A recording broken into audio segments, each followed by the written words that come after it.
If you're right, whatever's causing the Aurora is still out there. Good grief, haven't we had enough? Hasn't the planet had enough? Honestly, Han, I think we've gone past the point of recovery, at least in my lifetime.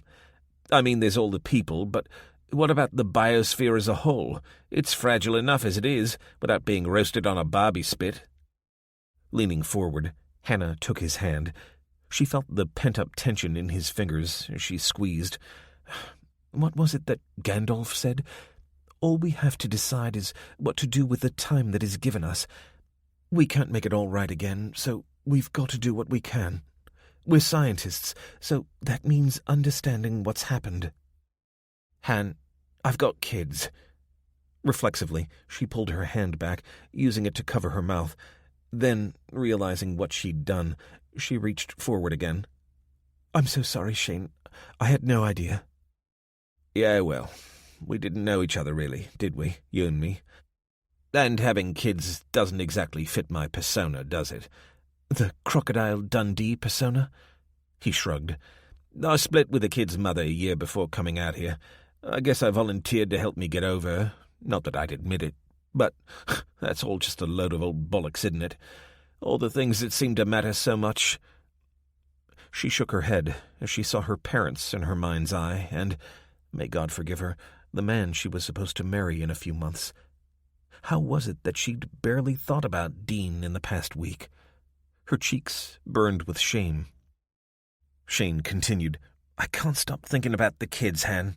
I mean, their dad's an astronomer, so they must have looked up at the Aurora. Even their mother wouldn't have been able to stop them.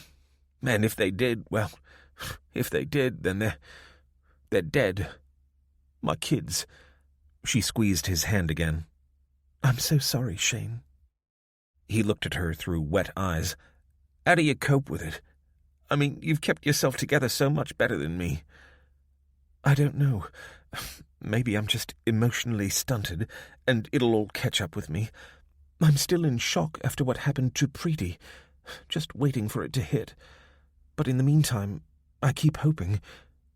Look, Shane, until communications open up again, and who knows when that'll be, there's no way to know much of what's happened outside of Mauna Kea. I might never know about my family, at least not until I can get back to the UK, and there's no chance of that for a long time. So I just imagine they're fine, and I think about how cross my dad would be if I moped around instead of doing something useful. Shane shook his head. Is anything useful?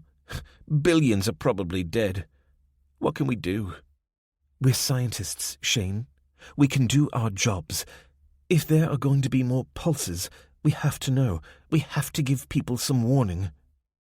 Shane opened his mouth to respond, but at a cry from the top level, they both looked upward to see Lev leaning over the rail. I've got it, he called. Code was Smirnov. Obvious. Come, look at files. 6. Grace. Walter died in the early morning as the sun rose through his bedroom window. Grace was there, waiting for it to happen, and, may the Lord have mercy on her immortal soul, glad when it did. And then the baby woke up, and she was forced to care for the living before attending to her dead husband. Love was an odd thing, she thought, as she left the room and hurried across the landing to her bedroom. She'd told Rita many times that she hated the man's guts, but when he'd gotten sick from the radiation, suddenly she'd discovered a deep love for him that went far beyond romance or passion. It was the same love that was developing for Hope, the baby crying her guts out in the makeshift cot she'd created by pushing 2 chairs together and covering the seats with a blanket. "Come on, little one," she said, surprised to find her cheeks wet as she bent down to pick up the child. She'd had a crash refresher course on childcare since Hope had been entrusted to her 2 days before, and she thought she was beginning to get the hang of it. Rita had walked the half-mile to her house carrying 2 cans of dried formula, but it seemed the baby didn't particularly care for the brand Rita's granddaughter preferred. It had taken hours to get Hope to finally accept that this milk was her only option, and Rita had sat with Grace throughout, the two women using the distraction to gently unravel their thoughts and emotions about the previous week. Rita's husband, Frank, was a county deputy and had gone into town on the night after the first light show. She hadn't heard from him since then, and, though she didn't say it, Grace knew her friend was running out of hope. Rita also hadn't heard from her daughter. As far as she knew, she was the only surviving member of her close family, as was Grace. She had no doubt that Lyle was dead. He'd have been out partying under the light show, getting drunk and probably fornicating. And right now, he'd be getting settled into his first-class accommodation, courtesy of Lucifer himself. She thought this lightly enough, but her heart wasn't in it. In truth, she desperately wanted to see him again, especially now. She took Hope downstairs and put the kettle on the stove to warm up, walking around the kitchen, jiggling the baby to calm her crying. She looked out at the back of the compound, past the barbed wire, to the rising sun. She wondered what it all meant. She'd been so certain, when the lights had appeared and folks started falling sick, that it was the start of Armageddon. By now, however, she'd stopped looking out for evidence of the celestial war beyond the lights in the sky. The thing about having to look after a baby was that it didn't care much about what might happen in the coming weeks, days, or hours. It was hungry now. She cradled the baby under one arm and measured the formula powder into a fresh bottle, poured on a little hot water, and then topped it up with some cold until it felt about right. Then she went over to the rocking chair and sat down. Hope began to drain it immediately. Lyle had been such a fussy eater. She remembered staying up for hours trying to get 3 or 4 ounces down him when he was little. Hope was only a little over a week old, and she didn't hold back until the bottle was empty.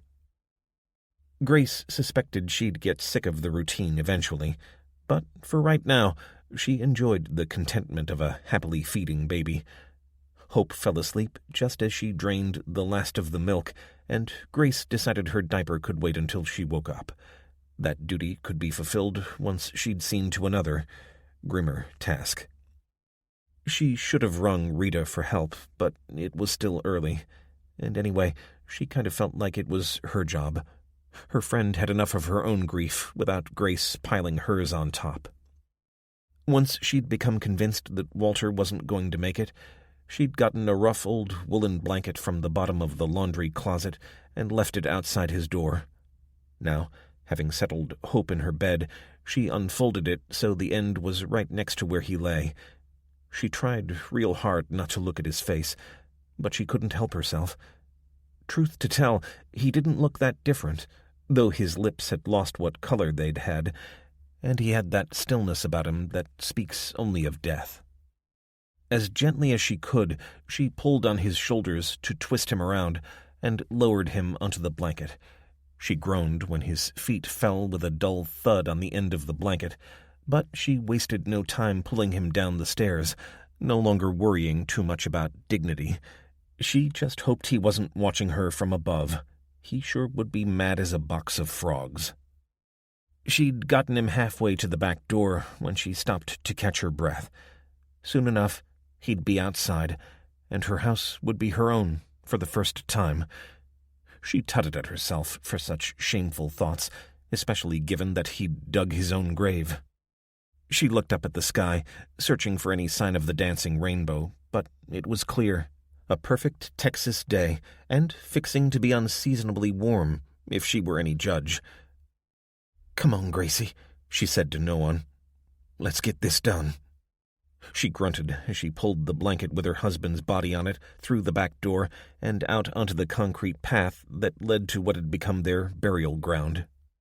The grave containing Brandon's body lay nearest the highway, and Hope's mother was next, with the trench her husband had dug still open and waiting. She dropped the metal steps into the hole and climbed down before hauling her husband in after her, and then, as fast as she could, climbing back out again and pulling the steps out. Now she was blowing hard, but she had just enough energy to cover him with earth, the slip-sliding of the shovel the only sound she could hear. She promised to come back later, once she'd rested, and fill it in. Then she'd say a few words, once she'd thought some up. After all, there was no one but God to hear her, so she'd better be sure to tell the truth, and that didn't leave her a whole lot of options. Once she'd laid Walter to rest properly, she spent the day clearing his room out, piling his possessions out back, and setting them alight. It wasn't that she wanted to erase Walter's memory, but most of what he had in that room was meaningless junk, and she wanted to turn it into Hope's nursery.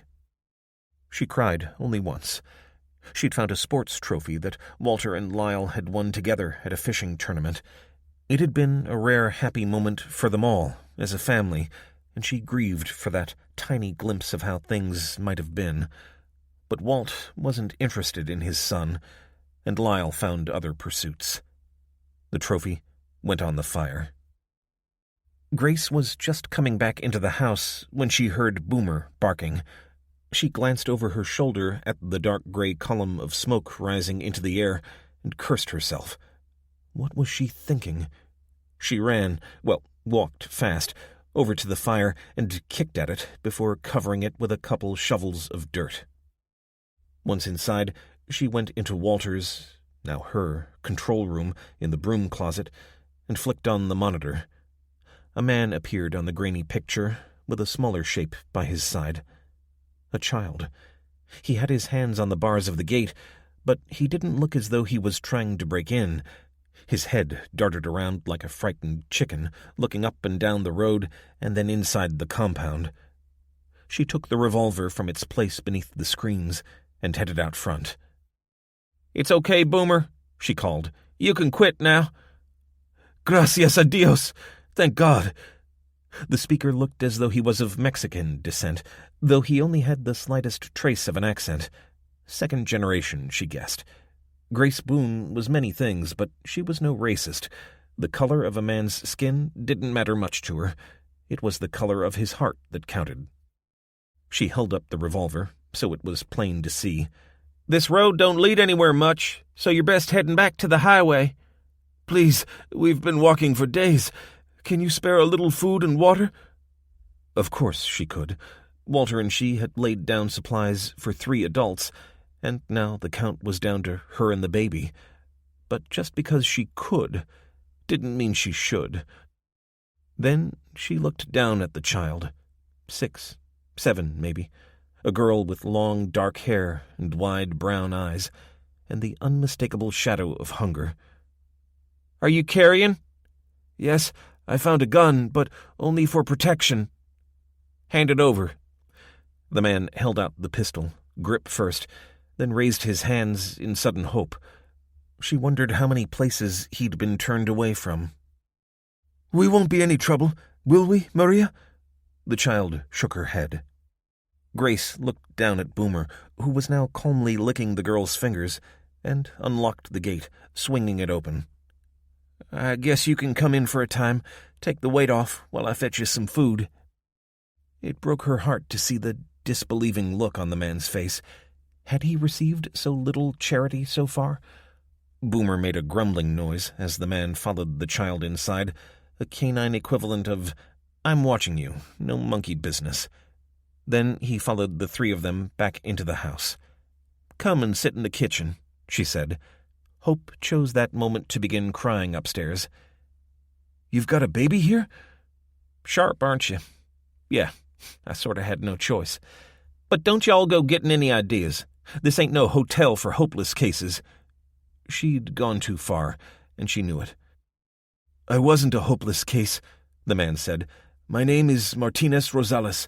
I worked in my uncle's business, fixing cars, and then, well, you know what happened. My family... His eyes filled with tears as he covered his face. She put her hand on his shoulder. "It's okay, Martinez." "Marty. My friends call me Marty." "I'm Grace. Grace Boone." "At least you've got your daughter," she added, stumbling to find the right words to comfort him. She wasn't used to seeing a man in tears. He looked surprised for a moment, then gave a tiny smile. "Maria is not my daughter. I found her wandering the streets after I'd decided to head east. And you took care of her. That was good of you. What else could I do?" Grace shrugged. "Some folks would have let her be. Maybe thought her parents were looking for her. Her parents are dead, as far as I can tell." "What's that mean?" "She does not speak. I only know her name because she wrote it down. She won't tell me about her family, except that they're gone." Looking from one to the other, Grace turned to Boomer, who was guarding the kitchen door. "You keep an eye on them while I go fetch the baby. She ain't going to settle down until she's been fed. Again." When she returned to the table, she found them sitting in exactly the same positions, as if they were frightened to move. She'd pushed the revolver into the band of her sweatpants and looked down at Maria. "You ever held a baby, kid?" The little girl nodded. "Then look after her while I make her milk up, okay?" Nod. "You won't drop her, will you?" Shake, shake. Grace smiled, handed Hope to Maria, and put the kettle on the stove before opening up the kitchen closets. "I got some beans and ham." "Oh, that's an idea," she said, looking back at where Maria sat at the table, cradling the baby. "We got some hens out back. You want to go find some eggs? Marty can go with you. Boomer'll show the way." She took the baby back and watched through the window as the three of them, one dog and 2 humans, made their way into the compound area. 3 of the chickens had died on the first night, but the others seemed to have had the animal sense to keep in the depths of the concrete henhouse with its iron roof. She hadn't eaten any of the eggs for the first few days, but she reckoned they were probably as safe as anything else now. Maria skipped in with 4 eggs and a wide smile on her face. "Good job," Grace said, taking the eggs and the other 3 that Marty had found. She'd sliced up some ham and put a heavy iron skillet on the stove top and cracked the first 3 eggs into it, only then remembering that she'd eaten nothing since the previous afternoon. It was a relief to finally feel something, and the smell of frying ham and eggs sure was good for the soul. After handing plates to her guests, she ate hers standing up while she mixed Hope's milk. Marty had enough pride not to wolf his down, though he was obviously starving, but Maria had no such inhibitions, and eagerly nodded when Grace asked if she'd like seconds. "Thank you," Marty said, as she slipped another slice of ham and eggs onto his plate. "Is there anything else I can do around here to repay your hospitality?" Grace shook her head. "That's kind, but I'm okay for the present." "It's just," he said nervously, "I saw the graves. When we went to get the eggs, I couldn't help." "It's no sin to see what's there. I filled the newest one today. My husband lies there." Marty's mouth dropped open. "I'm so sorry. I don't know what to say." With a dismissive wave, Grace said, "It's okay. We've all lost people, and we've got to learn to live with the grief. Look, why don't you go take a shower? The solar's heated the water, and, if you don't mind me saying, you're not exactly fresh as a daisy. Maria can have a bath a little later." She could see him looking down at his jacket and pants. "You can take some of Walt's jeans and a shirt or 2 if you want. He ain't gonna need them none. No, it's okay. I'll give you one of his bath towels and find some clothes that'll probably fit while you get yourself clean." "Oh, thank you so much, Mrs. Boone." "Oh, Grace will do. Come on, let's get you fixed up. Maria, will you take over feeding the baby for me?" She waved goodbye to Marty and Maria and watched them walking along the road. At least the weather had improved. The rain had stopped, and the sky cleared, and Marty walked along looking like a younger version of her husband, dressed in his clothes. Grace felt a tug of guilt as their figures got smaller, but she couldn't take in every needy stranger who walked past her place. Marty had made a few comments that might have hinted that he wanted to stay, but he hadn't been obvious enough to make it hard for her to assume they were moving on. They'd both been so grateful to be clean and fed, and Grace had even given them a spare tarp to sleep under. She'd done all she could be expected to do as a good Christian woman, but now she had to get back to her main responsibility: hope. The baby was still asleep when she got back inside, and she busied herself tidying up the house and washing their towels. It sure had been nice to have them here, even if only for a few hours. They'd had 2 square meals, and had left her in much better condition than when they'd turned up at her gate. They'd be okay. When Hope woke up, Grace changed her diaper and fed her, noticing with satisfaction that her long-forgotten child care skills were coming back. She warmed up some soup on the stove and sipped at it as the baby drifted off to sleep. Hope seemed to be the contented kind, not like Lyle. He'd been a bellyacre since drawing his first breath. She shook her head, trying to dismiss the thoughts about her son. She wasn't ready to grieve yet, though she knew she'd never see him again. And then, as the place went completely quiet, her mind turned to Walter, the husband she'd come pretty close to loathing for most of their married life. He was in the ground now, and, for the first time, she was the boss of herself. She wasn't entirely sure she was happy about that, though she'd yearned for it long enough. She looked out the kitchen window to see that night had fallen, so she gathered up the baby and took herself outside to sit on the swing chair. Leaning back, she kicked against the dry wood of the deck, pushing the chair back before it swung forward, and she could look straight up. She gasped. The angels were dancing in the sky. She jumped off the swing chair, clutching the baby to her chest, and ran back inside, repeating the words, "Sweet Jesus," over and over again, until she had her foot on the top basement stair. She said a final, "Sweet Jesus," and saw Maria's face in her mind's eye. They were out under the heavenly battle. Maybe, soon enough, the war would descend to the earth, but she couldn't think that God wanted that sweet child to suffer. But what was she to do? If she went out, she'd be exposed too, and she could hardly chase them on foot, could she? Walter had 2 trucks and a car in the garage. Maybe one of them would work? The F-150 was a good 30 years old, with electronics that Noah would have said were out of date. But what should she do with the baby? If she took Hope with her, she'd be risking the lives of 2 children rather than just 1. But there was nothing for it. She had to try and rescue Maria. For the second time in a couple of days, she sensed divine instruction. God wanted her to go out into the storm and find the child. She went back into the house as quickly as she dared, calling Boomer to her as she went into the control room under the main staircase. The monitors were all working in here, so she figured they must be sheltered from the radiation under the stairs, though only the front camera was now showing a picture. She pulled a cardboard box off the shelf and emptied its contents onto the carpet outside the door, then put the box on the floor. Boomer followed her as she gathered towels and, with her one free hand, made a nest in the bottom of the box and nestled Hope inside. It was risky. The baby might turn on her front, though Grace had wedged her in as well as she could. But if she didn't try, then Maria would certainly die a painful death.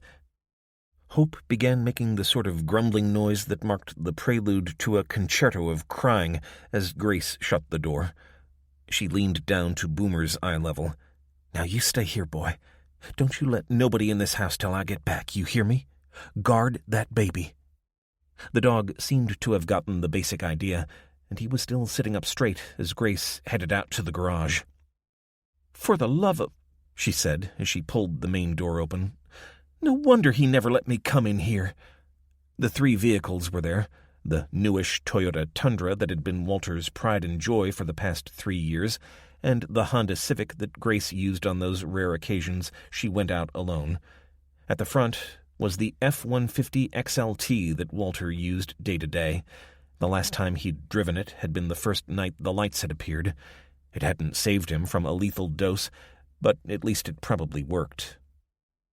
She climbed into the cab and found the key in the ignition, starting the car up and putting it into drive before stopping again to open the gate.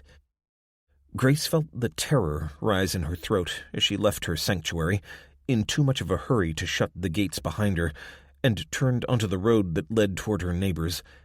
It occurred to her that she could have simply rung Rita and asked her to watch for them, but her hot-headed panic had gotten the better of her. She thought of the unprotected house she'd left behind, and she leaned forward, eyes straining for any sign of Maria and Marty. They'd been gone for an hour, maybe an hour and a half. How far could they have walked? Left and right, she passed small tracks running off the road, some eventually leading to distant houses, others long abandoned by the farmers that had once scratched a living in this arid land. As she drove, she kept glancing up at the pulsing aurora in the sky that, it seemed to her, was glowing brighter and brighter. She imagined she could feel the radiation warming her like sunburn. Or perhaps it wasn't imagination. Then a shape flew at her. She grabbed at the wheel, the truck lurching sideways, losing grip, then suddenly plunging off the road, her head slamming onto the wheel, and darkness taking her. 7. Samuel. Day 6. Pennsylvania. Samuel Gerber gave the horse a tickle of the whip, swinging the cart around and bringing it to a halt outside the front of the farmhouse. A young man came running out, swiping the blonde hair off his face before offering a hand to help Sam to climb down. "Thanks, Justin. Is all well inside?" "Yeah. Mrs. Gerber says to ask if you made sure you packed all of the coffee." Sam smiled and walked round to the back of the cart. "Every last tub," he said, handing a couple of containers of Folger's classic roast to the boy. "Here, take these inside while I go shut the gate." Samuel strode off, breath fogging the chill December air, relieved that he'd made the final journey. Less than a week ago, they'd been tending to 30 sick people. Now only one remained. He looked northeast to the hill that was now scarred by freshly dug graves. They'd decided to move the survivors back to their farmhouse and care for them there. Along with them had come Caitlin and Logan Proctor, whose mother, Marcy, had died when their house was attacked.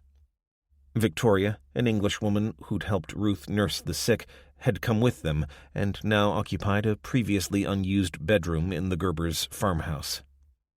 He shook his head as he considered how their dreams of raising a family here had been dashed by infertility, and yet now they were responsible for 2 parentless children who'd been brought up in an entirely alien manner.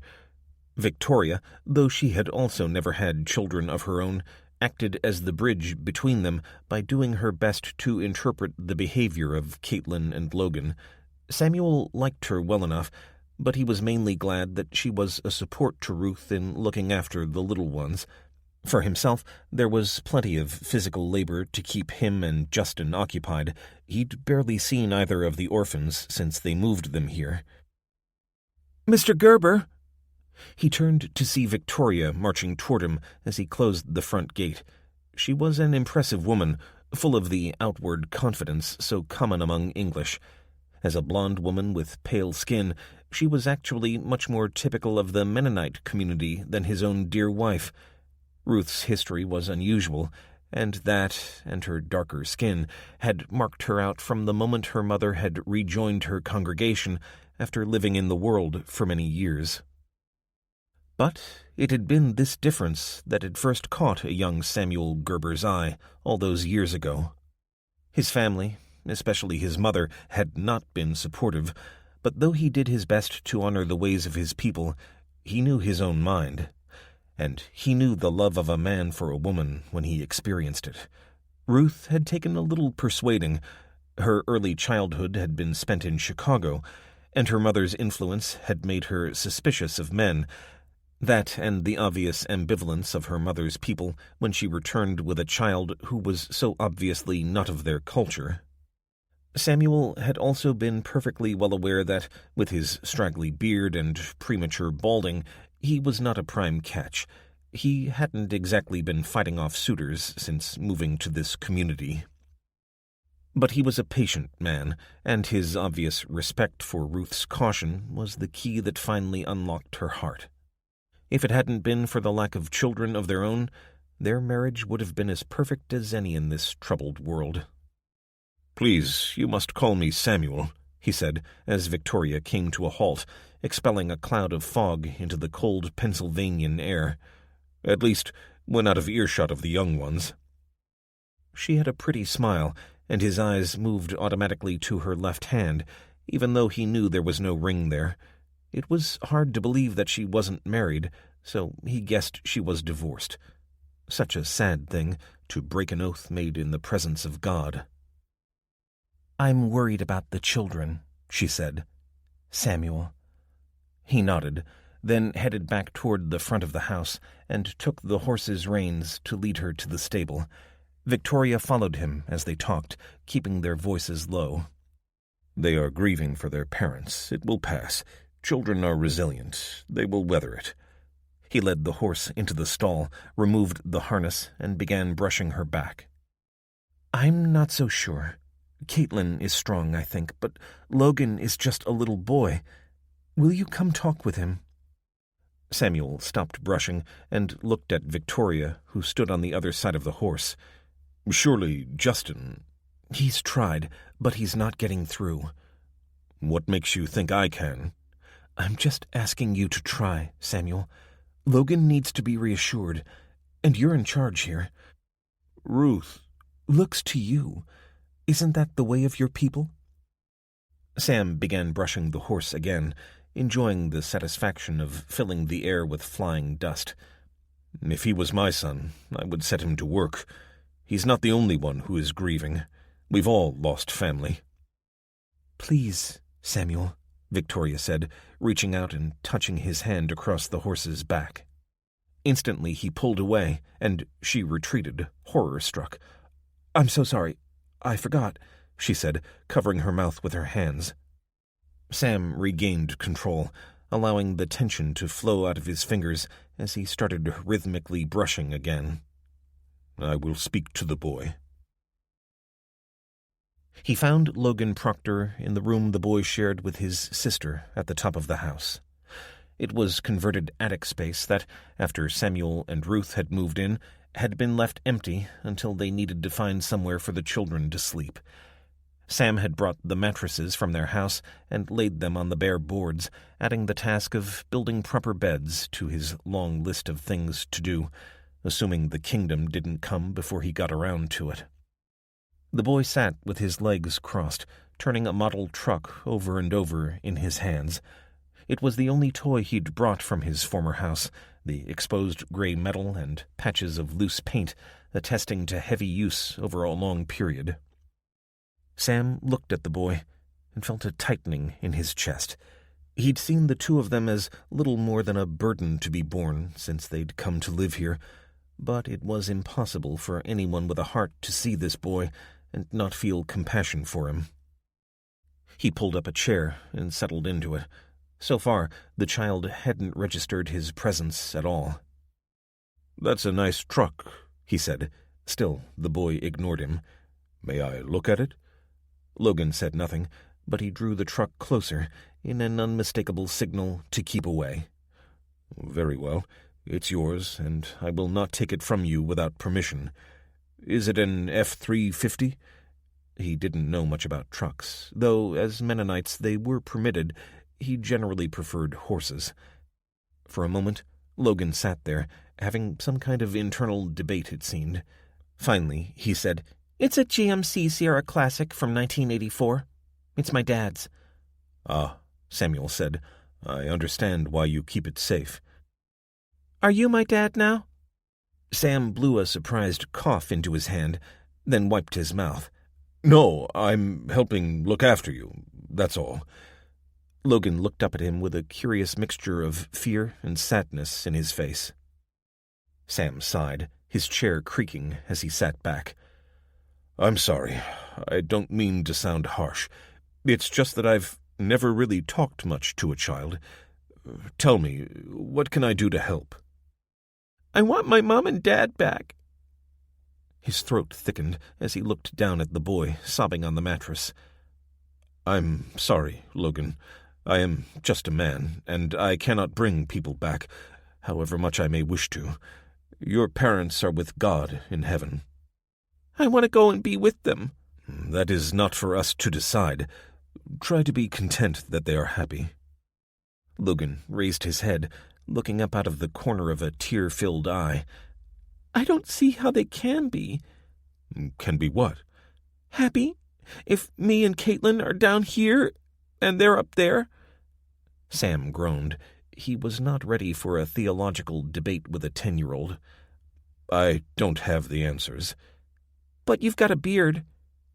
"What does that have to do with anything?" "Beards make you clever, don't they? Like wizards?" "I am no wizard, Logan, but I want you to understand something. Will you turn around and look up at me?" With obvious reluctance, the boy complied. "You are now in my house. Do you understand?" He nodded. "Who else lives here?" "Justin, Mrs. Gerber, Miss Christensen, Caitlin." He paused for a moment, counting on his fingers. "Nathan and Thomas?" Samuel shook his head. "Nathan and Thomas left. I hope we will see them again, but they did not wish to live with us. Have you forgotten Mrs. Garcia?" "Oh, yes, she's sick." "But she will get better, we hope. So, there are 7 of us. There are 4 women." "Caitlin isn't a woman, she's 12. Sam leaned forward and looked into the boy's earnest face. "It is sad, but Caitlin must do a woman's work if we are to manage as a community. And you, Logan, you must become a man much sooner than you ought." "A man? Does that mean no playing? No toys?" Samuel smiled. Perhaps it was typical of children, but Logan was missing the point Sam was trying to make. "I didn't say that. I'm sure Justin will be happy to play with you and Caitlin, but he also must work, and so must you." "Why?" "Because, Logan, if the work is not done by us, it is not done, and if the work is not done, we do not get to eat. Do you understand?" "Like digging and that?" Sam nodded. "Yes, that kind of thing, but also lots of fetching and carrying." "Sounds kind of lame." "There is satisfaction and joy in work, but I don't expect you to understand that yet. And when the day's work is done, then you will have time to enjoy yourself." Logan looked around the half-lit room with its bare, unpainted walls and roughly constructed shelves. "Do you like to read, Logan?" "Yeah." "Then I will find you some books. You must write me a list of the kind of books you like, and I will see what I can do." The boy thought about this, and then said, "What about a Switch?" "What kind of Switch?" "Nintendo Switch. You know, for playing games. Super Mario. Mine stopped working when the Night Rainbow came." "Super Mario? I don't follow." Logan rolled his eyes. "It's okay, you're old. I'll ask Justin." Relieved, Sam got to his feet. "I am sorry about your parents. I truly am. I will do what I can to ease your pain, but I think you'll find that it is better to be doing something useful than sitting on your own up here. Now, is there anything you wish before I go downstairs again? I have work to do." "I just told you. A Switch." Sam shook his head as he gently closed the door and made his way downstairs. He felt as though he'd made at least some kind of a connection with the boy. Though he knew little about the psychology of children, he understood that Logan was likely to fixate on this Switch thing if he didn't get it, or at least something similar to occupy his mind. He guessed it was some kind of portable entertainment device, something he saw little value in. If Logan were his son, well, if Logan were his son, he wouldn't be called Logan. Then Sam wouldn't have allowed him to fall into the clutches of electronics. A ball, simple wooden toy or game set was sufficient to keep him happy when he'd been a child. But Logan had grown up in a different kind of a world, and he'd need some help making the transition to this new way of life. Samuel had the feeling, as he reached the bottom of the stairs, that he might find that his way of life would also have to change, at least somewhat, if they were to survive. With supreme sadness, and a memory of the confrontation with the sheriff, he realized that there was likely no place in this brutal new world for the luxury of pacifism. He would have to learn how to defend himself, and those he was responsible for, because to do otherwise would be to abandon them entirely to the brutality of this afterworld. 8. Elijah. Day 7. California.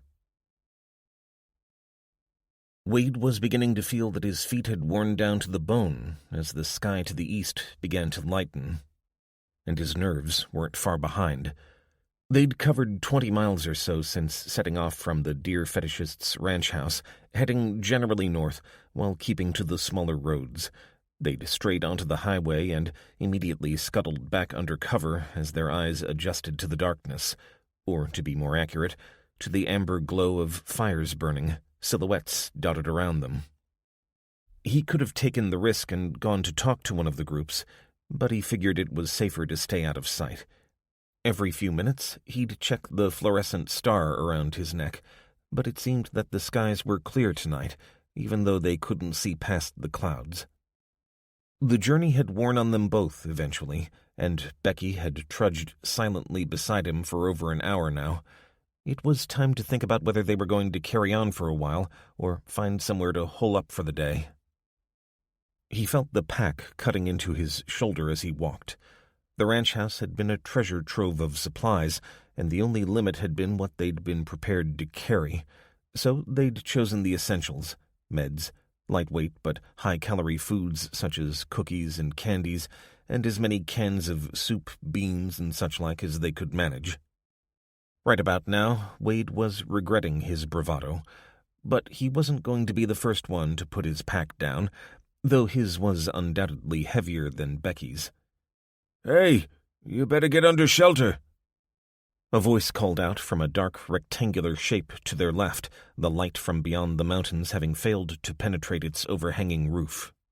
Wade swung around, his weapon sweeping the darkness as Becky hid behind him. "Who's there?" A white glow emerged slowly from the gloom, resolving itself into the form of an old man in a white polo shirt with his arms held high. "It's all right. I'm not armed. To be honest, I saw the young lady and not you. I guess you don't need shelter here. You're not a member, are you?" "A member?" "Angeles Golf Club. That's where you are." That made sense. They'd skirted the edge of the course, so it had seemed to be just a small state preserve. He'd forgotten about the golf club, though he'd been here a couple of times during investigations. "Is there anyone else here with you?" "Oh, yes. It's our club, you see. Some of us came here as soon as those lights started in the sky. When was that? Good grief, was it a week ago?" Wade could hear the sounds of movement coming from behind the speaker, and an old woman emerged to stand beside him. "It seems we've forgotten our manners. I'm Gail Vogel, and this is my husband, Carlton. As he told you, we don't mean any harm, nor do those who shelter with us here. But it's not safe to travel when you can't see the sky. Didn't you know that?" "We knew that, but thanks." Becky pointed at Wade's throat. "We've got this to warn us. It glows when it's dangerous to be out. My name's Becky, and this is Detective Wade from Glendale PD." She turned to Wade. "Lige, can we rest here for a bit? These people don't seem dangerous to me." "Looks can be deceiving," he said, but his instinct told him she was right. "How many people here?" he added to the Vogels. 9, Carlton said. "There were 19 of us at the beginning, but, well, you know. But no one else has gotten sick for a while because we keep ourselves hidden. Come on in. We don't bite." Even though those last words sounded like the fateful lines from a vampire movie, Wade detected no deception in the old man's voice, so he nodded to Becky, and they followed Carlton in through the open door and found themselves inside the clubhouse. "We keep ourselves inside the function room," Gail said as they walked cautiously inside. "That way we can keep the drapes shut at night and have a little light." Sure enough, as the door opened, Wade saw a dozen or so candles placed on tables dotted around the space, probably taken from the restaurant. Figures huddled together, looking nervously in their direction. "It's okay," Carlton said. This is Detective Wade from Glendale PD and his friend, Rebecca." "Becky," she said. "Only my folks ever called me Rebecca." "And where are your parents, dear?" Gail asked. "In Florida. I guess they'll be very worried about you." "I doubt that," Becky said, with obvious finality. Carlton led them toward a table.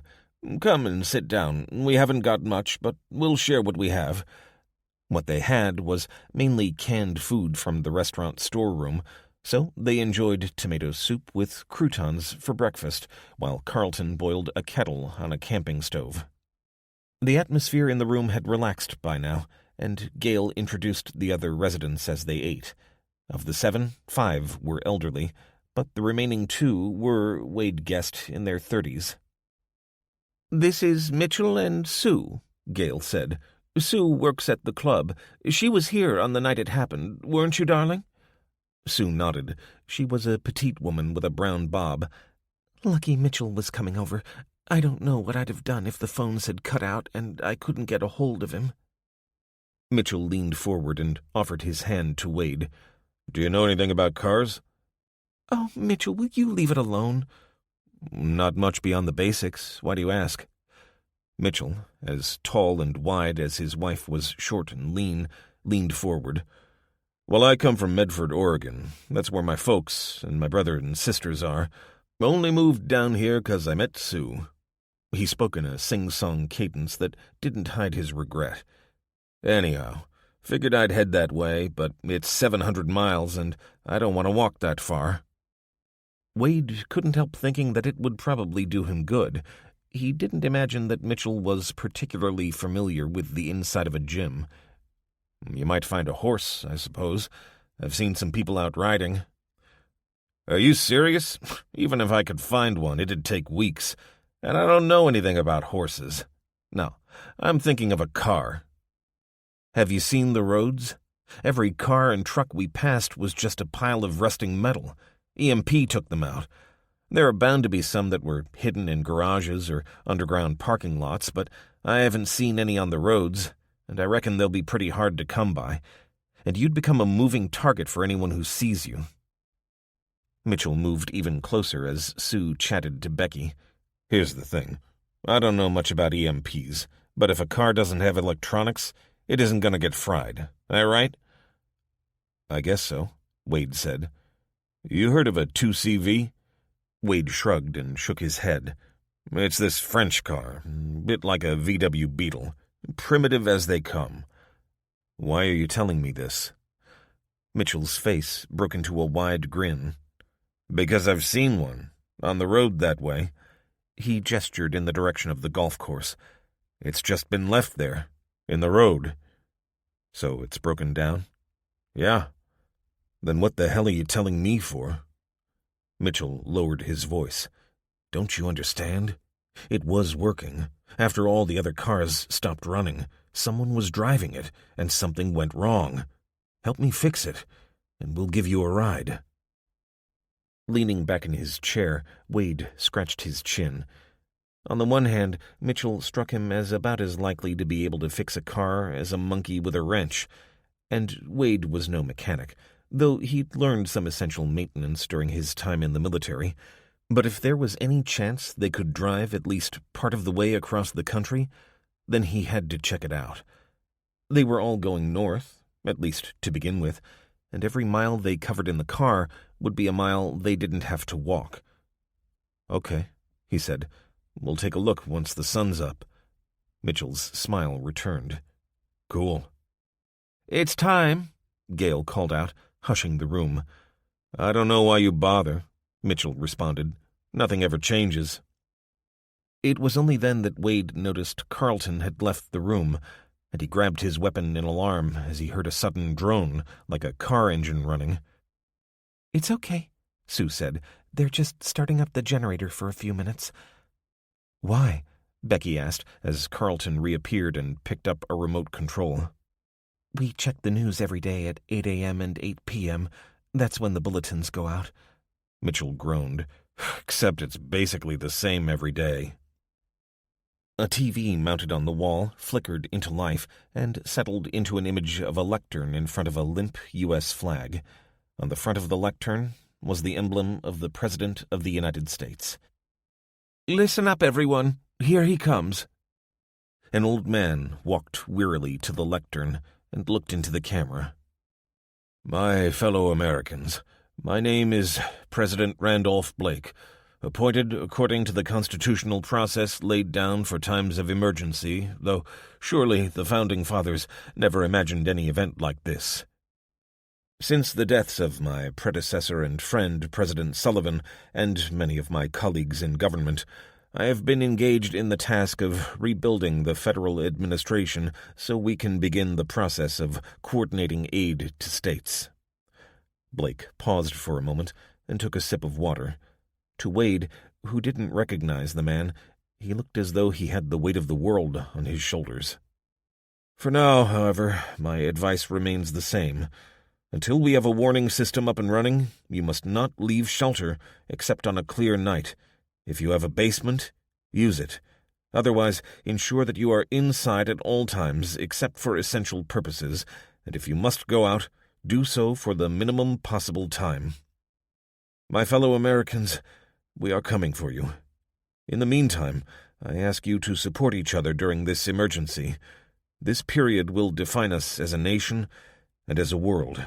If we do not remember who we are as a people, we risk sinking into conflict with each other, and the light of civilization may be snuffed out forever. This concludes my broadcast today. I wish I had more to offer you at this time other than hope, but I pray you will keep faith that we, as a people, will emerge from the ashes of near destruction and build a future for those who come after us, a legacy we can be proud of. God bless America.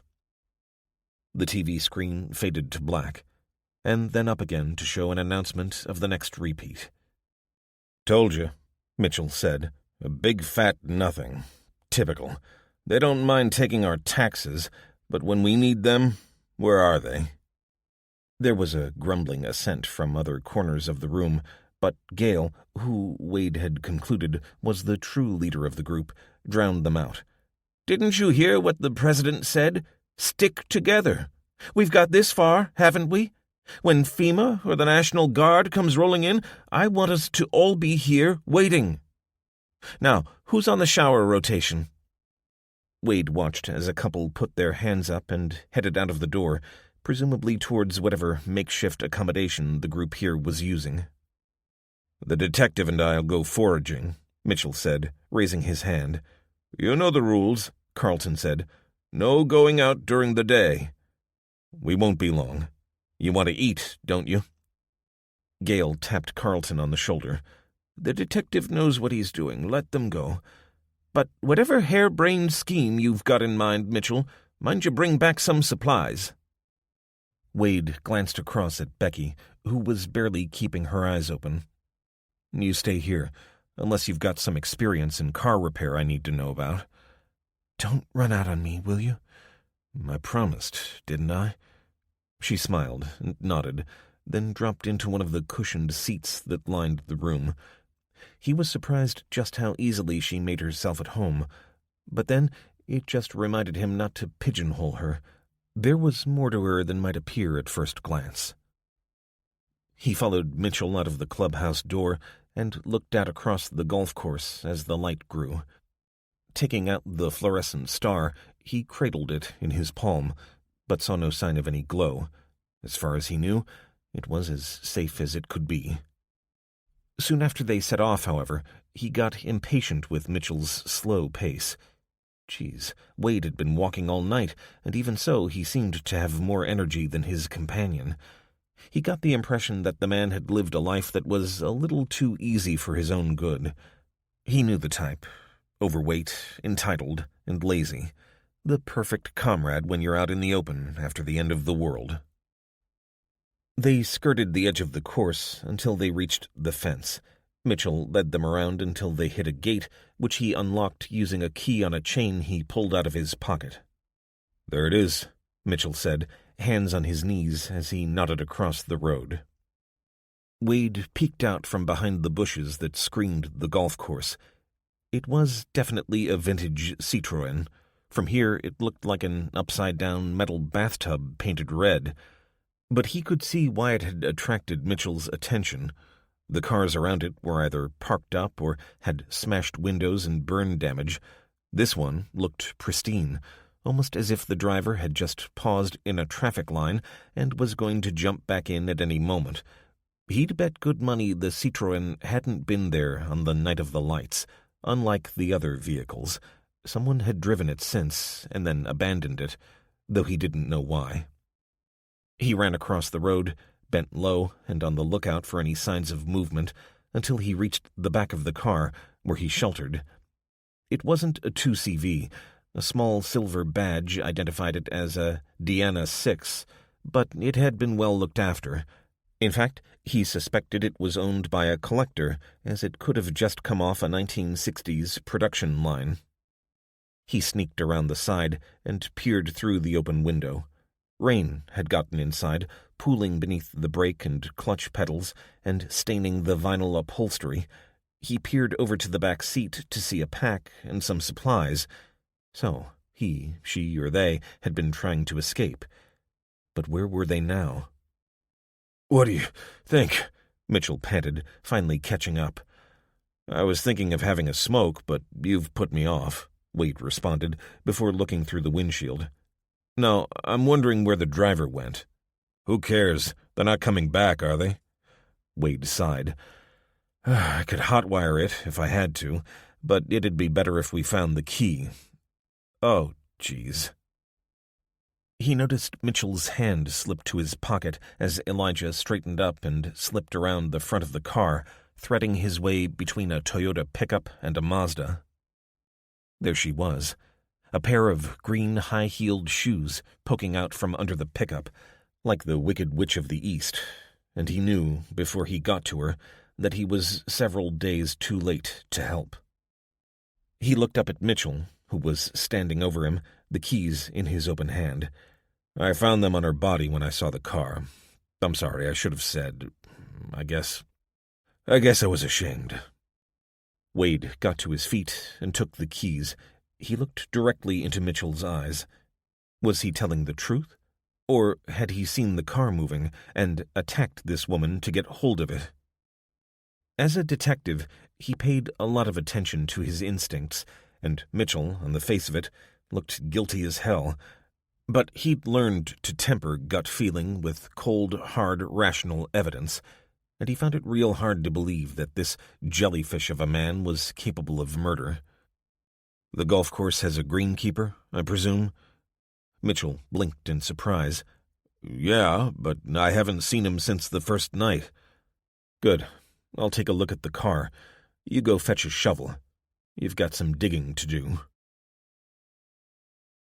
9. Hannah. Day 7. Mauna Kea Observatories.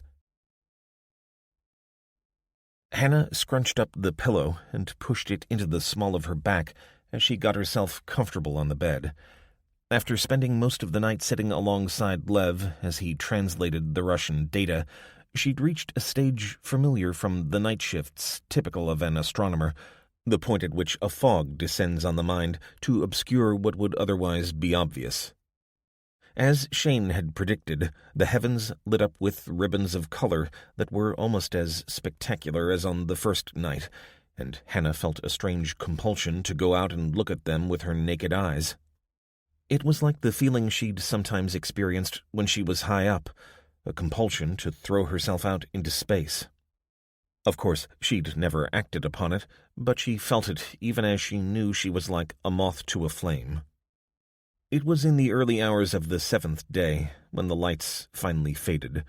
They agreed to take a few hours' break and reconvene once the sun had risen fully. She'd fallen instantly asleep, dreaming of equations, vector diagrams, spectrographic analyses, and, frankly, astonishing electromagnetic readings. It was as if a new star had suddenly teleported into Earth's orbit, except that the longer wavelengths were entirely absent. If it was a star, it was a cold one. After an all-too-short sleep born of sheer exhaustion, she'd woken, and, giving up on returning to that state of oblivion, she'd taken a cold shower, gotten dressed in her last set of clean clothes, and flopped onto the bed. She didn't have time to give her mind the rest it needed, so she settled for the next best thing, distraction. She opened the small, leather-bound book, careful not to flex the spine too much, and slipped her glasses on her nose. Time to lose herself in the 18th century.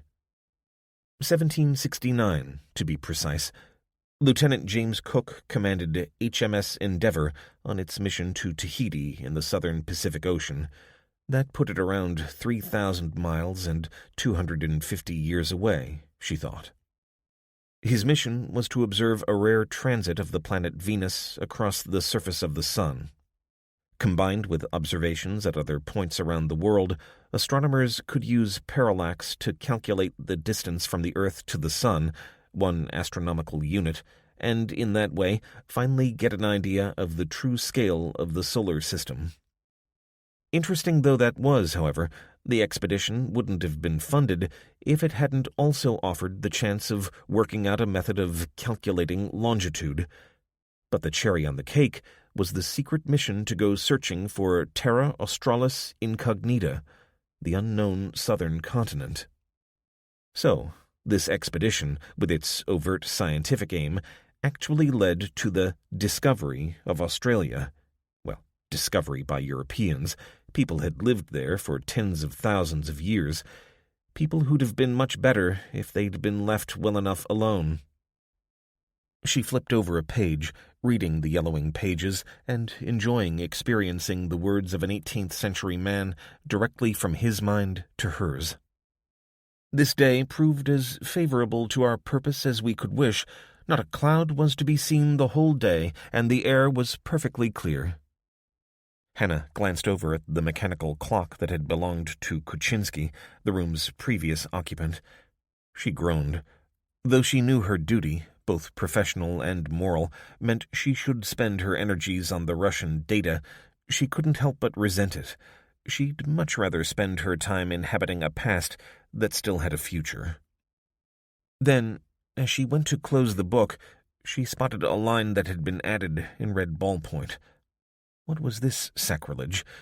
She ran her fingers down the page to flatten it, and then noticed pencil marks in the margin beside where the line ran. Pencil marks in Cyrillic characters. The chapter was called Mr. Green's Observations. She'd learned from Cook's introduction that Charles Green was an astronomer appointed by the Royal Society to accompany the expedition.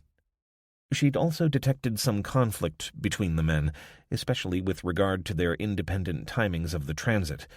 It was impossible not to notice the implication that Cook considered Green incompetent. She read the chapter, which, as it turned out, concerned other observations made by Green during the voyage.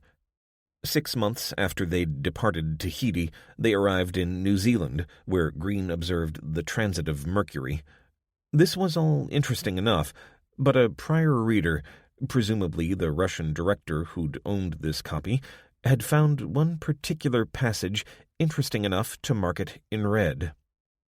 Mr. Green, having concluded his observations of the transit of the planet Mercury across the disk of the Sun, then noted in his journal that he had observed the birth of a new star.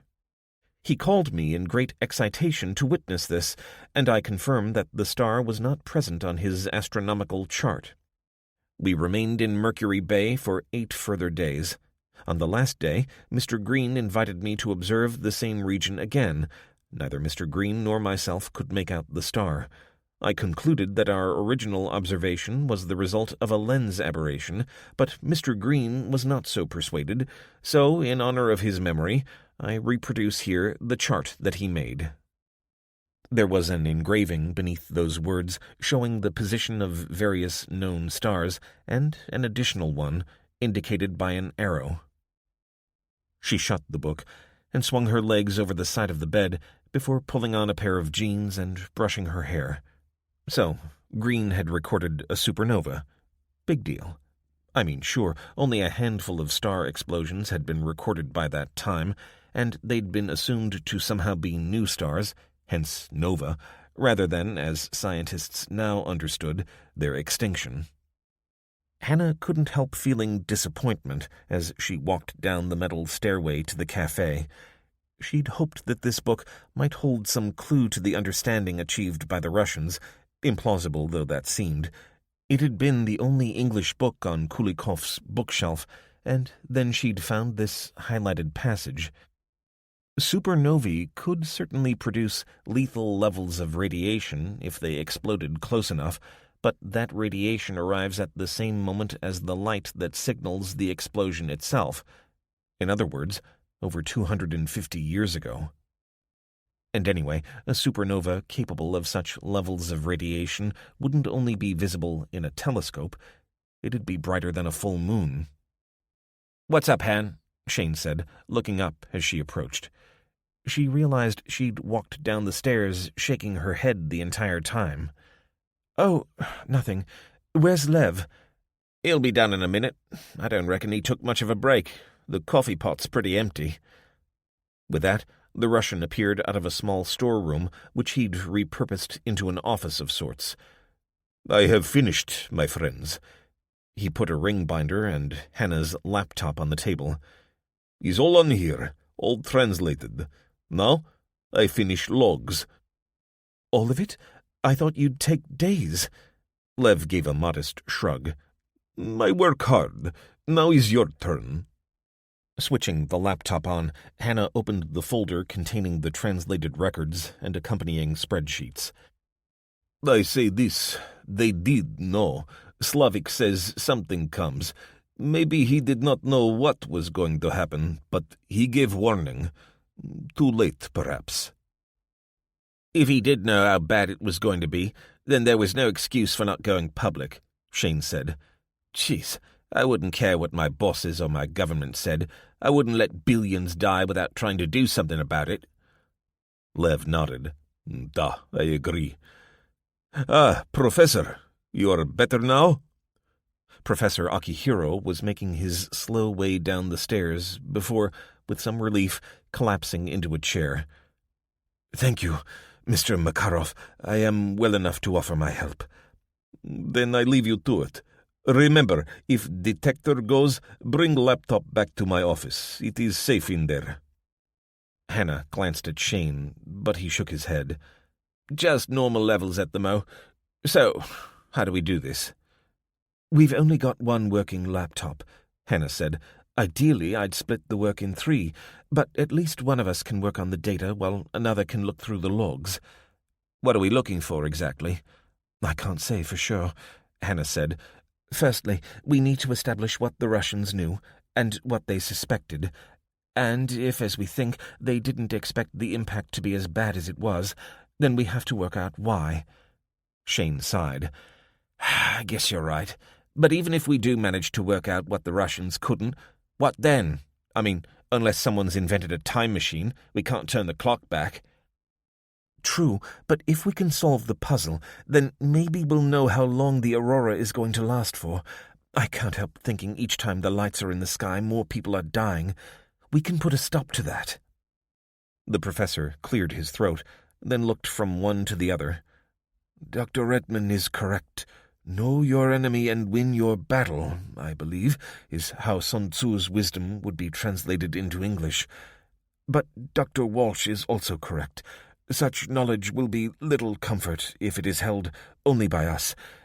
Once we have deciphered this mystery, we must find a way to tell others, even if that means going there ourselves." "We're in the middle of the Pacific Ocean," Shane said. "Are you suggesting we get a boat?" For the first time, Akihiro's open and respectful demeanor vanished for a moment. He looked directly at Shane, stabbing a finger in his direction. "Yes, Doctor. If that is what it takes, then that is what we must do." Hannah was nodding off again when the sound of radio static brought her back to full consciousness. "Excellent! We have talkie-talkie!"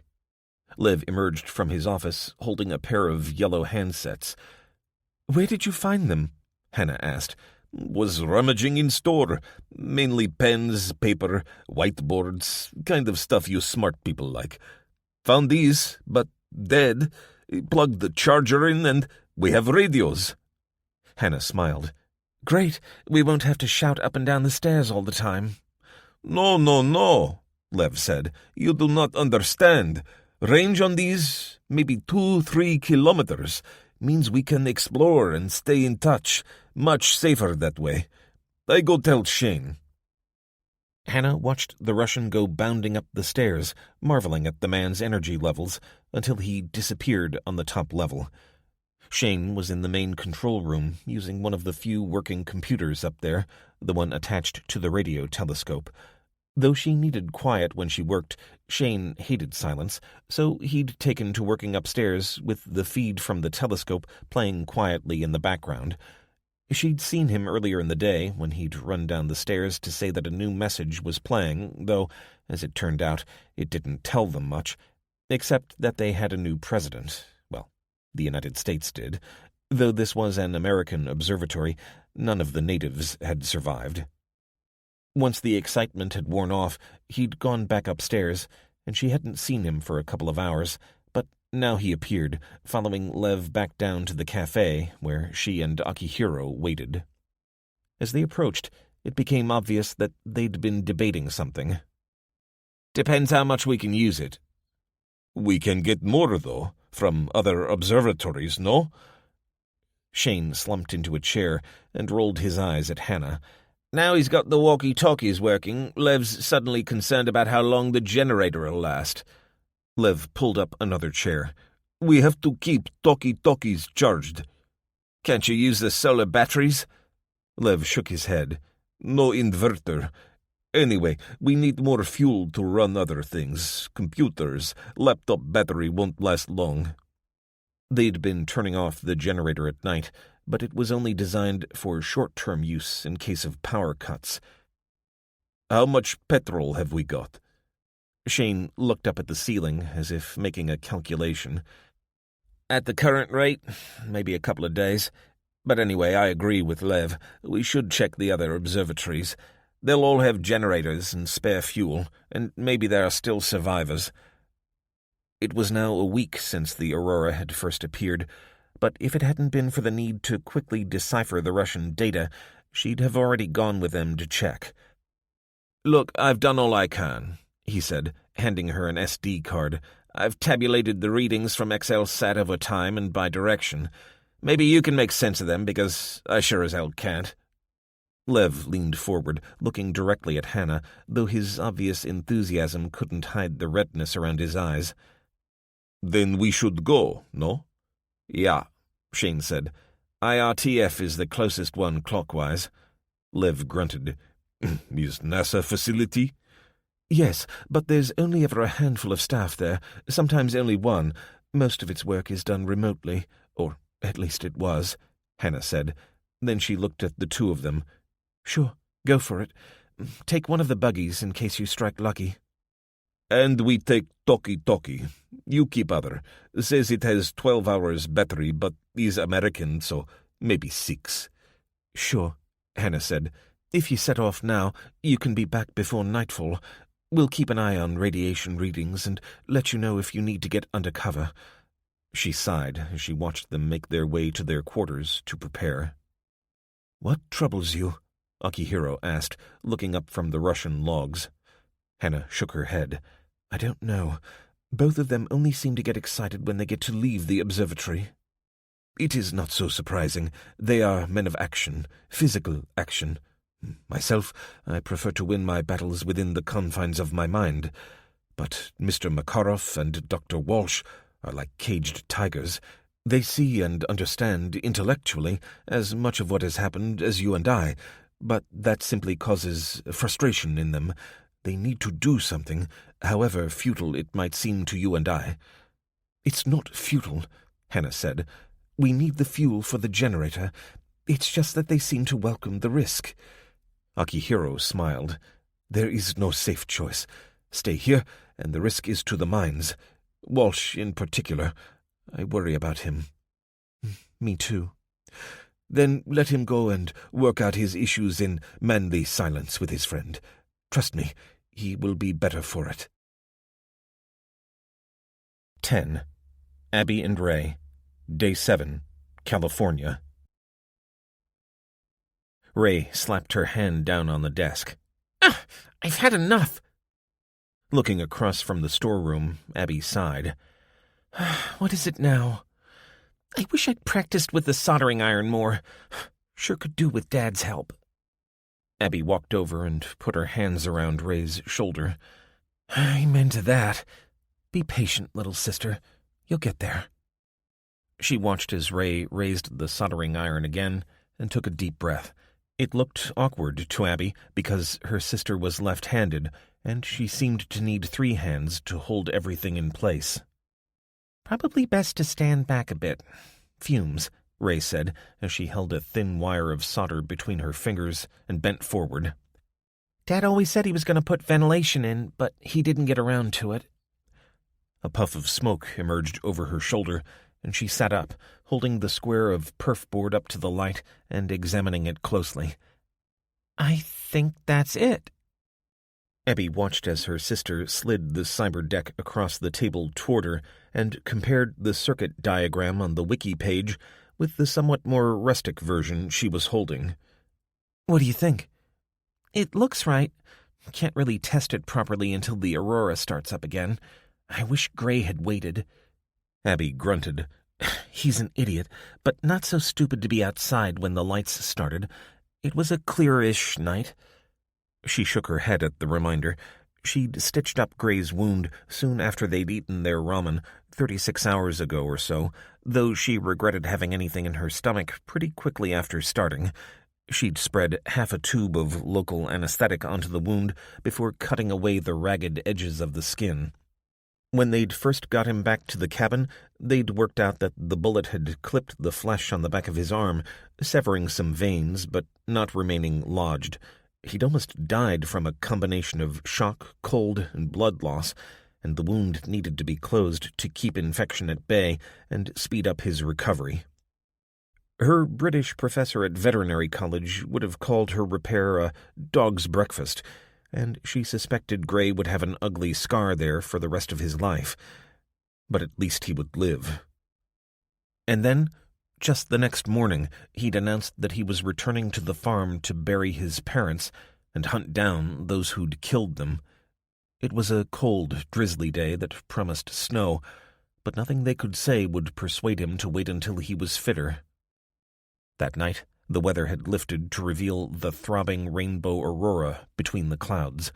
Gray would have seen it, but there was no way of knowing how long the radiation levels had been high before the skies cleared. I should have gotten this finished before he went, Ray said, as she screwed the board into a housing made out of an empty butter container and attached the battery. Immediately, a screeching wail filled the room. Ray grabbed a screwdriver and turned a potentiometer on the circuit board. That's better. Does that mean the levels are high? Abby said, taking her fingers out of her ears. Ray shook her head. Not necessarily. We need to wait until we can see the night sky, and if there's no aurora, we can calibrate it against that. Anything above that would mean danger. Look, I've got 3 LEDs, red, amber, and green. So we could switch off the buzzer, but then we might not notice. Well done, little sister. We don't know if it'll work yet. Abby patted her on the shoulder. If it doesn't, I'm sure you'll work it out. Now, how about a celebration? Shouldn't we wait until we know? If there's one thing I'm learning about this new world, it's to celebrate victories when they happen. Now, do you want some salted caramel ice cream or not? Ray's eyes lit up, and, for 10 minutes or so, the two of them lost themselves in the sugar rush. Abby led Ray out of the cabin and onto the track that led to the other properties between them and the highway. Her sister had the detector, which she called a tricorder, on a strap around her neck, and they'd chosen dusk to venture out so that if the aurora did appear, they'd see it. Ray would then be able to calibrate it, and they'd be able to use it to work out if it was safe to go out, even in broad daylight. They could have done that, of course, without leaving home, but they had another mission. The generator and furnace were both running low on fuel, and Abby had decided now was the time to check the neighboring cabins. There was no point in waiting for a return to normality and the rule of law. They needed gas, and their neighbors might have it. Abby wasn't about to freeze to death purely to respect the property rights of people who were themselves almost certainly dead.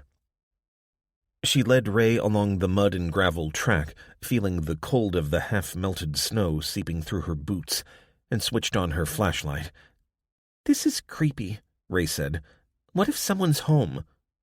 Abby took her hand, leading her past a fir tree that dropped wet gobs of snow onto them and the gravel. "If they're still at home, they're not likely to be any threat to us. Besides, you like the Schumachers, don't you?"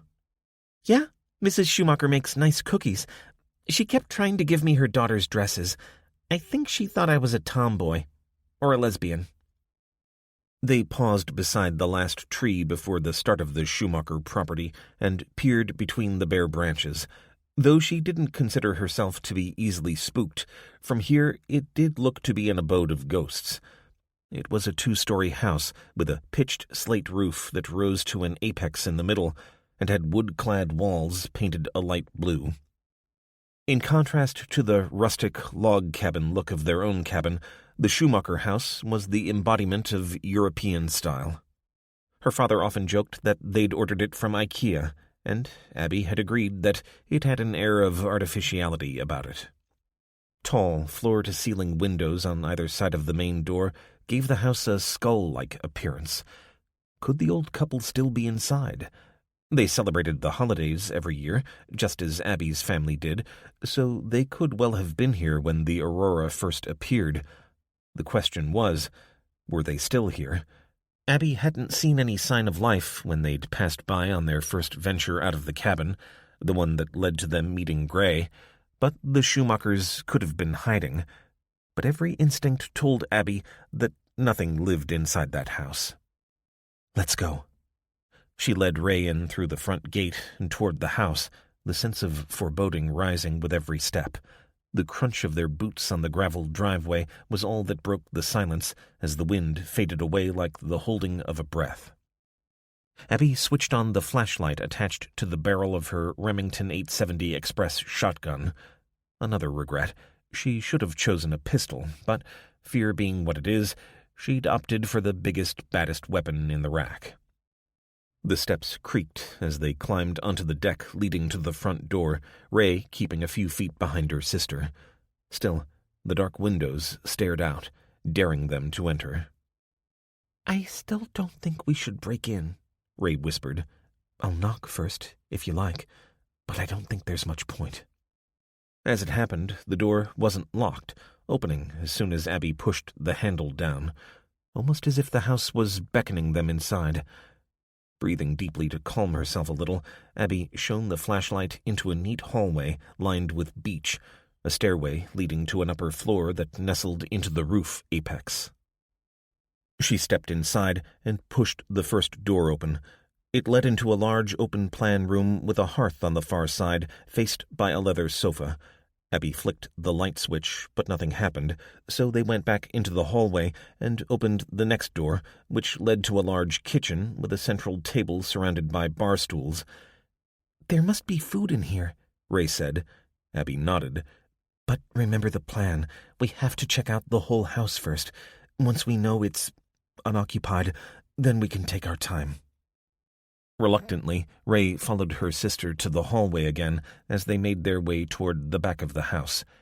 They found 2 bedrooms, both empty, and showing no sign they'd been occupied recently.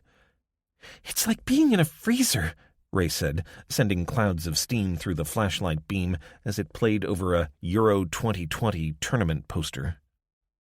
"Yeah, I don't reckon the furnace has been on for a while. Maybe they hadn't got here for the holidays before it all happened." "I hope so," Ray said. Abby nodded. Yes, the best-case scenario was that the house had been fully provisioned for Christmas, probably by a local, but the Schumachers never arrived. That would mean they'd have at least some food, though much would have been ruined by now. and a stack of wood for the furnace, and maybe gas for the generator.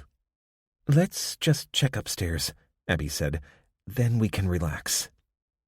They hadn't found a master bedroom yet, so it had to be at the top of the stairs, and it felt as though the house was drawing them toward it, ready to snap its jaws shut as soon as they went inside. Abby led Ray up the stairs as the house began to creak in a rising wind. Her hammering heart told her she'd find something horrible when she went into the bedroom. "You stay here," she whispered to Ray as they neared the top. Ray pulled on her hand. "No way! I'm not waiting out here on my own. Just stand outside the door, then. Let me go inside." Abby crossed the wooden landing, Ray right behind her, and put her hand on the door handle. Better to get it over with than draw it out. There wasn't going to be anything dangerous inside. Not physically dangerous, anyway. But they couldn't gather what they needed until she'd seen what was here. She turned the handle and stepped inside, pulling the door shut behind her. Immediately, her eyes began to water, and then, as she drew in a tentative breath, her lungs revolted, and she ran for the window, thrusting the stock of the shotgun through before she realized it wasn't locked. She breathed the fresh, drizzly air, head out of the window as if she were vomiting, until, finally, she turned around to face the horror. 2 bodies lay on the bed, arms wrapped around one another. Her flashlight played across the dead, blackened skin and rictus jaws, one pair of unseeing eyes staring at the ceiling, the other turned mercifully away. A comforter lay across the 2 bodies as if they'd been huddling together for warmth, and on the carpet she saw an empty pill bottle. She heard Ray's terrified voice coming through the closed door. "Abby, what's happening? Are you okay?" "Yes, don't come in." She felt as though she were desecrating a tomb by shouting so loud, but she couldn't risk her sister coming inside. She was barely keeping a lid on her own mental state, and she suspected she'd pay for this in the days to come, but she couldn't bear to imagine the damage it would do to Ray's state of mind. She approached the bed, heart beating on the inside of her rib cage, and went into the ensuite bathroom. Mrs. Schumacher's cosmetics were arranged in neat rows on the open shelves, and 2 toothbrushes sat in the holder as if waiting to be used. Deciding she didn't want to ever have to come in here again, Abby tipped the trash can into the bath and swept everything that might be useful into it. She'd promised herself that she wouldn't look at the Schumachers, but something rustled as she hurried past, and she noticed a sheet of paper pinned beneath Mr. Schumacher's arm. In the flashlight beam, she could see that it had writing on it, so she snatched the paper away and ran quickly back to the landing where Ray stood, with her hands over her mouth. "Why did you leave me so long?" Abby was going to snap back at her until she saw her sister's tears. She pulled her into a hug. "Was it Mr. and Mrs. Schumacher?" "Yeah. I was so scared." "What have you got there?" Abby released her and put the trash can on the floor before turning the flashlight onto the paper. "It's a message. What does it say?" In spidery writing, Abby read, "Dear neighbor, you are welcome to all that you find here. Where we are going, we have no need. We ask only this, before we meet our Lord and Savior, please commit our remains to the soil. We are lying on a tarpaulin, which you will be able to wrap around our bodies and drag downstairs. Take us through the back door, and you will find a grave. It is not deep, but sufficient. We were in much pain by the time we decided on our course. Please bury us, and say a prayer for our immortal souls. Farewell, Victor and Mary Schumacher." Ray hugged Abby as she read these words. "It's so sad. Why do you think they did it?" "They were already sick," Abby said. "That first night, when you had your seizure, they were probably outside looking at the sky." "So we could have helped them?" "No. Judging by the smell, I think they died long before we got back with Gray. They knew they had no chance, so they took all their painkillers in one go. Or Maybe Mr. Schumacher shot himself after his wife took hers. I don't know. I didn't look that closely. Ray looked across at the shut door. What do we do? I mean, could we leave them there and just take what we need? No, we can't. We need what they've got, and we know what the condition is. So we come back tomorrow and bury them. They turned and walked down the stairs, feeling that, finally, the house had revealed its secret and held no more terrors. As they reached the door, Abby reeled backward, pulling the shotgun into the air with a yell. Ray screamed at the shape standing in the doorway as it raised its hands, before Abby recovered and brought the gun down. The shape had gone. "Don't shoot! Ray, Abby, don't shoot!" Abby let out a roar of pent-up nervous energy. "You asshat, Gray! I nearly blew your head off!" 11. Grace. Gracias a Dios. At first, she thought she must have gone mad. Or was she in heaven? Then something warm and slimy ran up her cheek. Do dogs go to heaven? How do you feel? She blinked, trying to lubricate her dry eyes. It had been a man's voice, but it wasn't a man she was looking at. Maria? The child nodded and moved aside as Marty emerged from the dimly lit room, his face appearing to flicker in reflected candlelight. What happened? Oh, my head hurts. She put her hand to her temple and then yelled in panic. The baby! It's okay, Marty said.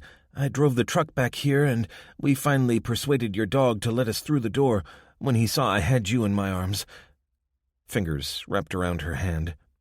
I am sorry, Marty continued. It was my fault you crashed. I saw a car, and it seemed like our only chance, so I ran out. I didn't know it was you until I opened the door. I thought I'd killed you, after all you'd done for us. She winced as she shook her head. No, I shouldn't have sent you out. I couldn't have borne it if...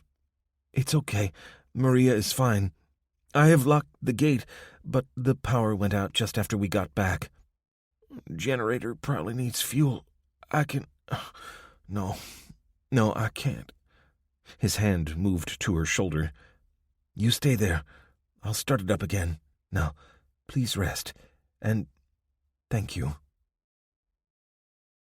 Her head still hurt like hell next time she opened her eyes, but she felt a lot more like herself, so she sat up and swung her legs with a groan over the side of the bed. She rubbed the back of her neck, paying attention to where her body hurt the most. Aside from her forehead and neck, she felt as though the point where her shoulders met her spine wasn't attached quite as well as it had been. She didn't remember the accident after the truck began to slide. Her head must have snapped forward, hitting the wheel and sending a shock wave down her spine. She was going to be sore for a while, that was for certain. Boomer trotted into the bedroom and nuzzled her hands.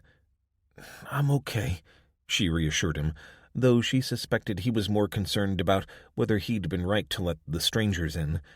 Technically, Grace had been with them, but dogs aren't the most subtle of thinkers. A small figure appeared in the doorway. Come on in, Grace said, watching as Maria shyly followed Boomer. She stroked his back and smiled. I see you've made a friend, she said to the dog. The child lifted an imaginary spoon to her mouth and mimed eating. Yes, I am hungry, Grace said, and instantly Maria disappeared, her feet thumping down the stairs moments later. She'd begun to drift off again when Marty appeared, carrying a tray. Good morning, Grace. I made some scrambled eggs. I hope they're okay. I'm not much of a cook, and I didn't want to go looking in the storeroom without asking. Thank you, she said. Can't remember the last time anybody made me a meal. Marty smiled. He was a good-looking man, Grace thought, in his mid-30s, at a guess.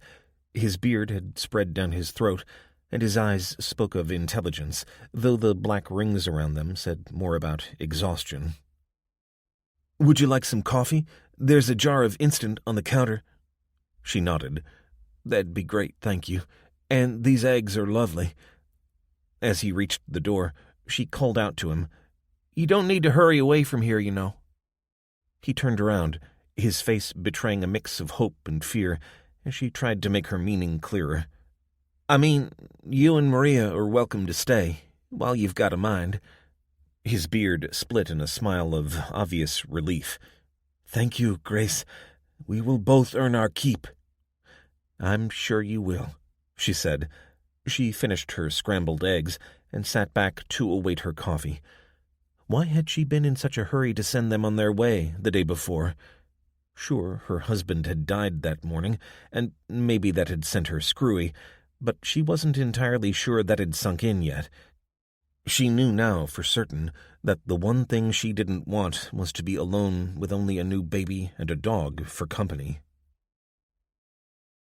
She was still a little shaky on her feet when she made her way downstairs. She'd put on a fresh set of clothes, but her neck and shoulders still hurt, though her headache had disappeared with a couple of Advil. She led Marty into the basement to show him around, using the sacred checklist to point out what they had and how long it would likely last. It's gas that's the main problem. Folks thought we were crazy when we had a solid fuel furnace installed, but even with that and the solar, Walt always said we'd have to wrap up warm if Armageddon happened in the winter. Armageddon? Or the rapture, whatever you want to call it. You believe the lights in the sky are the end times? She led him back upstairs and into the kitchen. Were you brought up Christian, Marty? For a moment, she wondered whether she'd invited an atheist to live under her roof. My parents were Catholic, he said. Almost as bad. Of course, you're Mexican. I'm an American, Grace. I was born here. But yes, my heritage is Mexican. She put the coffee maker on the stove. Sure, I didn't mean nothing by it. And what do you believe about the end times? She felt strangely reluctant to tell him, but it was too late to back out now. Have you heard of the Foundation? Is that another word for the Mormons? Despite herself, she couldn't help chuckling. Not at all. Lots of folks haven't heard of us, but I joined when I met Walter. Got me away from Mom and Dad, at least. I loved him back then. Anyway, she said, realizing she was going down a dark road, it doesn't matter much. But we believe the Bible is the Word of God, exactly as written down. And it talks of the end times when the Antichrist will rule over the world of men. Our Lord and Savior will call the godly to the rapture, and we will join him. These lights, when I saw them first, I thought they must be the sign, but it's been a week now, so maybe... She paused for a moment and shrugged. Well, I guess I don't know, to be truthful. It would be prideful to think I know the mind of the Heavenly Father, so we'd best make our plans and wait to see what happens. Yes, I think you're right, Grace. I'll help all I can. But, I don't think we should worry about supplies much. Not for a while, anyway. It's people we should watch out for. Anyone could come by. She smiled. Anyone like you mean? I know. I sound like a hypocrite, but I'm not talking about a man and a child walking along the road looking for help. When I was hiding in Twisted Pine, I saw many things. Most folks aren't as kind as you, Grace. Kind? I sent you back out into the world when I could have taken you in. And you came for us. It seems to me we've both been lucky. I was lucky to find you, and you're lucky that I am not one of those men I saw in the town. Grace shook her head, then looked into his brown eyes. You don't have to talk about it none. Not until you're ready. But what do we have to do to stay safe? For now, I think we must stay invisible and keep watch. And we must find ways to protect ourselves if they do find us. She thought about Walter, lying beneath the soil only feet away on the other side of the wall. He hadn't been much of a husband, at least not in the ways that had mattered most. In this post-apocalyptic world, however, he'd be the perfect partner. And yet he'd chosen just that moment to go and die on her. Typical. Are you okay, Grace? He was watching her with close concern, and she realized she'd retreated into her inner thoughts. "Sorry, yeah, I'm fine. Now, I'm going to check on Hope, and then me and Maria are going to bake together. That kid needs to start talking again, and I reckon the first step on that road is doing ordinary things together." "I don't know whether she's always been like that," Marty said, glancing at the door to the living room. "I guess not, because she doesn't use any signs. Poor baby. I can't imagine what happened to her to send her mute. But maybe the road to recovery begins with Grace's special upside-down cake." Marty took her hand. "Thank you again." "You're going to have to stop with that, you know." "Maybe. But for now, I'll go take a look at your truck and see if I can fix the damage. It took a hell of a hit." 12. Elijah. He knew straight away that the alternator belt had snapped.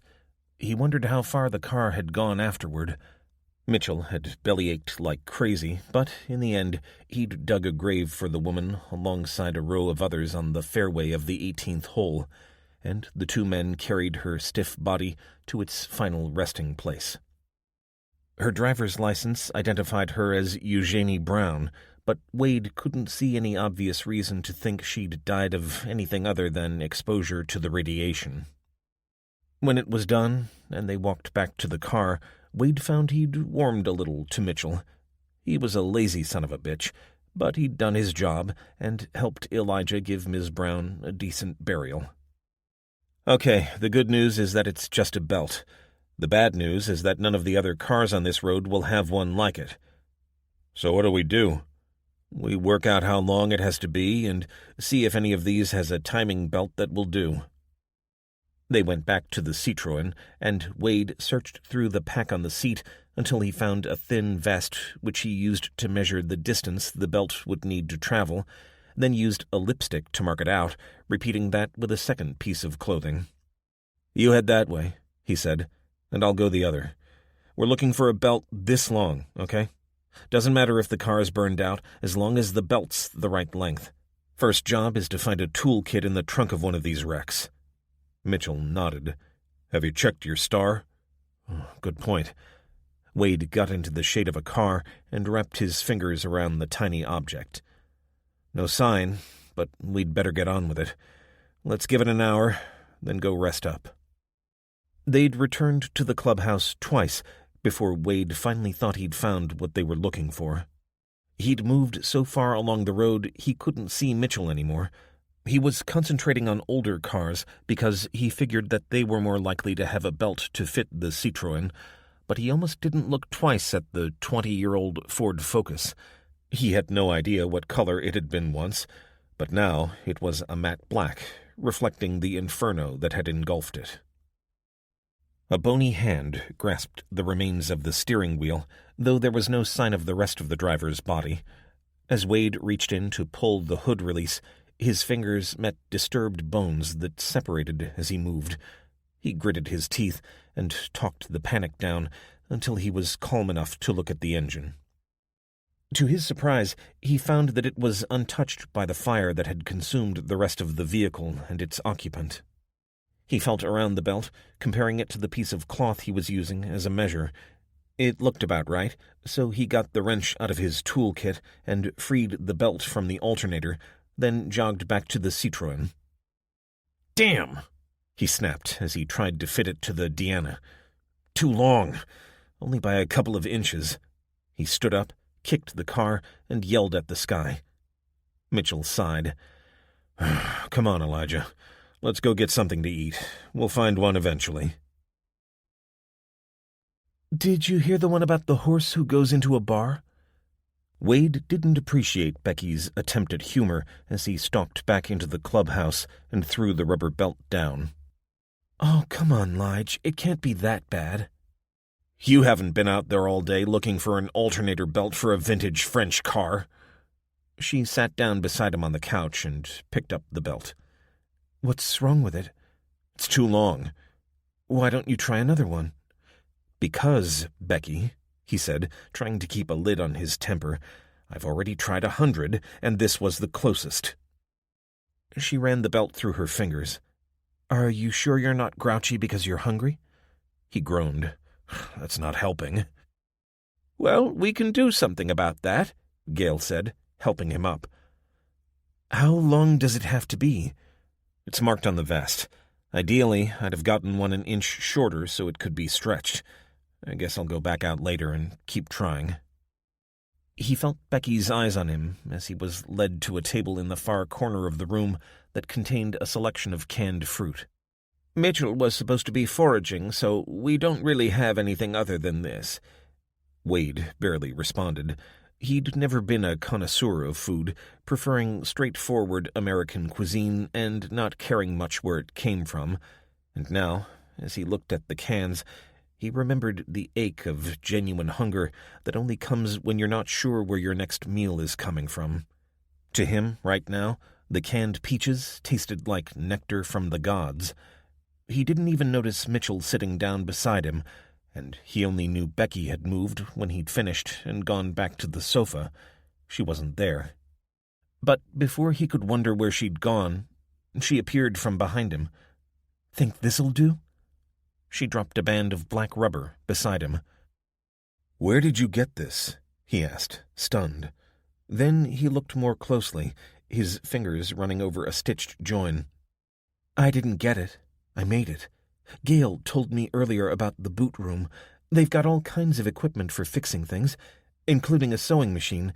I spliced the two ends together, nice and tight." He looked from her to the belt and back again. "I didn't know you could sew." "Why would you?" she said, speaking lightly but with obvious pride. She'd taken the complete belt, cut it to size, then thinned out an inch on each side so the seam would overlap, and sewn them back together. He got up and drew her into an embrace. "Nice one, Becky." "Thanks. I'm glad to be able to help. I hope it works." "It will," he said. "Oh, and take a shower, will you? I don't think Carlton will mind too much if you break rotation. The rest of us would appreciate it." Mitchell's wife, Sue, didn't share his enthusiasm once they'd gotten the Deanna working, and Wade was pretty sure she had hoped they'd fail.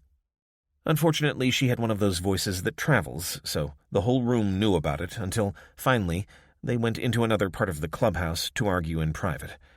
When they returned, Mitchell was smiling, and Sue, it seemed, had been convinced. Gale approached her as she was stuffing clothes into her pack. "You can stay with us if you want, you know." Wade watched as Sue turned lifeless eyes on her friend. "No, it's okay. Mitchell's right. We've got family up there we need to go check on." "He's got family, you mean? Where do your folks live?" "New Jersey. That's way too far." "We're going to New York," Becky said. "You could come with us." Wade's gut tightened. The last thing he wanted was the extra responsibility of Mitchell and his wife. Sue shook her head. "No, it's okay. I don't want to travel that far. I just want to find somewhere safe."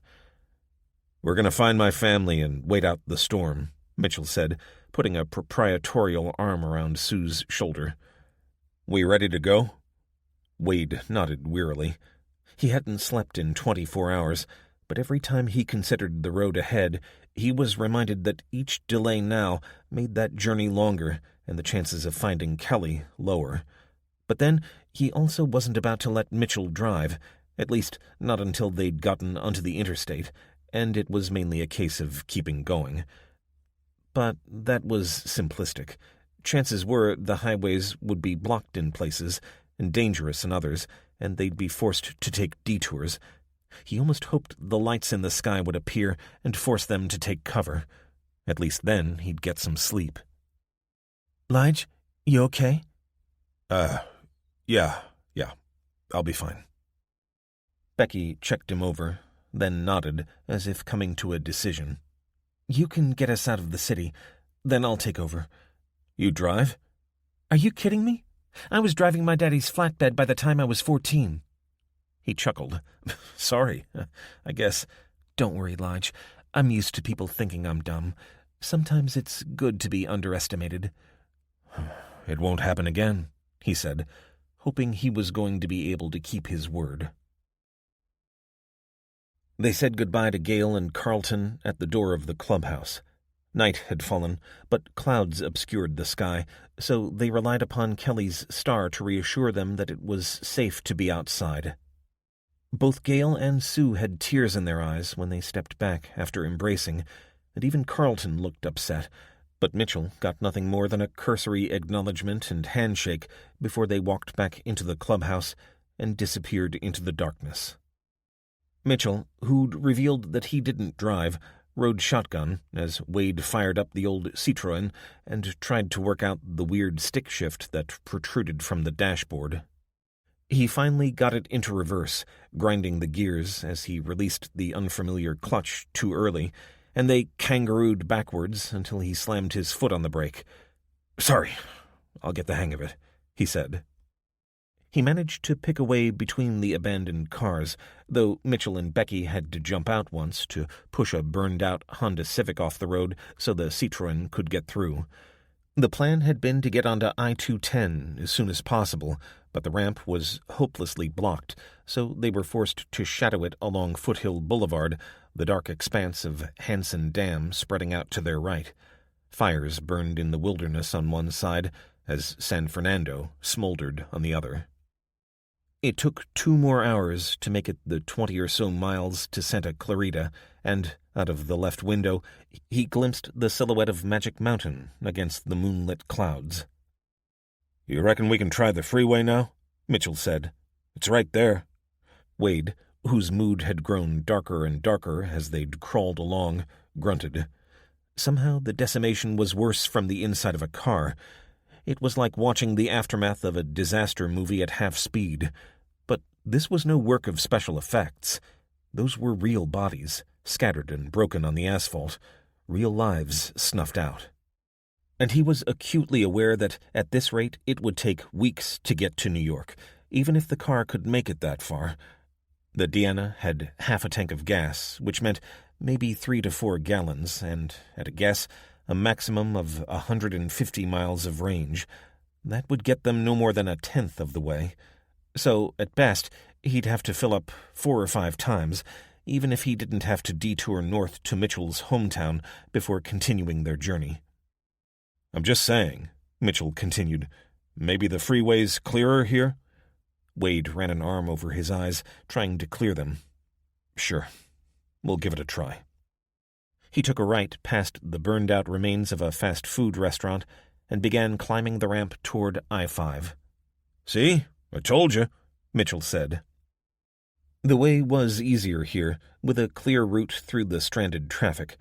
It looked to Wade as if someone had been through here since the night of the disaster.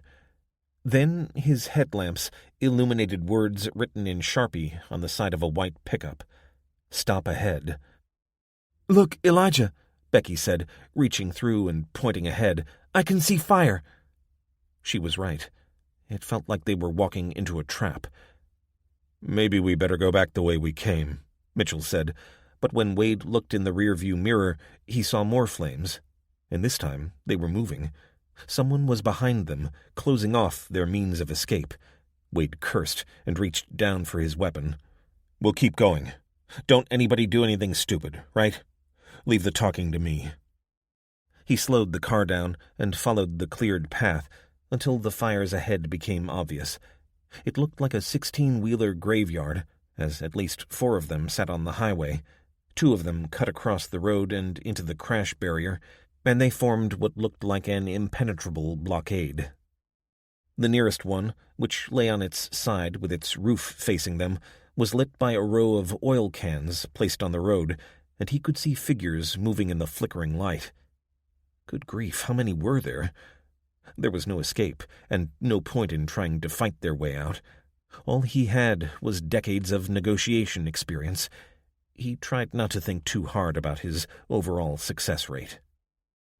2 figures moved toward the car, one holding an automatic weapon and the other with a hand up. Wade brought the Citroën to a halt and rolled down the window. He was surprised the face that appeared was a young woman, and she was smiling. "You didn't see the signs, no?" she said in a soft Spanish accent. What signs? She laughed at that. All along the interstate for maybe 10 miles each way? We weren't on the interstate. Is that right? Hey, don't move or I fire! The man behind her poked the rifle barrel through the open window as Wade froze. It's okay, Jimmy. I don't think he's going to take any risks. I was just getting my badge, Wade said. I'm a cop. It was a gamble. He didn't know how she'd react to the news, but he had no other cards in his deck. She nodded and put a hand up to deflect the rifle out of the way, and Wade very slowly reached into his pocket and handed her his ID. Detective Elijah Wade, Glendale PD, she read. Are you taking these people into custody? She giggled to her comrade. No, we're heading north. Mitchell here's got family in Medford, Oregon. She looked at them all.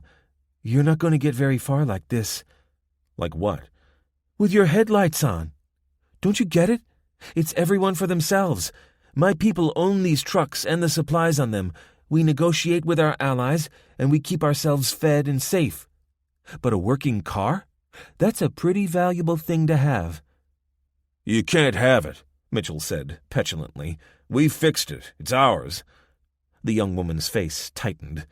You think that means anything? You think we couldn't take it if we wanted? I'm sorry, Wade said. This man's an idiot. He stabbed a finger at Mitchell. No, cannot. He returned his attention to the young woman at the window. Look, we know you could do whatever you wanted, but I'm hoping you'll let us pass through. Sorry, I can't do that.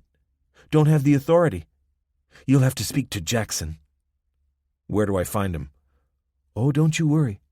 He'll find you. Wade parked the Citroën alongside the first truck and got out of the car with his arms raised. They were immediately surrounded by half a dozen armed men and women, all wearing baseball caps or hoods. Wade saw combat jackets and even police uniforms among them. A man emerged from the crowd and watched as Wade and the others gave up their weapons.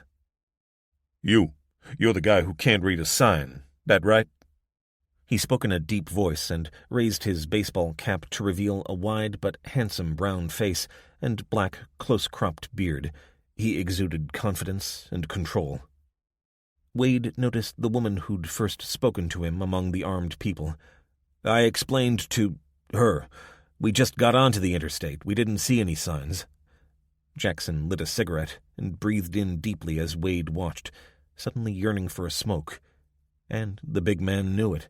That much was obvious. Yeah, Micah told me what you said. Now why don't you and me have ourselves a little talk, man to man? He nodded, and Becky, Sue, and Mitchell gasped as their arms were pulled behind them. Gently, gently. These people are our guests, Jackson said, before gesturing for Wade to follow him. Jackson led him to the back of the nearest truck, then pulled the doors open. Inside, Wade saw pallets of food and other supplies, with makeshift counters just behind the doors. It looked like a warehouse operation.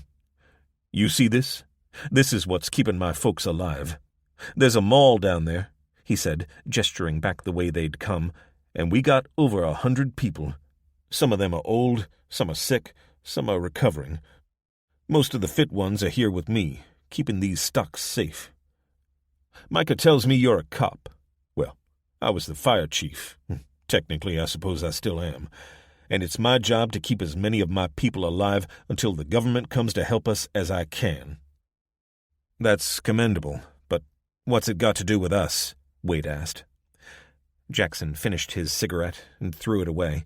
He took 2 more from the pack and handed one to Wade before lighting them both. I know a fellow addict when I see one. Bad for your health, you know. But then so is the end of the world.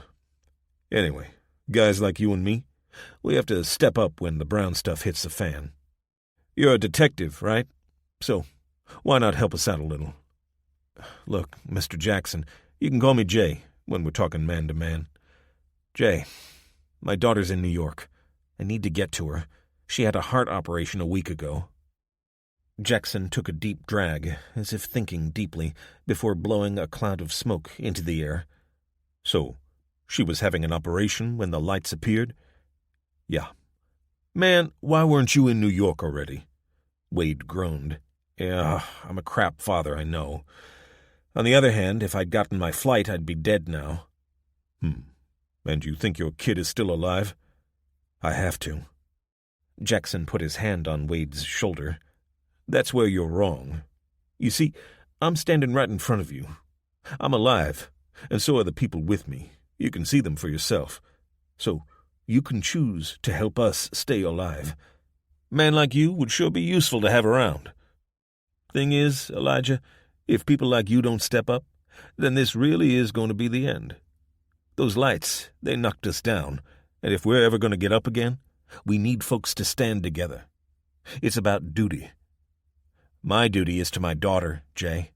I know that now, more than ever. I let her down before. I won't do it again. Jackson shook his head. Even if you find her, and that's a hell of a long shot, what kind of a future will she grow up in if people like you don't do the right thing? I am doing the right thing. I made a promise, and this time I mean to see it through, or die trying. Now are you going to let us through or not? Finishing his cigarette, Jackson flicked it away, the orange glow arcing through the air to disappear before it hit the ground.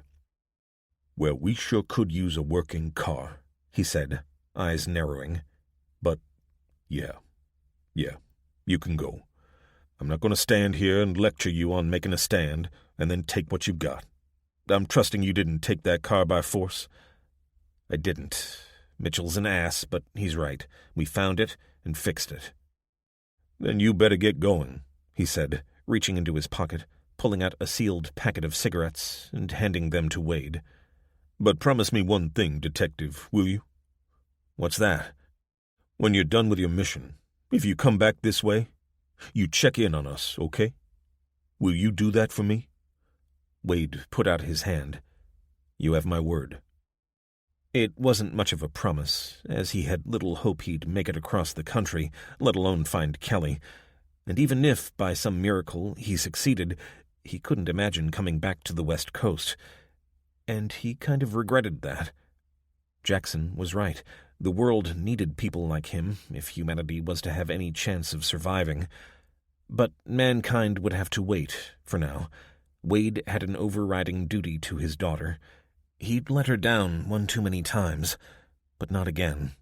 He would find her, or die trying. 13. Elijah, Day 8. Elijah was asleep on the back seat as he felt the Citroën veer off the highway and into the parking lot of a motel. What are we doing here? Becky turned around from the driver's seat, then pointed up at the little star hanging from the rearview mirror. Started glowing a while back, but this is the first place we've come to where we might be able to hole up. Mitchell was slumped in the passenger seat, asleep with his head leaning on the windowsill, but Sue was looking out into the darkness on the opposite side to Wade. He pulled out his weapon and tried to pierce the darkness. They'd been driving without headlights, using the moon to illuminate the road ahead, but moving at a crawling pace for fear of colliding with something. Where are we? Don't know. We passed signs to Bakersfield, but you said to stay on I-5. Mitchell snored himself awake, and Wade left it to Sue to fill him in. How far have we gotten? Since the roadblock? 85 miles. Is that all? Jeez, we've been driving for hours. Really? Becky snapped. I hadn't noticed. You want to keep going when that's in the sky? She pointed through the windshield. Above them, emerging from the darkness, pulsing lights danced, growing brighter as they watched. We need to get inside, Mitchell said, shrinking back and putting his hands on his head. Take us round back, Elijah said, out of sight of the road. Becky nodded and guided the car around the motel before parking it between two wrecks. How do we know someone won't steal it? Mitchell said as Becky turned off the engine. I guess the lights will keep it safe, Wade said. Anyone who's survived so far will know that they can't go out while the Aurora's in the sky. But anyway, we haven't got a choice. Now let's get inside, he added, before reaching forward and grabbing the glowing star. Elijah tried the first door handle he came to, but it was locked, so he and Mitchell kicked at it until it swung inwards. "Jeez," Wade said, reeling back at the stench that roiled out of the room. He pulled the door shut again and took a deep breath. "We're not going in there." He moved along to the next one and, this time, pressed his nose into the door jamb. Raising his foot, he went to kick at the lock when a voice called from inside, "Please, leave us alone." Elijah stepped back from the door and waved the others away. "We don't mean any harm. We're just looking for shelter from the lights." He could hear whispering on the other side of the door. Then the lock clicked, and a face looked out. It was a young, frightened woman. She looked at Wade, then the others, before stepping back to let them in. "It's okay, Max. They could force their way in if they wanted to. They don't look too mean to me." A man of similar age stood in the far corner, but as they closed the door behind themselves, he darted forward and checked that the drapes were closed tight. "What's that?" he asked, pointing at Wade's hand.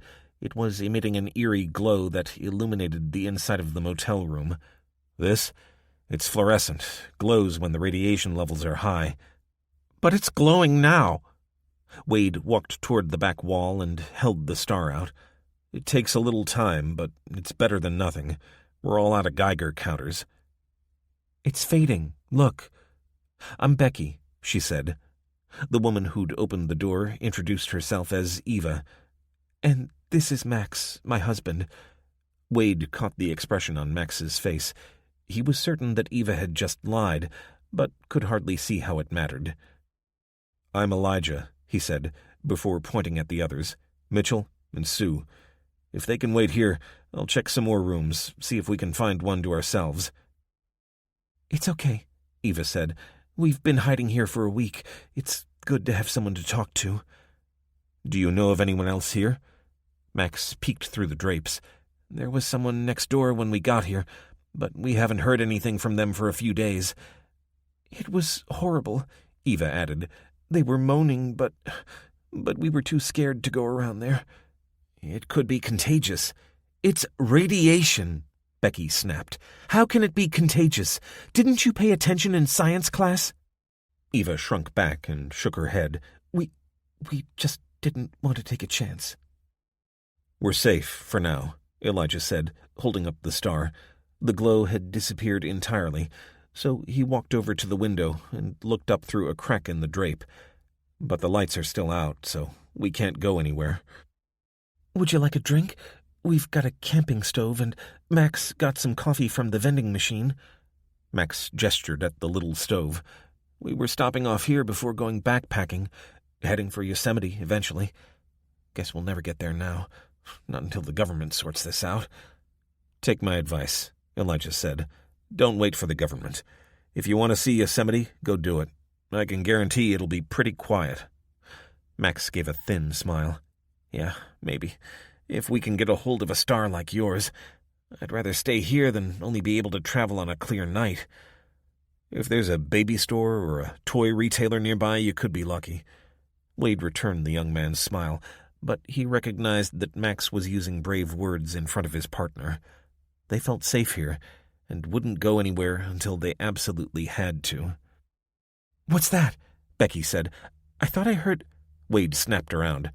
"A truck. They must have seen us arrive." "What are we going to do?" Mitchell asked, his eyes wide with fear. "You're going to hide here. I'll go deal with it."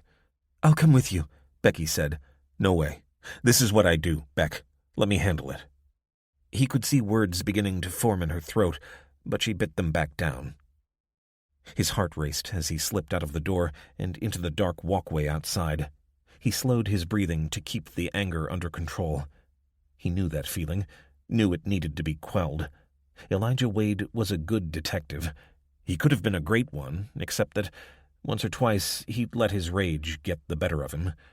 Most folk would say his actions had been justified, but those folk didn't make the rules, and he knew they were right. Cool heads make great cops. That was his mantra. Following the line of the motel, he reached the corner and peered around it, just in time to see someone getting out of the driver's seat of an old Mitsubishi flatbed. A second figure got out on the other side. Wade watched as they circled the Citroën. He had 3 rounds in the clip of his Colt 1911 and 1 in the chamber, plus 1 more clip in his pocket. He'd need to find more ammunition sooner rather than later, but for now, he had to make sure every round counted. From their movements, Wade could tell the 2 figures were both young men. One was larger than the other. Even here, at the world's end, he wasn't about to shoot without giving a warning, but as he opened his mouth to call, a third shape got out of the back of the truck. Wider than the others, this figure moved with the quiet assurance of a leader. "Just an old piece of crap, boss," the first man said. "You want me to smash the glass, see what's inside?" The second figure agreed. He had a reedy, nervous voice. "Yeah, we wasting time." Wade could see the one they'd called Boss move casually around the Citroën. "Piece of crap? Works, don't it? How many can you say that about? Question is, where be the driver?" "I'm here," Wade called, "and you get 1 warning. Get back in the truck." For a moment, the 3 figures froze, but as the 2 underlings swept the shadows with their weapons, the boss simply raised his hands and moved into view. "You a cop? Sound like a cop." "Glendale PD," Wade responded, keeping his voice low to make it harder for them to fix his location. The boss nodded. "Yeah, thought so. Seems to me you ain't gonna shoot 3 times before we get you. You outside your jurisdiction, friend. Now why don't you let us take what we want, and we let you live? How that sound?" Wade could see the man walking slowly toward him, hands raised. There was no question of allowing them to take the car. It was the only way he could see of getting across the country short of walking. It was his route back to Kelly, and everything else took second place to that overriding priority. The boss was right. He likely couldn't shoot all 3 of them before they got to him. He made his decision. Due process was yet another casualty of the calamity that had wiped out billions, as far as he knew. At the last instant, the boss saw the muzzle of his gun as he took aim, and so the round hit him in the upper chest rather than the heart. The boss fell with a yell of pain, and Wade snapped back as the corner he'd hidden around became a chaos of exploding brick dust. He took advantage of a moment's pause to bring his weapon to bear again, but in that instant he saw the larger of the 2 henchmen dragging the boss's body toward the open door of the truck. Movement on the other side of the Citroën caught Wade's eye, and a shape leaped out from the shadows, rounding the corner, knife flashing in the dark. With a groan, he fell backward, breath knocked out of him as he hit the ground. He could smell alcohol on his attacker's breath, and the man roared with anger, wrestling with Wade as the detective tried to keep the knife away from his neck. "You son of a bitch, I gotta slit you wide open." Wade pivoted suddenly, bringing his elbow up as the thug lost his balance, his head snapping back as Wade connected with his jaw. He scrambled to where his weapon lay, grabbing it and bringing it to bear as his opponent got onto his knees. In a dog-eat-dog world, Wade should have pulled the trigger, but despite his anger and fear, his thirst for vigilante justice had dissipated when he'd seen the leader fall backward, his hands still raised. His attacker's eyes widened, and for an instant, Wade saw the man believe he was about to die. "Get out of here," Wade hissed, "and if you follow us, I swear to God I'll blow your head off." Elijah saw the man's eyes widen even further. Then Wade nodded in the direction of the truck. "Go, brother." Instantly, the man got to his feet and ran to the truck, climbing in beside his comrade, who'd now gotten the boss into the back. Wade watched as the vehicle wheel-spun its way across the parking lot, then turned and headed toward the highway. Then, as he was about to turn around, he saw a muzzle flash lighting up the inside of the truck for a moment. It seemed the boss didn't have Wade's sense of mercy, so Elijah put a bullet into one of the tires and watched as the truck limped away. He slammed the door behind him as he got back to the room and stood with his back to it as Becky rushed to him. "You're bleeding!" He put his hand to his forehead as Becky traced a wound he hadn't even noticed. "It's nothing, but we've got to get out of here," soon as the lights stop. You didn't kill them all? No, Mitchell, I didn't kill them all, he growled, then looked at Becky. I've chased them off. One is dead, one wounded, and I've winged the car, but I don't want them following us. Don't think we'd be able to outrun them. He smiled as she wiped the blood away with a paper tissue. Eva emerged from the shelter of Max's arms. Will they come back? Yeah, I think so. What do we do? Wade shrugged. Go hiking in Yosemite, but keep off the highways and find yourself something fluorescent. Look what you've done, Max said, jabbing a finger at Elijah. We were safe here. Wade shook his head. You only thought you were. Someone would have found you in the end. Get out into the wild. You'll be safer there. Max was shaking with barely contained rage, but Wade could see he was also terrified. Eva pulled his arm down and around her and hugged him. Clever woman, Elijah thought. She'd given her lover a way to back down without losing face. Maybe they were stronger than he'd thought. 2 hours later, the lights in the sky had faded, as had the glow of the fluorescent star, and they were back at the car. Wade glanced across at the slick of blood reflecting the moonlight where he'd hit the boss. Fatally, if there was any justice in the world.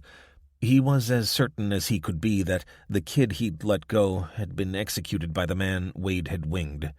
No, there was no justice, except the justice he delivered himself. He'd already seen enough to know that humanity had fallen a long way, but he was pretty sure it had a lot farther to go before hitting rock bottom. He got into the driving seat and took them out of the parking lot, glancing down at the body of a young man lying by the side of the road, shot in the back of the head and thrown out of a moving truck. 14. Hannah. Hannah, are you receiving? Hannah! She hauled her head up, wincing as she unstuck her lip from the tabletop. Akihiro had excused himself before the sun had gone down, and she realized she must have fallen asleep almost as soon as he'd gone. She flailed in the dark until, finally, she found the radio handset. Shane, you okay? You should be back by now. Oh, thank God. Look, we're on our way, but so is someone else. What do you mean? I can see lights coming up the access road. Heading for us? No way to know. Are all the lights off where you are? I can't see any from here. Yeah, the generator's off, and I did the normal sweep. Then she realized. No, I didn't. I fell asleep. Like I said, we can't see anything from here, so unless the professor's got a light on, you should be okay. Just barricade the door like we said, will you? We'll be back in an hour, and I'll give you a buzz. She acknowledged his message and looked up the stairs to where Akihiro's room was located. The guest quarters were arranged around a central cylinder, and his faced outwards, away from the direction Shane could see. Hannah ran to the door and fed a long metal pole Lev had taken from a cafe fixture through the door handle. Then she began pushing the furniture that had once welcomed visitors to the observatory against the back of the door. It wouldn't keep out a determined attack, but it was better than nothing. She climbed the stairs until she reached the top section and went around to Akihiro's quarters. With a grunt of fear and annoyance, she saw the sliver of light escaping under the door, which meant, unless he'd lowered the blinds perfectly, they'd be lit up like a lighthouse. Without knocking, she went inside to find the professor asleep with a book on his chest. He awoke with a start as she rushed in and turned off his bedside light before pulling the blinds down. What are you doing in here? People are coming along the access road. He was suddenly alert. How many? Are they coming here? I don't know. I am so sorry. I fell asleep with the light on. What do we do if they break in? Again, I don't know, she snapped. The only weapons they'd found were a set of kitchen knives, and the two men had taken the largest of those. Was she really supposed to defend the place with a paring knife and an old man? But what else could she do? They could hide for a while, but they'd be found eventually. For a moment she felt a flash of anger that Lev had taken his handgun with him, but, after all, what was she going to do with it? She was British, after all. They made their way out onto the top-level landing and looked out into the near darkness below. She couldn't see anything from there, so she went down to the next level and was just looking for a vantage point while entertaining the ludicrous thought that this was some sort of inappropriate joke when— bang, bang, bang, bang. Someone was rattling the door. Now she could see. Good grief, there were dozens, perhaps hundreds of lights. All they needed were pitchforks. But she was no Victor Frankenstein, and she had no monster. Bang, bang, bang. What should she do? Her heart thumped against her chest as she stood, like a raccoon in a searchlight, looking desperately for a way out. "We must hide," the professor said. Thunk. Thunk. Now they were using something to bang against the glass. It wouldn't last long, certainly not long enough for Shane and Lev to get back. She heard voices, the sound of an angry mob. Hannah was terrified, but there was no escape. So she ignored Akihiro's protests and took the stairs down. As she reached the bottom floor, she could see them. Okay, perhaps hundreds was exaggerating, but more than enough to break down the door, and she could do nothing to stop them. She switched the emergency lights on as she passed the reception desk, and the sounds outside suddenly stopped. Hannah groaned as she heaved the furniture away from the door. The reflections of the lights on the glass meant she couldn't see anything outside, but she had an impression of greedy eyes turned toward her. The only thing she could think of doing was to welcome them in. The less violence they had to use to get inside, the less they'd be inclined to be violent to her and Akihiro. At least, that was the theory. She drew in a deep breath and pulled the bar out from through the door handle, expecting it to explode inward at any moment. But nothing happened. She knew they were out there because she could hear the small movements of feet on gravel and hands on the glass, but they made no effort to come inside. It was like some sort of vegetarian zombie apocalypse. Until, finally, the door opened slowly. She saw the muzzle of a small handgun enter into the widening gap and sweep the inside until, finally, it found her. She froze, utterly helpless, and waited for— what? Whatever was going to happen next. And then, after an instant that seemed an eternity, the gun lowered, and the door flew open. "Dr. Redman? Oh my God, is it you? Truly?" For a moment, Hannah's spinning mind couldn't place the figure that was striding toward her, arms open. But she knew she ought to recognize her, so she fell into the embrace. "Please tell me you're not the only survivor." The hug released, she shook her head at the round face of a middle-aged woman, both wiping the tears from their eyes. "It's so good to see you, Eve. There's 2 of us, and 2 others here. That's all?" The observatory's administrator shook her head sadly. "I'm so sorry. So many people are dead." Hannah could see that those words hit a personal nightmare. This woman was holding herself together by the slenderest of threads, but she was holding herself together. "But, Dr. Redman—" Hannah, she said, smiling weakly. "Thousands are dead in Hilo. I couldn't think of anywhere else to find help." "What can we do?" Eve took Hannah's hands. "Last night, the lights came back. People are already sick from it.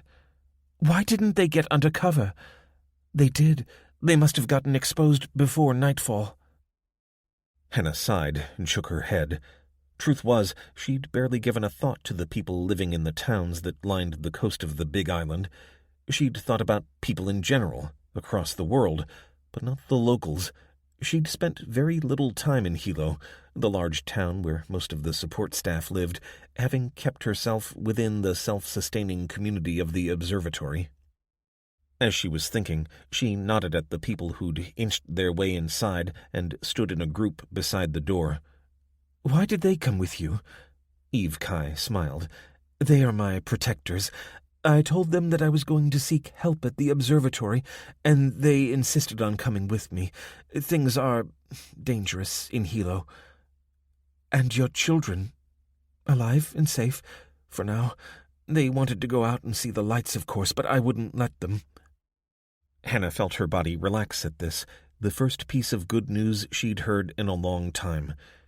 If only more people had been as cautious. Eve wrapped her hands around Hannah's. "I know. I try not to think about them, our friends and colleagues, both here and in the town. I couldn't make people listen, Hannah. It was as if a madness took them. Tell me what we can do to help. Have you worked out a way to detect the radiation level during the day?" "Yes, Dr. Remy adapted the input from the UV detector. Dr. Walsh has adjusted it since then, so it's more sensitive." "Shane survived?" Eve said, smiling for a moment, before her face darkened again. "Pretty?" Hannah shook her head. "Oh, I'm so sorry, Hannah. I try not to think about it. We've got work to do. This is Professor Oshiro Akihiro," she said, gesturing at the professor as he made his cautious way down the steps. Eve turned to greet him. "From DSST? Indeed, Dr. Redman rescued me and set me on the path to health. Now we are dedicated to the task of establishing the true nature of this phenomenon so we can better predict the future." Eve nodded, then turned back to Hannah. "That's good, but what we need now is a warning when radiation levels are high. We can do the first part with our detector, and we can use the nuclear attack sirens. We just need a way for you to activate it." Hannah nodded. "Trouble is, most of our electronic equipment is bricked. I guess the cell network is down in Hilo." "Yes, the siren system was built before integrated circuits were invented, so it's probably survived. We'll work something out." Akihiro made a grumbling noise in his throat. "But we must not be distracted from our main purpose." For the first time, Eve's temper snapped. "People are dying in Hilo, Professor. They can't hide forever. They'll starve. They need a warning." "I am sorry, but people are dying in all countries. We need to know when these radiation pulses will end, or the entire human race must learn to live underground. Our work is critical for the survival of the species." Hannah looked from one to the other. Both were right. In the here and now of Hilo, people were dying because they didn't know when it was dangerous to go out during the day, but that would be repeated around the world until a reliable warning system was in place globally. Then she was distracted by movement in the group lining the door, and she saw Shane make his way inside, followed by Lev, who was obviously still on red alert. "Eve!" he yelled, jogging across and hugging her enthusiastically. "Is everything okay here?" he added, looking over her shoulder at Hannah. Hannah smiled. "Yeah, and we've got a job for you and Lev. I think it's going to be right up your alley." Day 8, Mauna Kea Observatory Cluster. Hannah sat in Akihiro's bedroom, looking along the track that ran away from the observatory and down the mountain. The professor stood beside her as they watched the line of people walking away. "This was the correct call," the professor said, as if talking to himself. Hannah's eyes remained fixed on the man in the bright red puffed coat with matching woolen hat on his short-cropped yellow hair. "I'm sure you're right. All the same, I'll be glad when he's back. You are developing feelings for Dr. Walsh, are you not?" "I care about him, if that's what you mean. He's the only one of my workmates who survived." She wasn't about to admit any more, even to herself.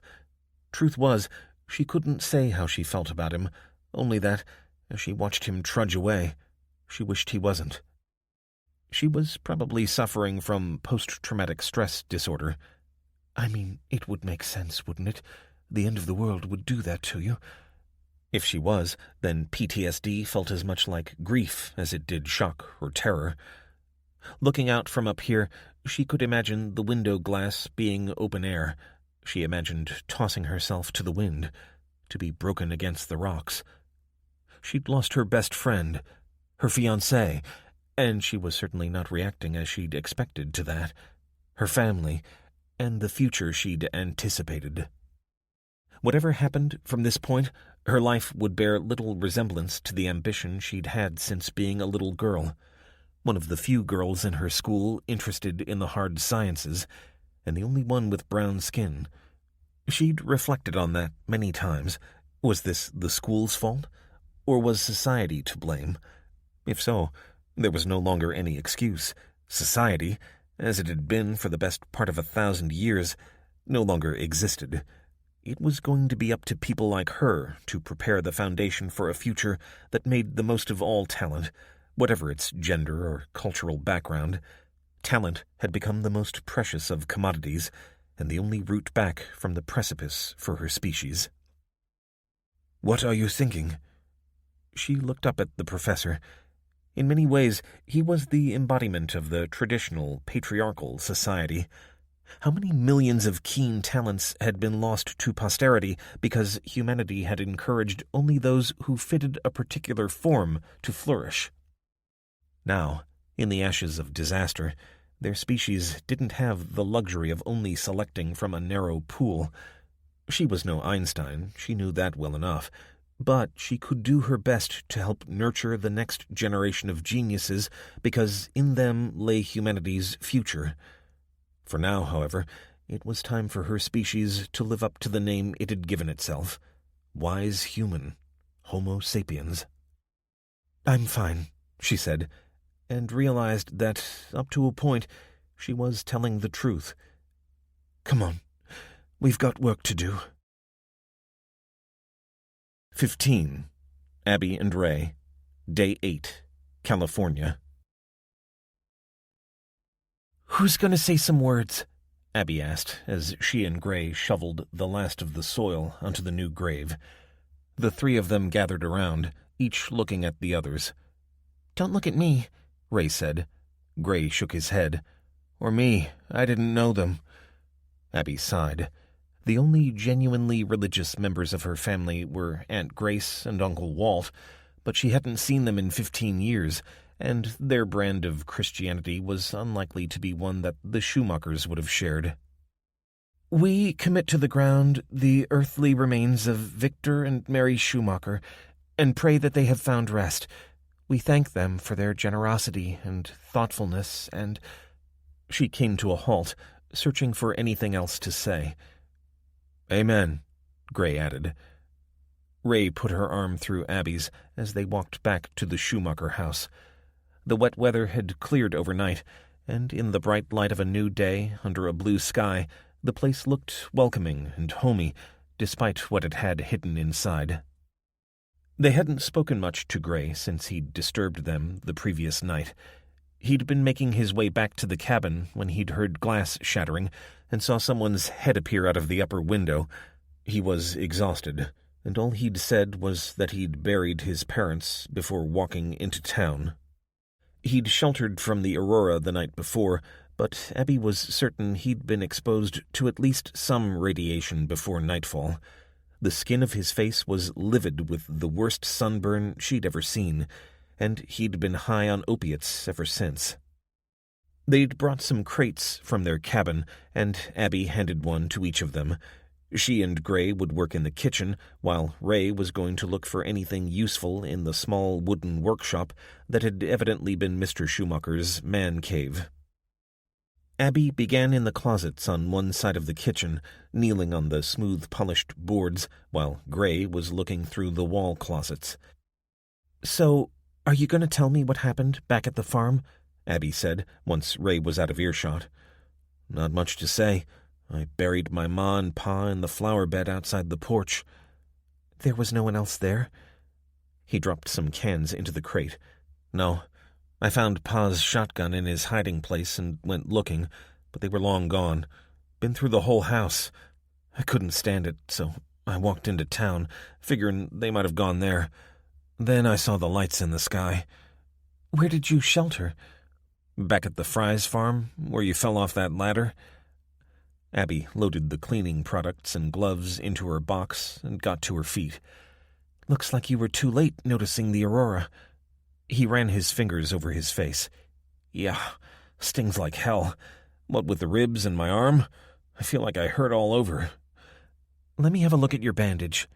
She wound up the arm of his check shirt. "I fetched some shirts and stuff out of my old bedroom." Abby ran her fingers over the bandage, feeling for any swelling or signs of leakage. "You took your antibiotics?" "Yeah." "This dressing is overdue to be replaced. We'll sort that out back at the cabin. Will you check the house for medical supplies?" He refastened his shirt cuff and put his camouflage jacket back on. "Sure." "Abby," he said, as he reached the kitchen door. "Uh-huh." "It's okay, for me to stay a while? With you and Ray, I mean." "Of course," she said. Then, as her tired mind caught up, she added, "As long as you make yourself useful." She couldn't shake off a sliver of doubt at the prospect of welcoming this damaged young man into their home. But the world had changed forever, and if he proved trustworthy, then they would be safer with an extra pair of hands and eyes. His mouth spread in a relieved, boyish smile. "I will. Thanks. Oh, and Gray, what happened in the town?" His smile disappeared. "I'll tell you when we're done here. The sooner we're back in the cabin, the better." Ray was the last one to settle around the kitchen table in the cabin, having headed down to their father's bunker, as they now referred to it, to stow the tools she'd found in Mr. Schumacher's workshop. It had taken most of the day, and several trips back and forth, to retrieve everything useful from the Schumacher house, and the cabin was now littered with boxes, cans, and crates. They'd struck gold when Ray had gone round the back of the workshop to find the firewood store and generator, and now had enough furnace fuel for a couple of weeks. It was harder to work out how much generator time they'd bought themselves, but it had to be about that long, provided they rationed it. As a celebration, however, they had the 12-volt lighting circuit running and were popping corn in the microwave. "So, tell us about Oak Ridge. What did you find?" Abby said, immediately regretting it as Gray's face fell. "Oh, Ab, can't we just enjoy the popcorn?" Ray whined. Gray put his hand up and shook his head. "No, you're right. We can't pretend things are okay when they're not." Abby had noticed that Gray almost always sided with her over Ray. Her sister had noticed it too, and slumped on her barstool, sullenly picking at her popcorn. "It's a hot mess," Gray said. "I told you I hid from the lights at the Fry's place, stayed awake all night so I'd see when the Aurora stopped, which it did not long before dawn. Thought about coming straight back here, but I decided we needed to know what was going on in the town, and it was only a mile or two farther on, so I decided to find out. Was already feeling sick by then, though, so I knew I must have caught some radiation before I holed up. Anyway, most of the town's been burned down, looted stuff all over the streets, and smashed up cars everywhere." "Any sign of the authorities?" Abby asked. Gray nodded. "Oh yeah, I found the sheriff." "What did he say?" "Nothing. He'd been dead for a few days by the time I saw his body, dragged out of the sheriff's office and thrown into the road.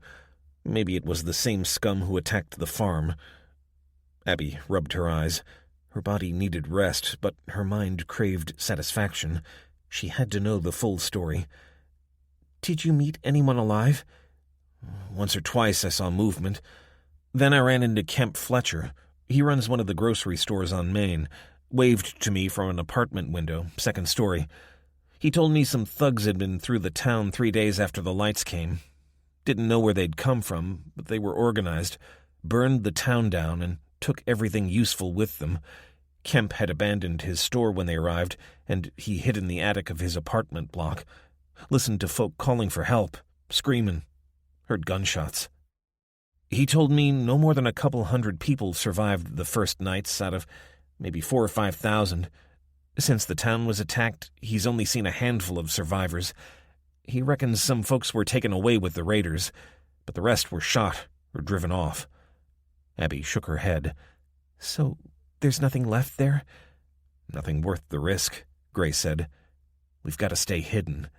I guess they've gone off to attack somewhere else, but that doesn't mean they won't be back, and as supplies run low, they'll look harder." "It was such a nice town," Ray said. I can't think about so many people being dead. I mean, the radiation's bad enough without the survivors killing each other. We've got to hide ourselves better, Abby said, and we need an escape route. Ray's face froze. Are you serious? We're not leaving the cabin. Ray, it's just an emergency plan, okay? We'd only leave if our lives depended on it. A bit like the self-destruct protocol on the Enterprise. Don't talk to me like a child, Ray snapped, her eyes flicking to Gray. Abby took her hand. I'm sorry, it's just how I think about things, she lied. It seemed Gray's presence had altered the way Ray wanted to be seen, and Abby couldn't help but feel sad about that. Her sister's continued innocence and imagination was one of the few bright spots in the otherwise unremitting darkness. I get it, Gray said. The Wrath of Khan? Classic movie. Actually, it was The Search for Spock, Ray said petulantly. Kirk traps the Klingons on the Enterprise and beams to the surface of the Genesis planet. Gray nodded thoughtfully. Yeah, of course.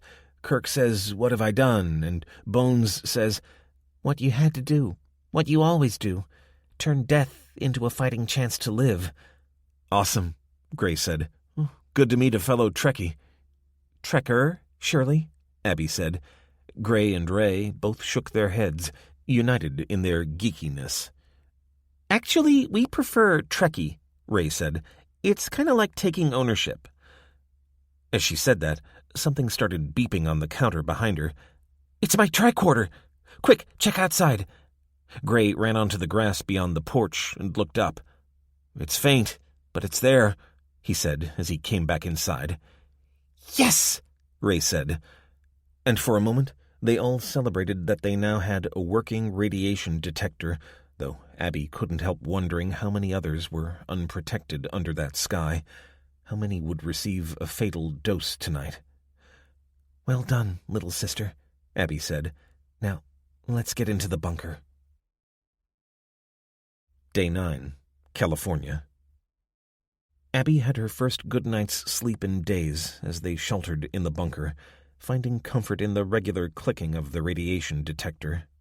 Ray had switched off the audible alarm, but the tricorder was set up on their father's workbench, so they could see its red light as they lay together in a makeshift bed on the couch. Even though it would be dangerous to go outside, there was something reassuring in knowing what the levels were like in here, and that when the light went green, they'd be safe. They'd spent several hours making plans, gathered around the workbench, before finally succumbing to sleep. Abby lay with her arms around her sister, listening to Gray's snores coming through the door of their father's office. She hadn't worked out the puzzle that was Gray. Not yet, anyway. He'd changed since he'd returned to the cabin. The sullen, somewhat creepy attitude had been replaced with smiles and positivity. Maybe he needed to close the door on his past life by burying his parents and visiting the town before he could fully accept this new one. Whatever the reason, he was much easier to live with, and she no longer felt that sense of threat about him. He was, as he appeared, an intelligent young man denied his expected future, but determined to adapt. For now, at least, he accepted Abby's authority to make the final decisions where needed. She was a decade older than him, and half as much again older than her sister, but more importantly, she'd had far more and varied experiences than either of them, though she wasn't sure how much that mattered now. They'd agreed that, rather than simply surviving, they had to prepare for the medium term now, and that meant focusing on 3 main areas. Food and water came first.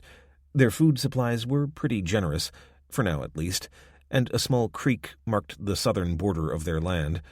But they needed to find ways to supplement their stores with fresh food, and the river was the obvious source of that.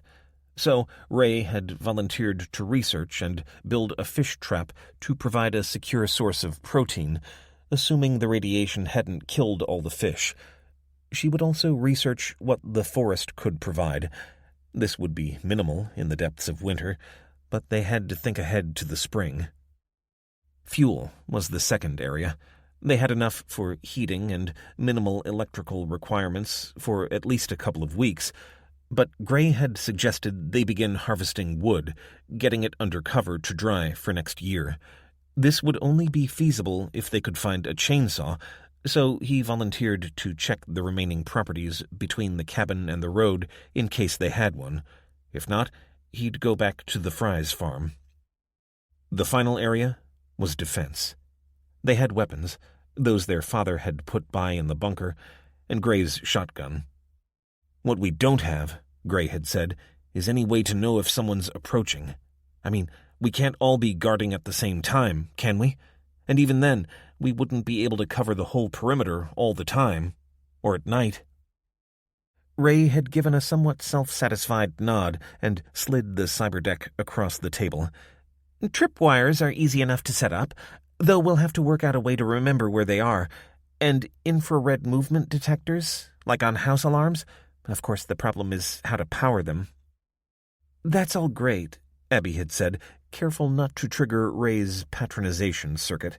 But while you build Fort Knox, we need to find something a bit more low-tech. I mean, what about the creek? Anyone could sneak up on us in that direction. Gray gestured over his shoulder. True, but the track to the highway is the biggest risk, I reckon. I thought about that.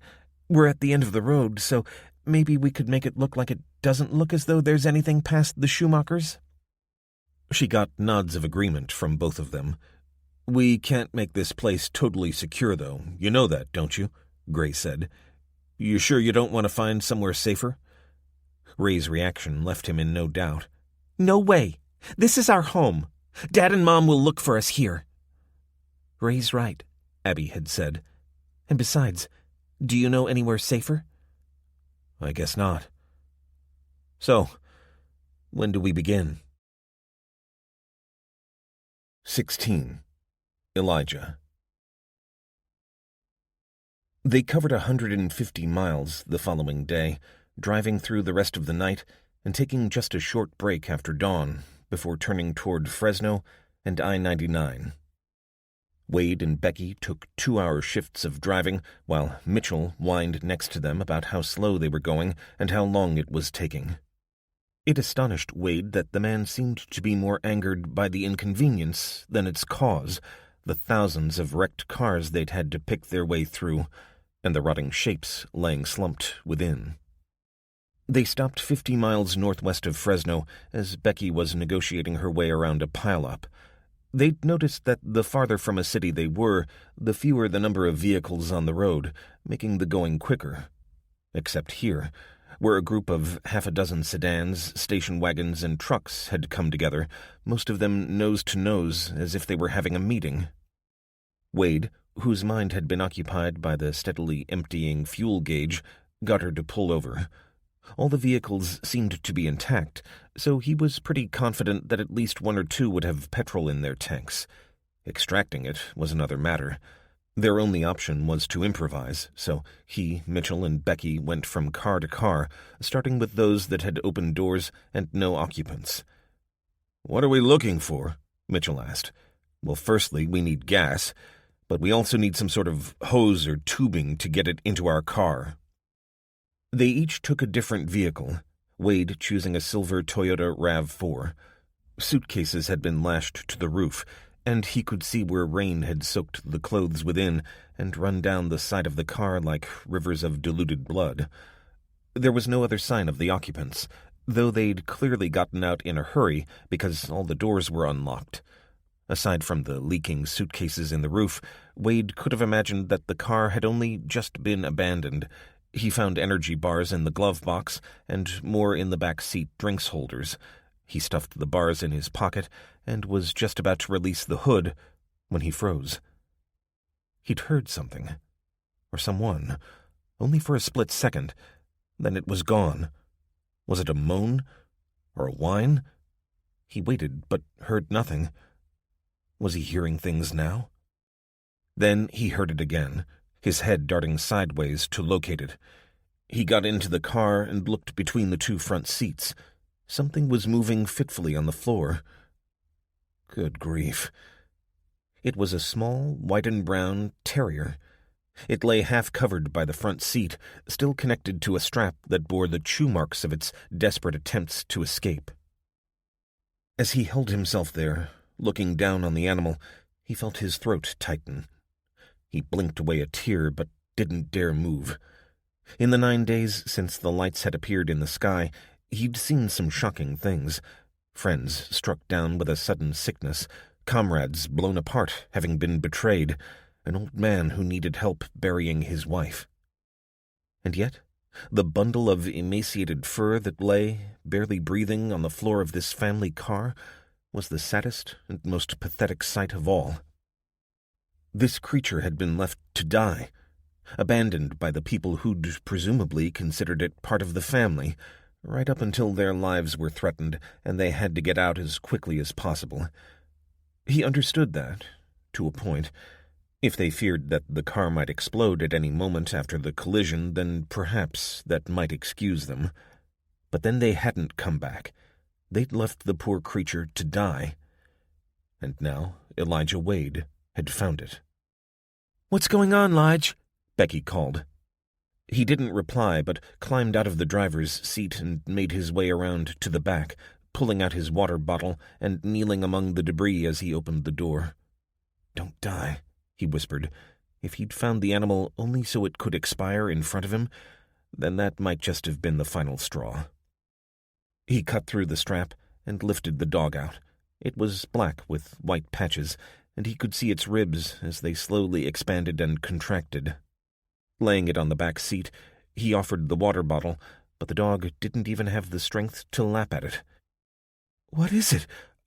Oh, my God! Is it alive?" He felt Becky's hand on his back. "Just about, but we need to get some water into it quickly. Any ideas?" Her water bottle appeared by his ear. "Try this one. It's got a valve. You can squeeze the water in." "What the hell's going on?" Wade tensed at Mitchell's voice. "Have you found a car with gas in?" "Yeah." "And a hose? Is that a puppy?" "No, it's a small dog. Looks half dead to me." "More than half. We're trying to help it." He heard Mitchell shift position as he tried to get a closer look. "Why? Why what?" Why are you trying to help it?" "Are you serious?" Becky said, not hiding her incredulity. "It's a dog." Wade didn't respond. He was offering up the water, and the creature was finally taking some. "Oh, just a little, fella." "Even if you can save it, you can't bring it with you," Mitchell said. "There's no room, and we ain't got any spare food for it. Besides, it smells." "So do you," Becky snapped. "Now are you going to help me find some hose or not?" Wade was relieved to hear Mitchell's boots departing. "Oh, what a sweetie." Elijah turned in surprise to see Sue standing there. She'd hardly said a word since they'd left the motel, maintaining a stubborn silence aimed, Wade suspected, at her husband. But then he hardly considered himself an expert in interpersonal relations, especially between men and women. He considered himself a decent detective, but he had never unraveled that particular mystery. "Can I help?" Sue said, squeezing next to him as they both crouched on the asphalt, reaching into the car. Wade shimmied to the side a little to let her stroke the dog. She reached up, running her fingers around its neck, and Wade had the nightmare vision of her strangling it, but, with a click, the collar fell away, and she flung it out of the car. "Why did you do that?" "So he can breathe easier. And I don't want to know what name the people who had him before gave him. He needs a new one now. Look, he's drinking." Wade smiled as the dog's chest began to move with more assurance, as if his strength was returning. "Don't give him too much," he said. "Why don't we see if he'll eat something?" "Elijah, is this any good?" Reluctantly, he got to his feet to see Becky gesturing from a nearby truck. The hood was raised, and she was pointing inside. "Yeah, I reckon so," he said, joining her. He reached down and felt beneath the engine. Then, with a grunt, he pulled out the hose. "It's for the washer reservoir. It'll take a while, but it'll do. Nice one. It's long enough so we can transfer the gas directly from one tank to the other." He watched as Becky reversed the Citroën so it was alongside the car they'd found the dog in, and then Wade began siphoning from one to the other. "Look, he's gotten up," Sue said, smiling from ear to ear and pointing at the little terrier as it struggled to its feet. "I gave him one of my cookies." Wade looked across at Mitchell, who'd been shadowing Becky and was now gesturing at his wife. "What's the point? I told Wade he ain't coming with us. We can't spare the food." "He can eat my share," Sue said. "No, Mitchell.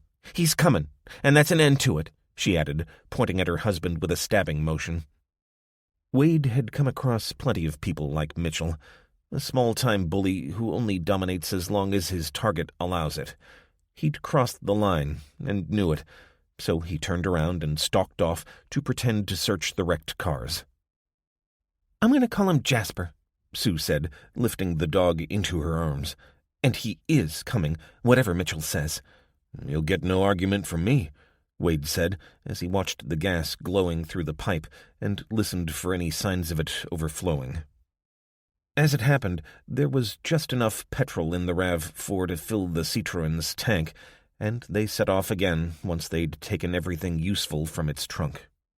Becky had found some provisions stowed beneath a pile of coats, so they had food for 2 or 3 extra days, mainly energy bars and cans of soup, but welcome all the same. And Jasper the dog lay sleeping in Sue's arms as Becky navigated around the pileup and along I-99. Day 9. It was after midnight when Wade pulled into the parking lot of a small church just outside Merced, California. Mitchell had insisted they stop, and Wade wasn't about to argue, as he could barely keep his eyes open. A brazier burned outside, and a man stood beside it, waving at them. "You're welcome to take shelter here," he said, as Wade rolled his window down, keeping his Colt out of sight, "if you come in good faith." Mitchell was out of the car as soon as the wheels stopped turning. "Come on, Sue, let's go." "I'm sorry," the man who'd welcomed them said, "but we cannot allow animals into the church. There is barely room for God's children." He was a slim black man with a pointed beard hiding his chin, and his regret looked genuine.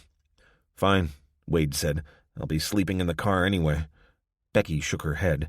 "It's freezing." "We have blankets we can lend you," the greeter said in a soft African accent.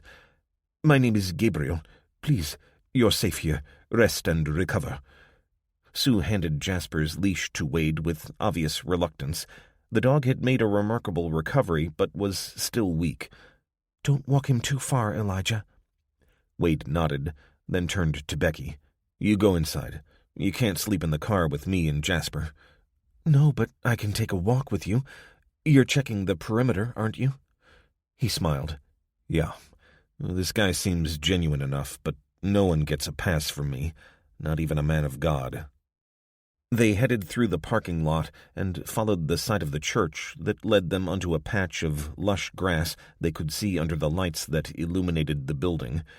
It was a stark contrast to the dry browns that had dominated the last hours of their journey before darkness had fallen. Wade carried the dog under his arm, legs dangling down as Jasper sniffed the air. He put him down on the grass when they got to the farthest point away from the parking lot. "Do you think they'd care about a dog going to the bathroom on their lawn, Lige?" "People are weird." "That's your professional opinion?" "It is. The world could be going up in smoke, but neighbors would still be fighting over things that never mattered back then and absolutely don't matter now." They watched as the little dog staggered around, finding the perfect spot before relieving himself with a shudder. "Do you think he'll make it?" Becky asked, hugging herself as a cold wind rattled the nearby palms. "Sure, why not? Sue will make sure of it. I reckon she cares a lot more for the dog than she does Mitchell." Becky shrugged. "Why is she with him? I mean, he's such an ass." "Maybe she doesn't have anywhere else to go." "I wouldn't let a man treat me like that again." He picked the dog up, and they turned around, heading back toward the parking lot. "I'm glad to hear it. I reckon it's safe enough for you to sleep inside."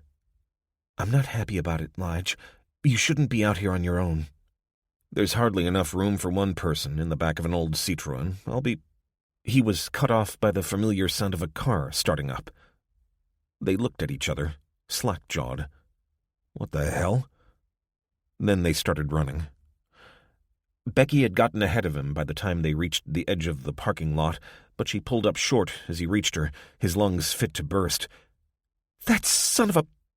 They've gone, Elijah." What? Wade managed between pants. Then he looked up and saw what she meant. The Citroën Diana was not there. Becky broke into a panicked run, hands outstretched as if the car might simply be invisible, but then she stopped, her hands on her hips, and bellowed into the sky. It took several seconds for Wade to reach her, and when he did, he found he had nothing to say. Torn between fury and disbelief, he paced around, cursing incoherently, until, finally, he got himself under control. "That son of a bitch!" "I can't believe Sue went without Jasper," Becky said. Wade looked down at the dog, still dangling under his arm, then handed him to Becky. He glanced across to the church and worked out where the car had been parked by walking backwards until the view was roughly how it had been when they'd arrived. "Here," he said. "At least they left our packs." "Geez, I need a drink," Wade groaned, lighting a cigarette, the last of the pack Jackson had given him. "Do you think they'll share the sacrament wine with a sinner like me?" He nodded at a figure walking across the parking lot from the church. "We don't want trouble here," the man said. He was an older man with chestnut skin and close-cropped salt-and-pepper hair. "Neither do we. Pity our so-called friends didn't get the memo. I'm a detective, Glendale PD. And this young lady?" Becky spoke before Wade had a chance to formulate a lie. "I was his last case. He rescued me on the night when it all happened." To seal the deal, Wade produced his badge, and the man finally seemed prepared to believe them. "My name is John. Please, come inside and take shelter for the night.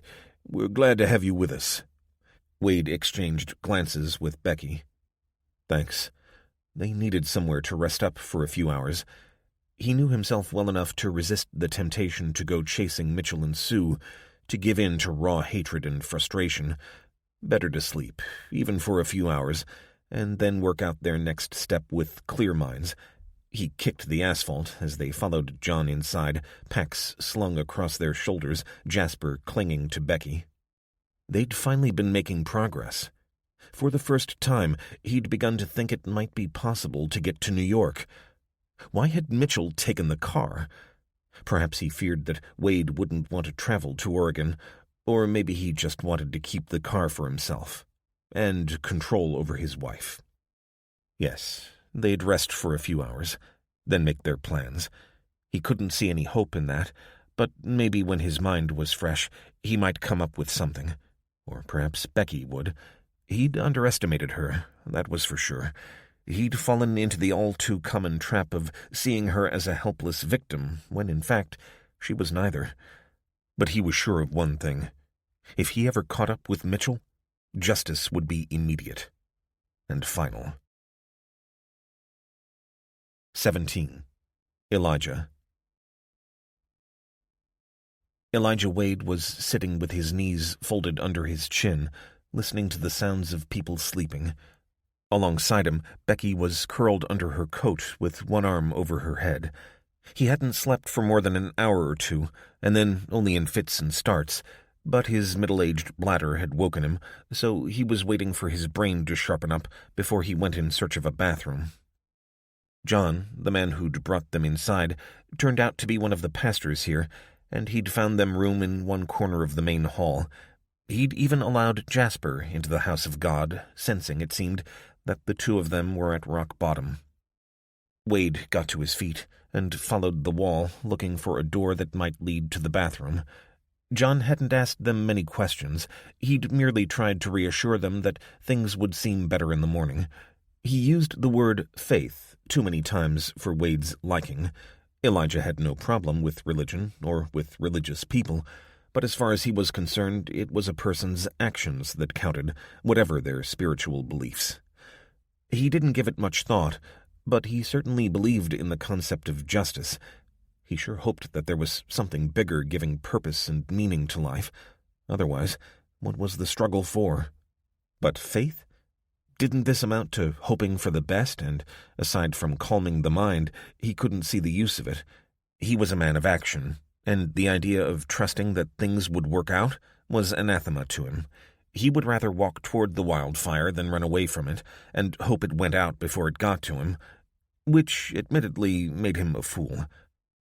"It's through there." The voice was that of Gabriel, the young man who'd welcomed them when they'd first driven into the church's parking lot. He opened a wood-paneled door and handed Wade a candle. "Not up to our usual standard, but we've still got running water." He went through the door and was surprised that Gabriel followed him. "You are a detective, right? John said so." "Yeah, Glendale PD." "And the young girl with you, she was a victim of crime?" Elijah stopped and swung around to face the young man. "Why do you ask?" "Well, why is she still with you?" "Because she wants to be. Believe me, I'd rather be on my own." It was a lie. He'd wanted to travel alone in the beginning, but not anymore. Becky was important to him, the only companion on the road he truly wanted by his side. "Then why not leave her here, where she's safe?" Wade thought he saw hunger in the young man's eyes. "Safe? Really, brother?" "This is a house of God. It's not God I'm worried about." He put his hand up before Gabriel could respond. "Look, I'm sure you're making a genuine offer, but I don't see how you can protect her any better than I can. Now, if you don't mind, I've got some business to attend to, and I'd rather do it alone." Gabriel held his gaze for a moment, then nodded and withdrew. As Wade washed his hands under the faucet, he barely remembered what a simple pleasure it was. He wondered if he were being entirely honest with himself. Likely enough, Becky would be safer here. Everything was relative, after all. If she came with him, she'd be exposed to a couple 1,000 miles of danger. At least here, the risks were understandable, and she could probably handle herself anyway. When he returned to the hall and settled himself on the floor, Becky rolled over and whispered, "I thought you'd run out on me." "Why? I promised, didn't I?"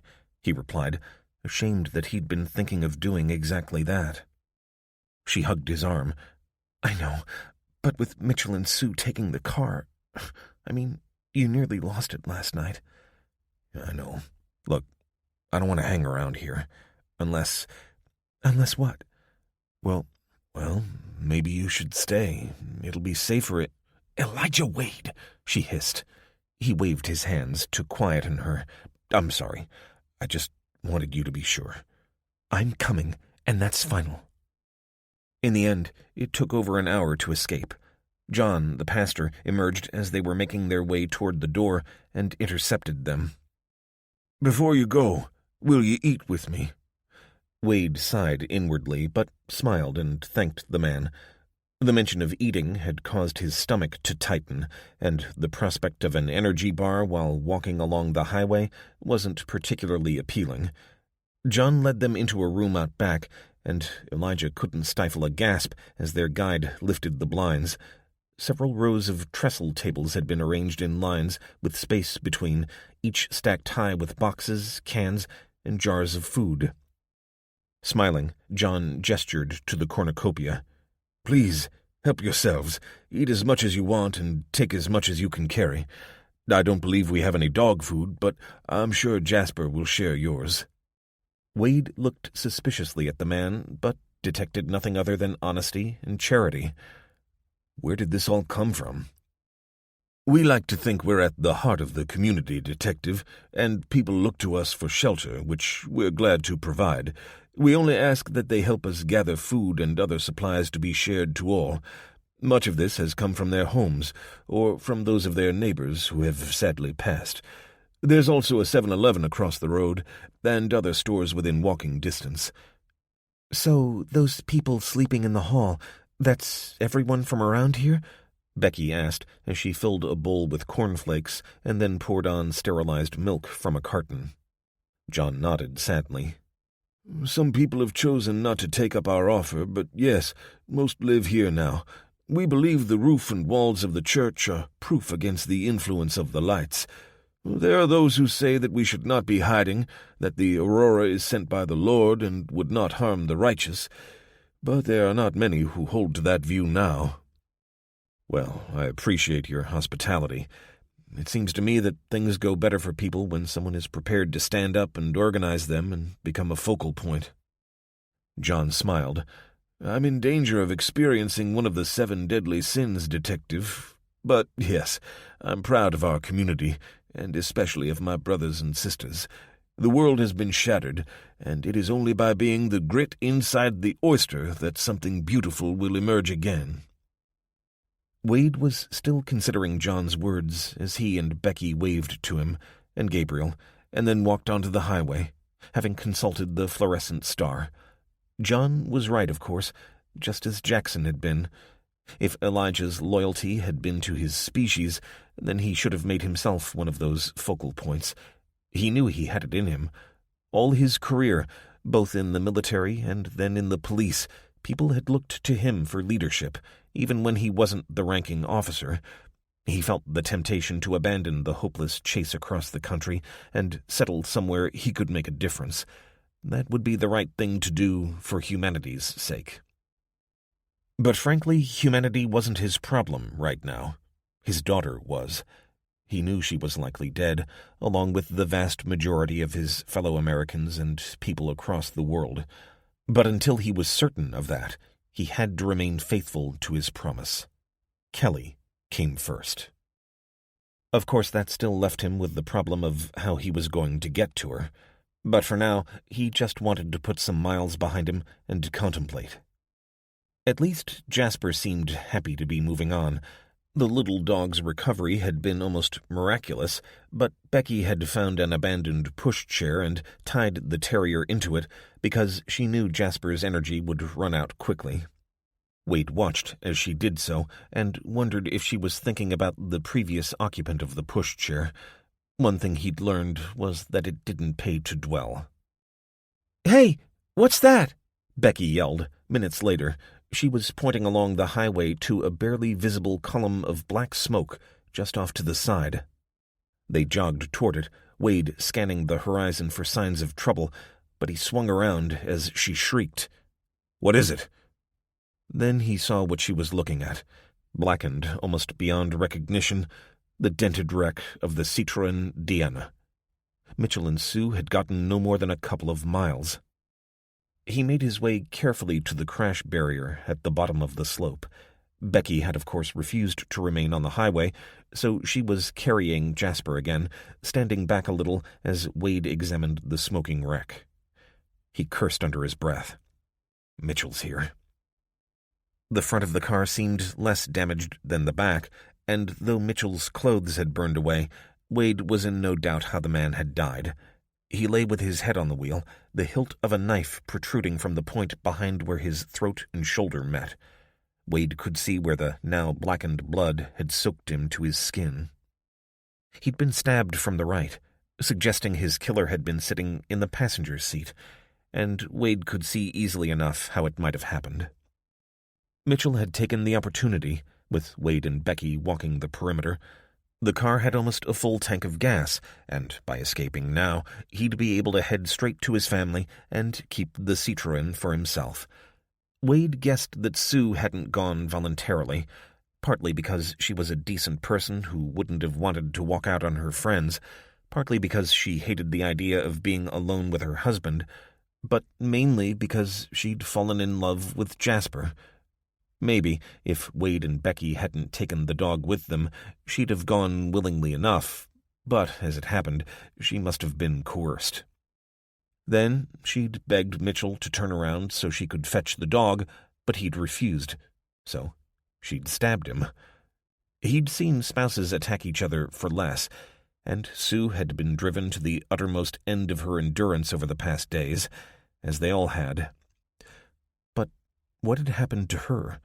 And how had the car caught light? Despite what the movies might suggest, vehicles didn't generally combust after collisions.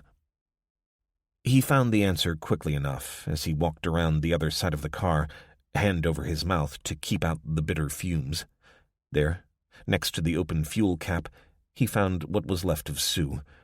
Wade guessed she'd thrown a match into the gas tank to finish her husband off, but petrol had spilled onto her clothes, and she'd died with him. He was pretty confident she hadn't done it deliberately, but had planned to kill her husband and return for the dog. He glanced up at Becky. "Don't come around here. It's Sue. There's nothing we can do for her. Or for the car." So they were back to square one. No better off than when they'd first stumbled into the golf club and met Mitchell and Sue in the first place. Except they were 150 miles closer to New York. Big deal. 18. Elijah.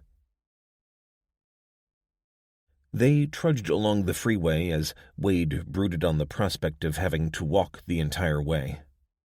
For a couple of hours, they exchanged no more than a few words at a time, but then Becky spoke, obviously saying aloud something she'd been thinking about for a while, but had been nervous of saying. "Lige, I've been thinking. We need another car like that Citroën, don't we?" "Sure, but that was a collector's piece. We're not likely to find another." Becky nodded as Jasper snoozed in the pushchair. "But there must be other cars that wouldn't be fried by the radiation, right?" "Yeah, but we've only seen one truck moving, and that was bad news," he said, thinking back to the attack at the motel. Becky plodded along beside him, the squeaking of the pushchair's wheels accompanying the regular thunk of their boots. Wade could tell she was mulling something over, but left her to it. They had hours of walking to fill before they'd be looking for somewhere to hide for the night. "How many people do you think have died so far?" Wade grunted. It was a grim subject, and his mind was already dark enough, so he didn't want to dwell on it. "It's impossible to say. Who knows how many are holed up, trying to wait it out." "I just wonder, well, where would we find old cars?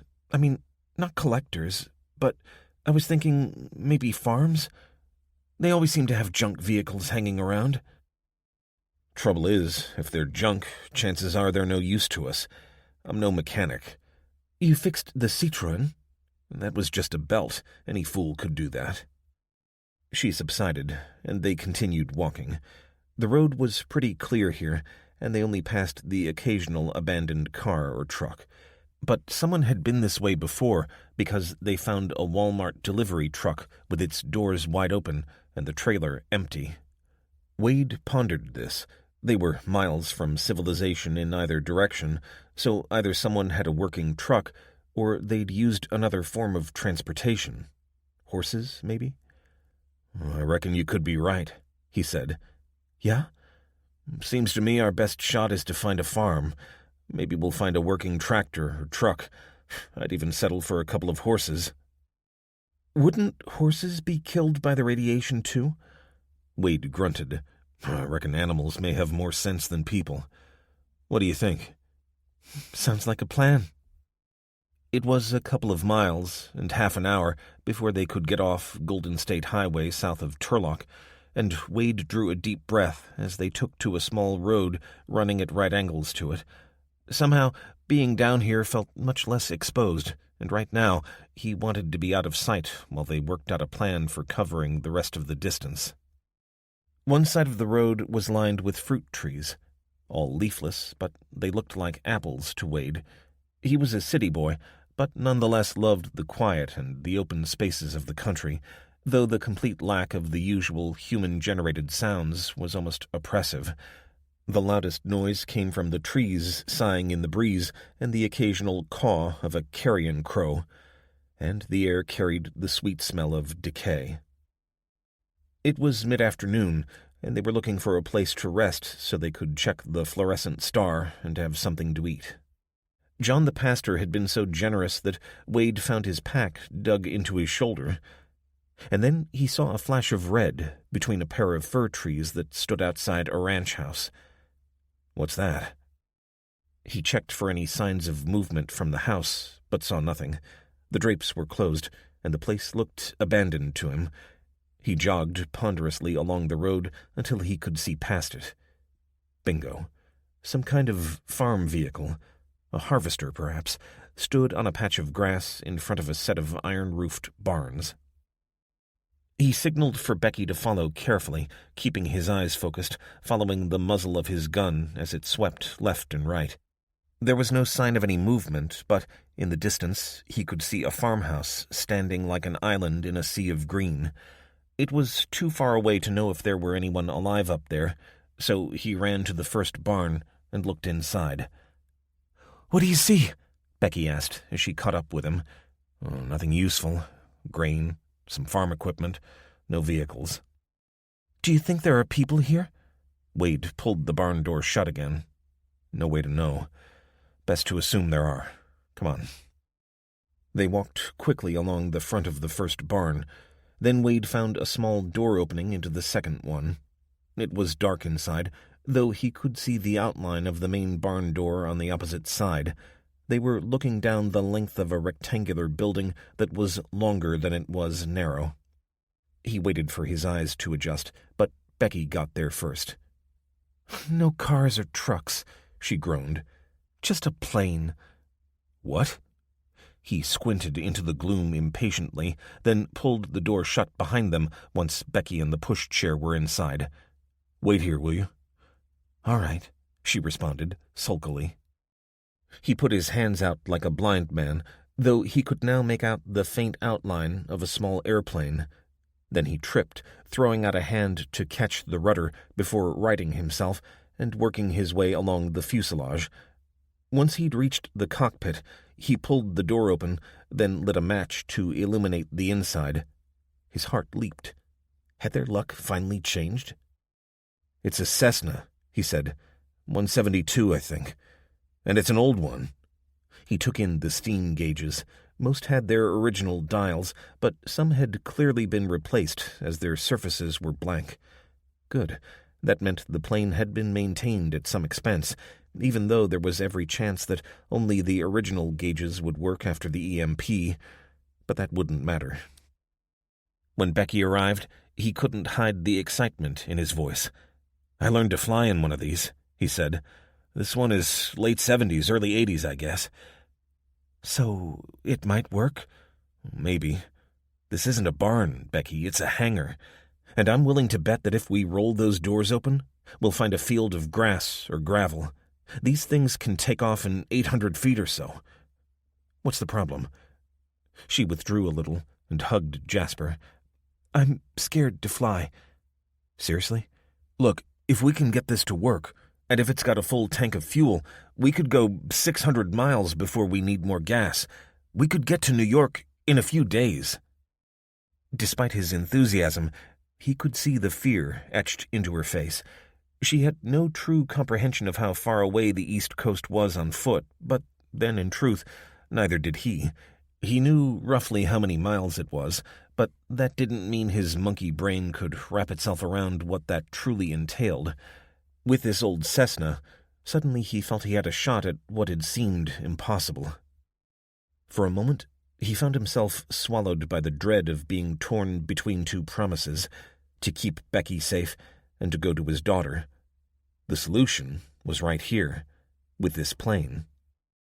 He put his arms around her. "Look, you gotta trust me. I said I'd keep you safe, didn't I? Well, if we can get this bird to fly, we'll be out of danger. Nobody will be able to touch us." "I know, but I feel trapped, and it's so high up." "This isn't a 747, Becky, and I'll be sitting right beside you. Please, this is the best chance we're going to have. Neither of us wants to walk across the country, do we?" Her head moved back and forth against his chest. "What about Jasper?" "He'll be okay if you are, so you'll have to be brave for him, okay? Buckle up, sister." He withdrew, then impulsively kissed her on the forehead. "I'm going to see if it's working," he said. He was pretty confident. Though it was old, the Cessna had been looked after, loved even. Now his eyes had adjusted to the darkness. He could see that the owner had fitted a pair of Garmin dials and replaced the original radio with what looked like an expensive and up-to-date digital version. Ironic that the upgrade was probably nothing more than a chunk of dead metal and plastic now. Climbing into the pilot's seat, he looked over the back, remembering this time to get the flashlight out of his pack. This was a 4-seater, and the rear bench was covered in a brown fabric, the sort of color it was hard to imagine was ever in fashion. But it was clean, and Wade suspected it had also been replaced, though this time authentically. He reached over and picked up the sectional chart, which was folded to show the local area. It was a few years old and well used, but it would do just fine for visual flying. Okay. The first test. He found the master switch and flicked it, holding his breath. Instantly, the lights built into the steam gauges came on. Test 1? Check. The digital displays remained dead, but he'd expected that, and to be frank, he'd learned to fly in an analog world, so this simplified things. Originally, he'd planned to test that the plane started up before opening the hangar door. Becky's nervousness had changed his mind. Best get it over with. It was early afternoon, and even at this time of year, that meant they could fly for maybe 3 hours and be 250 miles or more closer to New York by the time they set down. And being a Cessna, pretty much any field would do for that. He jumped down and strode over to the hangar door, waving away Becky's questions. Screwing up his eyes as he pulled it apart just a crack, he saw that there was, indeed, a grass lane heading out of the barn and up a slight incline. It was a little overgrown, but nothing the airplane couldn't handle. Behind the strip, and to the right, the farmhouse, white plaster facing and red-tiled roof, looked down on them. Was there anyone up there? Well, he didn't intend to ask their permission anyway. He'd been a gamekeeper, and now he was turning poacher. He pushed each door back, the metal barn filling with the sound of rollers that needed oiling. Then he ran back to the cockpit. "Stand clear," he said. "Lige!" Becky said, a pleading tone to her voice. But he was already switching on the fuel pump and priming it. He opened the throttle a little, then turned the key. After a momentary pause, the engine fired up, the propeller blurring in front of the cabin screen as the little plane shook until, finally, the engine began running smoothly. He jumped out again, checking the outside and giving the fuel time to get up to pressure and throwing the chocks away. "Lige!" "No, we've got to get in." "Look!" He followed her pointing finger. 5 or 6 figures were running out of the house on the hill, all carrying weapons. He cursed. So they had survived up there. "Come on!" "We can't! They'll shoot us!" He held her gaze for a split second. Then he snatched Jasper out of her arms and pitched him into the back of the airplane. He ignored her shriek of surprise and anger and her clawing hands as he heaved himself back into the pilot's seat, one hand resting on the dog. He pulled the throttle back a little, and the Cessna began moving toward the hangar door. They sure were going to make a juicy target as they went along the strip, but it was too late to stop now. Becky kept a hesitant pace as the plane taxied. Wade put out his hand. "Come on, Becky. For God's sake, you said you trust me. Now prove it." She looked out the hangar door, at the running figures, out of range but getting closer, and then back at Jasper. And she jumped in. "You son of a—" He opened the throttle more, propelling her back in the seat and making the door shut, then guided the plane through the door before, with no more than a cursory glance at the gauges replacing the thorough checklist he'd been used to, he gave it some gas and headed onto the rough airfield. Out of his peripheral vision, he could see people shouting, and the nearest figures were now pointing shotguns directly at him, though it would take a lucky shot from this distance.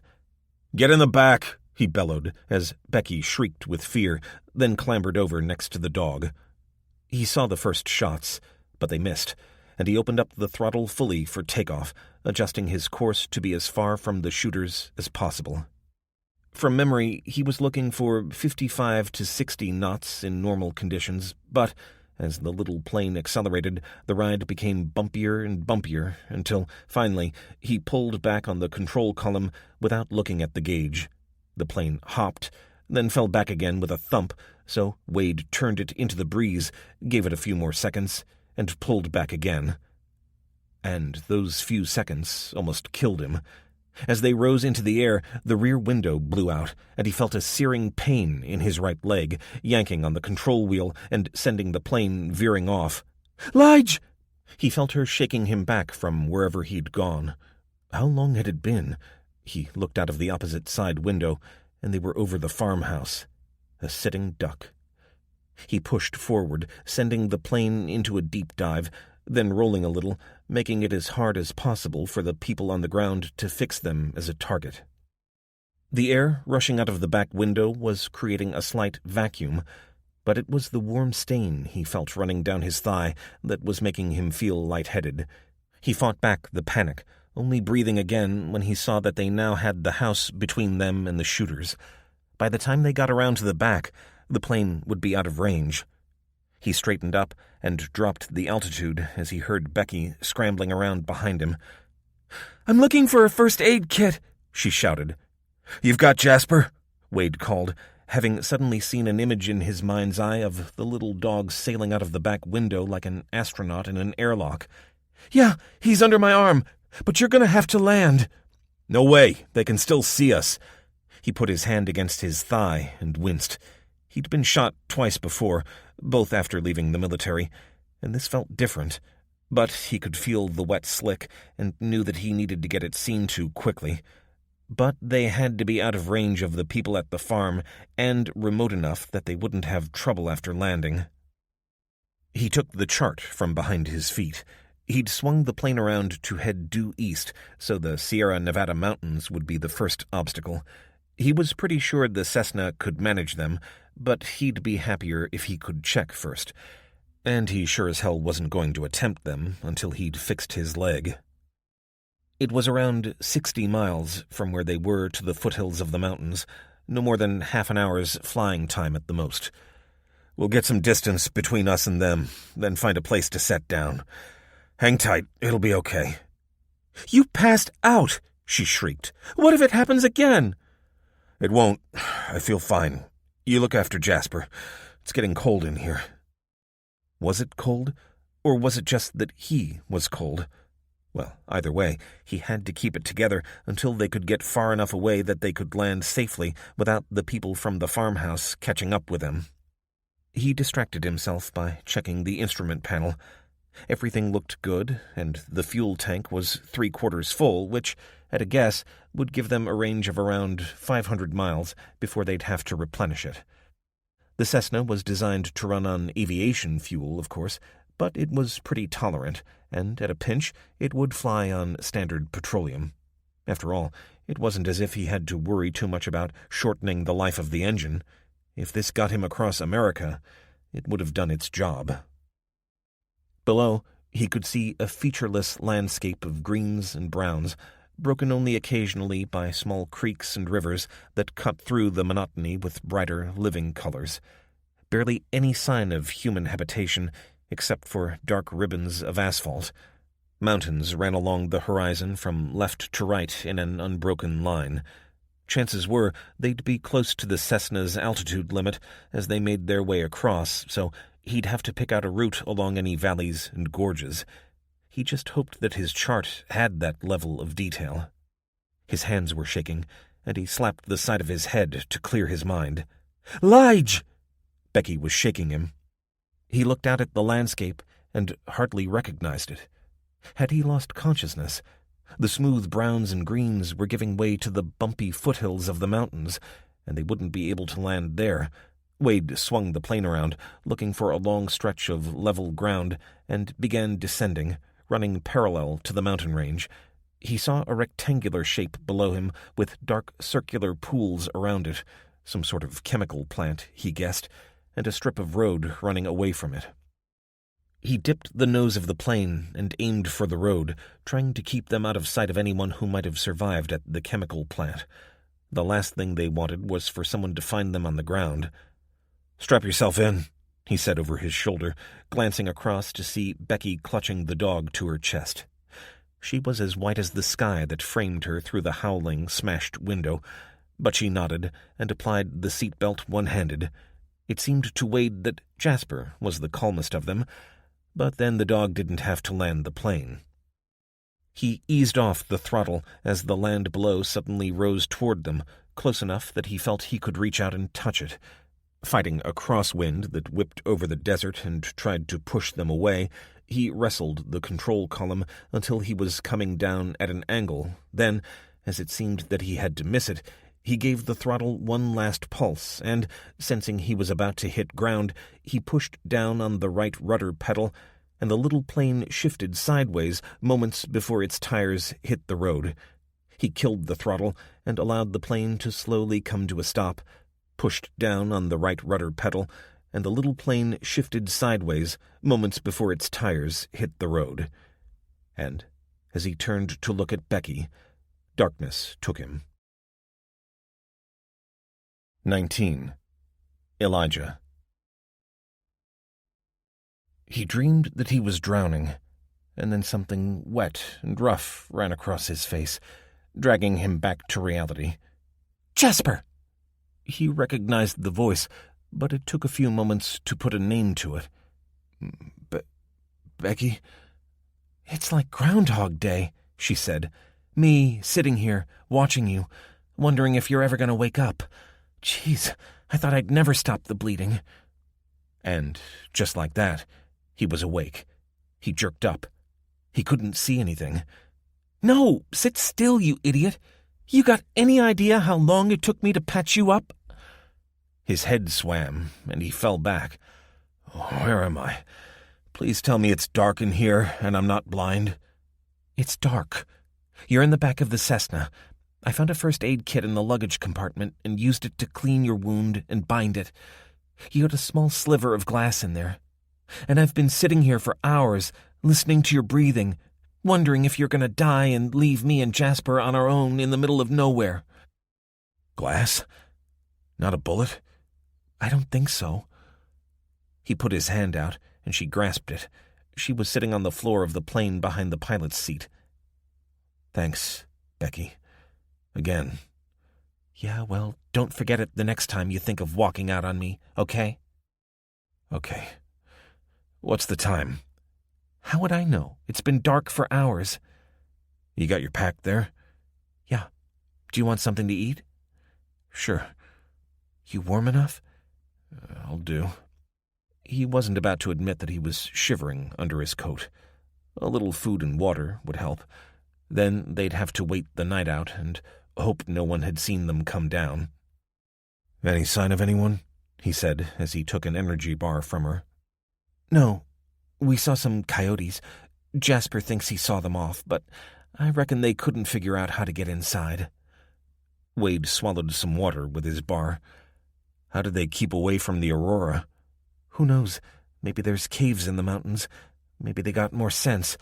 But I haven't turned the flashlight on since I finished binding up your leg." "Good plan." "Nice tattoo, by the way." Wade felt a little warmth now. But, of course, she could hardly have treated an injury to his thigh without taking his pants down. "Thanks. Got it when I was on assignment in New Zealand, part of the diplomatic team. It's where Lindsay and I got to know each other." "I've never been outside the U.S., she said, regret obvious in her voice. "Maybe one day I'll take you." He didn't know why he'd said it, but it seemed like the right thing to do. After all, this Cessna had the range to take them across the border with Mexico, or, if they headed north, Canada. He found himself wondering whether things were different in other countries. He suspected not. But he had a little more hope that humanity would recover, though it would take a long time to become a viable technological civilization again. Right now, mankind was a boxer on the ropes, waiting for the knockout blow. He pulled the star from around his neck and held it in front of his eyes. Nothing. Good. Maybe they'd seen the last of the lights. "You catch some shut-eye," he said when Becky yawned.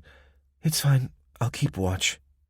"No, you won't. You'll be asleep in minutes. Don't worry. I can handle it. Get some sleep. You've done enough."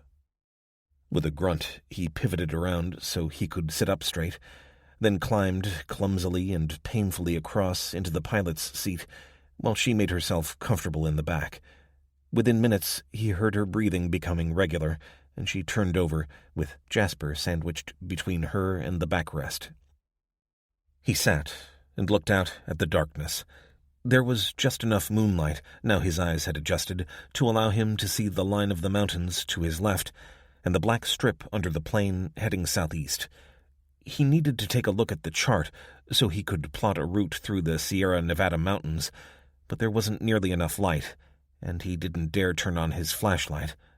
When he'd chosen this spot, it had seemed pretty isolated, but his mind had been fuzzy by then, and he didn't want to take the risk of attracting anyone's attention. Down here, they were like a beached whale, ponderous and vulnerable. He yearned for the safety of the skies.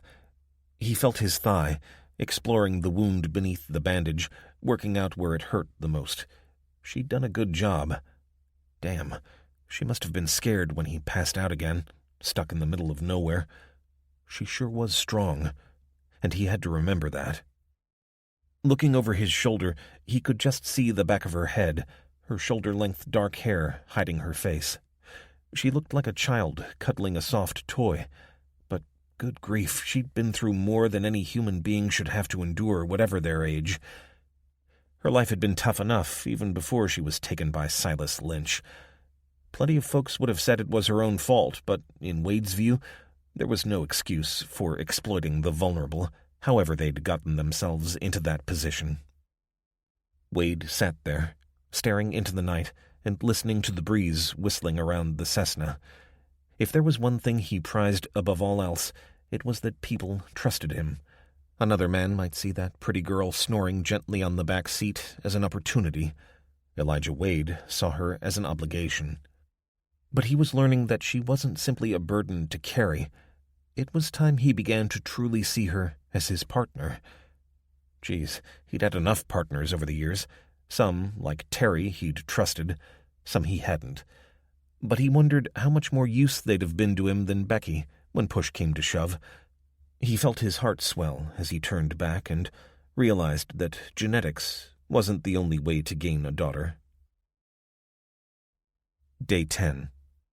Sunlight reflected from the bottom of the Yosemite Valley like a string of Christmas lights as Wade looked down, searching for any signs of life below.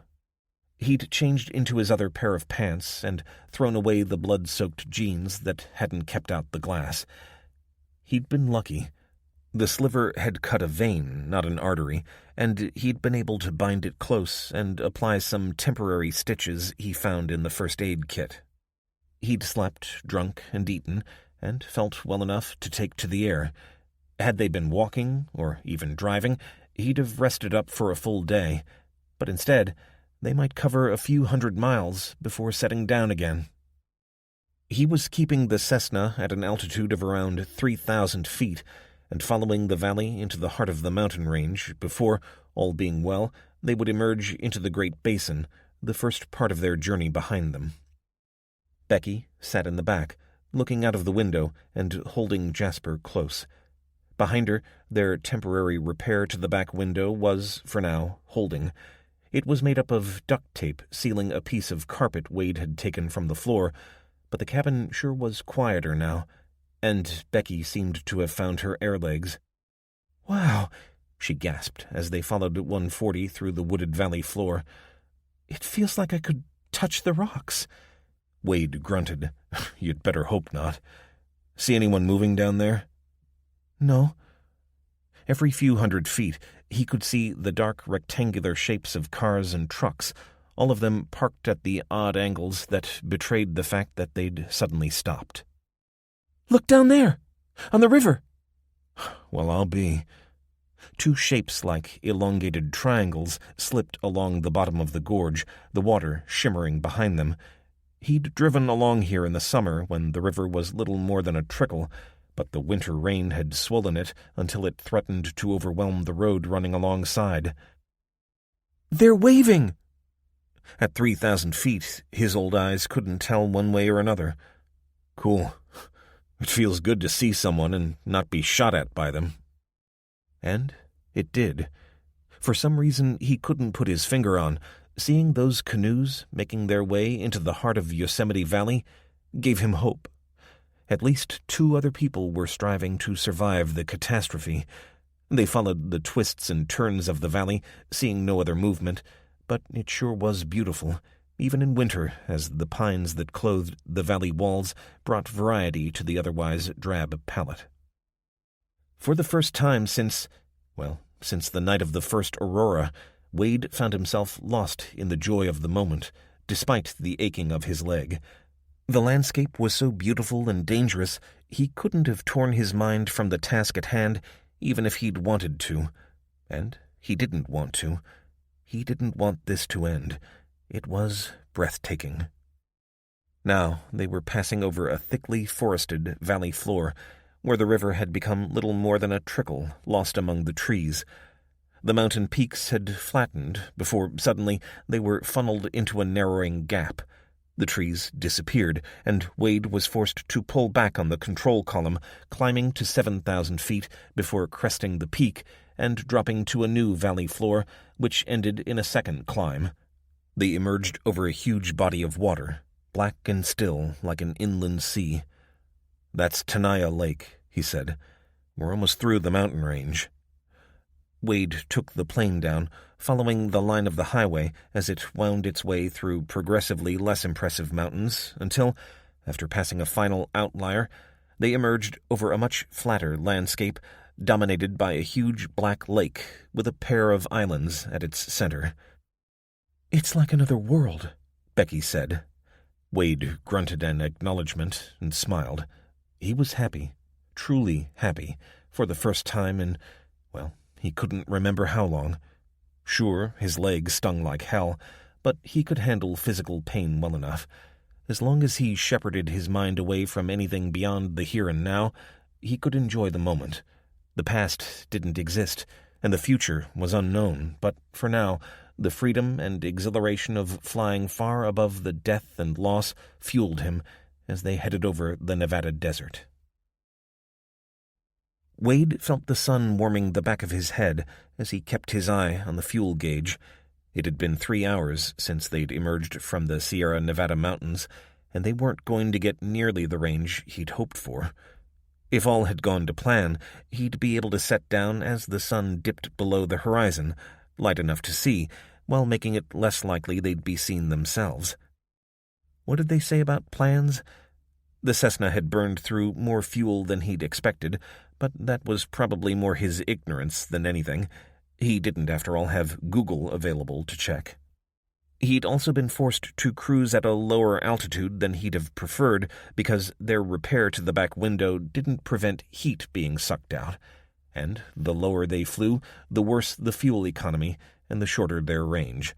He'd hoped to make it across the country with 3 or 4 stops to refuel, but that was looking unlikely now, and he didn't want to wait until they were flying on fumes before landing, in case they had to take off again in a hurry. "Is that the highway down there?" Becky asked. She was now in the seat beside Wade, where it was a few degrees warmer, and, it seemed, now loved flying almost as much as he did. He glanced across to where she was pointing, checking against the chart on his knee. Looks like it. They'd been using the major roads to navigate across Nevada, picking up Route 93 when they were ready to head north. From here, he could see the outline of Ely Airport, its runways reminding him of a game of pick-up sticks or a particularly portentous I Ching fortune-telling session. In normal times, he'd have landed there, filled up on aviation fuel, and gotten back into the sky as quickly as possible. But these weren't normal times, and it seemed obvious to him that, even in a small city like Ely, enough people would have survived so far to cause problems for him. No, much better to find an out-of-the-way highway they could land on than hike to the nearest town or farm and get hold of some fuel. Sounded so simple when he put it like that, but he knew it would be anything but. They had no choice, however. It was land soon or fall out of the sky. "We'll head farther along the highway and find some trackway to land. Geez, I wish it was later. If there's anyone alive down there, they're going to see us land." The sun went behind a cloud as Becky put her hand on his. "It'll be okay, Lige. Have a little faith." Banking the plane, he took it out over the desert, though still shadowing the black line of the highway. Beneath him, he could see huge green circles marking the irrigation systems that brought water to this arid landscape, and, leading away from one of them, he saw what he was looking for.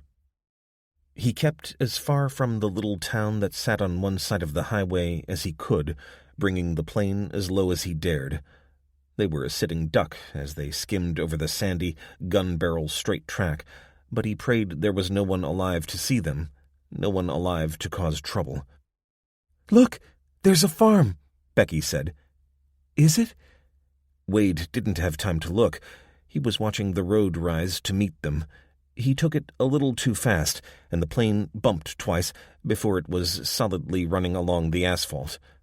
Elijah sighed with relief, then spotted the buildings Becky had mentioned. They looked a lot bigger down here, big iron-roofed barns stained with orange rust. He taxied the Cessna off the road, heading straight for the barns, searching for movement in all directions until, finally, he swung it into the compound and under the shelter of one of the barns. It turned out to be a grain store so vast that, even though it was half full, there was still plenty of room for the plane to get completely inside, out of view from any angle except immediately in front. Becky opened the door as soon as the plane had stopped.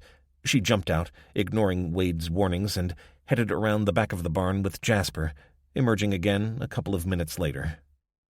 "That's better," she said. Jasper needed the bathroom. The little dog looked up at her, as if to confirm her words. "It feels weird to be on the ground again, like I'm gonna fall off. And it's so quiet."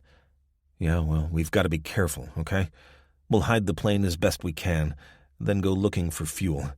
The sooner we're in the sky again, the better." 20. Samuel and Ruth. Day 10, Pennsylvania. Samuel Gerber helped lower the wrapped body into the grave, then accepted Justin's hand to help him climb out. He stood back and waited for Ruth to say a few words before he began to shovel earth over the coffin to cover it. Ruth shouldn't be leading the ceremony, he knew that well enough. As the man of the house, it was his job, in the absence of an elder, to commit Sofia Garcia's immortal soul to the care of the Heavenly Father. But it had also been his job, helped by Justin, to dig the grave, and to help carry the body to this place on a small rise looking over the farm. He knew himself well enough to recognize when he had reached his limit, and so he'd asked Ruth to officiate. Perhaps this was just another example of the new world they found themselves in. He only hoped that, when he came to stand before judgment, he would be able to justify the actions he'd taken over the past 10 days. Ruth spoke, finishing with 2 verses from 2 Corinthians. "Blessed be God, even the Father of our Lord Jesus Christ, the Father of mercies, and the God of all comfort, who comforteth us in all our tribulation, that we may be able to comfort them which are in any trouble, by the comfort wherewith we ourselves are comforted of God." The women stood beside the small wooden marker that Samuel had hastily put together when Mrs. Garcia had suddenly succumbed the previous night. He could craft something more ornate and fitting when he had time. Caitlin held tight to Ruth's hand, and on his wife's other side stood Victoria. He tried not to look at her, but couldn't resist. How did she contrive to look so beautiful in her grief? Ruth's beauty was a natural, comfortable thing, whereas it seemed to Sam Victoria's was, at least in part, contrived, and he sensed the danger as her eyes flicked in his direction. He instantly looked away, handing a small shovel to Logan, who had stood silently between Sam and Justin as Ruth had spoken. "Come," he said, "let us finish this.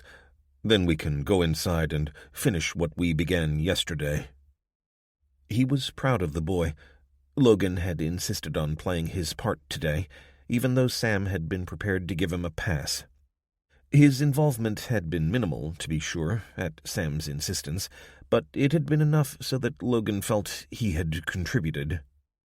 Quite by chance, Sam had stumbled upon the key to the boy's healing. He needed to feel he had at least a little control, that he wasn't entirely at the mercy of events and the adults who cared for him.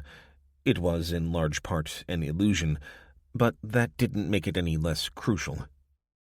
Quickly, Samuel and Justin shoveled in enough soil to cover the body, so by the time Logan came to tip his first spadeful into the grave, he was simply adding more dirt. Soon enough, the hole was filled, leaving a mound standing proud and marking out the last resting place of a woman Sam hardly knew. He glanced down the hill to see that the women were approaching the back door of the farmhouse. "Well done," he said, patting first Justin and then Logan on the shoulder. "That was hard, but it is now over. You and I," he added, leaning down to the boy's level, "have a task to complete, do we not?" "And me," Justin said with a smile. "I've got a job to do." "You have. Now let's go clean up the tools and ourselves, and have something to eat. And let's see if we can't make this a good day." There, one last bolt, and it's done. Samuel stood back and watched as Logan used the wrench. Although the boy had seemed incredibly clumsy with the tool at first, by now he was able to use it confidently. Sam knew that pride was sinful, but he couldn't resist delighting in Logan's progress. The grief was still there, of course, bursting out unexpectedly like a perished water hose, but there was no doubt that the mere act of physical work was giving his mind the bandwidth to process what had happened. "What do you think?" The boy smiled as he looked from the wooden bed frame to Samuel. It was the second one they'd completed. The first was standing on end nearby. Sam had explained to Logan that they would build one for Caitlin first, because it was important to give before receiving. "It looks cool," he said. "I can't wait to get in." It had been a simple enough construction project. Sam had been planning to build a new shed, so he had plenty of sawn timber.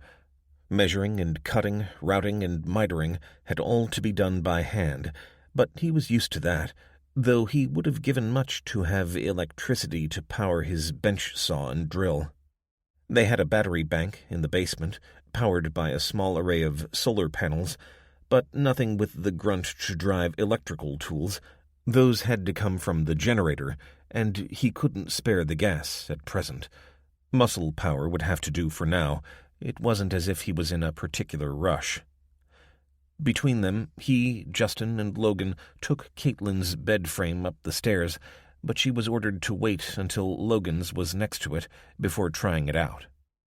Ruth ran her hand around his waist as they watched the children clamber into bed, drawing the comforters around their chins.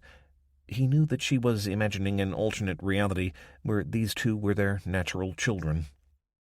He hugged her back, realizing as he watched them that, for all intents and purposes, Caitlin and Logan were their children now.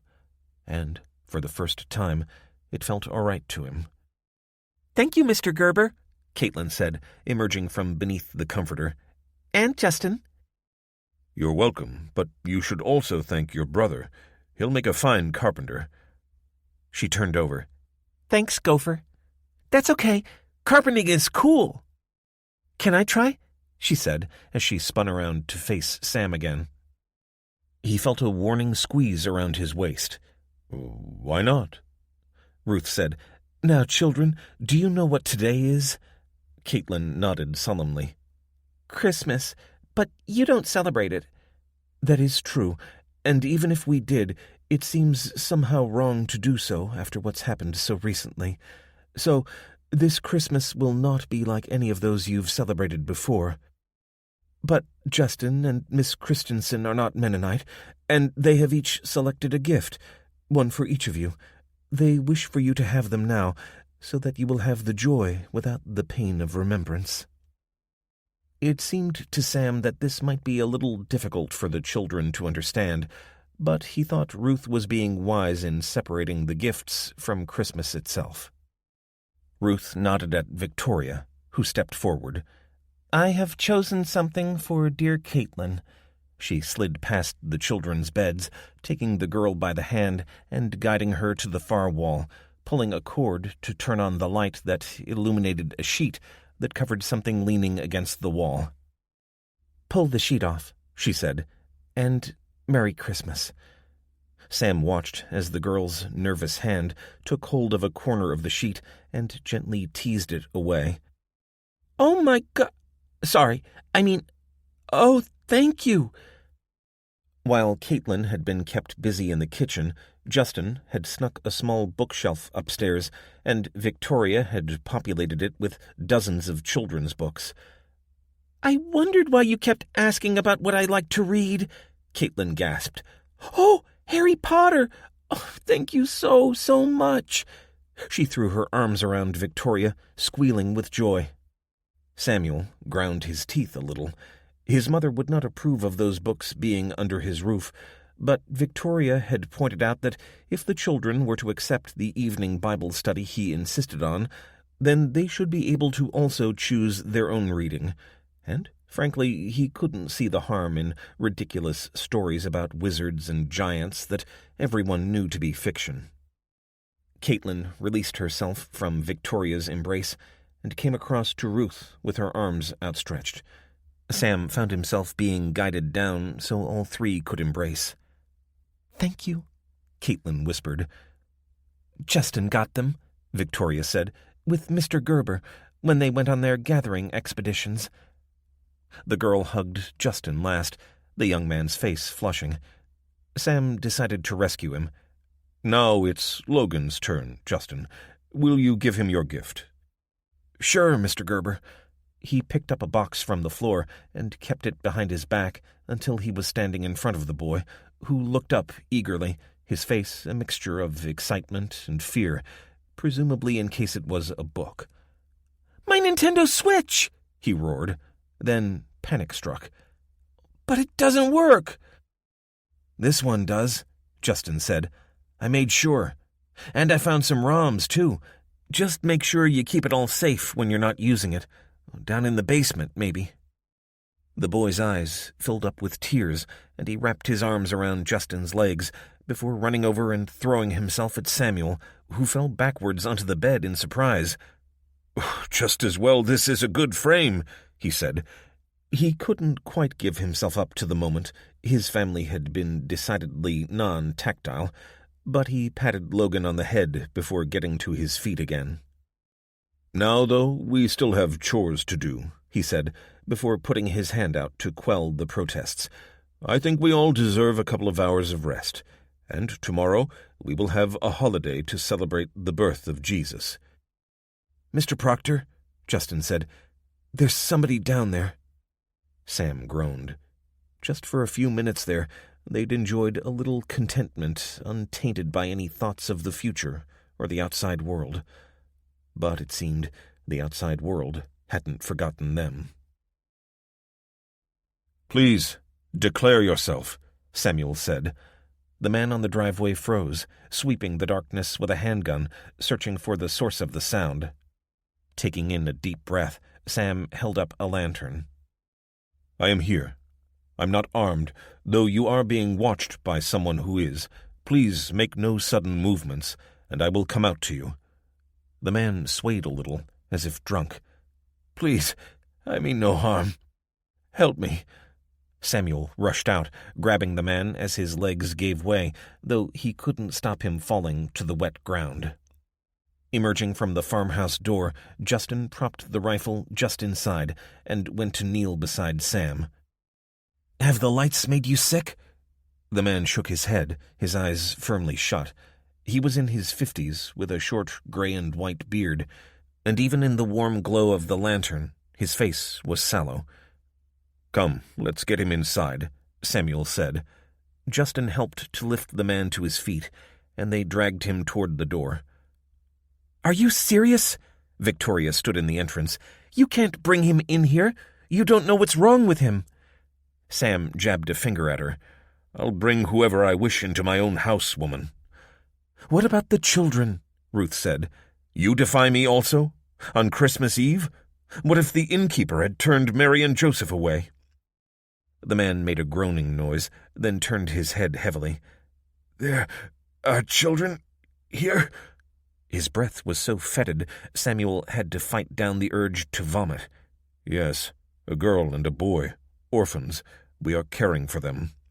Then I will not go inside. Justin, Samuel called, looking past the ghastly face. Get away. You are to go upstairs and confine yourself to your room. Keep away from everyone else. Go. Samuel staggered as Justin moved toward the door, and he took all the man's weight. What are you doing, Samuel? Ruth called.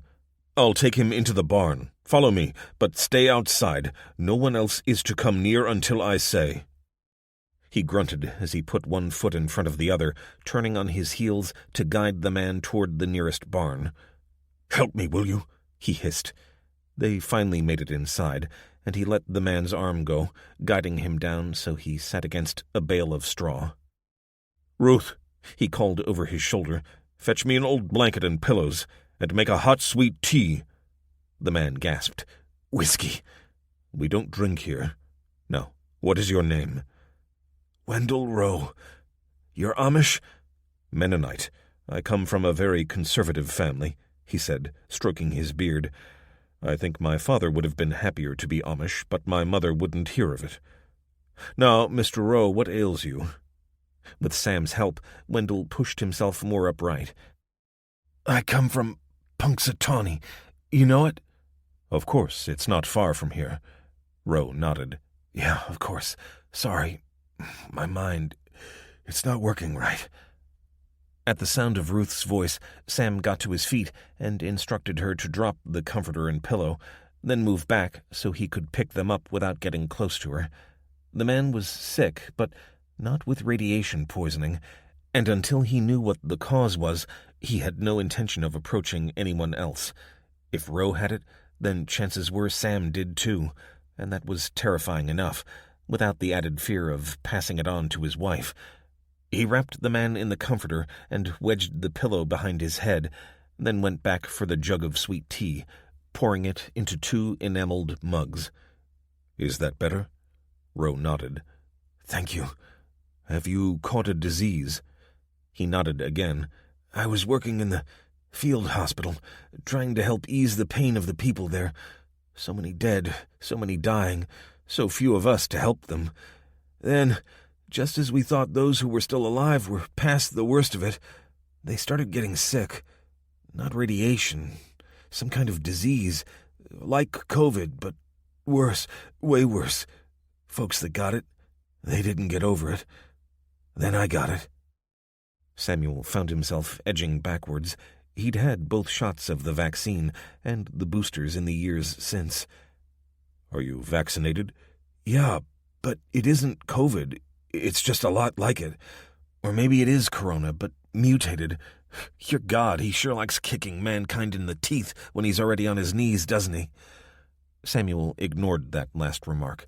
It would be for Wendell to account for his blasphemy when he stood before the Father, which looked like it would be soon enough.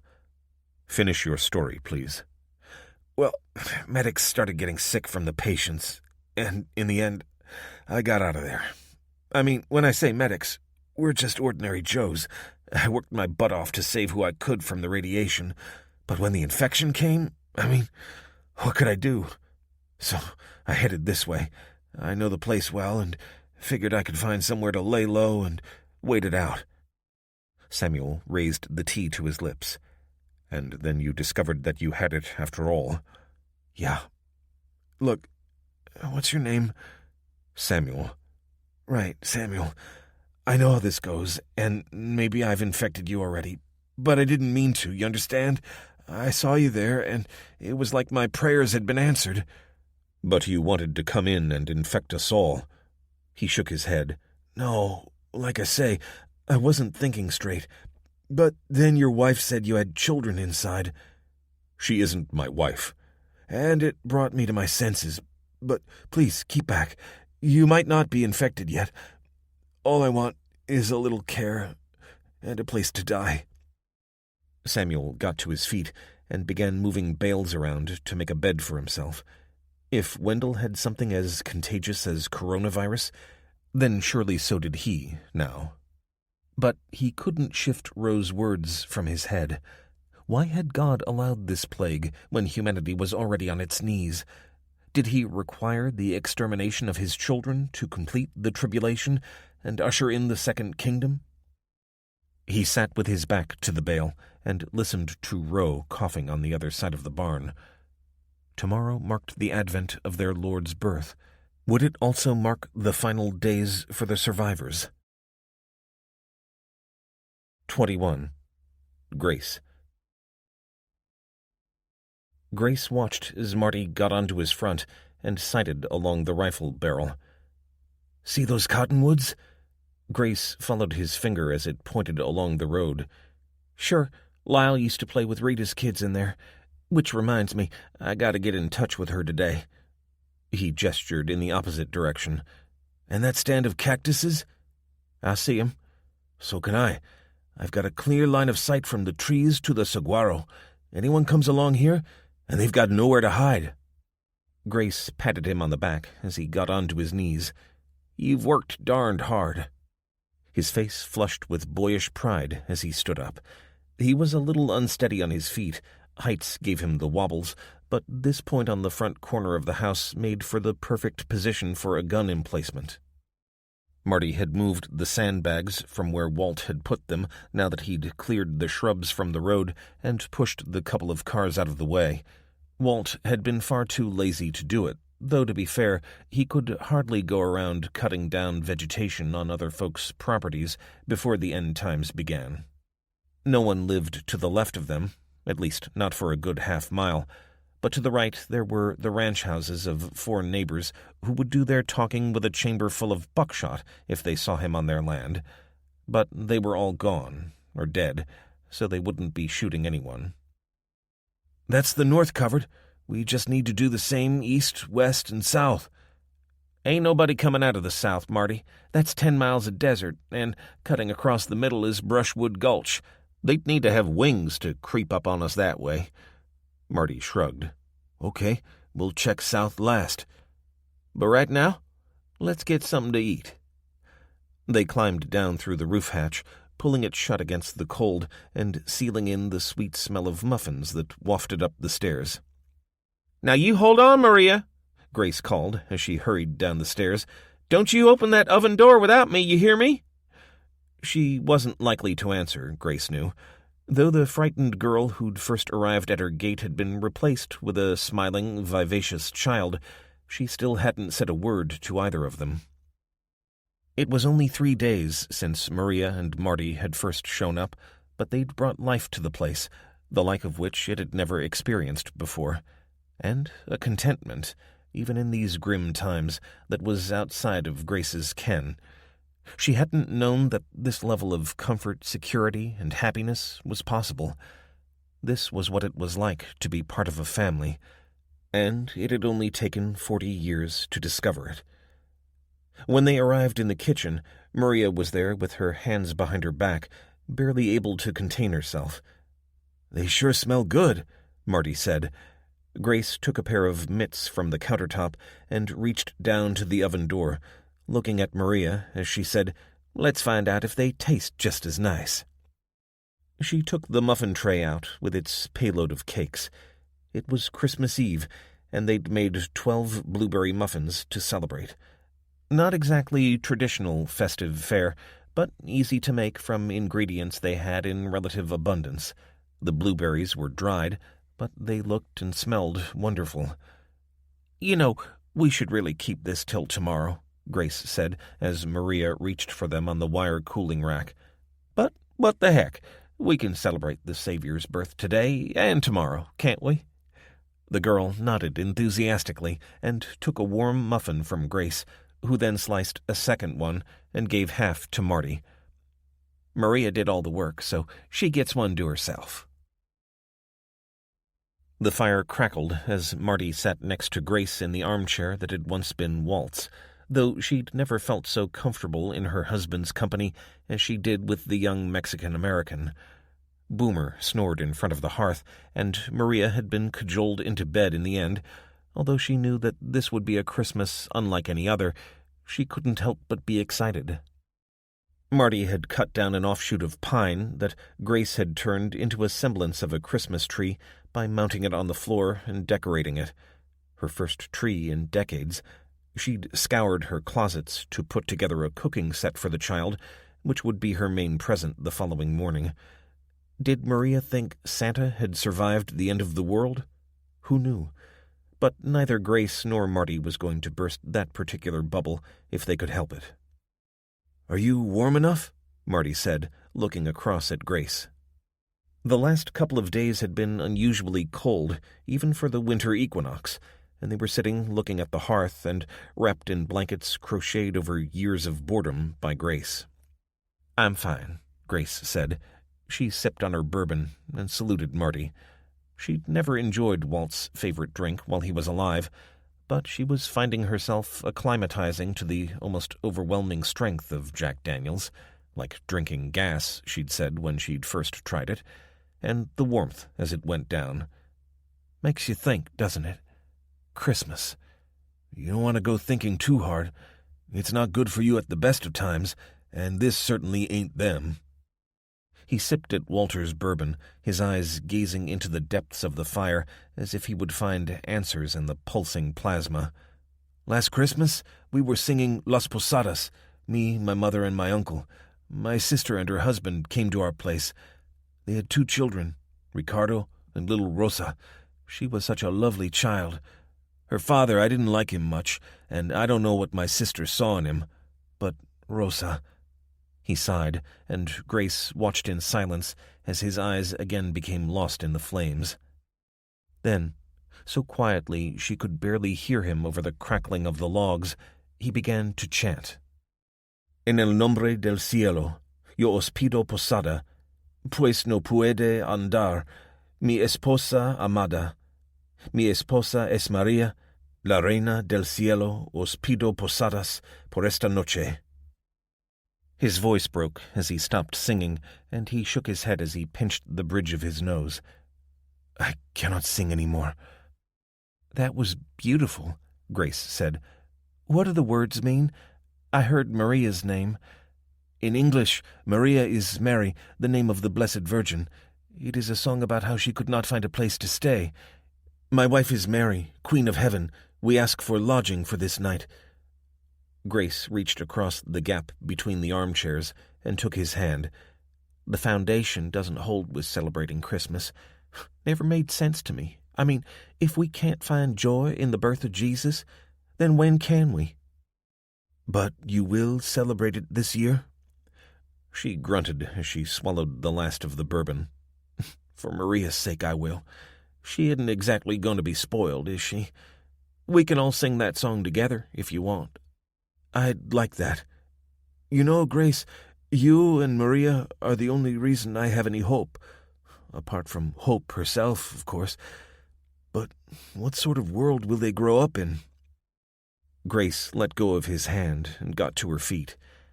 "I can't say, Marty, but it seems to me it's our job to make sure they do grow up, if it's God's will." "And do you think it is?" "Oh, Marty, I used to be so sure.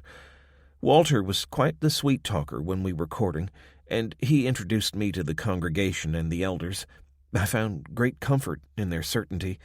The end times were coming, they said, and on that day the members of the true faith, the brotherhood of the foundation, would rise up and be at the right hand of our Savior. So when the lights appeared in the sky, I thought surely they were right, and I was ashamed of ever doubting them. But I'm still here, and no sign of my feet leaving the ground. Maybe my faith wasn't strong enough, but when Hope arrived, I knew I had to keep her safe, as much as I could. Maybe that was why I didn't ask you and Maria to stay, when I knew in my heart it was the charitable Christian thing to do. It's okay. You came after us, and we're all safe now." The chair groaned as she leaned back in it. "Feels safe enough, sitting in front of the fire, but, I don't know." Marty leaned across and looked at her, concern written on his face. "What is it, Grace?" "It's just me being a stupid old woman, I don't doubt. Or maybe it's the liquor, but something feels wrong. Like there's a shadow creeping up on me. Getting to his feet, he went over to the window. The curtains were closed tight behind shutters to keep the light inside, so he went into the hall, where it was even darker, and cracked the drapes open.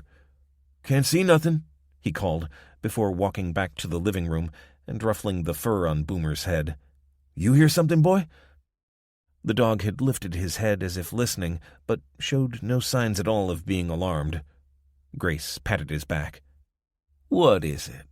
He's getting deaf in his old age. Poor excuse for a guard dog." "I'm going up top."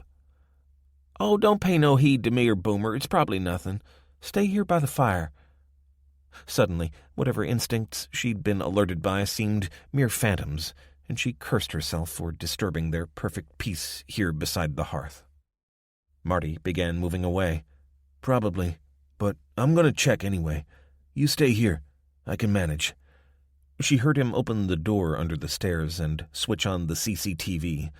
"We're going to have to fix this. Only one of the cameras is working. Can't see anything on it." His footsteps retreated up the stairs, and she got to her feet and took her combination rifle from its place beside the fire, checking that she had a round in each chamber. Aside from the sounds of movement upstairs, the crackling of the fire, and the gentle tickle of the breeze on the window, she heard nothing. As the minutes ticked by, she began to relax, taking reassurance in Marty's distant, steady footsteps on the roof as he scanned the perimeter. Then, quite suddenly, Boomer snapped to attention and began whining as his ears pivoted, searching for something almost lost in the background noise. There was no aggression in him at all, just, for want of a better word, bewilderment. She glanced up at the ceiling as if her vision could penetrate the 2 floors between here and the roof. She could no longer hear Marty's footsteps. Boomer tore himself from her grasp and ran to the front door. Grace followed him out of the room, taking the gun with her, but went into the monitor room. There, on the one remaining CCTV screen, she saw a monochrome shape creeping toward the house. Knife in one hand, pistol in the other. She was just about to turn away when she saw another figure. Marty. He was tracking the intruder, holding his handgun in a 2-handed grip, sticking close to the walls, so far unnoticed by his target. She knew she should sit tight and let Marty take care of it, but she couldn't bear for him to be hurt while she just looked on. She had her gun, and she had Boomer, and if she distracted the intruder, maybe that would give Marty a clear shot. She wouldn't let nothing, and no one, spoil her newfound happiness, however transient it might be. Marty, Hope, and Maria were her world, her family. And tomorrow was Christmas Day. She crept to the front door and looked through the peeper. The intruder was making his way toward the door, though he was taking a roundabout path, looking up at the rooftop as if he suspected that to be the source of danger. Then she heard Marty step forward, calling out for the intruder to put his hands up. Fool, he should have dropped the man without warning. There was no time for softness in this new world.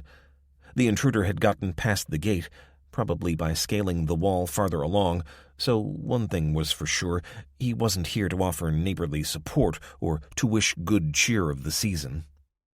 In a flash, the man swung around as Marty approached, knocking the gun out of his hand and lunging at him. Marty fell back, and Grace pulled the door open as Boomer cowered behind her.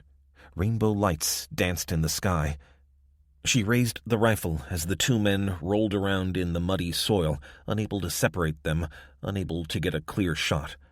Bile rose in her throat as she expected, at any moment, to hear yells of pain and triumph as the intruder got the upper hand and drove the knife she'd glimpsed in the struggle into Marty's chest.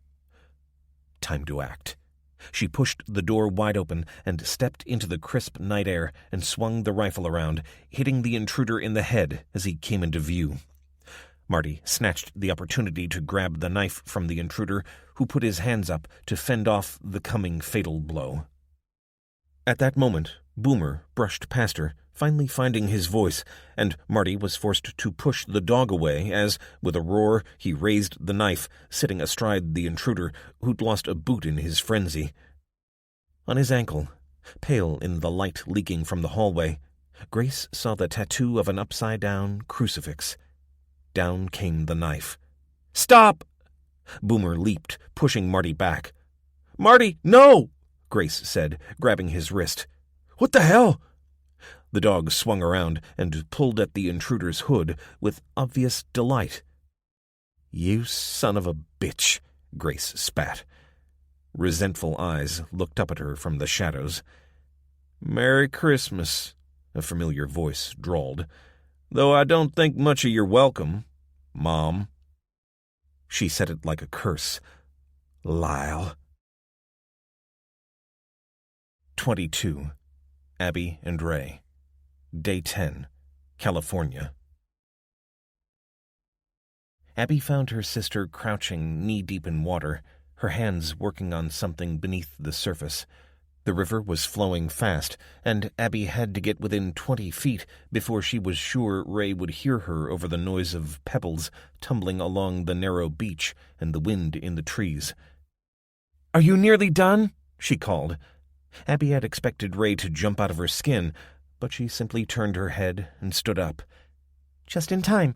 You can help me move some rocks to stop the trap floating away." "Marvelous," Abby groaned inwardly. "Okay, I'll help, but you've got to come inside or you'll catch your death, and I can see your legs cramping from here." It always looked so painful, and Abby couldn't help thinking that standing in ice-cold water for heaven knew how long wasn't going to help. It wasn't as if they had an endless supply of muscle relaxant. Sighing, she helped Ray out of the water, then put out a hand as she stumbled, rubbing the backs of her legs. "Ow! That's so much worse now that I've gotten out." "Sure you don't want to take a break and warm yourself up?" Ray shook her head. "No. If we don't pin it down, it'll float away."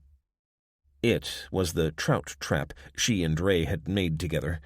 They'd foraged along the riverbank until they found a group of willow on an inner bend where the current slowed. Gathering armfuls of the straightest, thinnest sticks, they used them to build the frame Ray had sketched on a scrap of paper, following the diagram she'd found on the Cyberdeck's downloaded version of Wikipedia. To Abby, it looked like the inner framework of a witch's hat, a wide, circular brim that tapered to a point, the pieces bound together using string made of stripped bark. A second, funnel-like structure was tied to the inside. It was the same width as the brim, but much shorter and with a smaller gap at the end. The idea was that trout would be drawn inside, passing through the small entrance, and then be unable to get out again. That was the theory, in any case. Ray was keen to try, since the river was the best source of long-term food for them, and this way they wouldn't have to catch them with a line and bait. If it worked, that was. Ray pointed at a large, flat rock, and the two of them dragged it toward where the trap was bobbing in the water. The bedrock was exposed here, forming a sudden, relatively deep pool near the bank, and they'd seen fish resting there out of the main current. The plan was that the trout would see the trap as just an inviting little cave, but would be unable to escape once inside. Abby pulled her skirt up and tucked it into her belt, exposing bare, goose-bumped legs mottled with the cold. Gray was on the other side of their land, hacking branches down to disguise the track that led to the cabin, but she still looked around just in case. Then she cast off her boots and followed Ray, gasping as she stepped into the icy water until it reached the tops of her thighs, and her skirt, despite her best efforts, was soaked. Between them, they hauled the stone into the pool, guiding it down to the bottom and tying it with the strap Ray had designed for the purpose. "Done," Ray said, straightening. "One more, and we can get back in the warm." "Seriously? Won't that one keep it down?" Ray shrugged. "Maybe, but after all this, we might as well do it right. I'd hate to catch dinner and then watch it float down the river." By the time they'd anchored the trap to Ray's satisfaction, they were both shivering.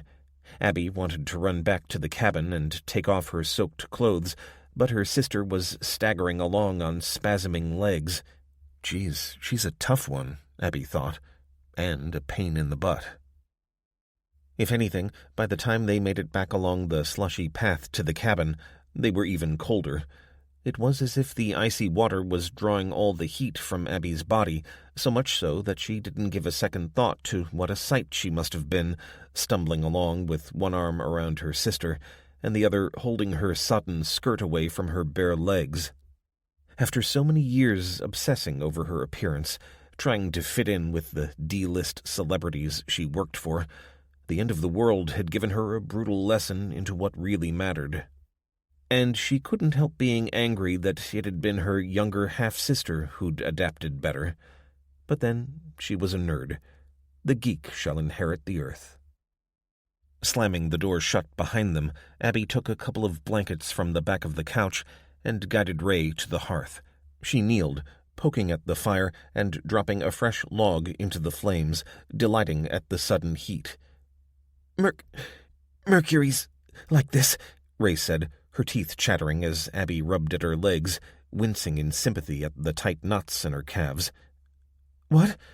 Despite the heat, Ray was now shivering uncontrollably, and Abby took the blanket from around her own shoulders and wrapped it around her sister, then returned to massaging. "Mercury, you know, the planet?" "I've heard of it." Abby tried hard not to snap, given the circumstances, but she hated it when she thought Ray was patronizing her. Ray's body relaxed a little, the heat finally starting to soak through. "It's tidally locked.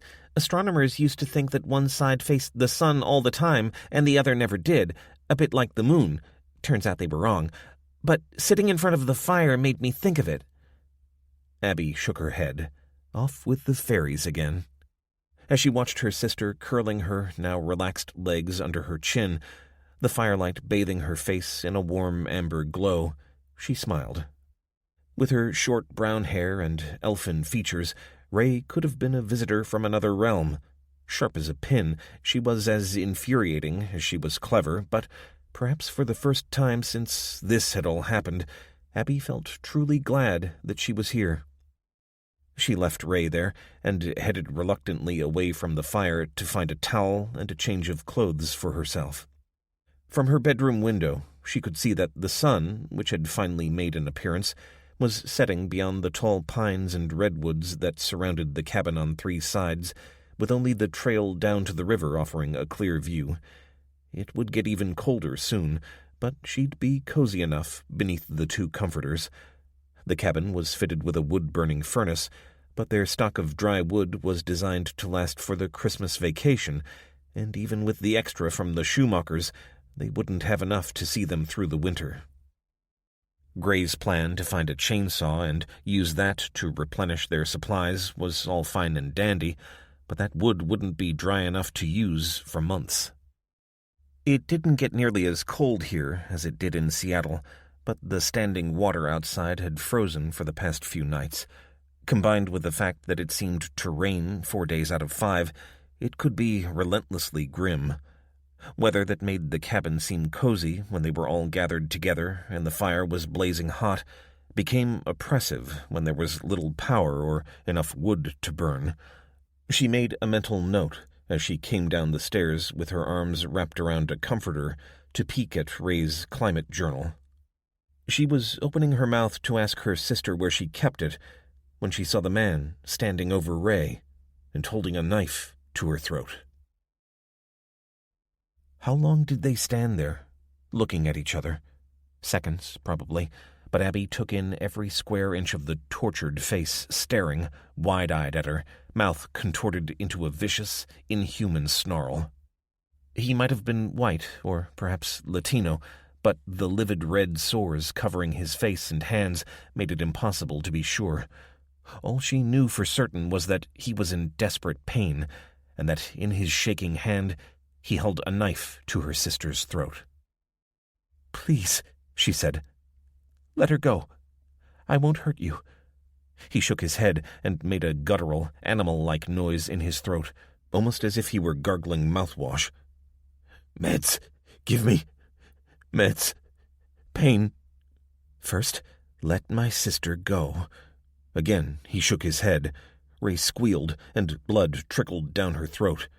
Abby's heart hammered as she held her hands out imploringly. Okay, don't hurt her, please. You want morphine?" "Yeah, and liquor, and don't try nothing. I will kill her." Abby didn't doubt it. She'd never seen such desperation. Death would be a mercy for this ruin of a man, but she was terrified that he would take Ray with him. And where was Gray? The last thing they needed was for him to stumble into this. She went into the kitchen, keeping the man in sight as much as possible, and trying to indicate to Ray that everything would be all right, even though she knew that was an impossible promise. "What are you doing?" he called in that guttural, gurgling voice. "Give me a minute." Panic flooded her stomach as, with nervous fingers, she looked through the bottles until she found an opioid. "Got it." She hurried back to see the man standing unsteadily, one hand around the back of Ray's neck, the other holding the knife to her throat. "Now, let her go, and I'll let you have this, I promise." Again, he shook his head, drips of sweat flying in all directions from his long, thinning hair. As she approached, he took the hand from behind Ray's neck and held it out, taking the plastic pill bottle and giving it to the frightened girl. "Open it." Ray whimpered, her face twisted in fear and pain. She was cramping. She handed the open pill bottle to the man as his knife quivered against her jugular. He took it, quickly examined the label, and threw his head back, swallowing. Ray cried out, her left leg spasming and kicking upwards. Abby thrust forward, hands outstretched, and pushed the man backward, grabbing at the knife as Ray fell to the floor with a squeal. The man yelled, his knife flashing in the light from the fire, Abby's terror giving her the strength to drive him back. Another hand grabbed his shoulder, causing him to collapse backward, and Abby saw Gray land on top of the intruder, kneeing at his hand until he could grab the knife. Abby scrambled across the floor to where Ray lay, neck on her throat. Blood stained her hand, running between her fingers. "Jesus, Ray! No, no, no, no!" She pressed her hands against her sister's throat, looking desperately around for anything to bind it. "Gray, quick! We need a bandage!" And then Gray was running past her into the kitchen where they kept the first aid box. Moments later, she felt the bandage in her hand, and she pulled Ray's cramping fingers away to examine the wound. Blood flowed freely from a thin cut to the side of her throat. Gray appeared beside her. "What do I do?" "I need something metal to cauterize it. She's losing too much blood for stitches," Abby hissed as her sister convulsed under her. Gray got up, then appeared beside the fire. "Come on! It's not hot yet." Abby kept her hands pushing down on the bandage, though she could feel it becoming wet beneath her fingers. "Try it now." Abby took the handle of the knife and shoved the bandage into Ray's mouth. "Hold her!" As she felt Gray's weight finally lessening her sister's convulsions, she removed the bandage and shoved it in Ray's mouth before pushing her sister's head to the floor and pressing the end of the knife against the wound. Instantly, Ray let out a muffled scream, biting down on the bloodied bandage and writhing under Gray. Abby lifted the knife after a couple of seconds before pressing it down again. More screams. Tears flowed down her face as she begged God to save her sister, the only thing of value she had left in this shattered world. She lifted the knife again.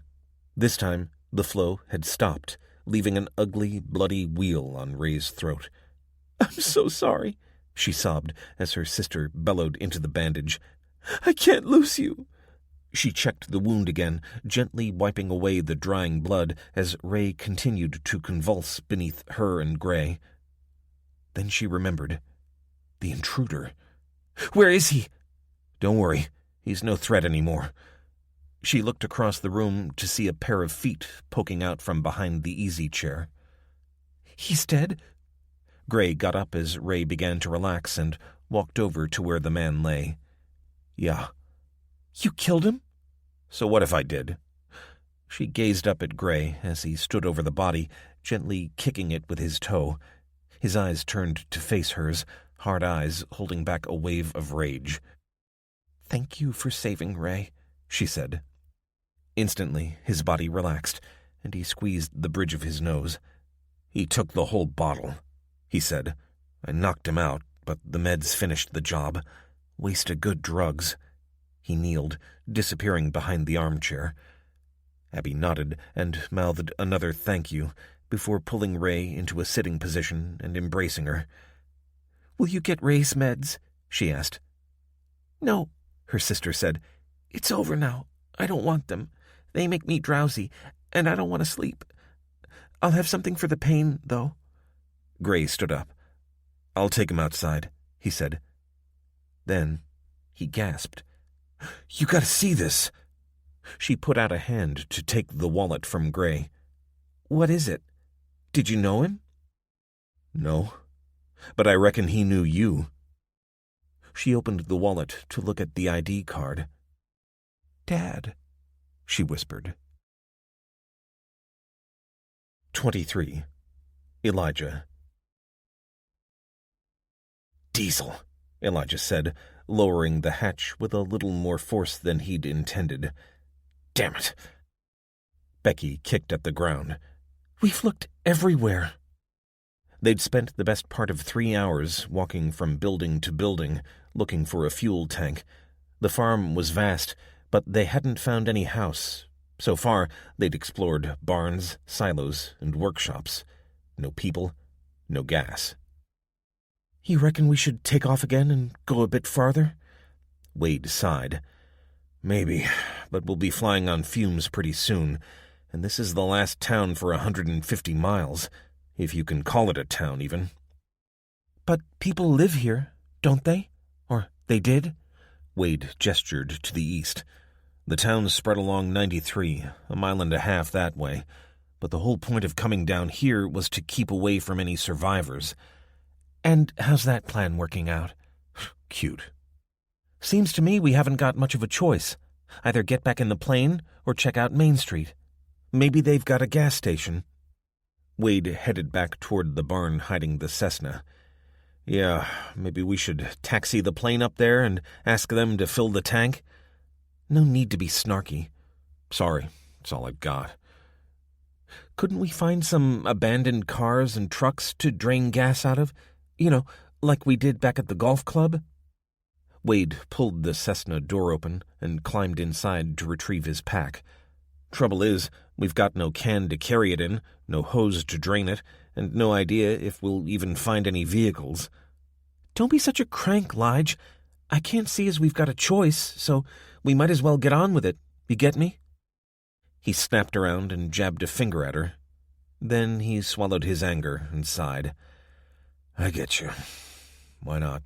I'm all out of ideas." Becky smiled and pulled out her pack, looping it over her shoulders, then took the pushchair out, unfolded it, and lifted Jasper into the seat. Wade shook his head. He'd seen his share of post-apocalyptic movies, but none of them had involved a small terrier being pushed in a stroller. The wind had dropped, and the desert was utterly silent as they took a rough track that headed in the direction of the highway. Behind them, a long, low range of mountains framed the horizon, reflected by a closer range that loomed above the road and the town that straddled it.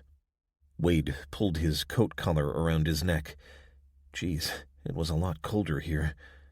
So he added finding some winter clothing to his shopping list as they trudged along the dirt track. Half an hour later, they hit the highway, emerging through a gap in a line of what could only be described as metal shacks. On the other side of the road stood a ranch house, painted in light blue and white, and surrounded by a low chain fence. Wade looked left and right along the flat, straight highway. Nothing moved. So far, they'd seen no evidence of life in this place. When they'd made their way through L.A., he'd presumed that most people were hiding at home, hoping to wait out the storm. Perhaps he was just engaged in wishful thinking. The alternative had been too much to bear. Because the only other option he could imagine was that the streets were empty because the people who normally walked them were dead. And yet, here he was, a couple of 100 miles from L.A., looking along another deserted road, feeling as though he was the only human alive, apart from Becky. So far, he could count the number of people he'd met since he'd escaped the cordoned-off area around the police department on his fingers and toes. Sure, he'd seen dozens, maybe hundreds of people in L.A., but he'd assumed they were a tiny fraction of the surviving population. What if that wasn't right? What if they were the majority? What if the population of Los Angeles had plunged from 4 million to 400? Lige! Someone's in there, waving at us. Wade drew his weapon and followed where Becky was pointing. Sure enough, a shape stood in the window of the blue ranch house. The curtains had been swept aside, and she was clearly and urgently gesturing to them. "Come on," Becky called as she began running across the road. He almost told her to stop, but, frankly, what the hell? He reflected, as he limped behind her, just how close to the end of his tether he must be if he was prepared to go with the flow. Even a control freak had to realize at some point that the situation had gone way beyond any chance of being handled rationally, so perhaps it was time to rely on instinct instead. The door opened onto a dark inner passage, and Becky swept Jasper into her arms, then, after checking that Wade was right behind her, ran inside. "Come on, come on." It was the voice of a mature woman, used, Wade suspected, to being obeyed instantly.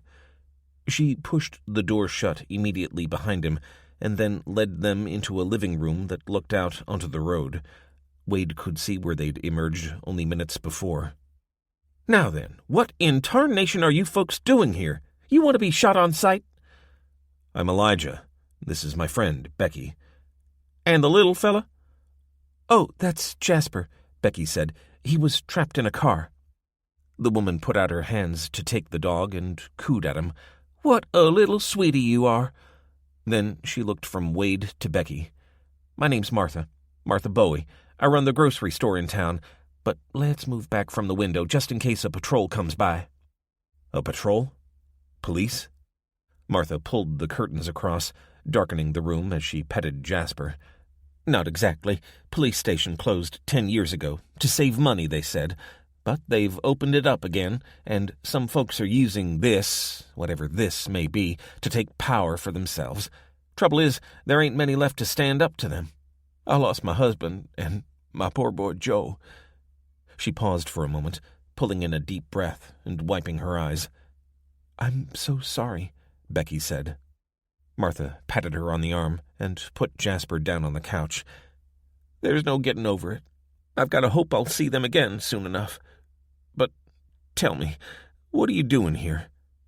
"We flew here from L.A. Elijah's a detective, and we're going to New York to rescue his daughter." "You flew here? Is that a fact? And your daughter's alive?" Elijah couldn't tell a lie. "I have to believe she is."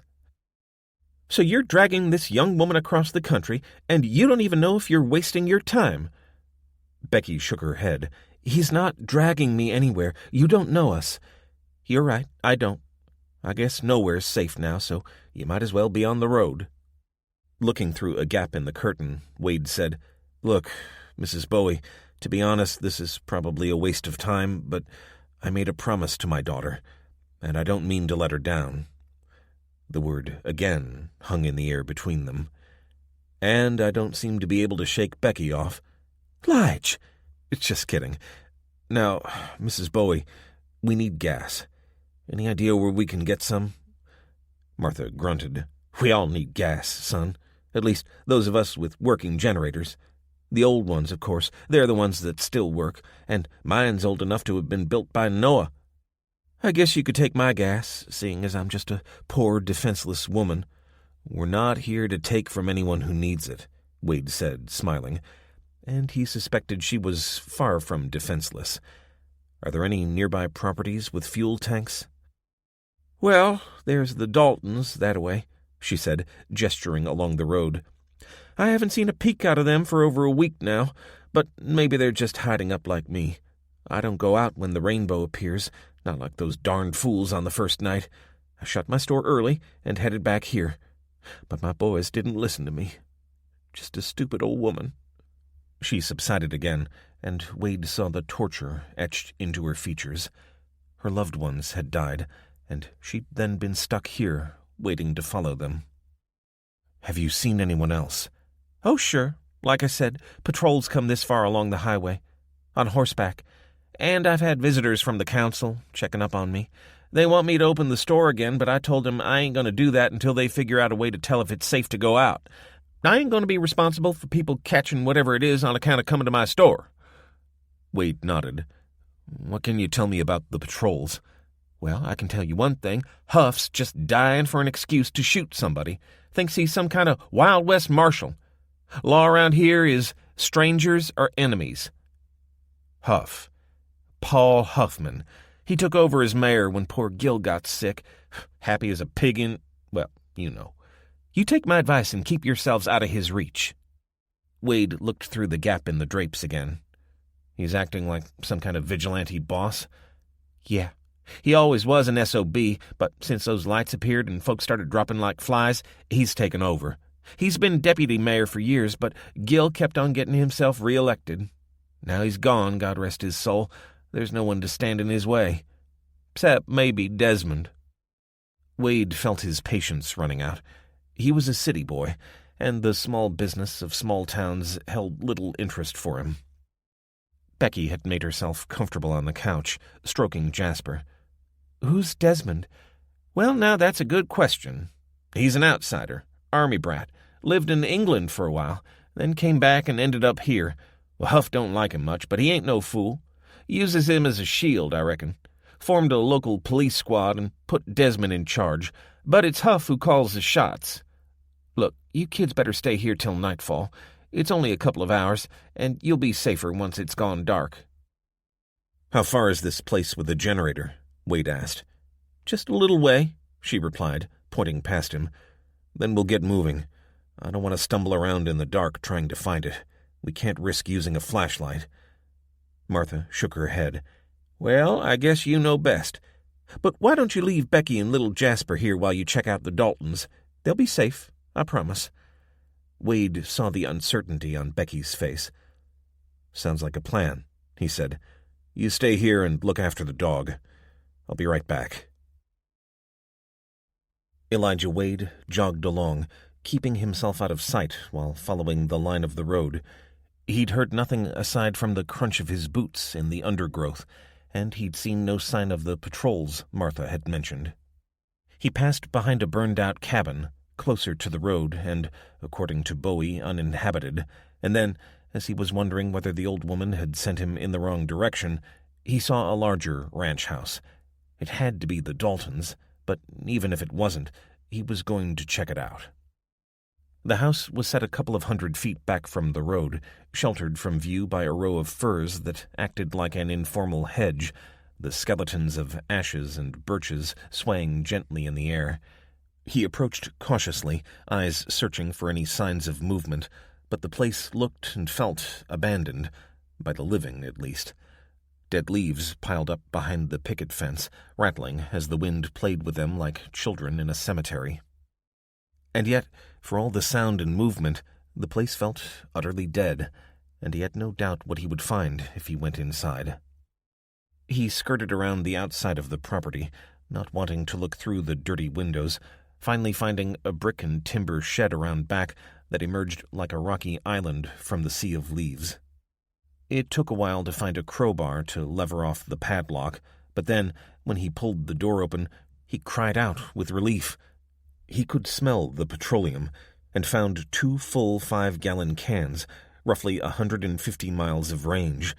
Not enough, but a solid start, and he'd be able to drain the fuel from the generator's tank, maybe as much as another 5 gallons. As a city boy, he was no expert in generators, but this one, a Durostar, looked well-maintained and expensive, though it was probably only good for 15 to 20 hours on a tank, so they only had 3 days' supply here. Not exactly preppers, then, just ready for the occasional blackout. He shook his head. There was no time for pondering what these people had intended the generator for. He didn't know them. He'd never know them. Wade grabbed the handle of the first fuel can and lifted. Heavy, but he could manage. He squeezed out through the door and gave the ranch house a wide berth as he retraced his steps. At the corner of the house, he put the can down again to change his grip, glancing at the wooden deck with its blanket of leaves and the dark windows beyond. Tap. Instantly he froze.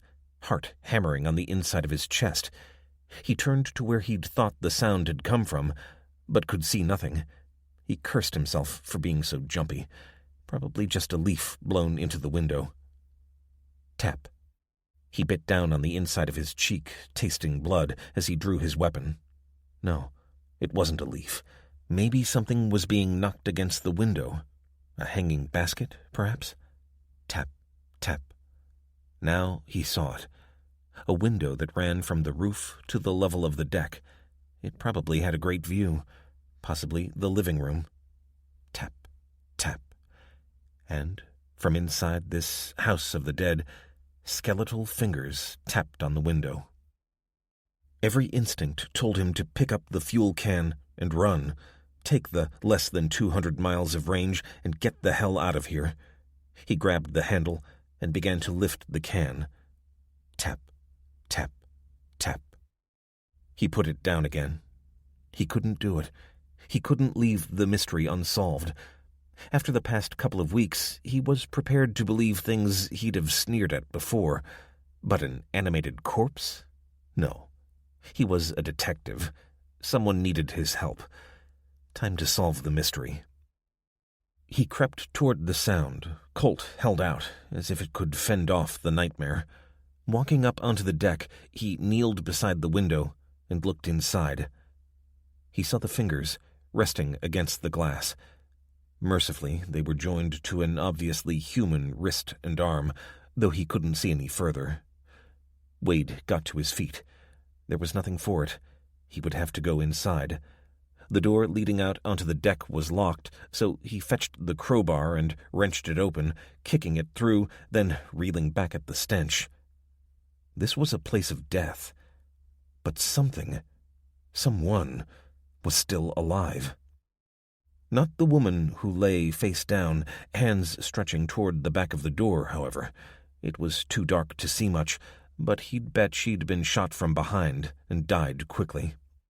Wade covered his mouth with the crook of his arm, breathing through the fabric. He couldn't stand it in here for long. He swallowed bitter vomit rising in his throat. He took a left into the living room. 3 more bodies here. One adult male sitting in an armchair, dead eyes looking through the window. He had a shotgun on his lap, but no sign of a wound. Overdose, Wade concluded. He had killed the others, then sat down to take a cocktail of opiates. His mottled, decay-darkened skin showed signs of radiation exposure. So, he'd gotten the sickness and taken the others with him, hunting them down in their own home. Wade crept to where he'd seen the fingers tapping. "Oh, sweet Jesus," he said into his elbow. A woman's body lay there, long dead. She had a hole in her back, and beneath her he could see an arm. Not her arm. Gritting his teeth, he pushed her off, reeling from the stench. A boy lay there, maybe 13 or 14 years of age. Dried blood stained his back, but Wade couldn't tell if it was his blood or that of his mother. Wade turned the kid over and felt his neck. He found a pulse, but it was mighty weak. In normal times, he'd have called 911 and handed the child over to the professionals, but there was no 911 now. There was only him. He'd have to move the boy, knowing that in doing so, he might cause some kind of final hemorrhage. He'd attended more shootings than he'd care to remember, and every instinct told him that this boy was going to die either way. Rationally speaking, he should either leave the boy to die or put him out of his misery. He had the fuel he needed to escape this place. Night was falling, and he and Becky could slip back to the plane, sleep in it overnight, and then get away in the morning. If he tried to help the boy, he would then become responsible for him. At the very least, it would delay their departure because it'd be an extra trip before he came back for the gas cans. Becky was his priority. And above all, he had to cling onto the point of all this struggle, to get to New York and find Kelly. Nothing could be allowed to get in the way. Leaving the boy here was the right thing to do in every way. Except the way that mattered.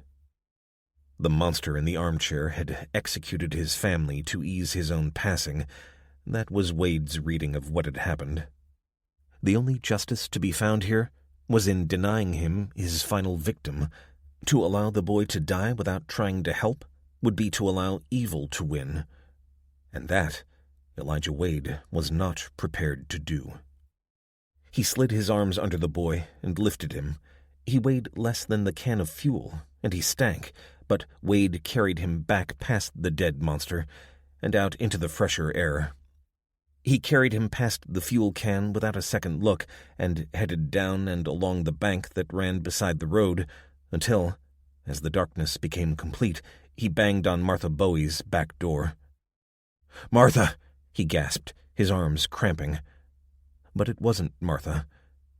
It was a man with a revolver pointing into the center of Wade's forehead. "Welcome back," he said. "My name's Mayor Huffman, and you've been stealing what doesn't belong to you. In this town, we only have one penalty for thieves. Tomorrow, we're going to have ourselves a hanging. Oh, and a very Merry Christmas." Epilogue. Silas Lynch waited in the shadows for the scum to leave. It was okay. He was a patient man and needed time to himself once he was inside. It amused him to see the crappy little apartment that Detective Elijah Wade called home. Perhaps this was what they meant by crime doesn't pay. It was above a burned-out market that was a magnet for the stupid kind of looter who imagines that there would still be anything worth scavenging almost a week after the end of the world. But he'd seen a group of them climb the stairs to what remained of Wade's apartment, so he'd slunk back behind a car and made himself comfortable. He was a one-to-one kind of a guy, and it was, after all, possible that they might have firearms. The end of the world? Sure seemed to be that way. If his ma were still alive, she'd have been happy as a pig in mud. No, not a pig. Pigs were unclean, and his ma hated anything or anyone who was dirty. But it didn't matter none, because ma was dead. He sometimes wondered whether he'd been the only one of his family who'd taken the end times seriously when the overseer came to preach. Sure, ma had nodded her head and said the right words, but she didn't really believe it. To the young Silas, however, it made complete sense, and the thought of cleansing the world of sin was so appealing that he'd hardly dared believe it would one day happen. And he'd spent that first night safely in a jail cell, so he knew he was intended to survive. But he had unfinished business. Molly, the prostitute he'd abducted and planned to cleanse, had been rescued by Elijah Wade, and Silas needed to eliminate her before the new world began. He would not be able to take his place in the earthly paradise until she and Wade were dealt with. The detective was a formidable opponent, however, but that only made Silas enjoy the challenge all the more. The same couldn't be said of the sergeant Silas had hunted down. The explosion in the police department building had threatened everything, but he'd been patient and, in the end, spotted the man who'd left him in that cell to die. He'd been helping rescue people from the flames, but when he'd taken a break, Silas had ambushed him. DeSantos, that was his name. He'd struggled, and, to begin with, had refused to tell Silas what he needed to know, but that defiance hadn't lasted long. Pain is a wonderful persuader. And so he'd revealed where Wade lived.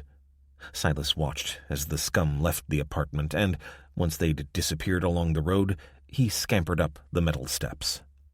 He recoiled from the sight and smell of the place where Wade had lived.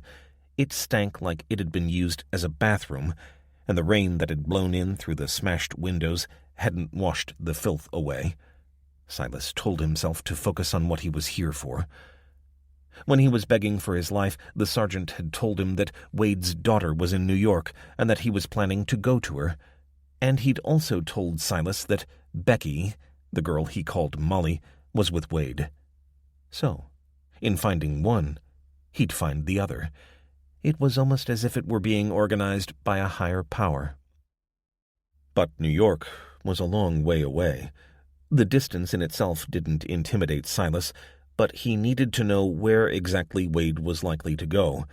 He didn't want to make his way across the continent only to be unable to find his quarry when he arrived there. He'd thought he might find something in the bedroom, but it was a chaotic mess of junk, soaked bedding and trashed furniture.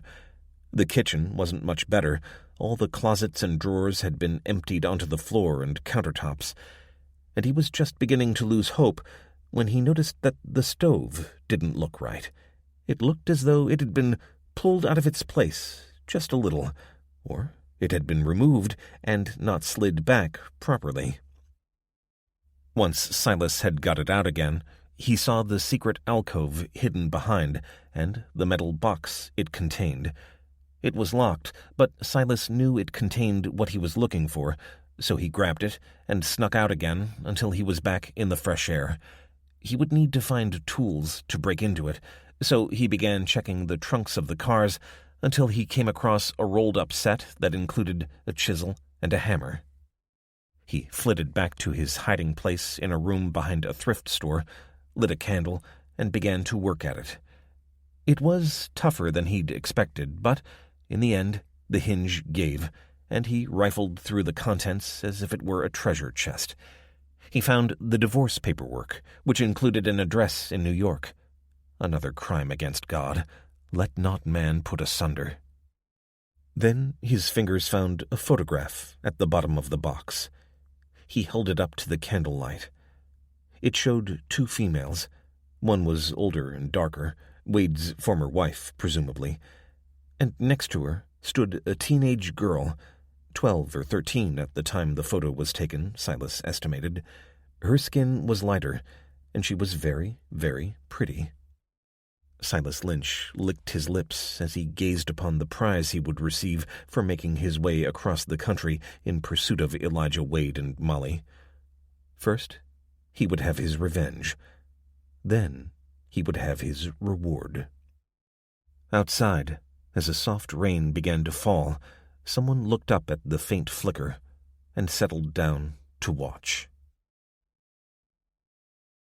This concludes Surviving Ruin by Kevin Partner, narrated by Eric Jason Martin. Copyright 2021 by Kevin Partner. This unabridged audiobook is published by arrangement with Scribblet Limited and was produced in the year 2022 by Tantor Media Incorporated, a division of Recorded Books, which holds the copyright thereto. Please visit Tantor.com for more information on our growing library of unabridged audiobooks. Tantor Audio, a division of Recorded Books, presents Darkness Falls, an EMP post-apocalyptic thriller series by Kevin Partner, narrated by Eric Jason Martin. 1. Elijah. Day 11. Haven, Nevada. The plain fact is, we don't need your kind around here. Wade looked into the man's hooded eyes and swallowed the blood before speaking. What kind of man is that? Why, the kind that goes sneaking into private property with the intention of stealing. I saved a boy's life. The table creaked as the man leaned forward, picking at his teeth. Ricky ain't gonna survive the day. Besides, he's an idiot. Doesn't change the fact that I tried. The man who'd introduced himself as Mayor Paul Huffman of Haven, Nevada, stood up and put the half-finished turkey drumstick back on the plate. Wade's stomach rumbled treacherously, and Huffman smiled as he wiped his mouth on a paper towel. I'm missing my Christmas meal because of you. That makes me antsy. But I might become a bit more Christian if you start being straight with me. They were in the town jail, and Wade sat at a table with his hands cuffed behind his back, a position he'd been forced to endure since he'd been taken into custody on returning to Martha's house. He sighed. He knew a power-hungry narcissist when he met one, and Huffman was playing to the audience, two younger men dressed in police uniforms who stood by the door. I have not lied to you. But you expect me to believe you're a detective? More likely you stole the man's ID from his dead body. No. For better or worse, I've always been Elijah Wade. Detectives don't kidnap old women or burglarize. Neither did I. Huffman took another drumstick and chewed on it as he circled the room. And you didn't steal that plane. This was trickier ground. I commandeered it. I told you, I'm heading east to find my daughter. There it was again. A flicker of emotion when he'd mentioned Kelly. Time to take a risk. You have a kid? Huffman stopped his pacing and jabbed a finger at Wade. That ain't none of your business. Wade filed that away. Probably of no use, but he was building a picture of the man who held his life in his hands, and it wasn't a pretty portrait. For starters, Huffman was the kind of little man who'd spent his life nursing a massive chip on his shoulder, holding back a tide of resentment that was pouring out now that he was in a position of power. Wade imagined the apocalypse had been some kind of wet dream for him, except for this one thing. His child was missing. Judging by his age, Wade would put him in his late 40s, the kid was probably an adult. Maybe he or she, and it was almost certainly she, had moved away, and now Huffman couldn't get to her. Or maybe he knew she was dead. But he wasn't getting grief from the man. It was more a kind of pent-up frustration, as if his child's absence was spoiling his moment of triumph. Huffman stared at him in silence for a few moments, as if trying to read his thoughts, before speaking. Well, I ain't got any more time to waste on you. This is Christmas Day, and I intend to celebrate the birth of Jesus Christ with my people.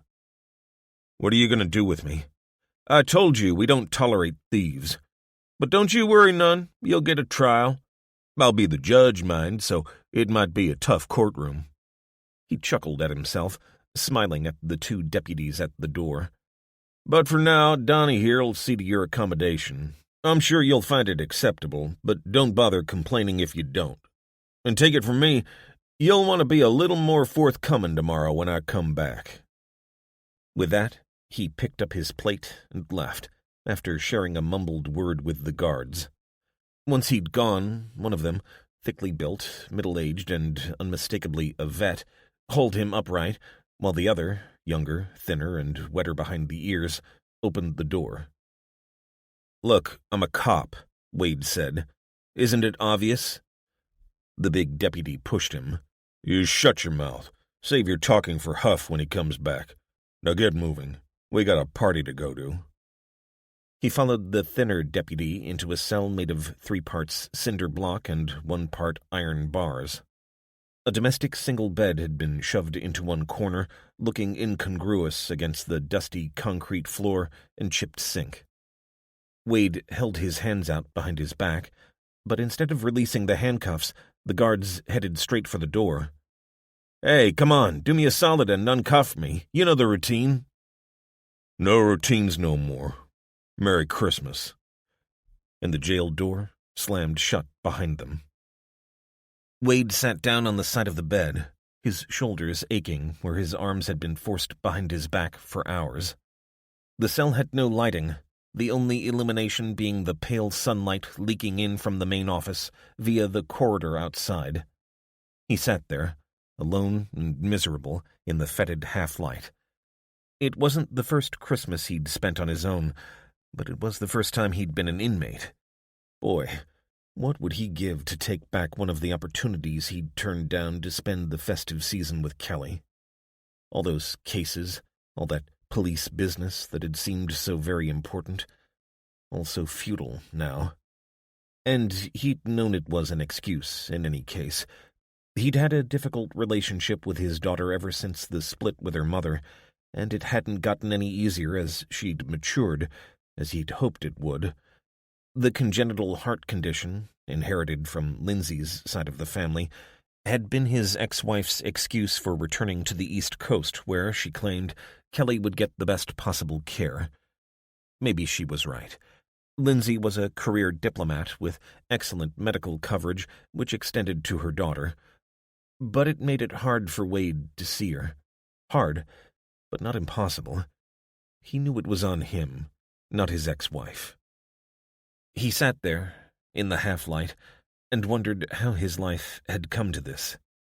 Until 11 days ago, he'd always clung on to the hope of redemption in the eyes of his daughter, without realizing that he'd drained the emotional bank account so far that there was no recovery. And then the end of the world had happened. Most normal human beings would have accepted that his chances of finding his daughter alive and clear across the continent were so low that the only sane option was to grieve and move on. But Elijah Wade was neither normal nor rational, and the harder it was going to be to get to his daughter, the more determined he was to attempt it. Yet here he was, hands tied behind his back, in the ass end of beyond, and he needed the bathroom. He didn't know how long he sat there, contemplating the options for pulling his pants down so he could empty his bladder, but he was startled by the sound of the key in the lock. It was the thin guard. He carried a tray that he put on the table, then turned to Elijah. "I'm sorry, pal. Donnie should have taken your cuffs off. He's not a trained deputy." "But you are," Elijah stated. The thin man nodded. "Name's Drew, and for what it's worth, I believe you. You're a cop. That's as obvious as day to me. And you deserve to be treated right, even in these times. I'm gonna unshackle you, but I need your word that you won't try nothing. I got you covered, and I don't want to have to shoot." "You got it, brother." Then he turned around on the mattress and held out his hands behind his back. "You did a darned fine thing, rescuing the Dalton's boy. If he pulls through, then it's on account of what you did. And if he doesn't, then no bad on you. You gave it your best shot. Can't imagine what it was like in there." Wade felt the pressure on his wrists disappear with a jangle. It was like a tomb. That kid's gonna need care for the rest of his life, however long that is. He turned around and rubbed his wrists, looking up at the deputy. "I fetched you some food. I'll be back presently, and I'd appreciate it if you didn't tell Huffman or his monkey that I gave you a decent meal. But it's Christmas Day, and some of us think that matters." He smiled and went to put his handgun away, but just as he did so, he yelled in sudden pain, and it slipped from his fingers. Instinctively, Wade picked it up and leveled it at the deputy, whose arms shot up. "You gave your word of honor!" he snapped, his voice almost squeaking with shock, shame, and fear. This was Wade's opportunity. He could take the deputy hostage, then, while everyone else was celebrating Christmas, he could force him to carry the fuel cans to the Cessna, and then fly on toward Kelly. It was too good an opportunity to miss, and he looked for a moment into the young man's eyes as his mind worked. And then he turned the gun around and held it out, grip first, to the deputy. "You're right. I did promise, and that means something to me, even if it doesn't to your boss. I figure if I got away, Huffman would have you hanging from a pole instead of me, and this town wouldn't have any real cops." The relief obvious, the deputy holstered his weapon and stepped back. "There's Desmond. He's a good guy. Which is why Huff sent him on a fool mission to see how things stand in Ely. He's hoping Des doesn't come back. I get cramps," he added, flexing his hand, "when I get stressed." "Where's Becky?" "Who?" Elijah froze. The deputy's jaw dropped. "So there was someone else at Martha's. Huff was right about that, if not much else. Well, I don't know then. I guess Martha hit her.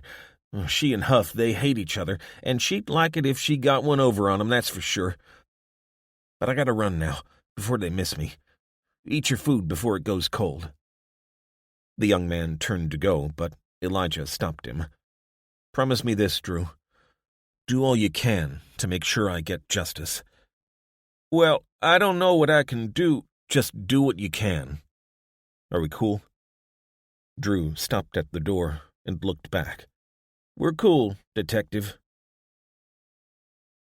Wade ate the meal, glad he was alone and unobserved, so table manners could be dispensed with. As his hunger lessened, he slowed down, recovering his humanity a little as he began to enjoy the food. Deputy Drew was a good man, but perhaps too weak to be of any more practical help. He was prepared to sneak behind the big man's back, but Wade doubted he'd have the backbone to defy him to his face. The metallic music of knife and fork echoed around the little cell, and, in the quiet between, he could hear laughter and the jabbering of many voices coming from somewhere to his right. He guessed there was some kind of bar there, and the survivors of this town were forgetting their nightmare for a while. Wade's, on the other hand, was still all too real, so he distracted himself by working on the mystery of what had happened to Becky. When he'd come back to Martha Bowie's cabin with the sick boy to find Huffman there waiting, he'd assumed he'd been betrayed by her, but he'd changed his mind. It seemed likely that she'd managed to hide Becky before Huffman had gotten inside and kept her hidden while Wade was taken.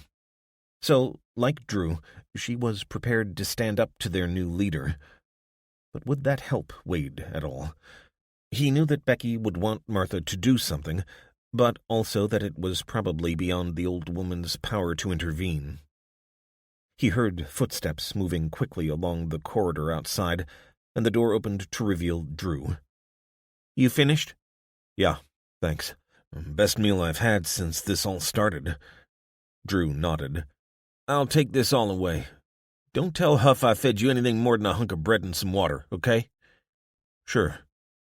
Only I reckon he'll be back soon." "He said he'd come back tomorrow."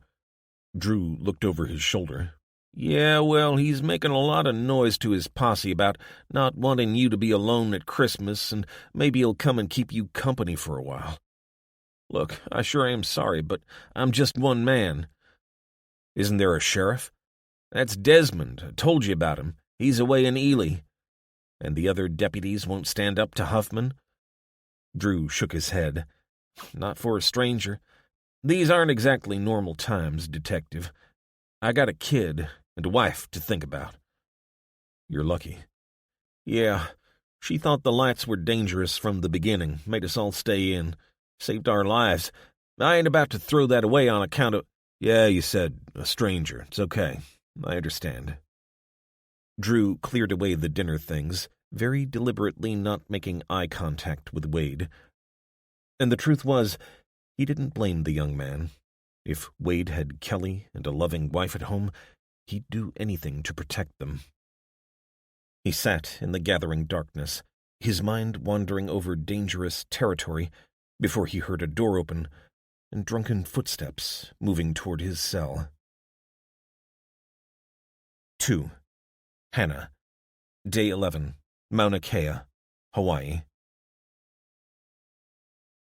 "It just doesn't feel right," Hannah said as she picked at the steaming hot ham. "People are starving."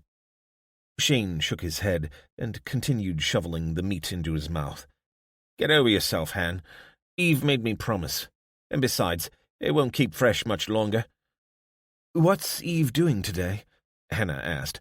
The former university administrator had been the cohesive force bringing the survivors of the Hawaiian town of Hilo together. Shane had returned to the observatory just in time for Christmas. He'd been lent an old but functional car, but was due to return in a couple of days. "Same as every day, I guess. But she won't forget her kids." That was the key to Eve Kai. She'd had the sense to keep her children inside when the lights were in the sky, thus saving them. And now she was fueled by the guilt that so many others hadn't had her foresight. Shane washed down a mouthful of gammon. "She'd get a lot more done if it wasn't for this local councillor who's crawled out from under a stone. Nobody saw him for a week, but since Eve started getting things back together, he's been shadowing her like a vampire." "Shock news," Lev said. "Politician takes credit for work of others." "Yeah, mate, true enough." "I will not wish you all a Merry Christmas," Professor Akihiro said, "but I am glad to be here with you." He raised his glass. Hannah went through the formality of lifting her can of Budweiser to her lips as the others mumbled a response. "For me is improvement. The company," Lev said with a smile. Over the past few days, the Russian had appointed himself the unofficial morale officer, but Hannah reckoned that was more to mask his own desperate depression as it was to help keep the atmosphere as upbeat as possible.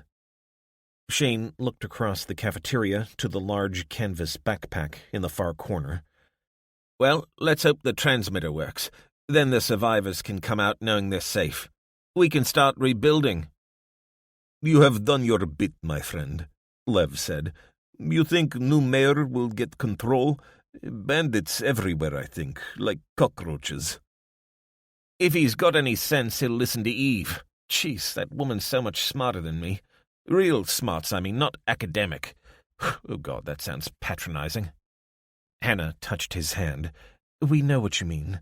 After all, while we were exploring the wonders of space, she was making sure we had enough food, and that we didn't blow ourselves up too often." That brought a tiny ripple of laughter. "Look, Han, don't feel guilty about having one day off with some decent food. We need you firing on all cylinders." She sighed and leaned back. "I don't feel like I'm getting anywhere." Akihiro shook his head. "We have made progress, Doctor. In time, we will have a breakthrough." "But it's so vital. Sure, once the transmitter's working, we'll be able to warn the people close enough to hear it, but that won't even cover the rest of the island. We have to know if these auroras are temporary, and whether we can predict them." "He's right. If we do not understand it, how do we know if worst has happened?" "I give up," Shane said, finally getting to his feet. "I don't know about you lot, but I'm going to the common room with a pack of tinnies. Anyone who wants to get blotto with me is welcome to join me, but I'm not spending Christmas Day picking over the bones like a vulture." Lev immediately followed him, grabbing his half-empty bottle of vodka. Hannah looked at Akihiro. "I will go to my room, I think, and read," he said. By the time she got to the common room on the first floor, Shane and Lev had taken one sofa each, so she dropped into a low armchair that looked as though it had been stolen from a care home. "Han," Shane said, "reckoned you were going to spend the rest of the day with Professor Plum, in the conservatory with a dagger, or maybe a rope." Hannah sighed. "And that's why Australia is the comedy capital of the world." "Not." "I got all my best lines from Dame Edna." Yes, he was always hilarious. "Stop squabbling like a pair of lovers," Lev said, before suddenly sitting up. "Ah!" "We certainly aren't," Hannah snapped. "I've still got standards." Shane leered at her. "Don't turn your nose up so easily, Han. This is prime Aussie beefcake." He rubbed his belly, making it vibrate. For a few moments, their laughter filled the room, but, as it passed, Hannah felt the silence become all the more oppressive. Shane crushed another can of empty beer and threw it at the trash can. It missed and went flying across the floor, but he paid it no heed and opened the next. What I wouldn't give for a drop of the amber nectar," he said. "This German stuff tastes like—" Hannah shot him a look. It had been a mistake to come up here. These two men were going to cope with their grief by drinking as much as they could. She was about to get up and make her way to her room when Lev spoke, his words betraying the fact that he was thinking the same thing. "This Kuczynski, the room you're in, it was his, wasn't it?" "Yes, Pyotr Kuczynski. He was an astrophysicist." Lev rubbed his chin. Strange. I feel like name is familiar. Where did he come from before Mercury?" "I don't know." Hannah thought about getting up, but just didn't have the energy. And besides, the slow unraveling of the Russian's thoughts was often mesmerizing. "He was from Russia, though?" Hannah shrugged. "I always assumed so." She didn't want to admit that, to her, all accents east of Germany sounded much the same. "It's a Russian name, isn't it?" "I feel like I have heard name before. I was just thinking of you in bedroom. Lev! He immediately sat up, waving his hands. Niet, no, not like that. My English, it is not good. Hannah relaxed, though she didn't entirely believe him. Many a true word spoken inebriated. I mean, my mind just thought, Hannah, she is in the room of dead scientists. What was name? Oh, Kuczynski. She wasn't entirely sure that explanation was any better, but she brushed it aside. You did not speak to him much? No, he worked in the control room. No idea what he was researching. He could have been part of an exchange program, for all I know. I didn't even know he was married until after he died. Lev sat bolt upright, spilling vodka over his hand. Valentina. She was called Valentina. Yeah, I think she was, Hannah said, seeing the woman from the photo in her mind's eye. He was part of Kozlov team. What? Lev nodded vigorously. Da, is true. Not at Kozlov itself, but Director Kulikov said we had man in U.S. Observatory. Kuczynski. Means he knew. Maybe. Hannah's jaw dropped open as the gears in her mind ground through all the possibilities of this revelation. She looked across to ask Shane what he thought, but he had collapsed backwards on the couch and was snoring. What do you think? Lev asked as she sat, hands on knees. I'm trying to remember the last conversation I had with him. He was in so much pain. What did he say? She shook her head in frustration. The combination of exhaustion and alcohol left her feeling as though her brain had turned to treacle. It was like making her way through a foggy morning, praying for the clouds to lift. Clouds! She knew the insight was just there, dangling like a worm on a hook, waiting for her to bite. Come on, Hannah, come on. This is important. Be quiet, Lev. The Russian snapped his mouth shut and put his hand over it, and she turned around so she couldn't see the smirk he was failing to hide. Extinction. That's what he said. I never thought about it. But how could he know that early? He said something about clouds. Interstellar clouds? Then, finally, she had it. Supernova! That's the connection. Yes, you can speak. Lev took the hand from his mouth. You said it could not be supernova. Now her mind was finally working. For the first time since the lights had first appeared, she felt the rush of discovery, connections being formed, tested, broken, and reformed as her brain went into overdrive. Yes, the light from the supernova would have appeared at the same time as any short-wavelength radiation. That was what puzzled me. So, Captain Cook's expedition would have been wiped out if it had been the direct radiation itself. We wouldn't have had to wait 250 years. It must be something else that the supernova produced. Dead body of supernova? Maybe. When a supermassive star explodes, it sends huge amounts of matter into interstellar space. And matter is what causes lights? Hannah nodded. I guess so. At least, that's the best explanation I can think of. But how did Kuczynski work out an association between that supernova and what's happening now? Is puzzle. But I am going to bed. My brain is pickled.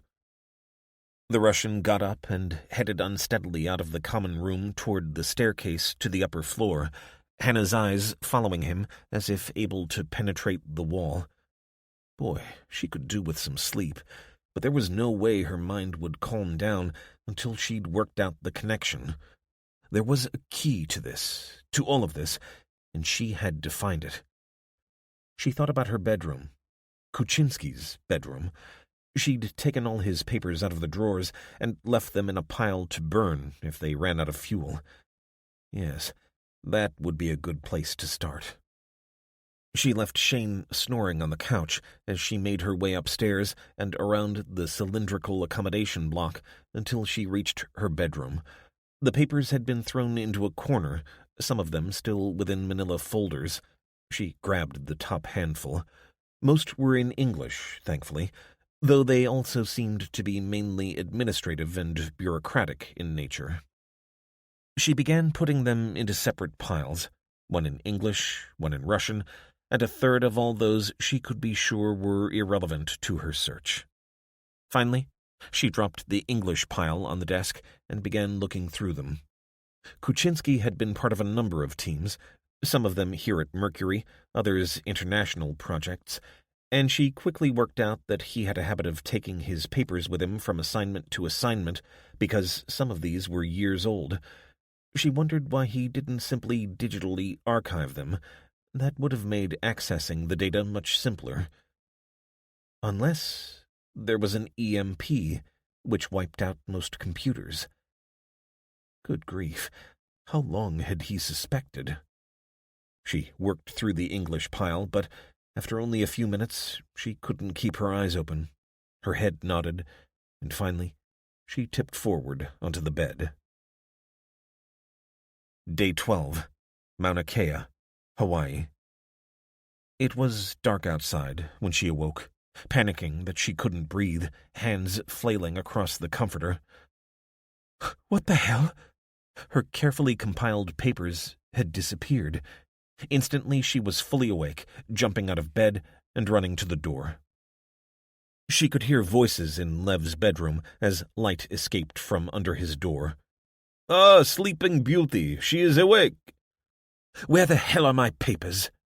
Lev gestured at 3 piles arranged on the table by the window. "And who the hell came into my room without knocking?" That was me, Han," Shane said, appearing from the kitchenette. This had been Director LaRoche's quarters, more apartment than bedroom. "I was coming up to bed, and I heard the noise. Sounded like you couldn't breathe, so I had to come in, didn't I?" Hannah was going to protest, but she remembered the richness of the gammon.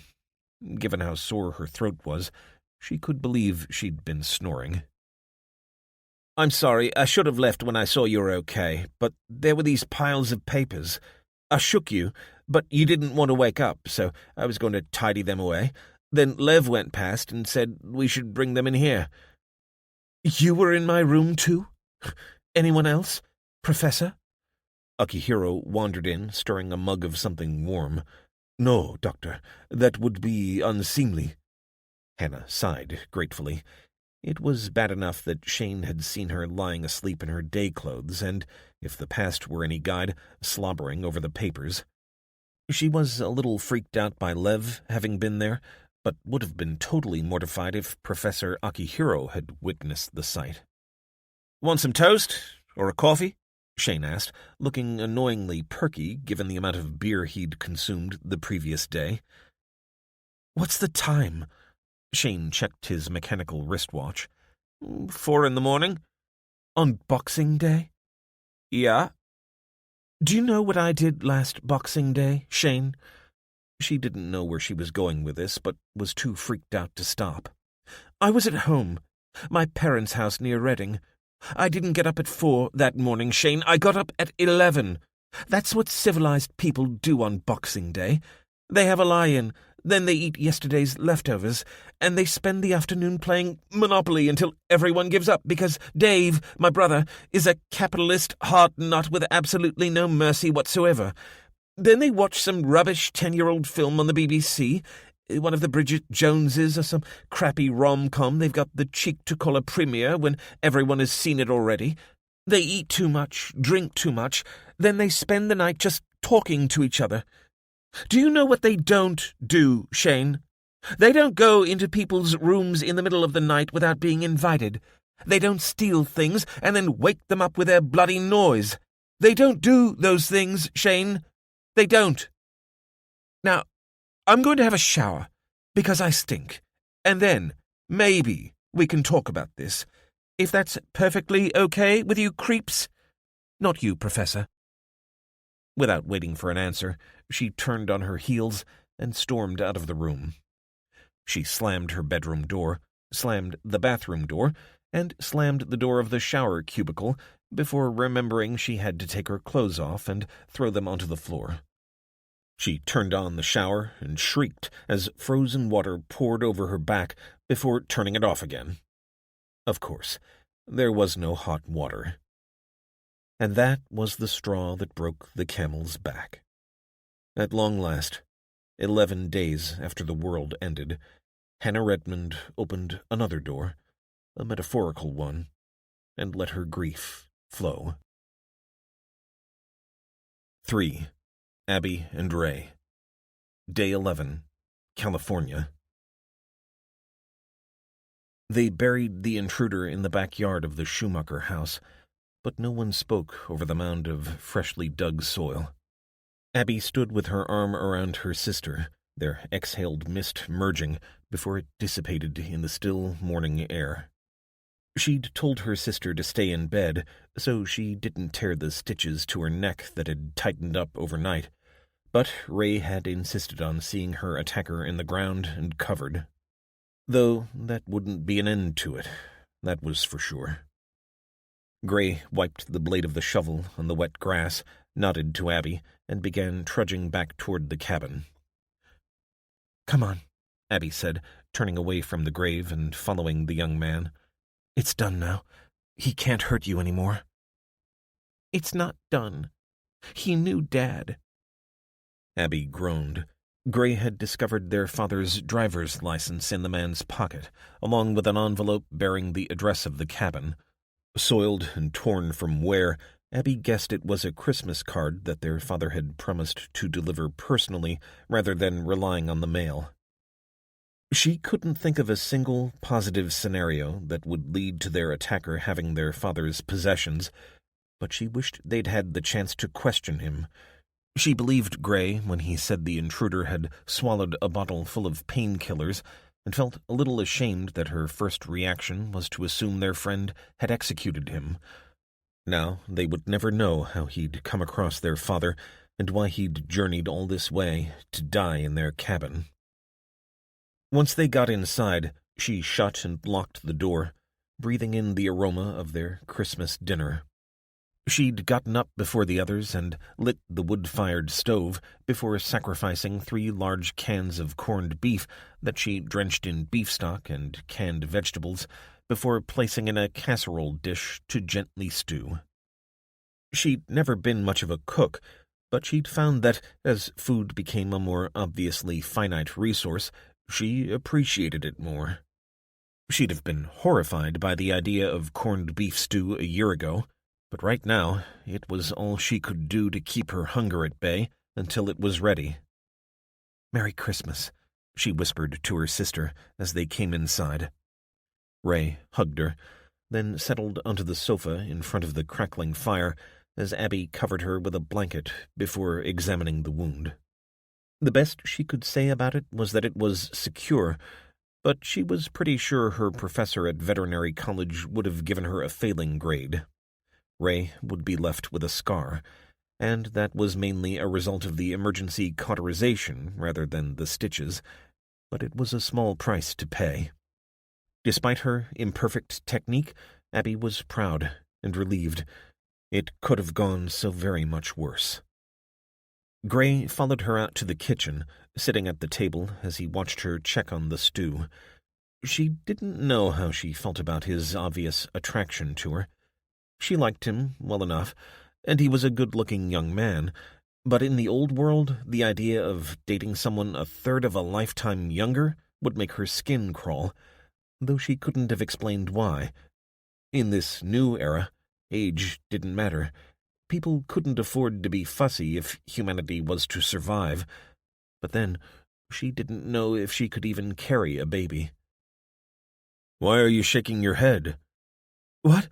Oh, sorry, just thinking." No, she couldn't allow herself to go down that rabbit hole, or any of the others. It was a mental warren. Live in the moment, because that's all they had. All they ever had, to be truthful. It was just that present circumstances had a habit of reminding her regularly. Gray's chair creaked as he leaned back. "Thinking? Could be dangerous." She returned his smile. "Yeah. One day at a time, right?" "Right. Boy, that smells nice. Reminds me of Mom's brisket. Abby sighed. Don't get your hopes up, Gray. I can guarantee it'll be the worst Christmas dinner you've ever had. I doubt it. We went to my cousin's once and came home with salmonella. Well, I reckon even I can't give you food poisoning from a can of corned beef. Ray's healing well. Abby poured the last of the water into a kettle and put it on the stovetop, handing the jug to Gray. She's survived. Can't really ask for more. That was amazing, what you did. I was panicking, and she's not even my sister. Abby flushed as she busied herself on the countertop. I've always been a worrier, Gray. No, not the kind with the magical sword, the kind who ties herself up in knots over trivial crap. But when I saw the blood on Ray's neck, I was scared, but not nervous, if you see what I mean. I went into, super focused mode, and I couldn't have done it without you. Getting to his feet, Gray picked up the pitcher. Well, I sure am glad you were there. She'd be dead if it had been down to me. Gray, Abby said, stopping him as he turned to go. Do you like Ray? Yeah, sure. She's a smart kid. Kid. He froze. Then the penny dropped. Oh, you mean, do I like her? Oh, not that way, no. She's cute, sure, but she's too young. It wouldn't be right. Abby smiled and watched him as he left the kitchen to fill the pitcher. She'd have to find a way to handle Ray's obvious attraction to Gray, an attraction that had gone unnoticed by him, it seemed, and it closed the door to any possibility of Abby getting together with him. Stitching her sister's neck was an experience she didn't want to repeat, but she'd do it again without hesitation rather than break Ray's heart. Day 12. When Abby emerged, rubbing her head the following morning, she found Ray sitting at the kitchen table. Oh my God, how can you eat that? It's cold. Ray smiled. Oh, good. I don't need to leave any for you then. Cool. She dug her spoon clumsily into the cold corned beef casserole and rubbed her stomach, delighting in the look of disgust on her sister's face.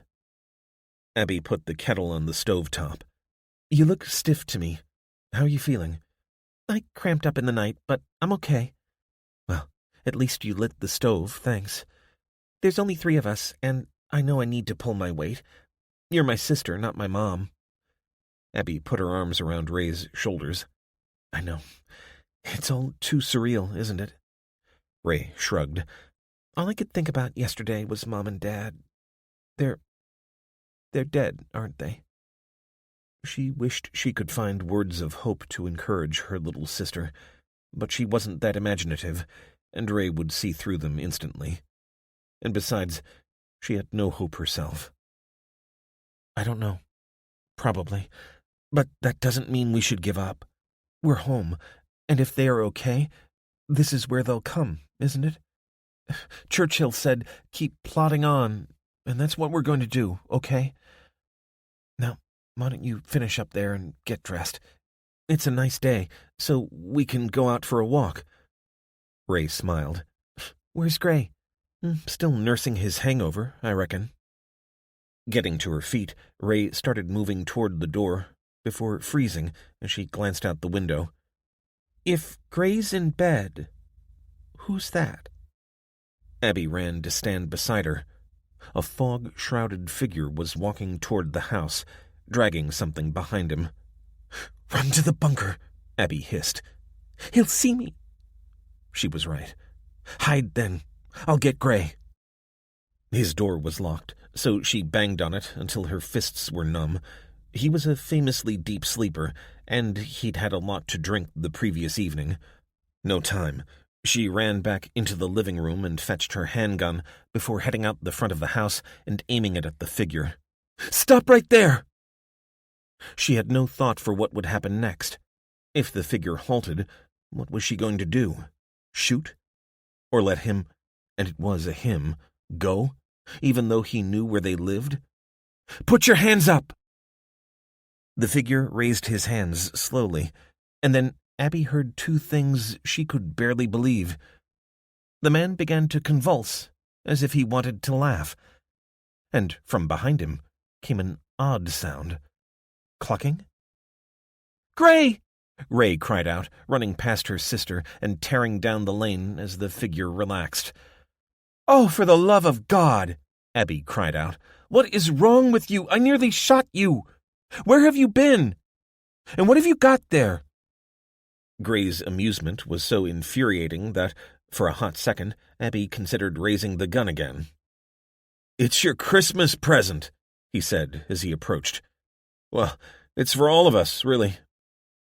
Ray, who'd disappeared out of view behind Gray, called out, "It's chickens!" "I left them to roam free back at the farm," Gray said. "But after, well, I thought maybe we could have a roast to bring in the new year." "I thought you said you enjoyed the stew?" He shrugged, grinning boyishly. "I was starving, fortunately." "So you went all the way back to the farm and got them?" Ray said. "You must have been walking all night." "I won't ever believe you're drunk again," Abby said. "But thank you." He hugged her, but Abby saw the flash of annoyance in Ray's face and broke off quickly. Gray didn't seem to notice. He simply pulled the cart along a little and headed for the backyard. "You're welcome, but I've brought all I could find, and they need a place to stay, so we've got some building to do." Day 13. Just after midday, the alarm blared out from the kitchen. Abby was setting up a tripwire running between two pines and across the main track leading to the cabin, but she made it back to the kitchen at the same time as Gray. "God damn it," he cursed. "Just finished the chicken run, and now we'll have to crate them up and bring them down to the bunker with us. Where's Ray?" As if in answer, Ray appeared from the direction of the back door. She'd spent most of the day in there, and Abby had left her largely to her own devices, knowing that her sister needed to process and recover from the attack on the cabin. Despite this, Abby had found herself resenting Ray's absence as she worked both inside the house and out. It was all very well to reflect on the past, but she wouldn't feel safe here until they'd secured the woods, and, perhaps, not even then. Ray turned off the alarm on her tricorder. "What about the chickens?" "We'll have to catch them," Gray said. "I'll go fetch the crates." It took 20 minutes to gather the animals and get them down the stairs of the bunker. "They stink," Ray said, squeezing the bridge of her nose. "What do you expect? They're scared," Abby snapped. Gray chuckled as he pushed the last crate next to the others. "More than that, they're pissed. Just when they've moved into their new apartment, we box them up again." He pulled the door on their father's workshop shut, sealing the birds in with their smell and noise. Ray, whose attitude to Gray had noticeably cooled since the day before, huffed and headed over to the tricorder, which, since they'd come inside, had reverted to its gentle, seemingly random ticking, and switched it off. "How long are we going to have to stay here?" Gray asked. "No one's making you," Ray responded. Abby sighed. "I guess we'll test outside every hour or so, but I reckon we're here for the night." "There's one thing I don't understand," Gray said. "Oh, one thing? Are you sure that's all?" "Ray!" Abby snapped. Gray looked from one to the other with a puzzled expression on his face. "Well, what I meant was, how come you weren't badly affected the first night? I mean, the detector went off tonight, didn't it? So the radiation levels inside there were high enough to trip it." Ray rolled her eyes. "Well, the tricorder is set to detect any rise in levels, whether it's dangerous or not. There's no point finding out that the radiation is high enough to kill you if you've already been exposed to a lethal dose." "Yes, but loads of people got sick that first night. You didn't." "Neither did you," Abby said. "I got Mom and Dad into the barn. There's a ton of hay under the roof, and some of it was pretty wet. Maybe water gives protection." Ray snorted. "Oh, please." She swung around and headed into the little office where her father kept his paperwork and books. For a moment, Gray looked angrily after her, But then he relaxed and shrugged at Abby, who said, "Sorry about her. She is 15, after all. Everyone else is stupid at that age, aren't they? And she tries to hide it, but she was totally freaked out by the attack." "Of course she was. It's okay. Now, what are we going to do while we're stuck down here?" Abby rolled her eyes at his cheeky expression. "Make plans, that's what. And Ray isn't the only one who doesn't feel so safe here anymore." "I told you before, there's no way to be 100% safe. You've got approaches from all directions, even the river. Best we can do is what we're doing, setting tripwires and keeping watch." Abby dropped into the old couch, sending up a cloud of dust. "At least we're out here and not in a city. I mean, what are people doing there?" "I don't know. Maybe getting out. Maybe banding together. I reckon the best possible place would be in the middle of nowhere, with a single approach, and to have enough people so you could rotate the watch, but not so many that you run out of food and water. Some folks have prepared for this all their lives, you know." "Yeah, my aunt and uncle have a place in Texas, and they've been hoarding supplies for years." "Oh, I bet folks laughed at them." "How far is it?" "I don't know. Over 1,000 miles. Gray locked his hands behind his head and lay back. "Well, we won't find anything like this, that's for sure," he said, gesturing around the bunker. "If it was just the radiation we had to worry about, we're in the best place already." "Yeah, but the fact is we've already been found once, and Ray was almost killed. So we need a plan B. An escape plan." Yawning, Gray nodded behind them. "Well, then that means the river." "So we need a boat." "Big enough for 3 of us, and supplies." Abby groaned. "Where are we going to find one?" "On the river? That's where I'd look first." Suddenly, the door to the workshop flew open, and Ray emerged, standing in front of them with her arms crossed. Abby barely managed to hold back a laugh.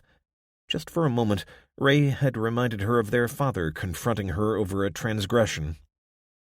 "Okay, you're right," Ray said, looking at Gray. "Well, maybe." "What about?"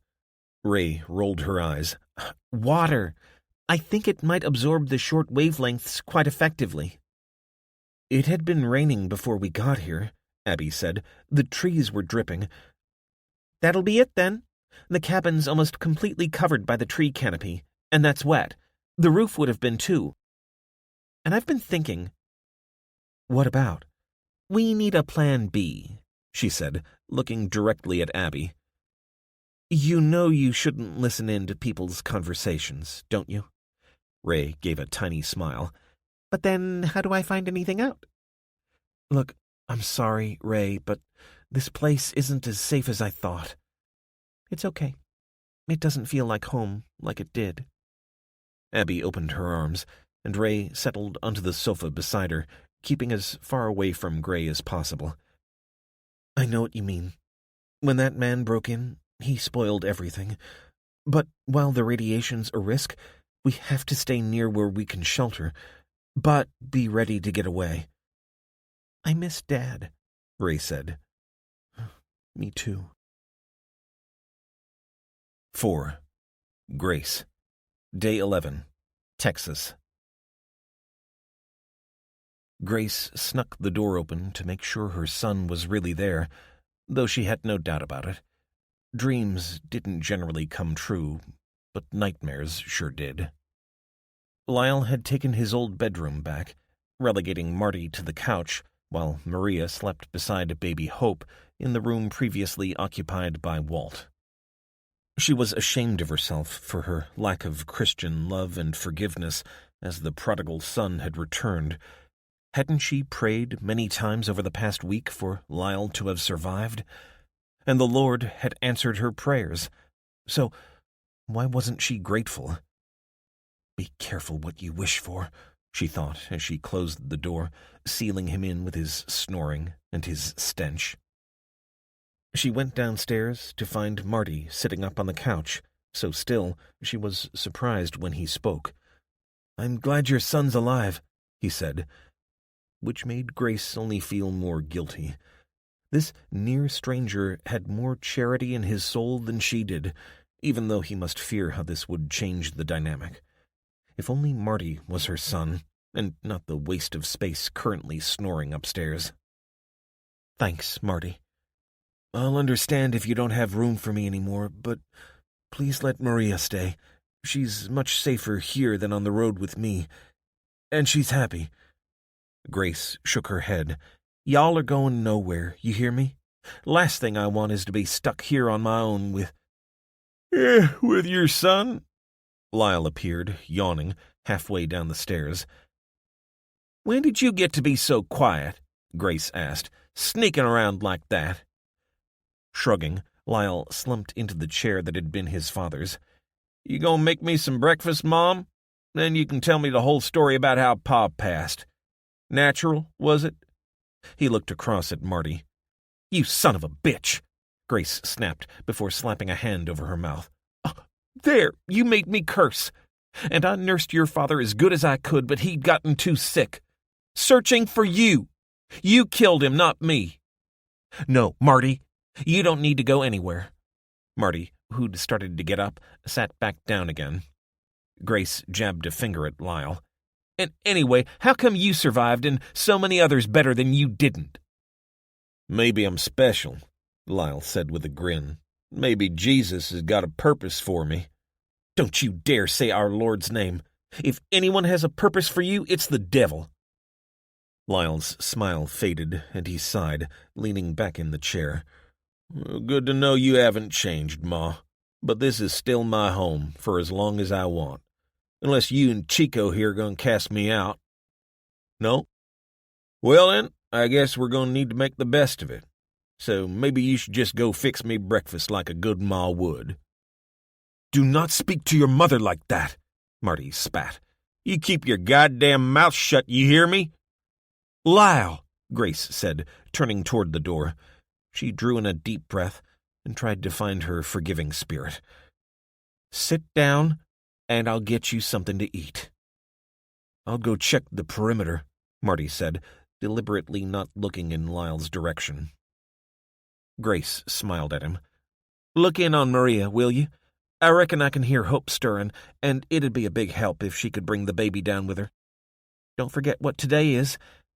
And if you," she added, looking at Lyle, "ruin this child's special day, I'll never forgive you." "Wouldn't dream of it, Ma. As long as she don't get a better present from Santa than me." Marty came back from walking the perimeter to find Lyle sitting at the kitchen table, legs sprawled under. Maria's eyes flicked from watching Grace until she saw Marty with obvious relief. "Sit yourself down," Grace said. "It's ham and eggs again. Wish I could find something more fitting for Christmas morning." Marty took a seat at the end of the table. "Thank you, Grace. Ham and eggs is fine." "See anything?" "Thought I did. Some movement off to the west." Lyle straightened up suddenly. "What was it?" "Nothing, as far as I could tell anyway. Coyote, maybe." "Why?" Shrugging, Lyle said, "Nothing. Pays to be careful." But Grace's eyes narrowed as she turned from the stove. "What is it, Lyle? You brought trouble to your door? My door?" "No, it ain't like that, Ma. Nobody's alive for me to be worrying about." "And yet you are worried," Marty said. Grace jabbed a fish slice at her son. "What happened to you that night? Where were you hiding? I figured you were high as a kite or drunk as a skunk, but either way, looking up at the pretty lights." "I know what you think of me, Ma. And maybe I had a few beers inside me, but I weren't looking up at the sky." He sighed, as if in some sort of confessional. "I was in the trunk of a car heading for the border." "You what?" "Maria, go check on the baby, will you?" The girl hopped down from the table and headed out of the kitchen. Grace jabbed a finger at her son. "What happened that night?" "Miguel sent some boys into town to collect on a debt I wasn't ready to pay." "Couldn't steal enough ammo from us," Grace said, remembering the missing rounds she and Walt had discovered so recently and so long ago. Lyle shrugged. I was desperate, wasn't I? So what happened after they caught you? Marty asked. I don't know how long I was in there. Felt like it was hours. Then they stopped, and I thought they would get me out. But they didn't. I heard them talking and laughing for a while. Then it seemed like they was moaning. Then they went quiet. I've never been so frit in my life, Ma. Even when they grabbed me outside Rio's, I guessed I could sweet-talk my way out of it once they took me to Miguel. But they just left me there, in a trunk, with my hands tied together. Thought I would die there, alone and in the dark. While he spoke, a change came over Grace, and she pulled up a chair, her attention focused on her son as if she were seeing him for the first time. What happened? Did they come back for you? Lyle shook his head. No. I kicked at the trunk lid, but gave up in the end. Then, I didn't know how long it was at the time. I heard someone outside, and I made as much noise as I could until the trunk opened. It was a woman. She could have left me there, Ma. Could have shut the trunk again. But she got me out and cut me free. He paused, looking at nothing, as if seeing something in his mind.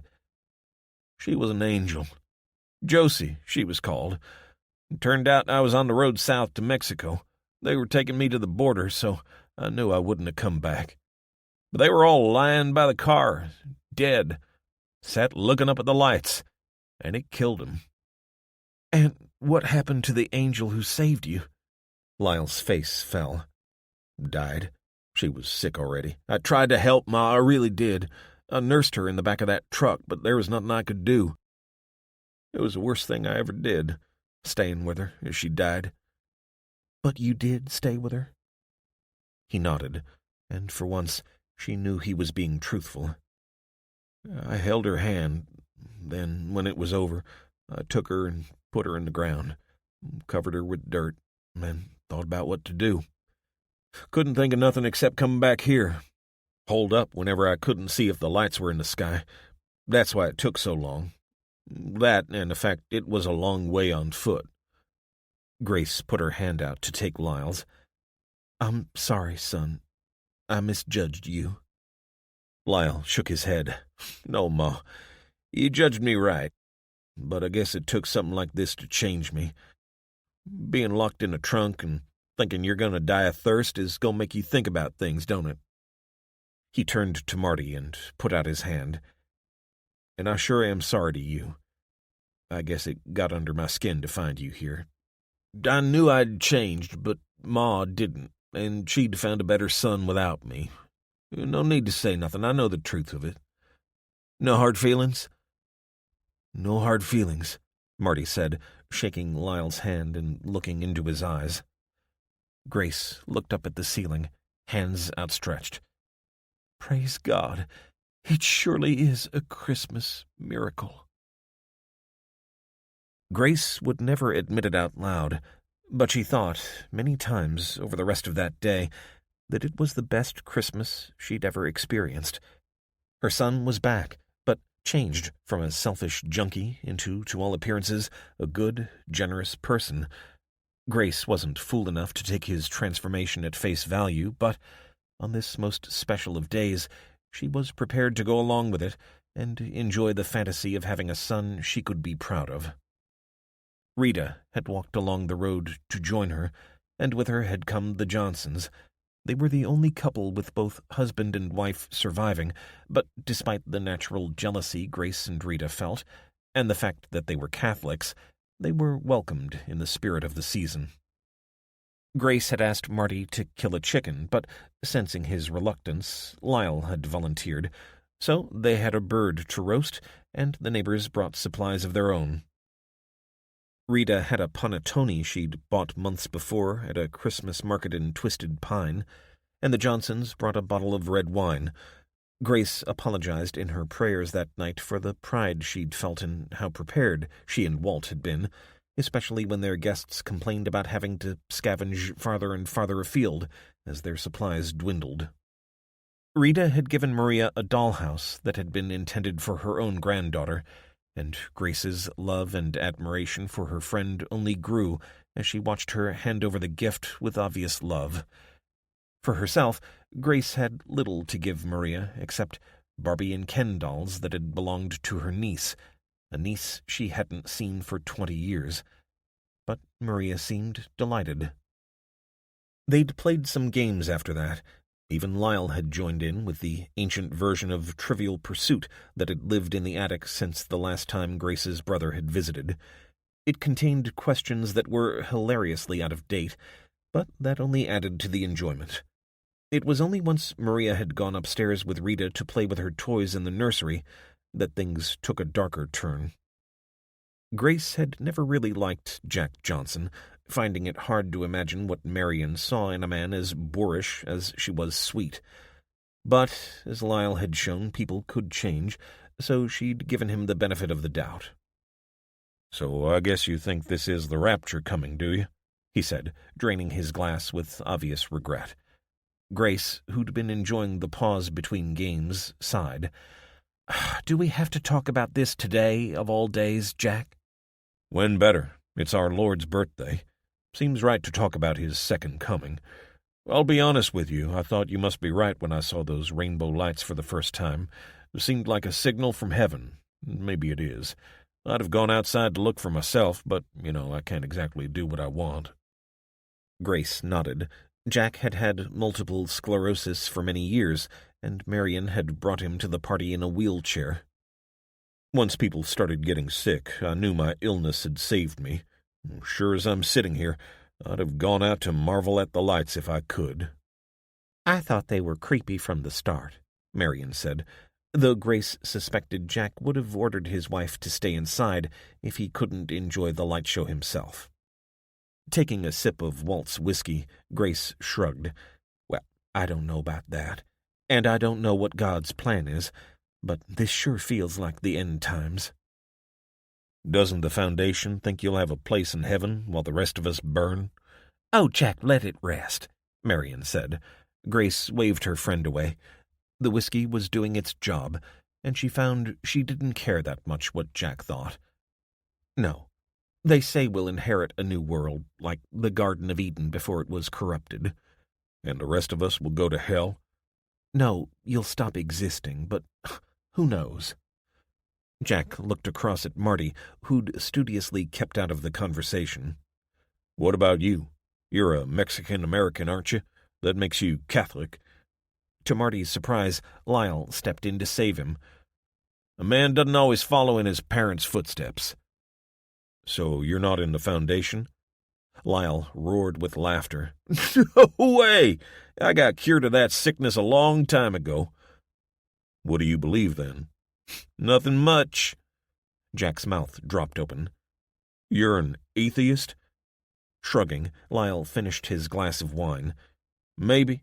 Haven't come across much reason to believe there's a big man in the clouds looking over us." "Lyle!" "Calm yourself, Ma. Neither of us knows the truth, do we?" "What about the lights?" Walt's leather armchair groaned as Lyle settled back. "If they're sent by God, Ma, he doesn't seem like a good guy to me. I mean, how can a good God cause so much suffering?" Draining her glass, Grace tried to focus on Lyle, half believing that the young man sitting in Walt's chair must be some kind of imposter. "It's not for us to understand God's plan, Lyle." "True enough, but that don't mean we've got to like it." Grace opened her mouth to speak when Marty put his hand up to silence them. "You hear that?" Everyone looked toward the window. "Sounds like a plane," Grace said. Marty got up and ran to the door, followed by the others. They searched the dimming sky until Lyle pointed. "There! Geez, what is it? Military?" "It's old, that's for sure," Marty said, watching as the aircraft came toward them, trailing black smoke from its twin-prop engines. "Shouldn't we get under cover?" Jack said, wheeling himself toward the door. "I ain't going nowhere," Lyle said. "I just gotta see this." Grace looked up as the plane approached. It looked as though it was following the line of the highway that ran parallel to the access road at the end of their driveway. It was surreal, after 10 days of hearing nothing, for the modern world to suddenly reassert itself, though what she was seeing in the sky was hardly bleeding-edge technology. Then it was over them, and they could see something falling like snowflakes in its wake. Grace caught one of the scraps of paper as it fluttered within her reach. It was a leaflet with text that looked as though it had been printed on the sort of mimeograph she'd used when she worked in a school back in the Stone Age. The paper itself felt like it was just as ancient. Attention all survivors. Be aware that on this day, we hereby declare the establishment of the Independent Republic of Texas, comprising all territories encompassed within the bounds of the former state of Texas. All citizens be advised that your duly appointed President Gregory Butcher is mobilizing the civil and military forces of the Republic to come to your aid and to secure our borders. A list of focal points is given below. At those locations, you will find supplies, medical aid, and shelter. We encourage all citizens who are fit and able to do so to muster at these locations, where they will be given the opportunity to join the loyal militia and aid in the recovery of our country. This document has been impregnated with fluorescent paint, which will glow when radiation levels are high. Only travel at night. Do not travel if the paper glows. If you are not able to travel, remain where you are, and we will find you. God bless the Republic. Your President, Gregory Butcher. Beneath this was a radio frequency that those with working radios could use to tune into a daily broadcast. "Thank God," Rita said. "What a gift on this special day." They watched the plane bank and then disappear over the horizon before filing back into the house, each clutching a copy of the leaflet. Grace read it again as they came inside. It was the first indication they'd had that someone was taking charge, and her heart felt lighter than it had since the rainbow lights had first appeared. 5. Elijah. Day 12. Nevada. Elijah slumped in the chair, arms cuffed behind his back, as he listened to Paul Huffman going through the motions. He understood the man now. He'd spent several hours the previous night in his company, and had the bruises to prove it, and in the painful small hours, as he lay trussed up like a pig on the bed, he solved the mystery. Mayor Paul Huffman was terrified. First and foremost, he feared the people he'd relied upon to bring him to power. He'd seen how quickly they'd flipped on the previous mayor when they'd sensed the wind turning against him. Chief among them was Deputy Donnie Shale, who, Wade had discovered, was the owner of a gun shop in the nearby city of Ely. His inventory had been the key to Huffman's rise.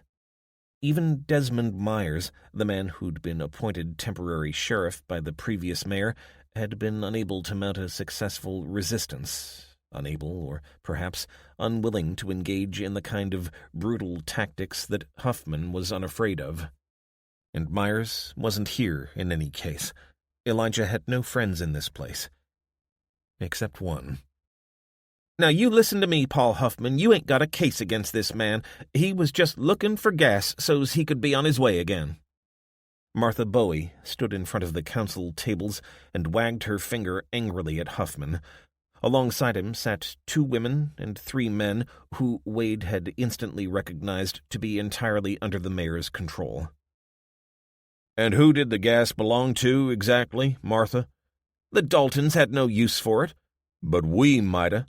Who gave you the right to decide this thief could steal our gas and fly off?" "Yeah, we found the plane," Huffman added, smiling at Wade. Martha shook her head. "You never knew Jake Dalton. I did. He'd have sooner blown your head off as give you his gas. But it's down to this man that Ricky's still alive." "2 wrongs don't make a right, as you know well enough.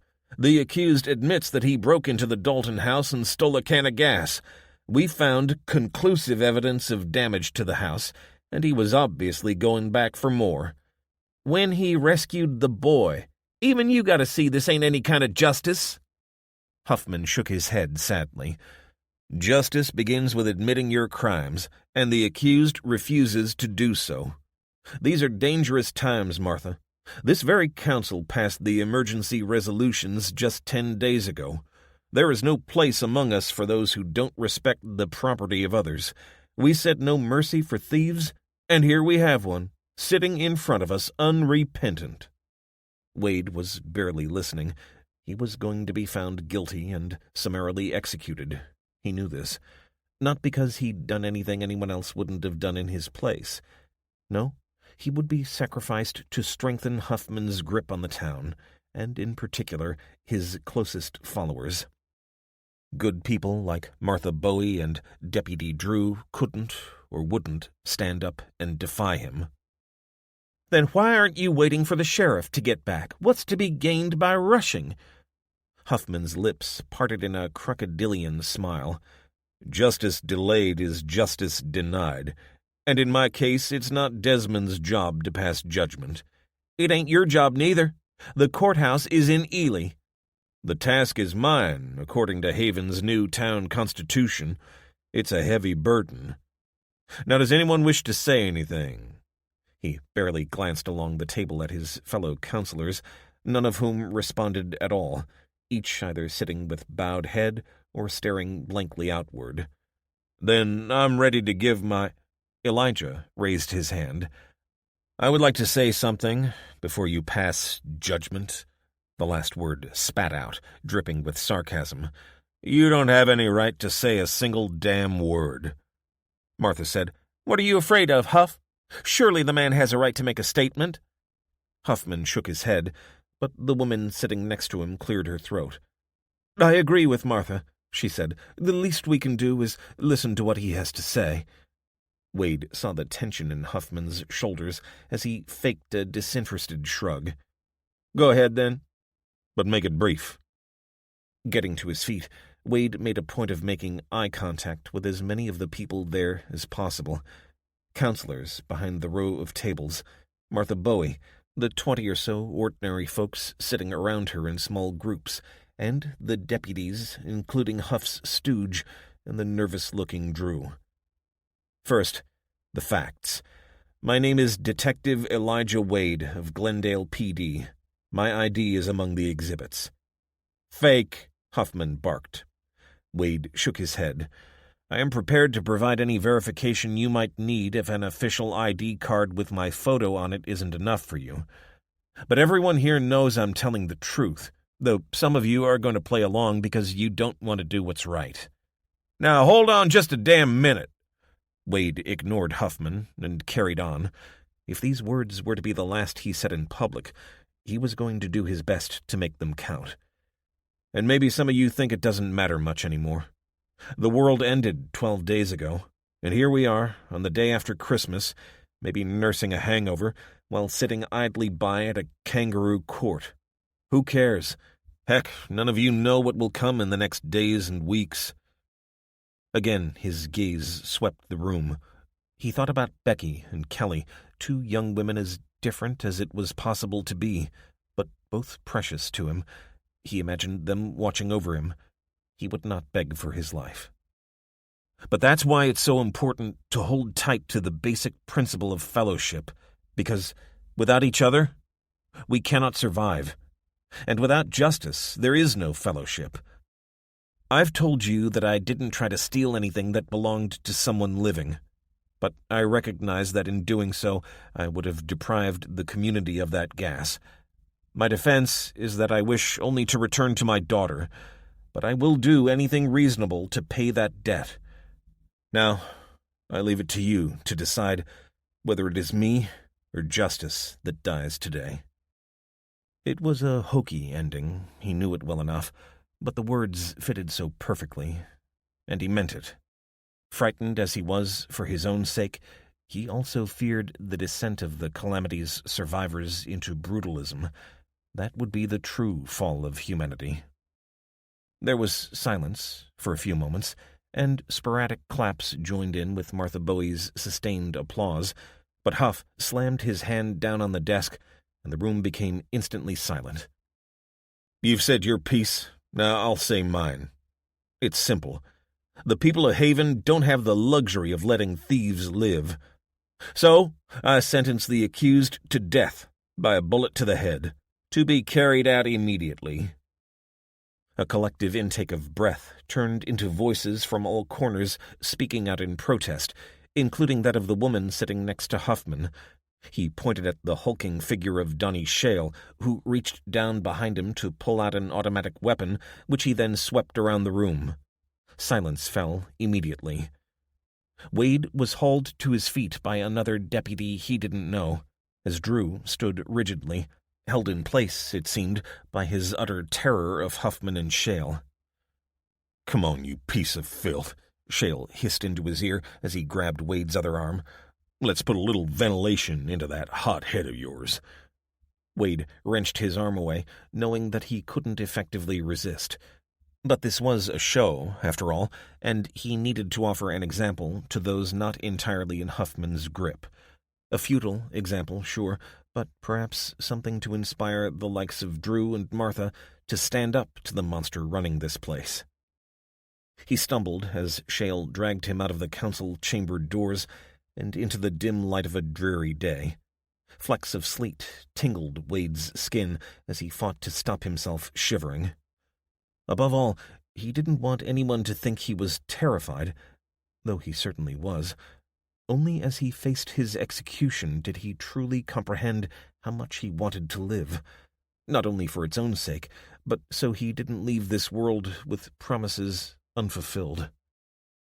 As he was pushed forward, he heard Huffman's voice. "Now there's no need for everyone to see this. This ain't no peep show. The council members will witness the delivery of justice, and then we can all get on with our law-abiding business."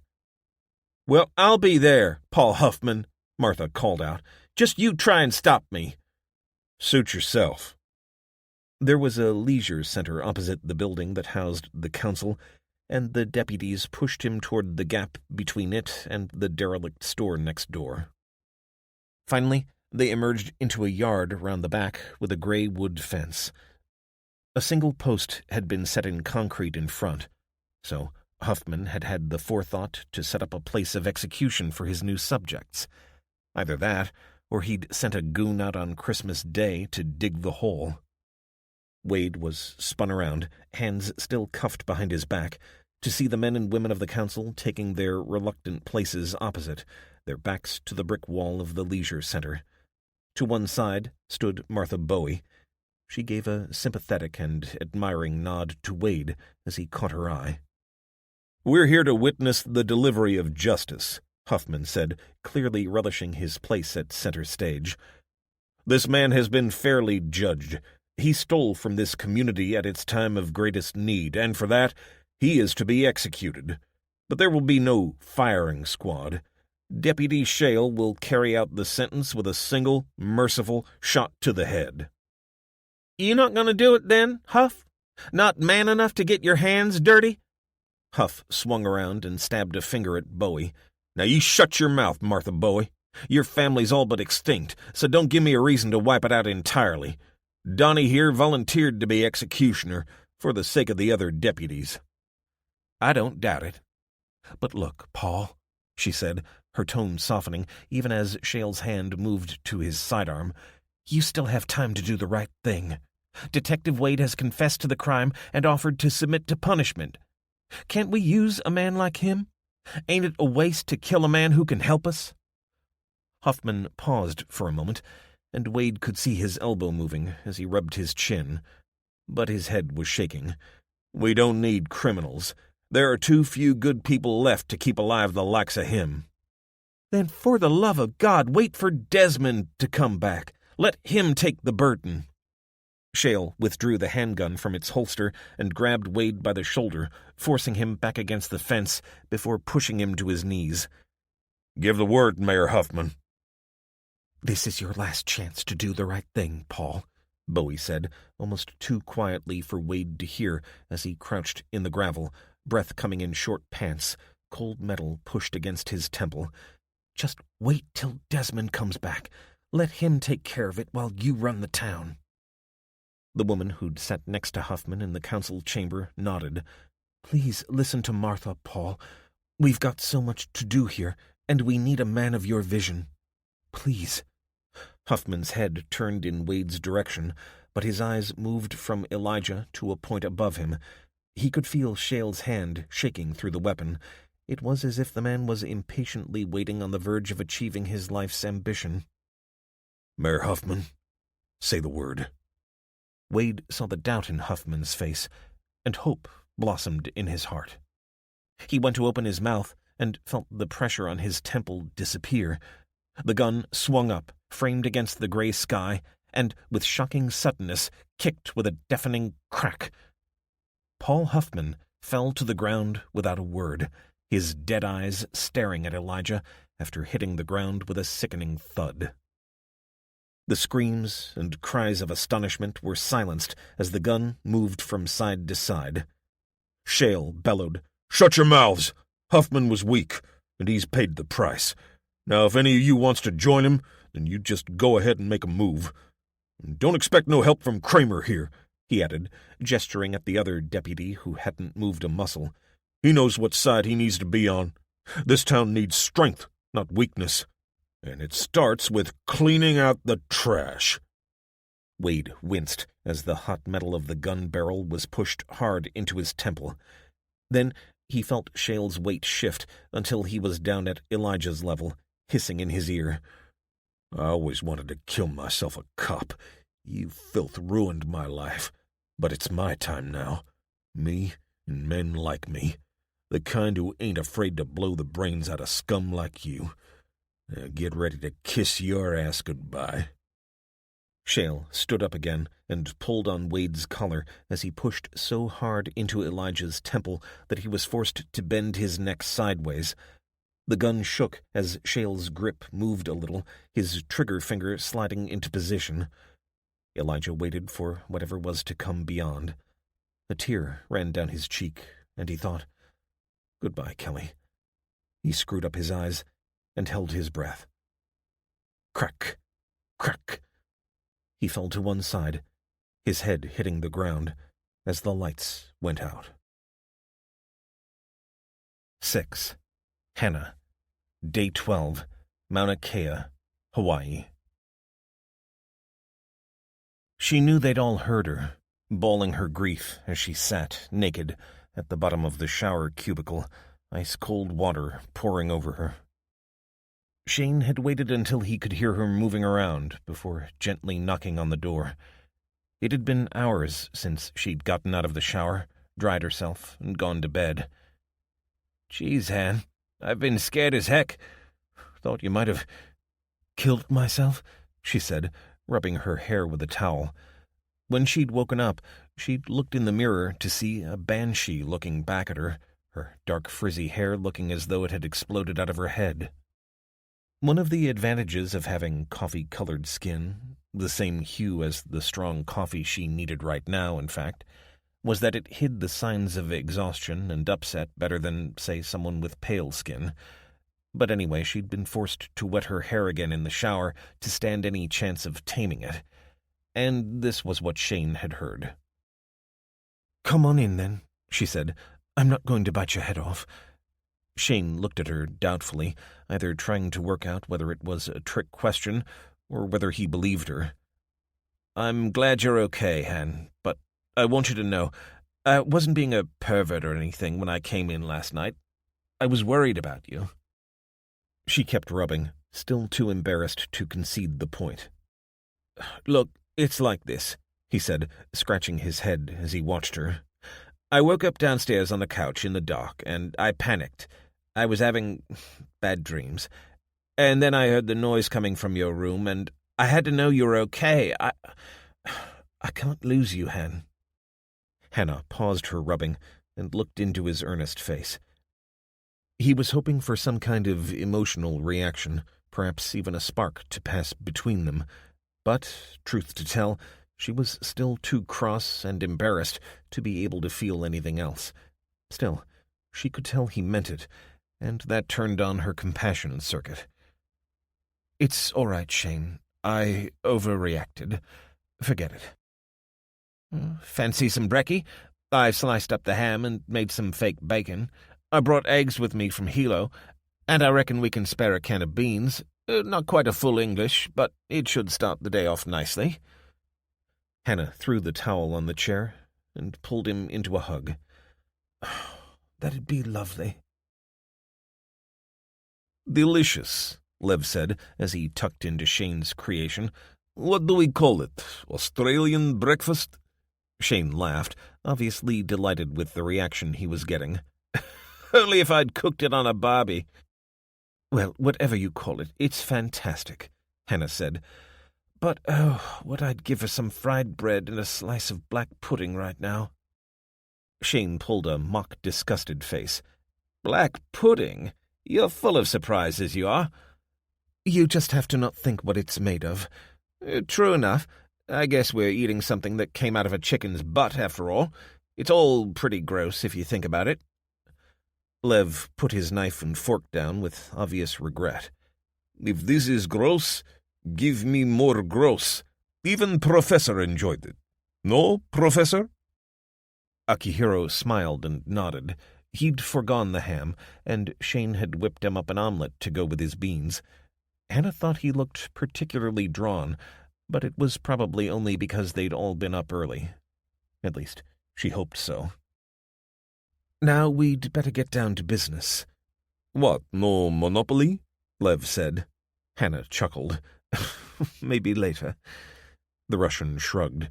"I was looking forward to lesson in Western capitalism, though perhaps that is all gone now." "Oh, I suspect the market economy will be one of the first things to be set up," Hannah said. "Screwing people is a basic human desire." Shane took her empty plate and added it to the pile before dropping it in the little sink. "I never had you down as a cynic, Hannah." "Well, I guess we're going to see the best and worst of humanity over the next weeks. But I'm willing to bet some enterprising soul has already set up a business selling stuff he doesn't own to people who don't need it. But anyway, none of that is going to matter unless we can work out whether people are going to have to keep hiding underground for the foreseeable." They made their way back up to Lev's quarters, where the piles of paperwork had been further sorted. Akihiro gestured at the smallest pile. "We think the answer lies here. All the other papers seem to be routine or irrelevant. Mr. Makarov has translated those written in Russian, but there is still much to go through." Shane directed Hannah to a seat at the center of the table. She sat down and reached for the smallest pile. Somewhere here was the answer. She was sure of that. Right, let's get stuck in. Her enthusiasm had waned a little by the time she began feeling hungry again.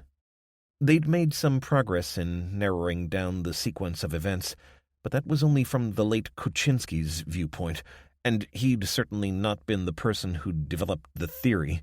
At some point in his career as an astrophysicist, he'd been recruited into a shadowy group investigating this fringe theory, and since then it had dominated his research, even as he cloaked it from those he worked with. Except the team at Kozlov. Lev was convinced that some of the code names in Kuczynski's notes referred to Kozlov scientists, and that they'd been exchanging information right up to the appearance of the lights. Which left a couple of mysteries. Firstly, why didn't Kuczynski leave with the others? And why hadn't he warned his colleagues? Hannah remembered the man's obvious pain before he'd taken his own life. Surely he'd have sought to avoid that at all costs. "I have theory," Lev said, putting down a sheet of paper covered in Cyrillic scribbling. "Go for it." "What is needed for effective conspiracy? Nobody knows whole picture, except maybe Big Boss." "So, you think Kuczynski knew some of it, but not the Aurora?" I think so. He was astrophysicist, no? Head in clouds. This was perhaps puzzle for him. Maybe he knew it would come, the Aurora, but not when. Maybe Big Bosses lied to him, said there would be warning, said there was time to prepare." Shane sat down beside Hannah. "Look, we know a lot more than we did. All we've got to do is work out where Kuczynski fits." "Oh my God," Hannah said. Look at this. She jabbed her finger at Lev's translation of Kuczynski's scrawl. This was written just over a year ago. It proposes a way to detect interstellar supernova ejector remnants. Where did he send it? And when? Shane asked. Hannah looked up from the paper. To Kozlov, 5 years ago. Oh, good grief, I get it now. The observatory was built for this purpose, or maybe was modified to suit it. Lev shook his head. You think Russians knew? I do not think so. They were looking for it. That's what I'm saying. Perhaps they found it too late to do much. Professor Akihiro cleared his throat. It is a good working hypothesis, and I suggest we turn our attention to the Russian data that Mr. Makarov translated for us. We've spent days on that already, Shane groaned. Hannah got up from the table and began marching to the door. But now we know what we're looking for. And what's that? A map. Day 13. Mauna Kea. Hannah hunched over her laptop, rubbing her eyes in an effort to freshen up. She'd found a working second screen, which had made entering the data into the spreadsheet a little more bearable, but she was fit to drop after 36 hours of work with only brief rests for shut-eye. Professor Akihiro had helped design the spreadsheet visualization code, but neither Shane nor Lev had the skills to help, and they'd been prize pains in the butt until they'd finally found something else to do. The key to the mystery had been to plug Kuczynski's theory into the data recorded by both Kozlov and Mercury. It angered her that she was having to recreate what the Russians had already done, but there was no sign of the code at their observatory, at least not on any unencrypted hard drive, so she'd been forced to recreate months of work in hours, powered largely by knowing that the answer was there, if she could only finish her work. If she succeeded, they might have a means of roughly predicting when the Aurora would appear, but she was hoping she'd also be able to use the data to work out when they might end. Every time they appeared, more people died, especially if it happened during the day or on a cloudy night.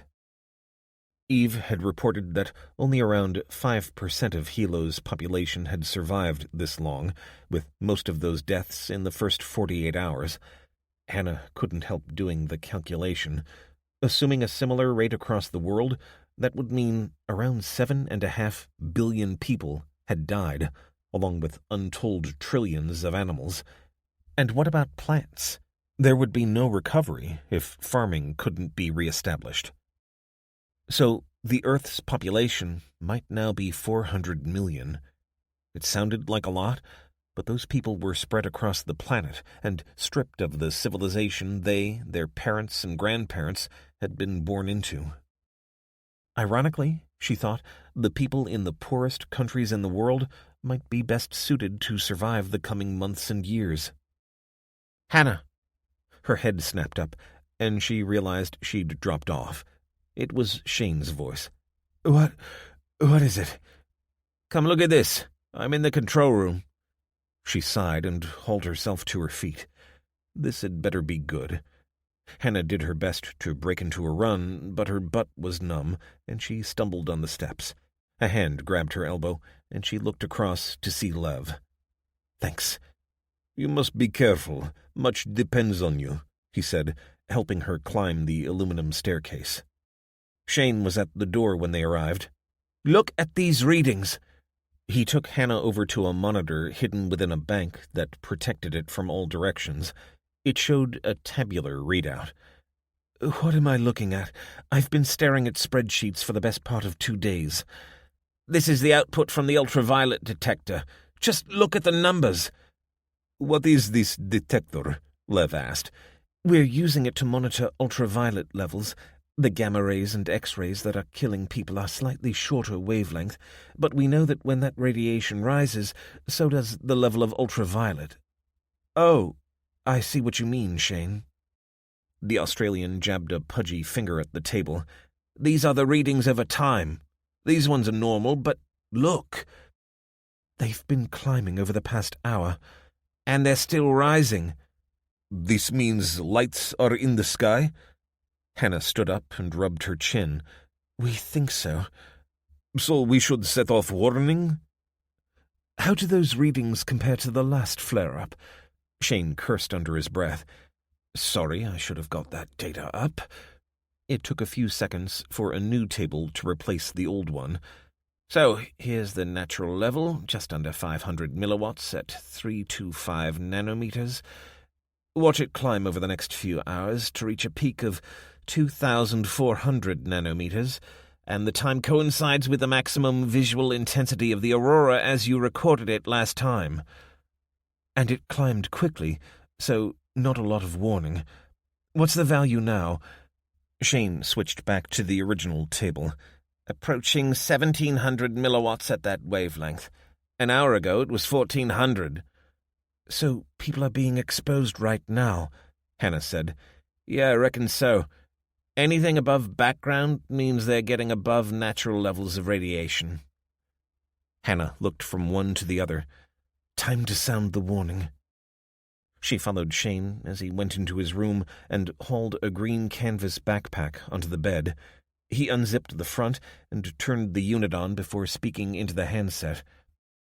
Hero monitoring, this is Lookout. Are you receiving? Over.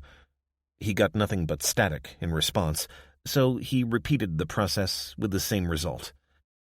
Sure you know how to use that thing? I don't get it, Shane said. I tested it before I set off. Lev appeared alongside the Australian, took the handset from him, and shook it. Made in China, he said. This is Lookout calling Hero. You receive? He handed it back to Shane. It's not working. Maybe radiation? Hannah swapped glances with Shane. I hadn't thought about that. I knew the radiation works as an EMP, but it hadn't occurred to me that it might cause interference at radio frequencies also. Good grief, that's almost the entire electromagnetic spectrum. So, along with all the other problems the lights cause, they also wipe out all radio communications? How are we going to warn Hilo? Shane resealed the radio and slid it back under his bed. I'll drive down there. No way! You'll be exposed. And if I don't, how many people will die? The levels haven't peaked yet. If I get on with it, I can be there and in a shelter before it gets too dangerous. She grabbed at his arms. It's too dangerous now. I don't have any choice, Han. I come too, Lev said. No, that means two of us get exposed. Then I go instead. Shane shook his head. You're the only one who speaks Russian. We need you to help with the data. Following him down the stairs, Hannah said, At least take some precautions. Put on the thickest coat you can find and keep the hood on. When they reached ground level, Hannah searched in the survival locker and pulled out a silver foil hypothermia blanket. Here, wrap this around yourself. Look, I'll be okay, Han, Shane said. And here's a couple of flares, she said, handing over a flare gun. Use the green one when you get to Hilo, so we know you're safe. What's the red one for? Hannah tried to put on a brave face. It's for if you get into trouble. He shrugged. What's the point? You can't come get me. We can when the radiation drops. Do what boss says, Lev said, slapping Shane on the shoulder. Hannah hugged him as he reached the door and returned his kiss on the cheek. Then she heard the voice of Akihiro calling from above. Dr. Redman, I think you must see this. On my way, she called, resenting the interruption. But when she turned back toward the door, Shane had gone. 7. Elijah? Kelly? He opened his eyes as he felt pressure pushing back on his shoulders. A diffuse, heavenly white filled his vision. Then a dark shape loomed over him. The devil? It disappeared, to be replaced with another shape. He felt as though he should recognize it. Lige! He's probably got concussion, said an unfamiliar male voice with a British accent. Lige, it's me. Then his eyes focused. Becky? Oh, thank God. Yeah, It's me. I think he's going to be okay," she said, looking behind her. He felt something cold being placed against the side of his head. "Can you stand?" the British voice said. Elijah got to his feet, helped by several pairs of hands. "You took your sweet time," Martha Bowie said to the stranger as Elijah looked around. "My name's Desmond Myers, Detective Wade. I'm sorry I didn't get here sooner, but glad I got here at all. You have this young lady to thank for that." The speaker was a tall black man with a serious face and a stubbly beard. Elijah felt Becky's arms wrapping around his shoulders as she pulled him into a hug. "Thank God you're alive." Where have you been?" "Martha sent me. She said she knew that Huff would kill you before Desmond got back, if he possibly could, so I went looking for him." Wade blinked. "But wasn't he in Ely? How did you get there?" "By horse. And I'll tell you something, my behind is so sore I don't reckon I'll sit down for days." "I didn't know you could ride." She hugged him again. "There's a lot you don't know about me, Elijah Wade." Desmond, who'd disappeared for a few moments, patted Becky on the shoulder. "You've got a good friend here, Detective. We were just heading back when we spotted her." "Geez, Beck, what were you thinking of?" Wade said, turning on her. "You were a sitting duck." Her face fell. "I took care, but when I knew time was running out, I went straight along the highway. I couldn't let you die. Don't you understand that?" "But, Becky—" No buts, Lige. You've got to learn that I don't always need rescuing. Sometimes it's you who's gotten into trouble." "She's right," Martha said, as she joined them. "When you brought that boy back, I knew you were a man worth saving.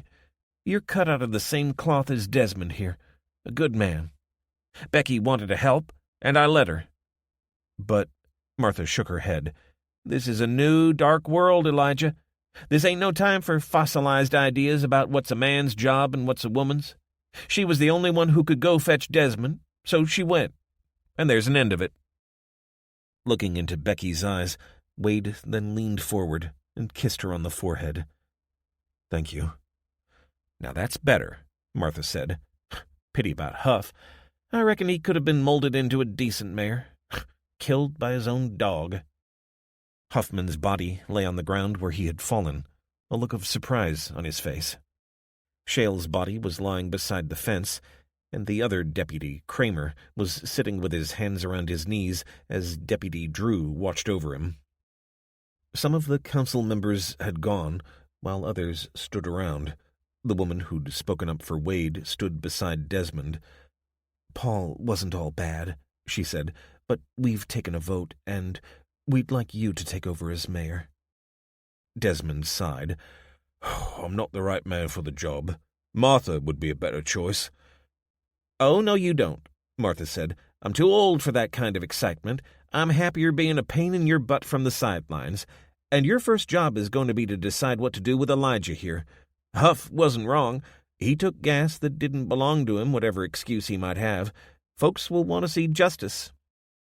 Desmond fastened the snap on his belt holster and sighed. "Well, I'm open to ideas. He's not going in jail, that's for sure." "There's plenty of work to be done," Martha said. Wade said, "I'll do what I can, but I've got to head east. My daughter—" 10 minutes ago you were going nowhere but the afterlife, my boy. Least you can do is help us a while." Day 13, Nevada. Elijah and Becky found Desmond in the office of the recommissioned jail the following morning. Former Deputy Kramer sat on the bed Elijah had previously occupied, head bowed. "What will you do with him?" Wade asked. Desmond glanced over at the cell. "I haven't decided yet. He worked for Shale before the fall, so I'm not inclined to trust that he can turn over a new leaf. But I'm not Huffman. He saw everything in black and white." "Huh," he added with a shrug. "Maybe he was better suited to this new world than I am."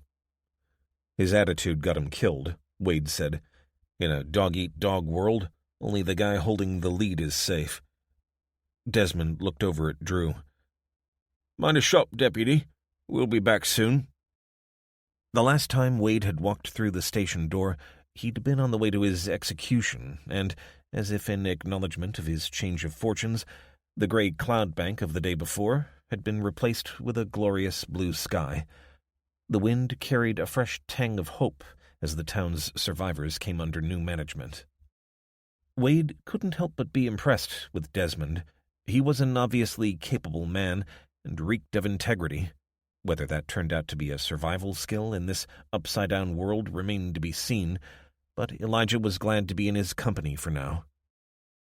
"You've got a lot of responsibility on your shoulders. Can you handle it?" he said, as they looked along the arrow-straight, empty highway toward the town's one intersection. Bowie's grocery store stood to the right of the traffic lights, next door to a small museum dedicated to Laurel and Hardy.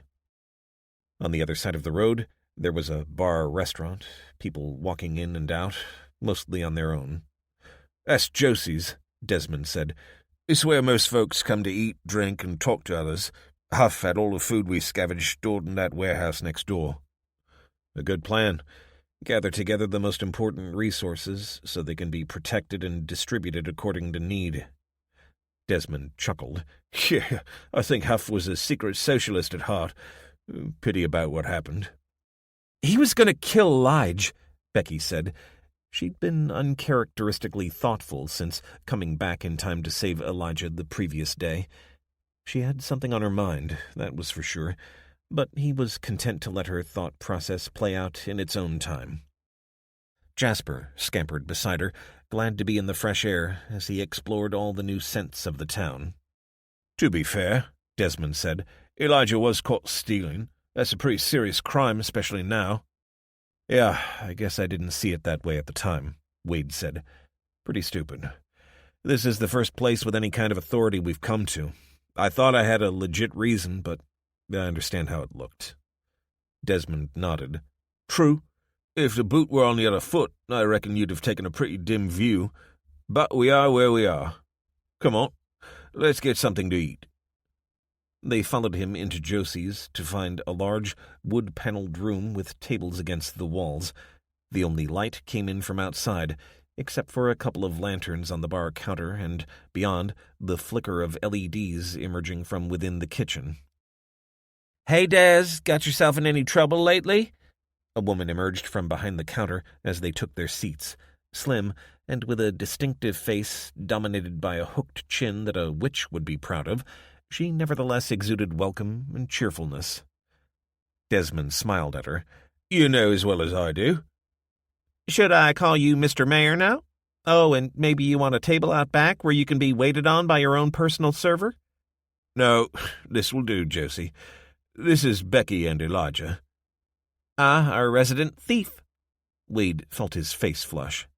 "Don't worry, Nan," she said before he could respond. She put her hand on his shoulder and squeezed. "Desmond will make sure you pay your debt to the town, won't you, Des?" "That's what we're here to discuss. What's for breakfast?" "I've got a big pan of oatmeal ready to go, or I can offer you some eggs and beans." "No bread?" She laughed at that. "Not edible, no. I'm still working on it. Used to look so easy when my mom made it." "I'll have a bowl of porridge," he said. Wade and Becky both opted for scrambled eggs and beans, and they sat silently looking out of the window as Josie retreated into the kitchen, Desmond's eyes following her as she went. "So, are you going to answer my question?" Wade asked, eventually. "Can you handle the responsibility?" Desmond grunted as he gazed into the distance. "No choice." "The council members seem to think you're the right man for the job," Becky said. "Did you ever play musical chairs?" Becky shook her head. "It's a game for kids. You put the chairs in a row, and they walk around them. When the music stops, they have to sit down. But there's one less chair than kids, so one of them can't sit down and gets eliminated. The winner is the kid sitting on the last chair." "I didn't exactly have a normal childhood," Becky said. "Well, in this case, nobody wants to be the winner, so they gave it to me." "You could have said no." "And lumber some other poor sod?" "What?" Chuckling, Desmond said, "Sorry, I spent my childhood in London and can't shake the slang or the accent." "So you took it on so no one else had to?" Wade said. "Very generous." Desmond held his gaze for a moment, then gave a wink and chuckled. I reckon you must be a pretty good detective, Elijah, with a BS detector like that. Suss me out. I guess it's good for the ego to be in charge, despite the responsibility, and it's nice not to have to take orders from arseholes. Amen to that, brother, Wade said, as he spotted Josie coming toward them carrying a tray. There you go, she said, putting down a steaming bowl of oatmeal in front of Desmond. And I found some of this in the back of a closet in the kitchen. His eyes lit up. Golden syrup! Oh, you're a bloody marvel. He took the bottle, flipped the top, and drizzled it over his meal. There's nothing like a bowl of porridge on a cold day, especially with this stuff on top, nectar of the gods. As the sweet smell drifted over the table, Wade found himself a little jealous, but his plate of eggs and beans looked plenty appetizing, and they tucked in without a further word. So, Desmond said, when he was halfway through his meal, what are you going to do to make up for your misdemeanor? Wade swallowed his last spoonful of scrambled eggs and leaned back in his chair. Anything, within reason. Tell me, how long would a small-time burglar get in jail in your neck of the woods? Couple of years in state jail, he said, unless there were mitigating circumstances. Desmond nodded as he chased the last clumps of oatmeal around his bowl. I guess the last couple of weeks might be considered mitigating. But look, Elijah, he said, wiping his mouth and sitting up. I need your help here. It never made any sense that the old mayor put me in charge of police here. I was an army brat brought up in Europe. The only experiences I've had of cops have been negative. So why did he appoint you? Because I was engaged to his daughter. He needed someone he felt he could trust, but in the end, both of them died. Becky grabbed his hand. I'm so sorry. Thanks. I guess I could have taken off when Uff made himself mayor. We never saw eye to eye. But I needed something to do, and I wouldn't have felt any better on my own. I've got some friends here, at least. So I need you to stay here and help me set up a new security force, Elijah. So there it was, at last. I'm heading east to find my daughter. And I'm not about to stop you. Just help me get the town back on its feet. You owe us. I know that. But nothing, Elijah. You can spend a couple of weeks in jail or doing hard labor, or you can help me out and do something useful. Leave a legacy. Wade covered his eyes with his hands and groaned. He knew Desmond wasn't being unfair. Back in the day, he'd be looking at a stretch behind bars. 2 weeks? Geez, Desmond, I need to go after my kid. Desmond regarded him steadily, before giving a tiny nod. A week, then. Hold on. He put his hand up as Wade went to speak. Do this, and I'll release your Cessna with a full tank of fuel and a couple of extra full cans. You'll be able to get halfway across the country before you have to find any more. A dark cloud descended on Wade, and he couldn't find an answer. Maybe it was because, for the first time, he was being forced to confront the magnitude of his task in traveling so far. He'd always focused on taking the next step, the next car ride, or the next hop by light aircraft. He'd forced any contemplation of how long it would actually take out of his mind to keep himself sane and at least a little positive. The fact was that if Desmond didn't give them the Cessna back, perhaps taking it as part reparation, then they'd be delayed by a whole lot more than 7 days, and he'd be perfectly justified in doing that. Okay, he said, finally. A week, and we get the Cessna back at the end with extra fuel. Desmond smiled. Deal? I wish I could persuade you to stay around here permanently, but I know, and I get it. Just leave us with an organized security force, and you can go with my blessing. Maybe you'll come back this way someday. Desmond was the second person to make that offer, but his return was just as unlikely now as it had been then. He couldn't imagine any reason why he'd cross the country a second time once he'd found Kelly, or given up hope. Maybe I will at that, he said. Now, when do we get started? And what am I supposed to do? Becky snapped. Neither of you bothered to ask me, did you? What skills do you have? Desmond asked. Wade glanced at her, and she caught his eye. She'd spent the past few years working at an escort agency, and he could see the shame burning in her gaze. Without another word, she pushed the chair back, grabbed Jasper's lead, and ran out of the bar. 8. Hannah. Hannah stormed up the stairs with a look on her face that even Akihiro recognized. "I am sorry, Doctor," he said, retreating from her as she reached the top step. "What's so important you had to—" she began, stopping as she stumbled over what to say next. I mean, what could she have said to Shane? Something meaningful or inspirational? He was risking his life to give warning to the people of Hilo. She didn't need to say anything. Akihiro gestured her into the store cupboard where Lev kept the sensitive equipment as it was surrounded by the entire building. As she approached, she heard a grating sound like a miniature machine gun. "I managed to get this printer to work," he said. "It is very slow and very old, but it suffices." "What's it printing?" "I completed my work in Excel." "Outputting the Russian data?" He nodded. "Indeed. Your interpretation of the transient albedo fluctuations was, if I may say, inspired. And to cross-reference it to the background star map as seen from the observatory—" "Thank you, Professor, I appreciate it." She couldn't help it. Just as only another pianist can truly appreciate the skill involved in playing a complex piece, so it took another scientist to understand what a leap she had made in only a handful of hours.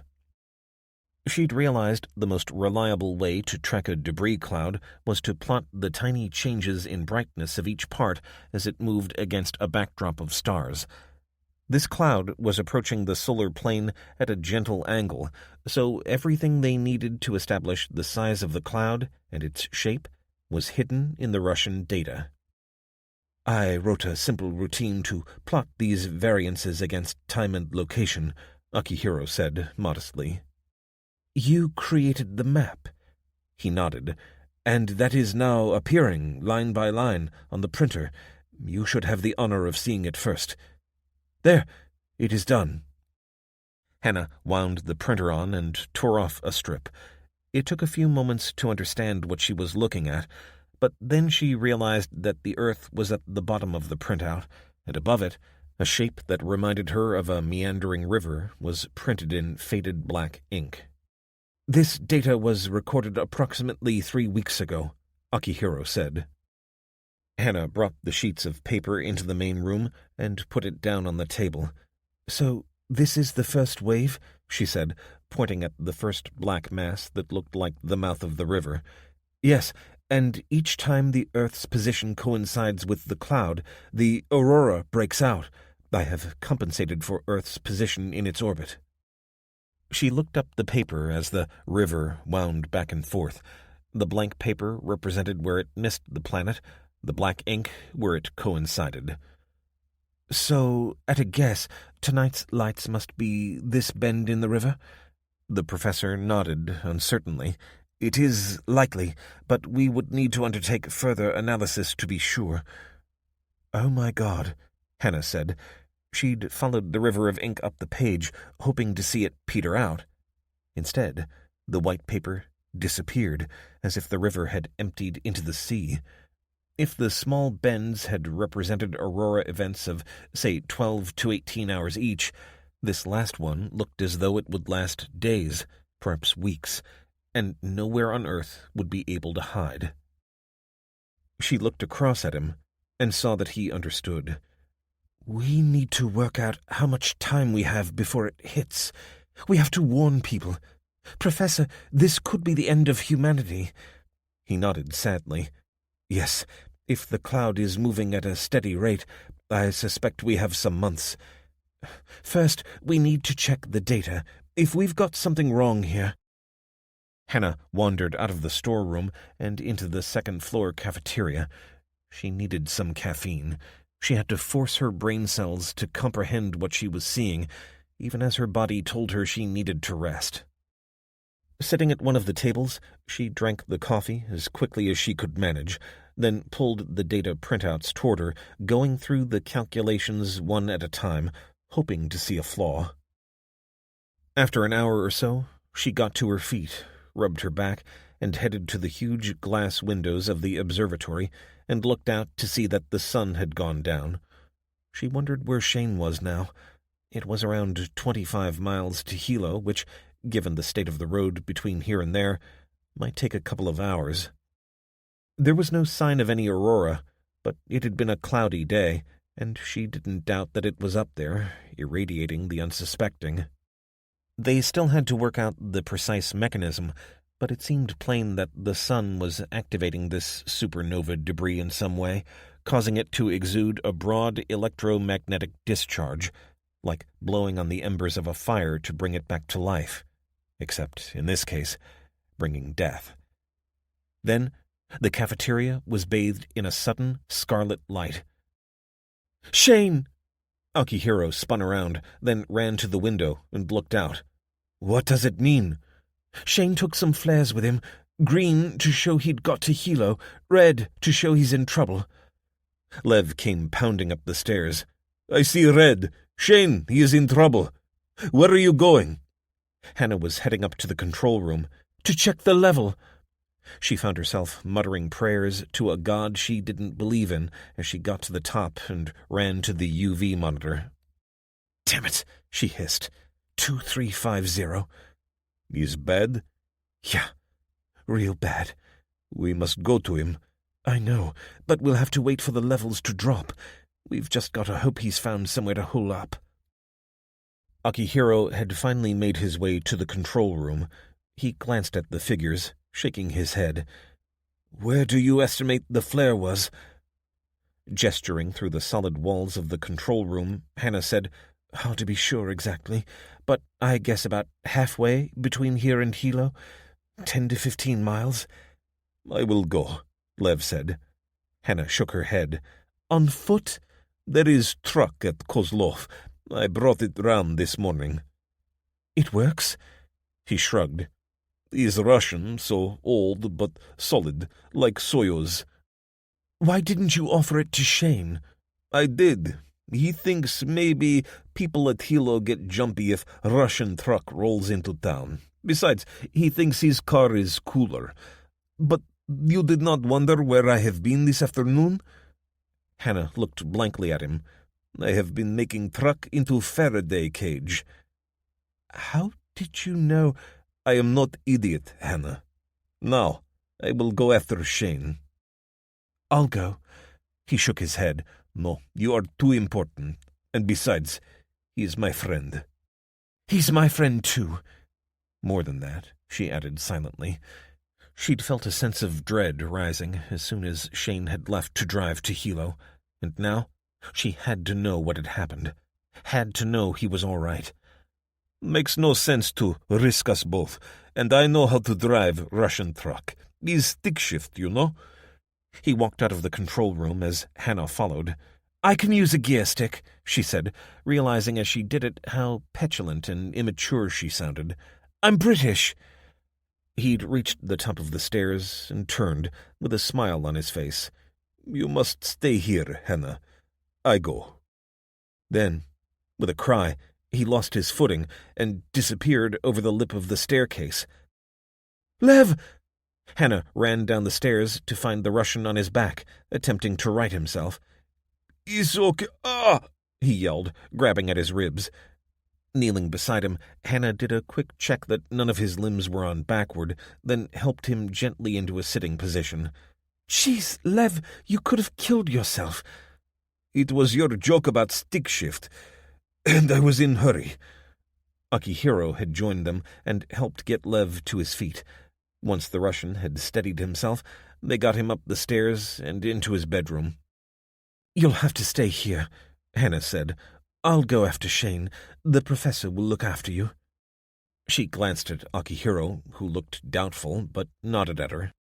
"I will do my best. I know where the medical supplies are. He will need painkillers, I think." "Yes, but stick to anti-inflammatories if you can." Lev collapsed onto the bed, groaning in pain, and Hannah could tell he was masking his fury with himself.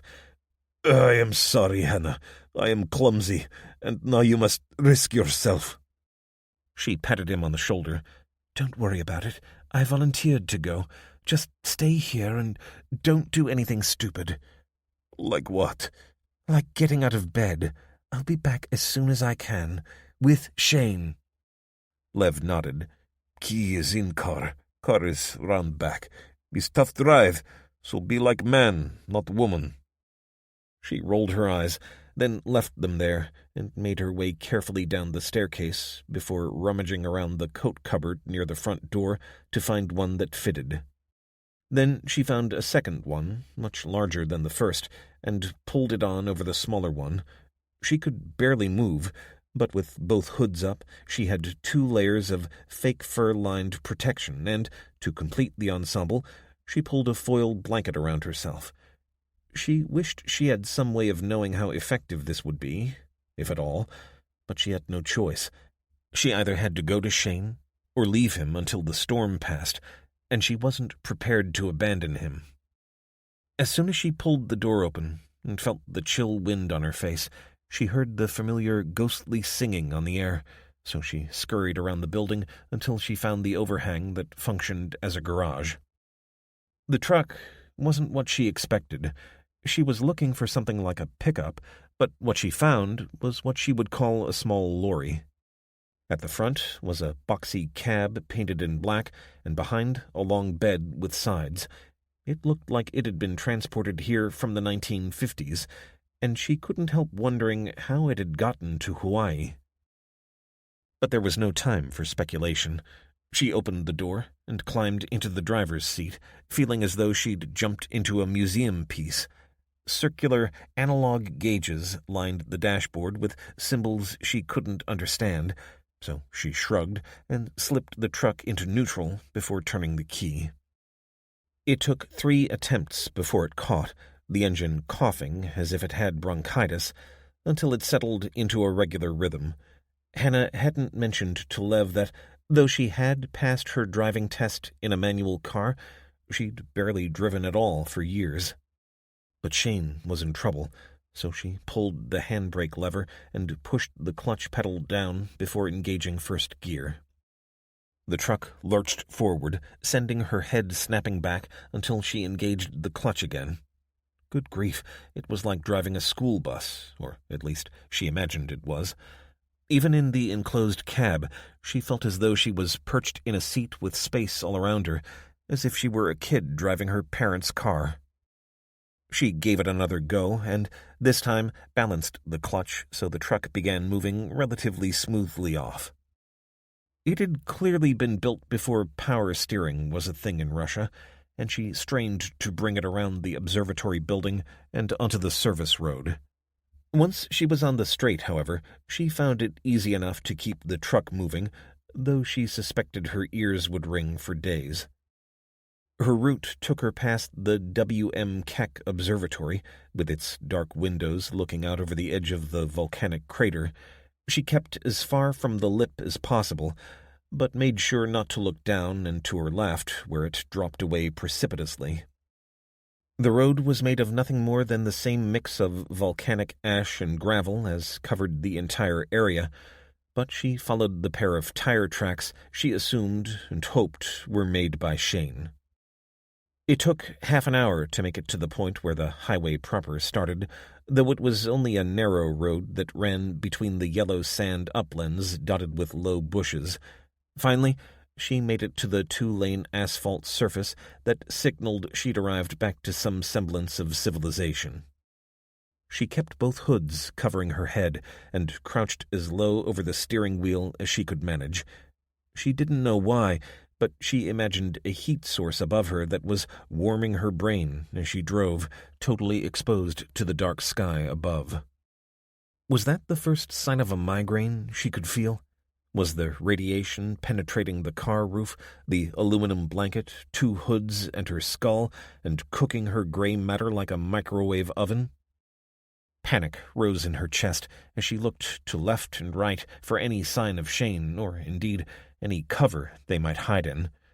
And then, just as she began to calm herself, She saw an amber pulsing in the darkness, and she knew it was him. It was on a bend in the road, and she could see Shane's car lying on its roof, flames emerging from the open doors and wreathing the tires with fire. She stopped the truck on the highway, 100 feet or so from the burning car, and used the light to make her way closer. Now she'd gone far beyond panic. The car was upside down and on fire. He must be dead. But still, she searched the ground in the reflected orange light, hoping for any sign of him. Then she remembered the flare. He must have survived the crash to be able to set off the flare. She cried out in fear and relief. "Shane, where are you?" The car had come to rest close to a low, grassy mound cut into the sandy, volcanic soil. Then she saw something silver, rippling slowly in the dancing light.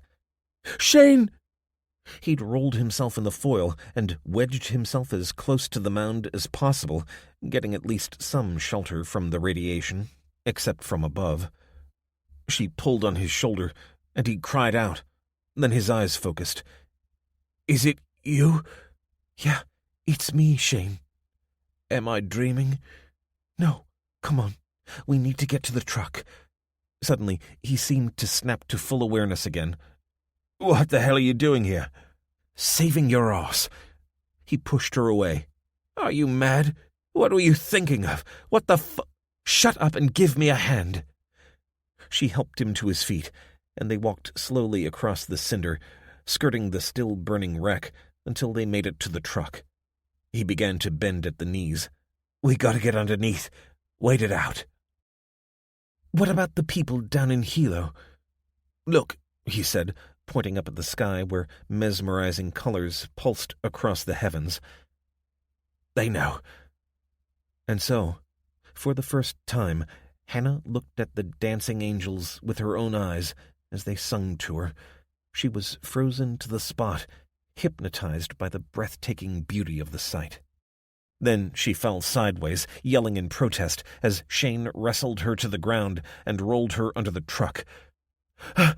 "Now I understand," she said, as she wiped the dust from her lips, and Shane got himself under shelter beside her. "It's like some kind of lethal trap. How could anyone tear themselves away from something so wonderful? But thanks." Finally, in a darkness only illuminated by the flickering of the fire consuming Shane's car, she felt her mind clear properly. "You shouldn't have come for me," Shane said. "Well, firstly, you're welcome," she snapped. "And secondly, Lev would have come, but he hurt himself falling down the stairway." Shane's eyes glittered as he turned to face her. "Is he okay?" "Yeah, the professor's looking after him." Shane grunted. "You still shouldn't have come. But thanks." He squeezed her arm. "What happened?" Hannah asked. "Blowout, just coming around that bend. Bloody cheap Japanese junk," he said, adding a string of curses to make his point. "I was lucky. Door swung open as I came around the bend and I fell out. Hurt like hell." "How are you doing?" He sighed. "Head hurts and my body aches. I did my best, but I got a hell of a dose, that's for sure." She rolled onto her side and put her arm over his torso as he lay on his back. "As soon as the lights stop, I'll take you to Hilo. You're going to need more care than I can give you." "They've got enough problems. Plenty of people will have been exposed before the sky cleared." "Shane, when are you going to learn? There's no point arguing. We're going to find Eve." And Hannah lay there, gently touching him, fingers searching for any signs of radiation exposure, quietly praying for him to be okay, even as he lapsed into uncomfortable sleep. She listened for the sounds of his breathing as the night passed, and wondered what she would do if she lost him. Because, in all this world, he was the one person she couldn't imagine being without. 9. Samuel and Ruth. Day 13. Pennsylvania. The coughing stopped in the early hours, but Samuel waited until dawn's first light to check on the sick man. Wendell had appeared at their gate 3 days before, and neither he nor Sam had left the barn since. He'd never celebrated Christmas, as the English did, but he missed sharing the Lord's birthday with Ruth and the others.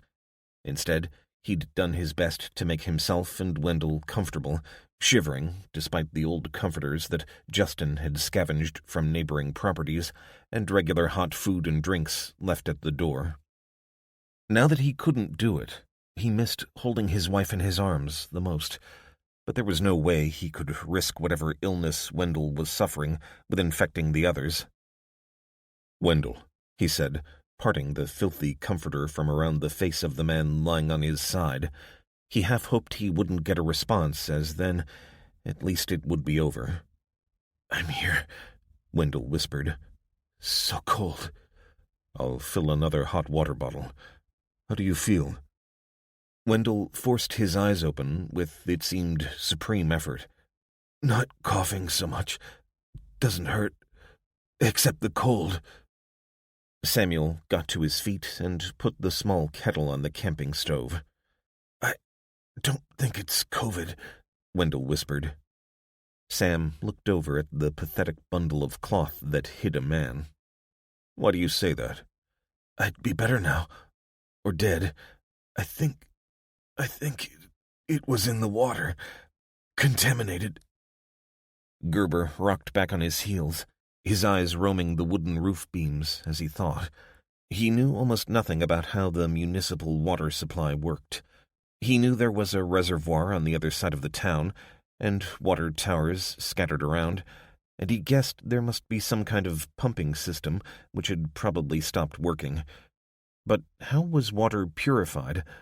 His own supply came out of a well, but he knew that was only common among his people and their Amish brothers and sisters. He'd heard rumors that English drank water that had already been through the bladders of many others, but he didn't know if that was true or how it was turned into the clean, tasteless liquid most people thought of as water. "My brother was a missionary. He served in North Africa, and he said the problem wasn't so much finding water, it was cleaning it. Do you think you have dysentery?" "No, that would cause other symptoms, even more unpleasant." "So not cholera either?" "I think maybe some kind of Legionnaire's disease, more virulent." Sam filled the hot water bottle and handed it to the sick man, tucking it into his comforter. "Is there a treatment?" "Antibiotics. It's bacterial, not viral, so if I have given it to you, you can treat it." "I will ask the women if we have any." "Don't bother. It's too late for me." But Sam had gotten to his feet and gone over to the barn door, calling for his wife. Ruth emerged from the house, yawning. "How is he?" "He believes his ailment can be cured with antibiotics. Do we have any?" Ruth frowned. "I don't think so. I'll ask Victoria." Samuel had washed his face and neatened his clothes by the time Victoria appeared. "You look tired, Sam." He wished she would take his invitation to call him by his first name with a dose of discretion. "I'm fine. Did Ruth tell you what I asked?" "We don't have any antibiotics left. I'm sorry." "Then I will go looking for them. Send Justin down and have him bring his weapon." "I can go with Justin." Sam shook his head. "No, I've been trapped here long enough. There's nothing I can do for Mr. Lowe. His fate is in God's hands, as is ours." Sam glanced up at the window as he walked toward the gate. Ruth was there, her arms around the shoulders of Caitlin and Logan. She wore a smile that he did his best to reflect, though he knew exhaustion was written clearly on his face. He'd spent as little time as possible shaving that morning, but he couldn't ignore the deep pouches under and around his eyes. He wasn't yet 40, but he looked 20 years older. The cares of the world weighed heavily on him. He followed Justin as the young man opened the gate and looked back and forth along the road. Though there had been rain overnight, It was now early on a crisp day in late December, the kind of day that had always made Sam feel happy to be alive. Nothing moved on the highway in either direction, except for the occasional candy wrapper or paper bag fluttering across the road to settle at the foot of the wall that ran along the outside of his farm. A truck had passed along the road a couple of days ago, but Victoria, who'd been lookout at the time, said they'd driven by without seeming to take any special notice of the farm. Justin looked back at him, as if seeking permission to go. "You lead the way," Sam smiled. "I'll follow as closely as I can." The young man smiled, and Sam realized Justin was relishing this chance to get away from the farm and, perhaps, experience a little excitement. They turned left out of the farm, following the telephone poles that ran alongside the highway and toward the town. There was little point going in the other direction, since that led out into the country, with the only significant dwelling being the carpentry shop owned by Jacob Yoder.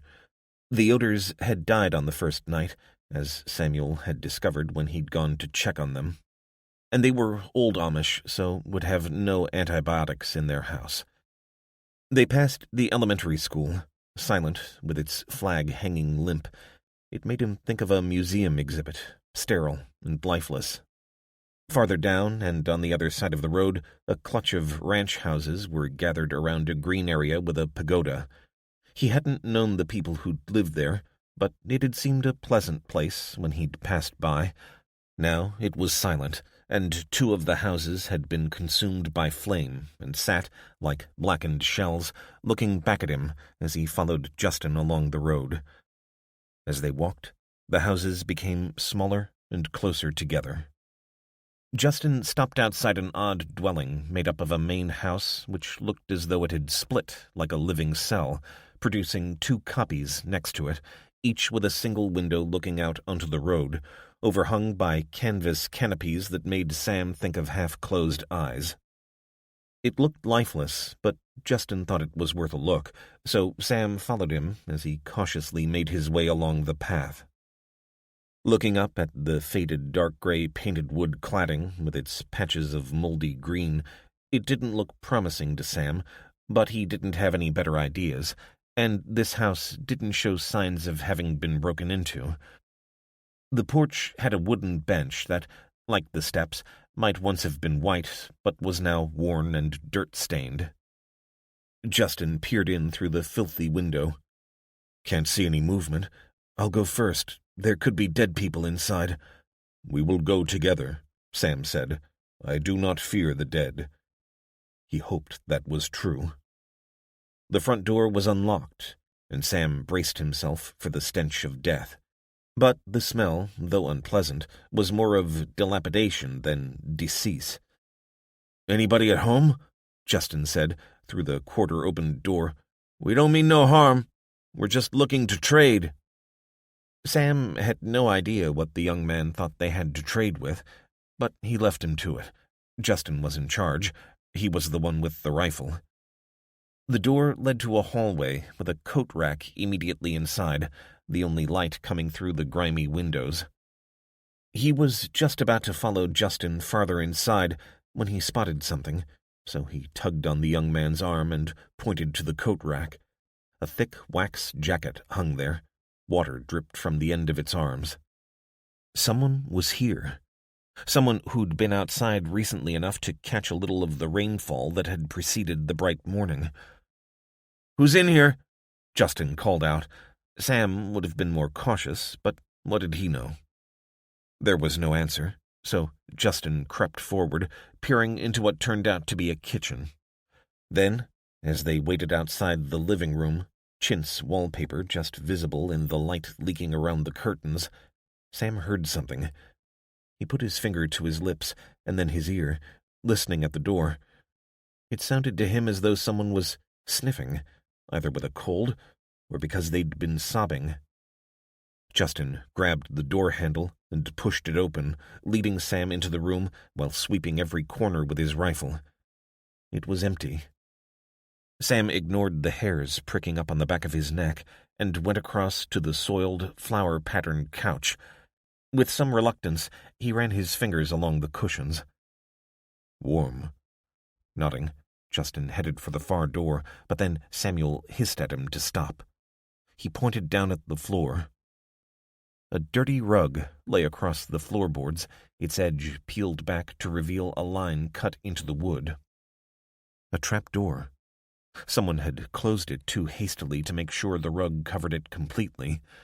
Sam pulled the rug back as Justin grabbed the handle in one hand, keeping his rifle in the other and lifting the trapdoor's handle while staying behind it. Please! Please don't hurt us! It was the voice of a woman, and beyond her, Sam could hear a child weeping. You don't need to fear us, he said. Look, I will come around so you can see me. Justin shook his head vehemently, but Sam reckoned he knew genuine fear when he heard it. He put his fate in God's hands and showed himself. At the bottom of a ladder, he could see the face of a woman looking up at him. A second woman remained partially out of view, and he could see a child's dress poking out from behind her. Are you Amish? The woman asked. Mennonite. My friend is not, but he is also a man of peace who only carries arms to keep me safe. Come up and talk with us, please. The woman looked to the other, then began climbing the ladder before emerging into the half-light. You don't work for Dimitri, do you? She had a wide, pleasant face, though she looked as though she'd lost a lot of weight over the past couple of weeks. Sam looked down as a much older woman climbed the ladder.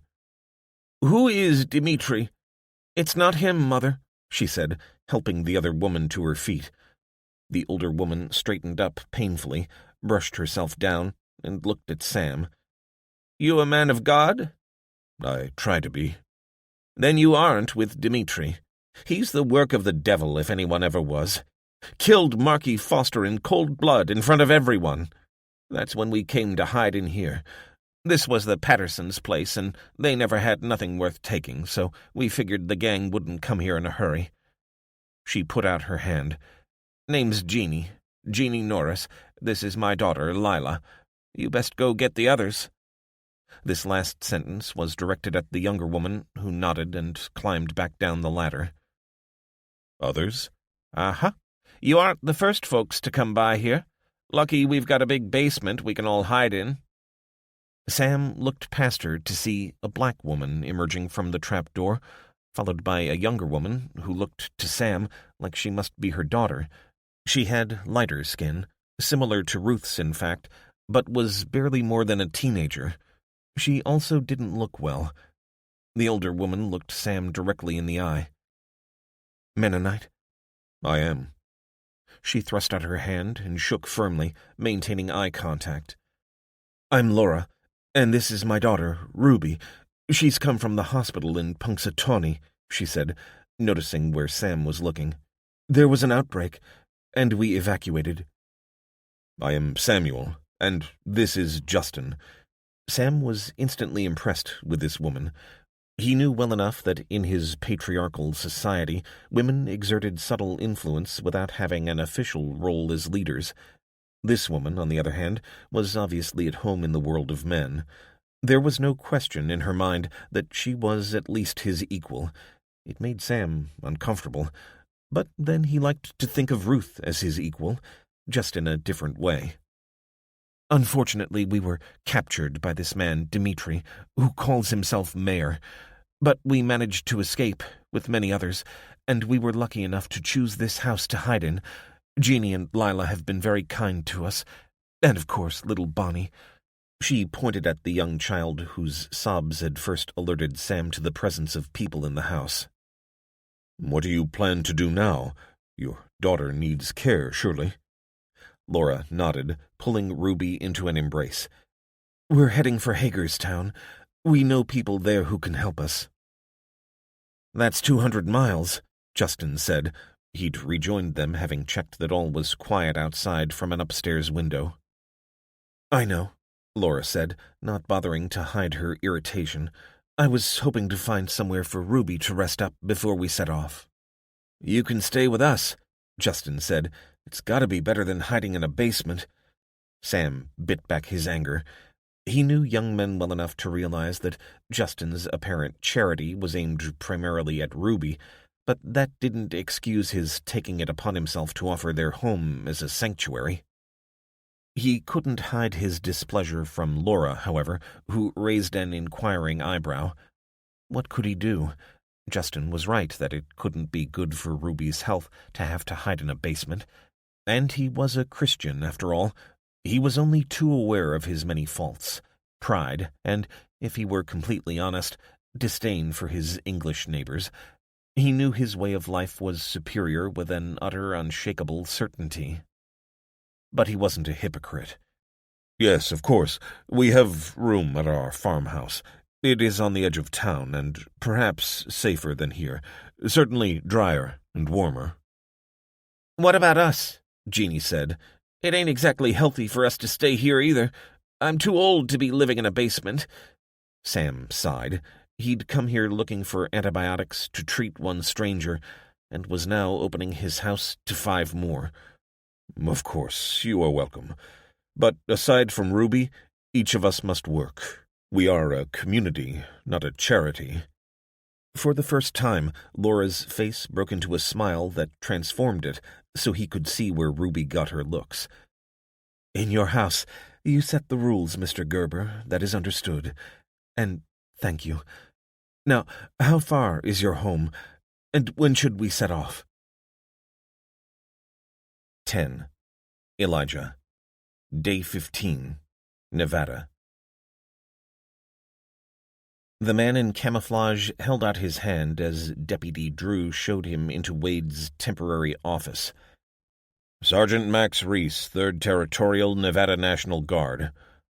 Wade got to his feet and grasped his hand. Elijah Wade, has the cavalry arrived? He smiled, transforming his face. Not exactly. Wade guessed he was in his 40s, though perhaps he was just a younger man who'd been through a lot. But then, who hadn't? He hated to think how old he must look by now, though he'd at least had a couple of days in a real bed. Reese looked as though he was just about fit to drop. Here, take a seat, Sergeant, he said, pulling out a chair. Drew, go over to Josie's and fetch a coffee for our guest and something hot to eat. Thanks. Reese dropped into the chair, putting the small pack on the floor beside him. Thank you, Mr. Wade. It's been a long ride. Do you smoke? Wade asked, opening the desk drawer, extracting a pack of Marlboros and offering it.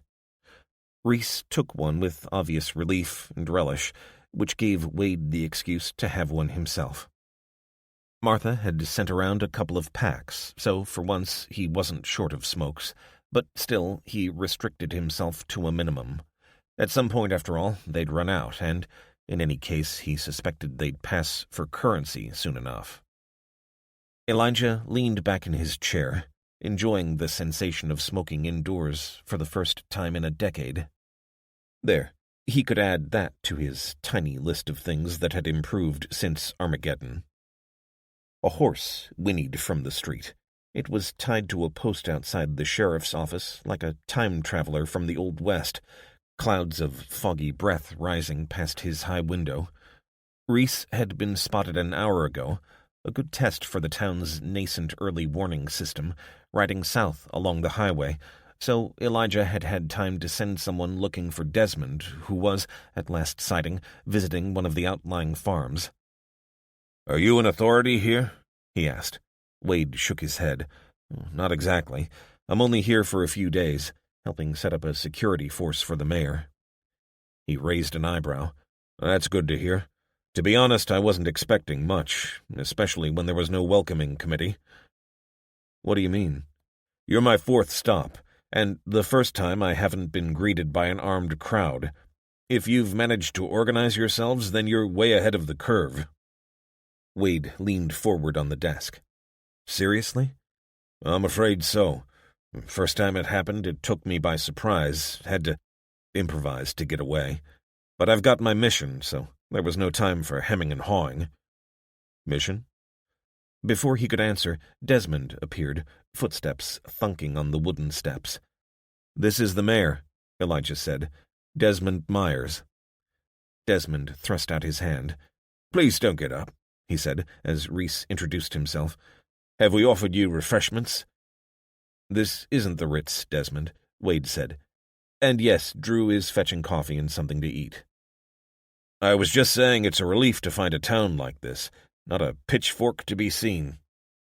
Desmond pulled up a chair, setting it at the short edge of the desk, just as Drew arrived with 3 coffees and a hot sandwich. "Are you kidding me?" Reese said, his eyes lighting up. "Bread?" Desmond smiled. "Just bite down slowly, or you might chip a tooth. Josie hasn't quite cracked it yet. And the filling's fried ham out of a tin, not bacon." "Why don't we bring the sergeant up to date with the situation here while he eats?" Wade said, rewarded by an appreciative smile from Reese as he tucked in. He watched the soldier as he listened to Desmond explain what had happened since the first night. In doing so, Wade learned 2 things. Firstly, that the sergeant was encouraged and surprised by what had been achieved here, and also that the people of Haven had experienced a nightmare every bit as intense as Elijah's, despite the apparent peace and order 15 days later. Of its 2,000 inhabitants, less than 100 survived the first 2 days. Wade knew this already, but observing as Desmond explained the detail to this newcomer was like opening a window into the man's soul that could only be seen when viewed from a certain angle. He'd lost his fiancée, the old mayor's daughter, and every other person that mattered to him in the town, and he was smart enough to know that things would be no better elsewhere in the United States, or indeed globally.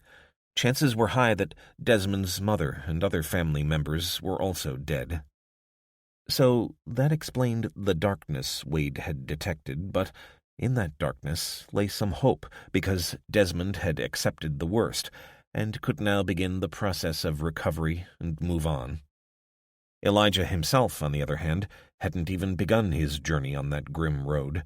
For as long as he held out hope that Kelly had survived, he could not begin to heal. In that moment, as he sat in silence, watching Desmond, he felt the temptation to stay here with this good man and make a difference in a tortured, dying world. It was utter delusion to go after Kelly when her chances of survival were vanishingly low. She'd just had heart surgery as civilization collapsed around her, and that was 2 weeks ago now. She was dead, and it was about time he accepted that. "Well, a sad story, but a familiar one," Sergeant Reese said as Desmond finished. "And however bad it seems, you've come out of it in better shape than most. The world is full of Paul Huffmans, and you've done well to escape from that kind of brutal frontier justice." "Thank you," Desmond said. "Elijah here is going to help set us on the right path, though he's leaving us soon." "Why?" "My daughter is in New York. I need to go to her." "You've heard from her?" Elijah shook his head. Every time someone asked him that question, he felt more foolish than the last time. "No, but I have to have faith that she survived." "Why?" It was a simple question, but it struck at the heart of Wade's pain. In truth, it was a toxic mix of love and guilt. He knew that, for all his sense of duty to his fellow survivors, if he discovered that Kelly was dead, then his reason for struggling on would vanish. "I just have to have faith," he said, feeling like a child among adults. Reese regarded him for a moment and, to his surprise, gave a curt nod as if the matter were closed. "Understood. One thing I've learned in the past couple weeks is that no one gets to tell anyone else what's right. Unless, of course, what they're doing harms others." "What's your story?" Desmond asked. "My unit was on a training exercise, desert survival.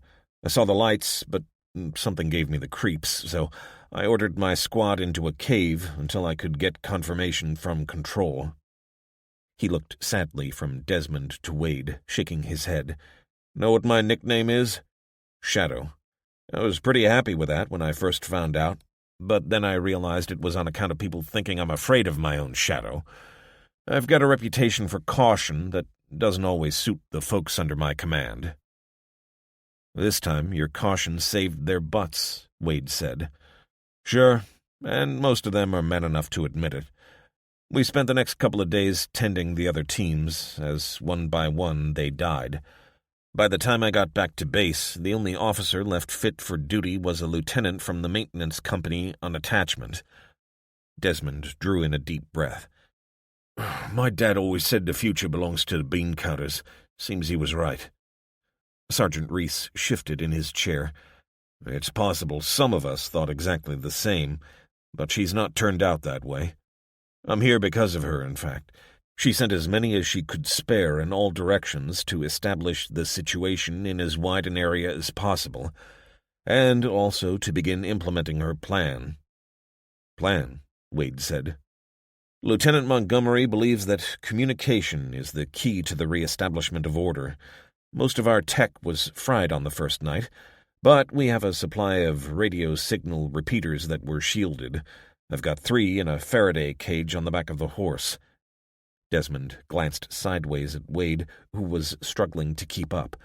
Who was this bean counter expecting to communicate with? Other bean counters? "Montgomery wants to set up a network? Like cell phones?" "Exactly," Reese said. "Repeaters set 50 miles apart for an effective coverage of 500 miles. At least, that's the plan. Trouble is, we don't have the manpower."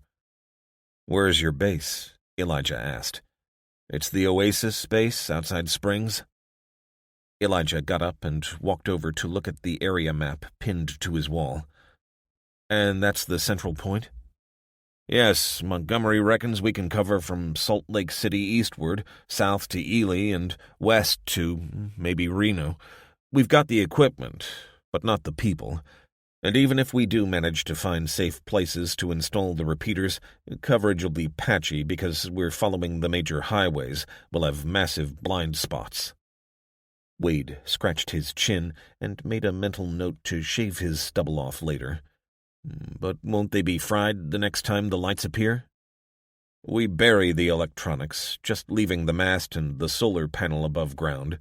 The circuits are inside a Faraday cage, so they will probably survive. At least for a while." "You're going to Ely next?" Desmond said. "I just came back from there." Reese raised his eyebrows. "You have? What's the situation?" "Well, let's say you'd be best off not going into the city. Find somewhere on the outskirts. Maybe avoid it completely and head for the hills." "Okay, thanks for the intel. It's bad there?" Desmond nodded. "Yeah, I took 3 deputies, hoping to find a sheriff, but no luck. I did find a whole load of trouble, though. The city was still burning when I left." "Jeez, I guess it's human nature, dog eat dog. But it sure feels like we're kicking ourselves in the teeth when we're already on the floor." Wade gazed out of the window as someone walked past. "Is anyone else doing this? Building a network?" "Not as far as we know, but if Montgomery came up with it, someone else will. She's already managed to patch into the command network, but there's no word from the brass." "Nothing from the executive branch?" "Just the official broadcasts, and there hadn't been a new one of those for a couple of days before I left." "Yeah," Desmond said. "It's still on repeat. I wonder who's our president now." "As far as I know, it's still Blake. I guess he's not the worst choice. He was agriculture secretary, after all, and we're going to have to get farming up and running again pretty fast, or folk'll starve." Desmond gasped. "But we reckon only around 1 person in 20 survived. Surely there's enough food to go around." "Most of what we eat is fresh or frozen, or it was. That's all long gone now. We've got canned and dried food, but that's it, and that won't last forever." Wade sighed and rubbed his eyes. He hadn't given a moment's thought to the medium term, let alone what might happen in the years to come. For now, food was easy to come by, as Huffman had gathered the store cupboards of the dead together, and there were relatively few mouths to feed. But they'd only just passed Christmas, and the days would begin slowly lengthening until it would be planting time.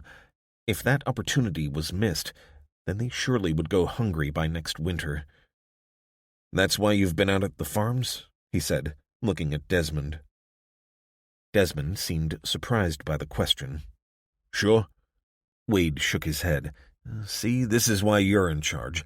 I can't look beyond finding my daughter while you're planning for the next harvest. Like I said, musical chairs, my friend. Reese swayed a little, and Wade reached over the table to grab his shoulder. Well, you need some rest. Come on, let's find you somewhere to sleep. Day 16, Eastern Nevada. Okay, I think we're set. Sergeant Reese got to his feet and moved back to stand beside Wade and Desmond Myers. On the opposite horizon, a long line of low mountains emerged from the mist, and they stood on the other side of the valley, the radio antenna emerging from the rocky soil, solar panel pointing west beside it. Reese checked his fluorescent patch within the darkness of his pack before pulling out a portable radio from the metal box on the back of his horse and, with a glance at the others, squeezing the button. This is Ranger 4 calling Weathertop. Ranger 4 calling Weathertop. Are you receiving? Over. Aside from the whistling of the wind, they heard nothing but static, so, after a few seconds, Reese repeated the broadcast. Still nothing, and Wade could see that the man was growing more nervous as the seconds ticked by, until, finally, "Ranger 4, this is Weathertop, receiving." "Thank God," he said, before replying. "Weathertop, Ranger 4, Module 3 planted." "Ranger 4, location." Reese looked down at a scrap of paper. 5 clicks, bearing 49 degrees north, 109er west, Omega, over. "Ranger 4, acknowledged. 5 clicks, 49 degrees west, 109er degrees north of Omega, over." "Weathertop, confirm instructions." There was a short pause before the radio crackled into life again. "Mission imperative. Report when next asset delivered. Safe journey. Over and out." "Congratulations," Wade said. "Why the long face?" Reese glanced up at him. "That was my wife's voice." "What?" "She works at the base. I guess at least I know she's alive and safe. It's just hard to hear her voice and know I'll be going farther from her before I can return, if I make it at all." Desmond looked puzzled. "I'd never have guessed. I mean, she didn't even ask." "Montgomery runs a tight ship," Reese said. "These radio repeaters are vital assets, which is why I gave the location of this one relative to a series of anchor points." He pulled a folded map out of his inside pocket, opening it in the chill air and pointing at a grid of marks labeled with Greek letters. "If she'd said anything that might give away where I am, then the mission is put in jeopardy. But man, I wish I was with her now." Wade gazed from where they stood onto the road running arrow straight along the valley floor. He imagined Reese riding, hunchbacked, snail-slow, inching through a wide landscape full of threats. "How many more repeaters have you got to set up?" 2, one in Ely and one out to the east. That'll be the southeasternmost point of the grid." "I'll take it," Wade said. "When I go. You mark the position, and I'll set it up." Reese made like a waterspout. "That would knock maybe a month off my journey." Then he shook his head. "Oh, no, my orders are clear. I can't delegate it." "Sure you can. I'm former Special Forces, not some random dude you met on the road. I can do this. You get your job done and go back to your wife." "Why would you do this?" Wade shrugged. "I don't know. Maybe I'm a sucker for a happy ending." 11. Hannah. Day 15. Hilo, Hawaii.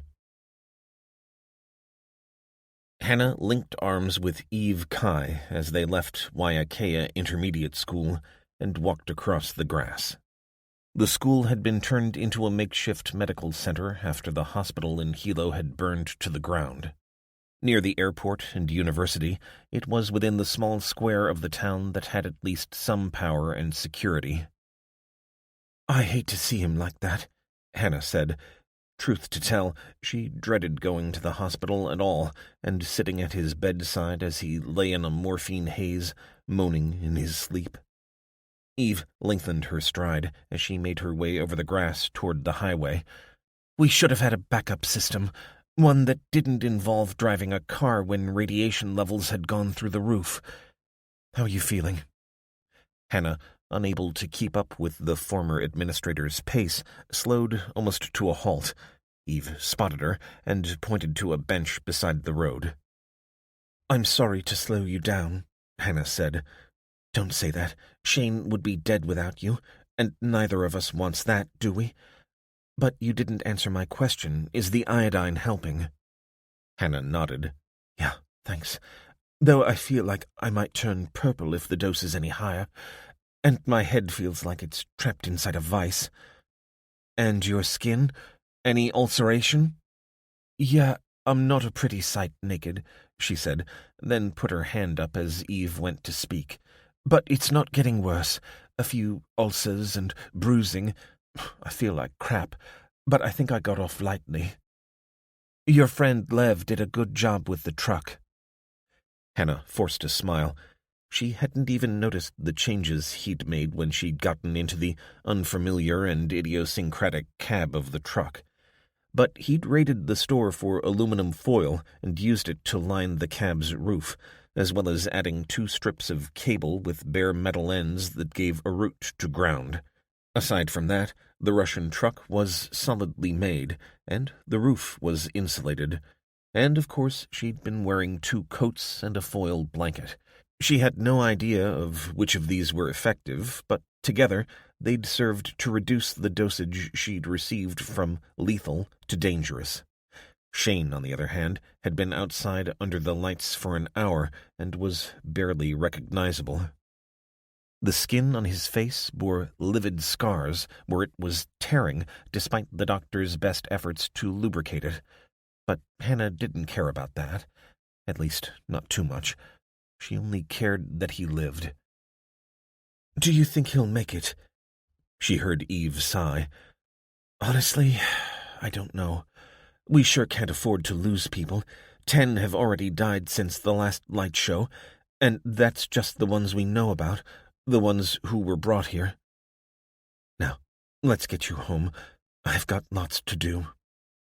Muttering another apology, Hannah got to her feet and did her best to keep up with her friend as she made her way across the highway. Home was a single-story house. Hannah would have called it a shack if she didn't think that would sound ungrateful, with a green corrugated metal roof and lime-green painted wooden walls.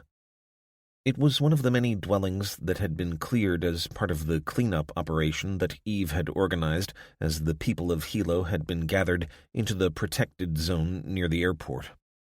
The dead had been moved out to make way for the living, and Hannah couldn't help but wonder who had lived here before.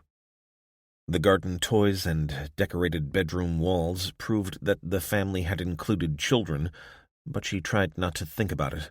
That night, she lay in bed, someone else's bed, and listened to the rain hammering down on the roof like a horde of tap-dancing demons, threatening to wash the dregs of humanity away. Day 16. Hilo, Hawaii. The following morning, Eve and Hannah came down the steps of the makeshift hospital just as the throaty rumble of an old diesel engine announced the return of the Russian truck. "Here comes Noah," Eve said, hastening to the point where the truck came to a halt.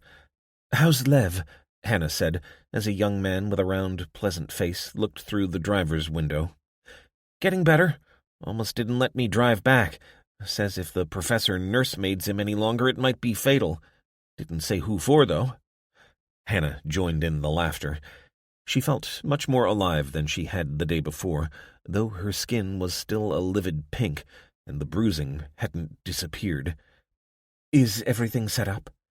The young man nodded, his smile becoming even wider. He reached onto the passenger seat and handed over a manila folder. "The professor says he's refined his algorithm and produced a high-res map." Then he looked at Eve. "We're ready to run a test tonight. Just need to be sure we tell Ray." Eve sighed. "That's Mr. Mayor to you." Ray Brown was a small man with a big ego, in Hannah's opinion. Formerly the deputy mayor, he'd emerged out of the rubble to take on civil authority. which was fine as far as Hannah was concerned, except that he'd waited until Eve and other unofficial leaders had dealt with the immediate aftermath.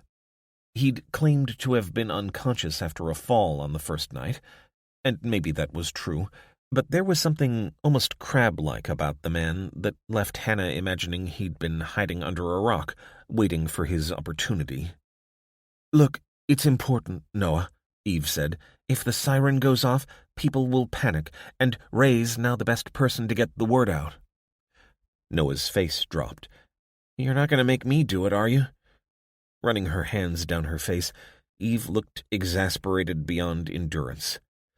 "I'll go with you," Hannah said. "I can do all the talking, if you like. He reminds me of the bursar at my university. I reckon I can handle him." Eve smiled. "Thank you, but don't underestimate him." When they turned up at Ray's office at the airport, his secretary, a youngish man with a sour face, told them the mayor was inspecting the reclamation work across the Bay Bridge. So they went back for Lev's truck and eventually found him outside Crony's Bar and Grill, snacking on a pastry he'd taken out of its plastic wrapping. "Ah, Mrs. Kai," he said, waving away the man in the cheap suit he'd been talking to. "How nice to see you. So, this is the Russian truck? Well, perhaps I should requisition it." He made a kind of sniggering sound that Hannah guessed was his attempt at displaying amusement. Eve ignored him and merely gestured at Hannah. "This is Dr. Redman from Mercury Observatory on the mountain." "I'm sorry, Mr. Mayor, but we need the truck. Otherwise, we'd be unable to get to and from the observatory. The warning system—" "Ah, yes," he said, eyes flitting between Hannah and Eve. "The famous warning system that failed to warn us." Hannah bit down her annoyance. "We didn't know that the Aurora caused broad-spectrum interference, but we have a new system that we're testing today. We wanted to give you the heads-up, so you can prepare people." "I will inform our security forces. We have been fortunate that a number of serving personnel were on leave when the Aurora began and have reported for duty. We also have veterans, of course, who chose our island to retire on." "Anything from Pearl Harbor yet?" Eve asked.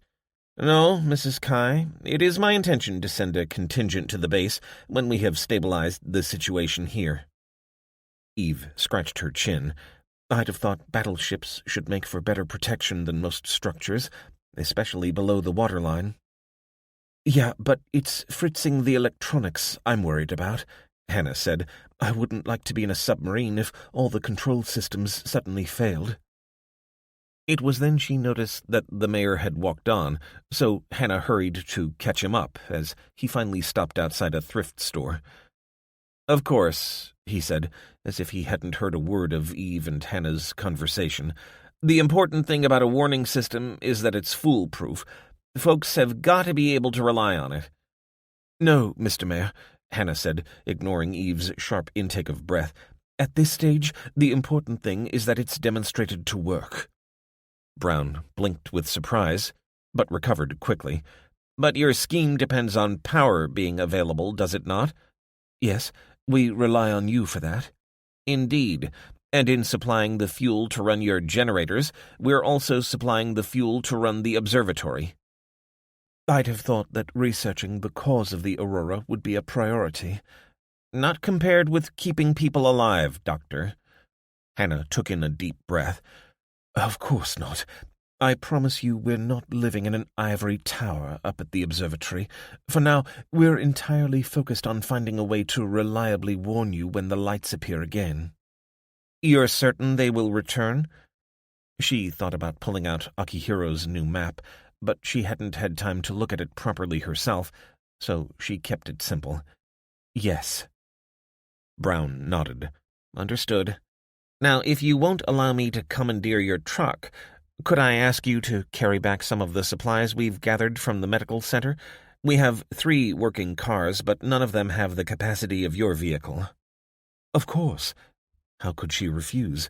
She'd wanted to be back at the observatory to test the new warning system, but she'd have to trust that, between them, Akihiro, Lev, and Noah had managed to lash it together. It had been Eve's idea to take one of the warning sirens from the edge of town and relocate it to the observatory. Built during the darkest days of the Cold War, they were literally bomb-proof and therefore unaffected by the EMP. All they required was power, and the idea was to test whether the one on the observatory could be heard from the closest point in the town. If that were the case, they'd be able to set off a chain reaction that could, potentially, circle the entire island. Hannah climbed back into the truck and, with Eve directing her, drove it to the medical center just behind the beach. It creeped her out to be driving along roads that, when she'd last visited Hilo, had been busy with traffic and people walking back and forth. Now, it was as if the entire population had vanished overnight. The living now confined themselves to the area around the airport, and here and there she saw the unmistakable signs of the former inhabitants. Though the main street of this part of town had been cleared, the smaller roads branching off from it were still the abodes of the dead. Climbing out of the truck, she opened the tailgate and helped pile the gathered supplies onto the bed. Once it was done, a young black man helped her close the tailgate, then sidled across to her, speaking in a low voice without making eye contact. "Ain't right," he said. "You see the 2 piles?" Hannah nodded. "There's a 3rd one. Just take a look around the corner before you go. Then you'll see." Puzzled, Hannah and Eve followed the direction of the young man's nodding, carefully checking to see if anyone was watching them. Having finished loading the supplies on the back of the truck, however, everyone else seemed to have returned to their foraging. "Careful," the man hissed as they reached the entrance to an alley that ran behind the clinic and the 2-story block of condominiums next to it. Hannah flattened herself to the corner and peeked around. She saw 2 masked figures in camouflage, carrying assault rifles.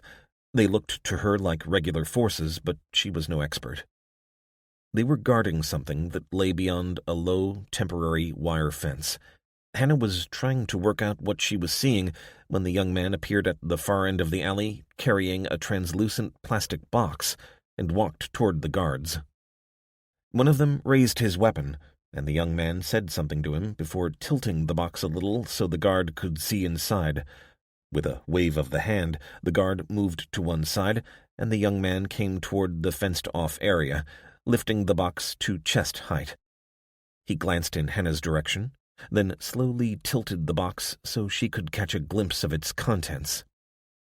She saw gold. Then he tipped the box so it emptied into some other container she couldn't see. He looked again at where Hannah stood, then turned on his heels and casually made his way out of the alley. "What the hell's going on?" Hannah said as she drove back toward the school to drop off the supplies. Eve groaned. "Have you ever thought about what kinds of things become incredibly valuable after an apocalypse?" "Well, paper and currency would be worthless. I guess food and water would be top of the list." "Sure, but I'm willing to bet the value of ammunition has gone through the roof. And cigarettes. And alcohol." Hannah nodded. "Sure, people will be people, but after we come back to some kind of new normal, what then? We're not a communist society. Soon enough people are going to have to earn their keep, and we'll go back to the most primitive form of market economy." "Barter? Yeah," Eve said. "That, and those things that have intrinsic value because we give it to them." "Gold," Eve nodded. "Exactly. And he who has the gold rules the world. Well, maybe not the world, but certainly the island." As they drove through the silent shell of Hilo, Hannah couldn't help but search for signs of life behind the dark windows of homes and stores. Thousands had died, just in this small town, and the only sign was the scarred earth that marked where the mass graves had been dug. And in the midst of this tragedy, Mayor Ray Brown's main concern was how much wealth and power he could amass, using it to build a petty kingdom out of the ruins. Hannah guided the truck around the back of the school's main building and left Eve to organize the unloading of supplies while she went around the front to check on Shane. He was exactly where she'd left him, occupying the middle bed of a row of 6 in what had been the school's assembly hall, with a second row facing the first. She could see no improvement, except, perhaps, that there were no extra tears or ulcers on his face, though it remained a livid red. It looked as though he'd been boiled alive. Hannah settled into the chair beside his bed and pulled out the manila envelope Akihiro had sent. The map had been printed on one long sheet of paper, then carefully pressed down. She reckoned it was twice as long as the original one, and as she rolled it out onto Shane's bed, she could see the extra detail that had been lost in the first attempt. She leaned on the bed, her nose close to the printout as she made sense of it. Where the original had shown a clear river, this version was more subtle. The main flow of the debris was still clear enough, but branching off on either side were, to strain the metaphor, tributaries, each representing heightened radiation levels. Several levels of hatching gave an indication of the relative density of each tendril, but it looked to her as though the planet would be living with higher-than-natural radiation levels for some months. And there, at the top of the printout, was the coup de grace, a wall of black ink that was rolling toward them like a tsunami. And high ground wouldn't save them. Once that hit, the only safe place to be was beneath the surface. The human race would only survive by burrowing into the Earth's crust and waiting there for the nightmare to pass. What would the survivors find when they emerged, blinking, into the daylight after so long?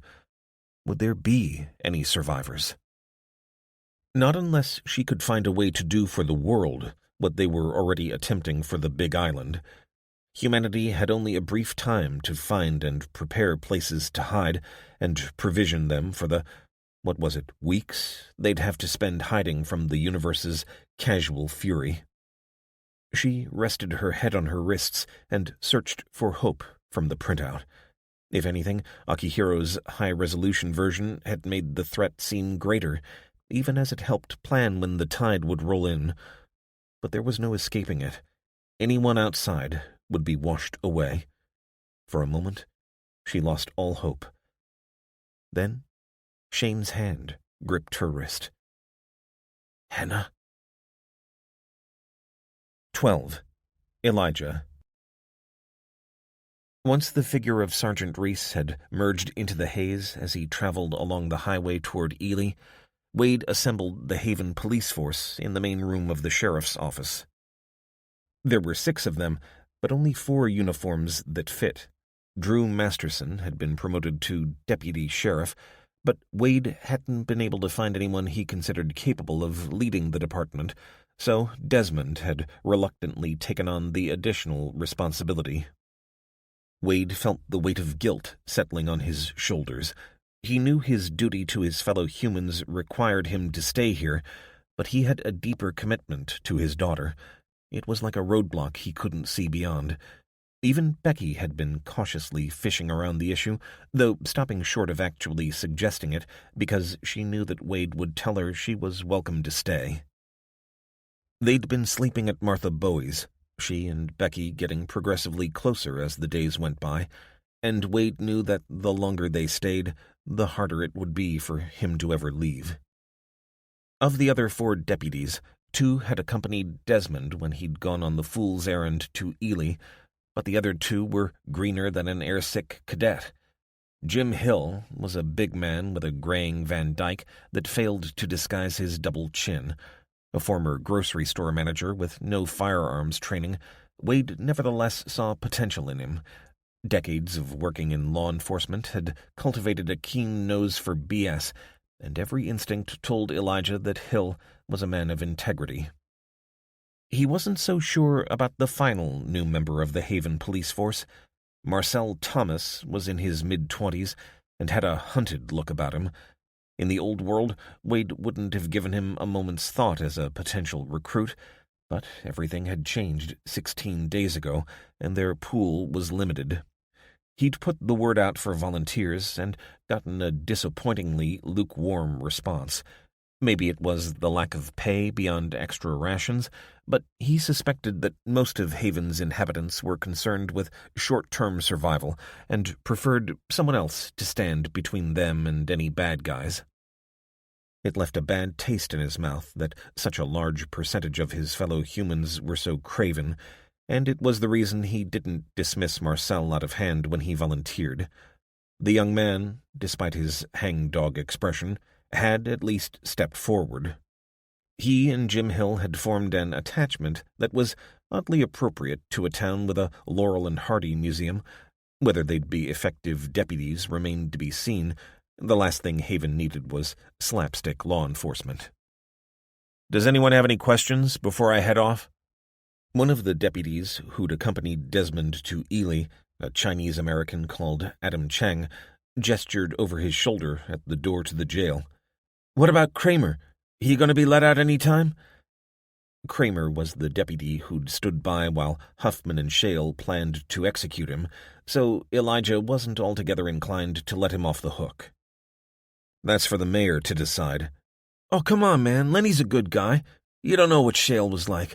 I was glad to be out on the road with Desmond, and as far from him as possible for as long as I could. Lenny didn't get the chance." "He could have stood up for himself," Wade snapped. Chang spread his arms wide. "Come on, detective. Standing up to Huff would have gotten him killed." "We haven't got room for cowards, brother," Wade said, though he knew he was being unreasonable. None of the others here had been tested, except Drew, and he'd not exactly passed with flying colors. "But look, I'll talk with him, and with the mayor. He can't stay locked up forever." "Seems to me," Chang said, "that everyone deserves a second chance." "I said I'll talk to him, okay?" Chang gave a sort of minimal shrug that made it obvious he didn't believe Wade. "Sure, right." Elijah turned his attention to the others. "We've only got a few days before I head off, and it doesn't look as though we're going to find any more recruits. How many of you have got working radios?" 2 hands went up, Chang and Hill. "Okay, so with mine, that's 3 in total. We need more. I want you to go in pairs and search out any radio equipment we might be able to use." He'd been thinking about what Lieutenant Montgomery had said about the importance of communication. Most people in her position would have focused entirely on securing the base and holding up until a senior officer appeared and told her what to do. But Montgomery had seen beyond the here and now, knowing that information, intelligence, is everything. And what applied on the wide scale she was responsible for also applied to Haven's 20 or so square miles. He watched the 4 deputies go, and then thought about speaking to Kramer, but he was all talked out for now, so he headed onto the street, stood in the cool breeze, and took a deep breath. "Busy day?" He turned to see Becky striding along from Bowie's grocery store, which had, following Desmond's takeover, been restocked with everything that had been taken except food. Martha had bellyached about it, saying she might as well call it Bowie's Hardware, but in truth, she understood the sense of keeping the food together in one place. "Yeah, you could say that." He was pleased to see her, and the little Jack Russell looking lovingly up at her. Her mood had lightened over the past few days, and he did, after all, owe her his life, though he found it hard to express his gratitude given the danger she'd faced. "Martha sent me over with this," she said, handing a small slab of something wrapped in wax paper. He opened it to reveal a rich, brown cake. "It's a Dundee cake," Becky said. "Martha told me she learned it from her Scottish grandma. Not totally authentic, she says. For a real Dundee cake, you need orange zest, and we're all out of fresh fruit." Wade tore off a corner. Delicious. Want some?" "I've already had plenty, thanks. Gotta watch my figure." She smirked as they both acknowledged that losing weight was going to be the least of their problems in the coming weeks. "What are you doing?" Becky said. "You're up to something, I can tell." He chuckled, almost choking as some of the cake went down the wrong pipe. "Well, I was planning to check on the plane." "Don't you trust Desmond, even now?" "Sure I do, as much as I trust anyone, but I want to see it with my own eyes." She nodded. "I'll come with you. Make sure you don't try to pull a fast one." I promised you could come, Wade said as they crossed the road, then walked on the opposite side past the intersection with Martha's store on the corner. 10 minutes later, they reached the point where they'd first emerged onto the highway and picked their way along the frosty, silent track, heading toward where they'd hidden the Cessna.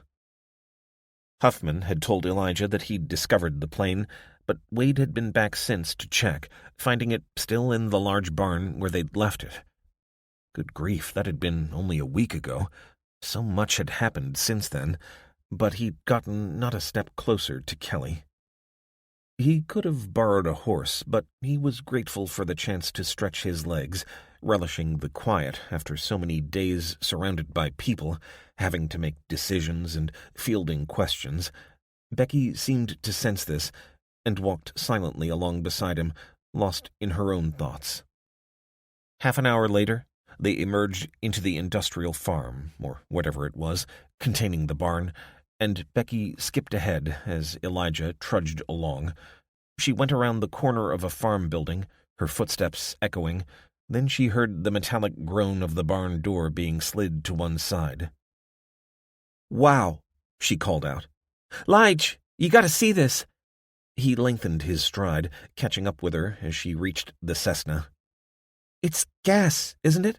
she said, wrapping her fingers around the handle of the nearest can. Elijah grabbed one and tipped it slightly. "Yeah, 4 cans. Just like he said." Wade checked the others and found them all to be full. A length of transparent hose was wrapped around one handle. "For transferring the fuel," he said. "The man thinks of everything." "I can't believe he'd trust us enough to just leave this here." Wade rubbed his chin. "He can't spare the manpower to guard it." "He knows the kind of guy you are," Becky said. "He knows you won't run out on him." Elijah shrugged, opening the cabin door. "There's a ton of provisions in here. Geez, he really has thought of everything." As he looked through the cardboard boxes of supplies, he found it hard to believe what he was seeing. He couldn't imagine, if the boot were on the other foot, that he'd have been so trusting. That either made Desmond Myers a better man than he was, or a more naive one. Time would tell which it was. He couldn't help but be tempted by the idea of taking off right now and shaving a couple of days off his journey time. Those couple of days might make all the difference, after all.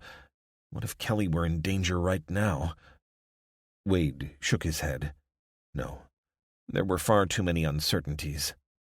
He was jolted so hard out of his thoughts when the radio at his hip burst into life that he banged his head on the doorframe. "Sheriff, this is Drew. Are you receiving? Over." As he was opening his mouth to answer, Wade heard the distant crack-crack of gunfire. "What the hell's going on?" "We're under attack." "Where are you?" "The jail. 2 pickups, maybe 6 or 7 inside. They're shooting up the place." More cracks of gunfire in the distance. Wade looked at Becky, and Becky looked back at him. They were both thinking the same thing. They knew it. Jump in the plane and get out of Dodge, or run into hell knows what back in Haven. Which was it to be? Wade shrugged apologetically. It was, in truth, no contest. I guess there's no point in telling you to wait here until it's all over." "No point at all." He smiled and raised the radio to his mouth. "On our way, Drew. Oh, and let Kramer out. Give him a gun." Elijah sprinted through the gap that opened onto the main street opposite where they'd seen Martha Bowie beckoning to them a week before, then ran toward the center of town, keeping himself close to cover as much as possible. Becky had fallen behind, but was shadowing his moves, obviously aware of how serious the situation was. As they ran, they heard more shots from ahead, and now answering rounds, though they were fewer and, as far as Elijah could tell, of lower caliber. Likely revolvers and handguns versus automatic weapons, bows and arrows against the lightning. He stopped outside an abandoned tire shop, hiding in the shelter of its rusty iron side, just inside the entrance. Hands on his knees, he tried desperately to suppress a cough, cursing again at his old 20-a-day habit. He'd stopped smoking entirely for some years, but the nicotine demon had crept up on him, And then the end of the world had happened. "What are we going to do?" Becky said, finally catching up with him and sounding almost as out of breath as he was. Wade waved his Colt government vaguely along Main Street while he recovered. 2 trucks. Looks as though they're outside Josie's, parallel with road. Gunmen in between." "Outside Josie's? So, outside the jail, too?" Wade nodded. "Sounds like Drew's inside, and someone's at Josie's." "How do you know?" "Because if not, they'd be inside and not shooting at it." Becky nodded. Then she froze. The shooting stopped. Yeah. In the distance, a voice could be heard, though he couldn't make out what it was saying. As he scampered along the side of the road, passing ranch houses with dark windows, a northerly breeze chilling his lips, he heard another voice, deep, angry, and defiant. Desmond. So, he was at Josie's, and the attackers clearly weren't inside. As the highway rose toward the intersection, he gestured for Becky to follow him around the back of the little gas station, slowing his pace, eyes alert for trouble. Then he put his hand up, finger to his lips. 2 men in hoodies and baseball caps stood at the back entrance to Josie's, each holding an automatic rifle. Something or someone lay slumped on the ground just outside the closed door. No way in for Wade. He gestured to Becky, sending her back the way she'd come, and they hid in the gloom behind the closed thrift store next to Josie's. Exactly as he'd seen from farther along the highway, there were 2 pickup trucks, parked parallel to each other and the sidewalk. Under the cover between them, he could see at least 6 or 7 gun barrels, half pointing into Josie's and the other half trained on the sheriff's office.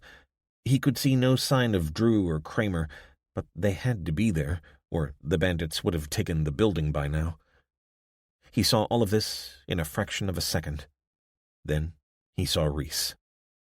The sergeant stood on the bed of the pickup, hands held behind his back, staring at the sky, as a taller, wider figure held a handgun to the side of his head. He was a hostage. 13. Samuel and Ruth. Day 16. Pennsylvania. With a sense of déjà vu, Samuel Gerber shoveled the last of the dirt onto the fresh grave and followed the others back to the farm. The antibiotics they'd brought back with them from the house where they'd met their new guests hadn't been enough to save Wendell Rowe, and he'd slipped away the previous night. They'd moved him into the main house once they realized that, though his illness was transmissible, it could be cured, so his last couple of days had been spent in at least some comfort. So far, God be praised, Sam had experienced no signs of being infected. Laura was waiting for him by the back door. She had a thick coat and a pair of mud-caked sneakers on, and was leaning on a grub hoe. "Thank you for your thoughtful words," she said. "I don't know whether Wendell was religious, but he was a kind man. He treated Ruby when we made it to the hospital. Now, are we ready to get started?" "I'll call Justin, Ruth, and Victoria. Then we can head off." When he'd said that the newcomers would have to contribute, he hadn't expected Laura to take him at his word so enthusiastically. Frankly, of the 5 of them, she was the only one who looked fit enough to be of use in the fields, and, though she was obviously from an urban background, she'd shown herself to be willing to work hard. Sam and Ruth led the party to the drainage dike they were clearing. It was too early in the season to plant anything, but there was no shortage of preparation work to be done, and clearing the dike was the first and most urgent. It ran from Mahoning Creek as it looped around his land, joining it again farther down the hill. By damming it at the top, he could use it to drain the water-sodden clay if they'd had too much rain. By damming it at the bottom, he could keep his top fields alive in times of drought, assuming the creek itself didn't dry up. But that hadn't happened in his time or that of the previous landowners. Every year he would lead a group of volunteers up here, usually at least half a dozen of their neighbors, in the sort of reciprocal arrangement that was the only way small-scale farmers could survive. This year, there were no neighbors, so they would have to manage. "This was where we got to yesterday?" Laura asked, hands on hips. It had been dark before they'd made their way back down the hill the previous day, and they hadn't been able to take stock of their progress. "It is hard work," Sam said, "but we only have to clear a small part, and after all we are in no particular hurry." Ruth smiled and patted Laura's arm. The two had quickly become friends, despite, or because, they were about as different as two people could be. Perhaps that was why Laura and Victoria hadn't hit it off. Sam wondered if Victoria saw the newcomer as a threat to her influence over Ruth. Because of this, Ruth and Laura worked together while Justin worked with Victoria, something he didn't complain about, and that left Sam on his own. He'd thought about bringing Logan with them, but this was heavy work, and though it might be a good lesson for the boy, it would certainly slow them down. Besides, though the skies had been clear this morning, he didn't want to expose the boy to radiation if the Aurora broke out. They would only be working up here for 90 minutes before heading back, and that was a calculated risk. So far, they'd been lucky, but if they didn't prepare the ground for planting, they would starve. Sam stood up, rubbing his back as he left the mattock embedded in the part-frozen ground and looked down the slope. Then he gasped. Caitlin, Logan's older sister, was leaning out of the attic window, waving frantically at them. Sam immediately broke into a run, ignoring the calls from behind him as he tore down the slope. By the time he got there, he could see Jeannie's daughter, Lila, emerging from the back door.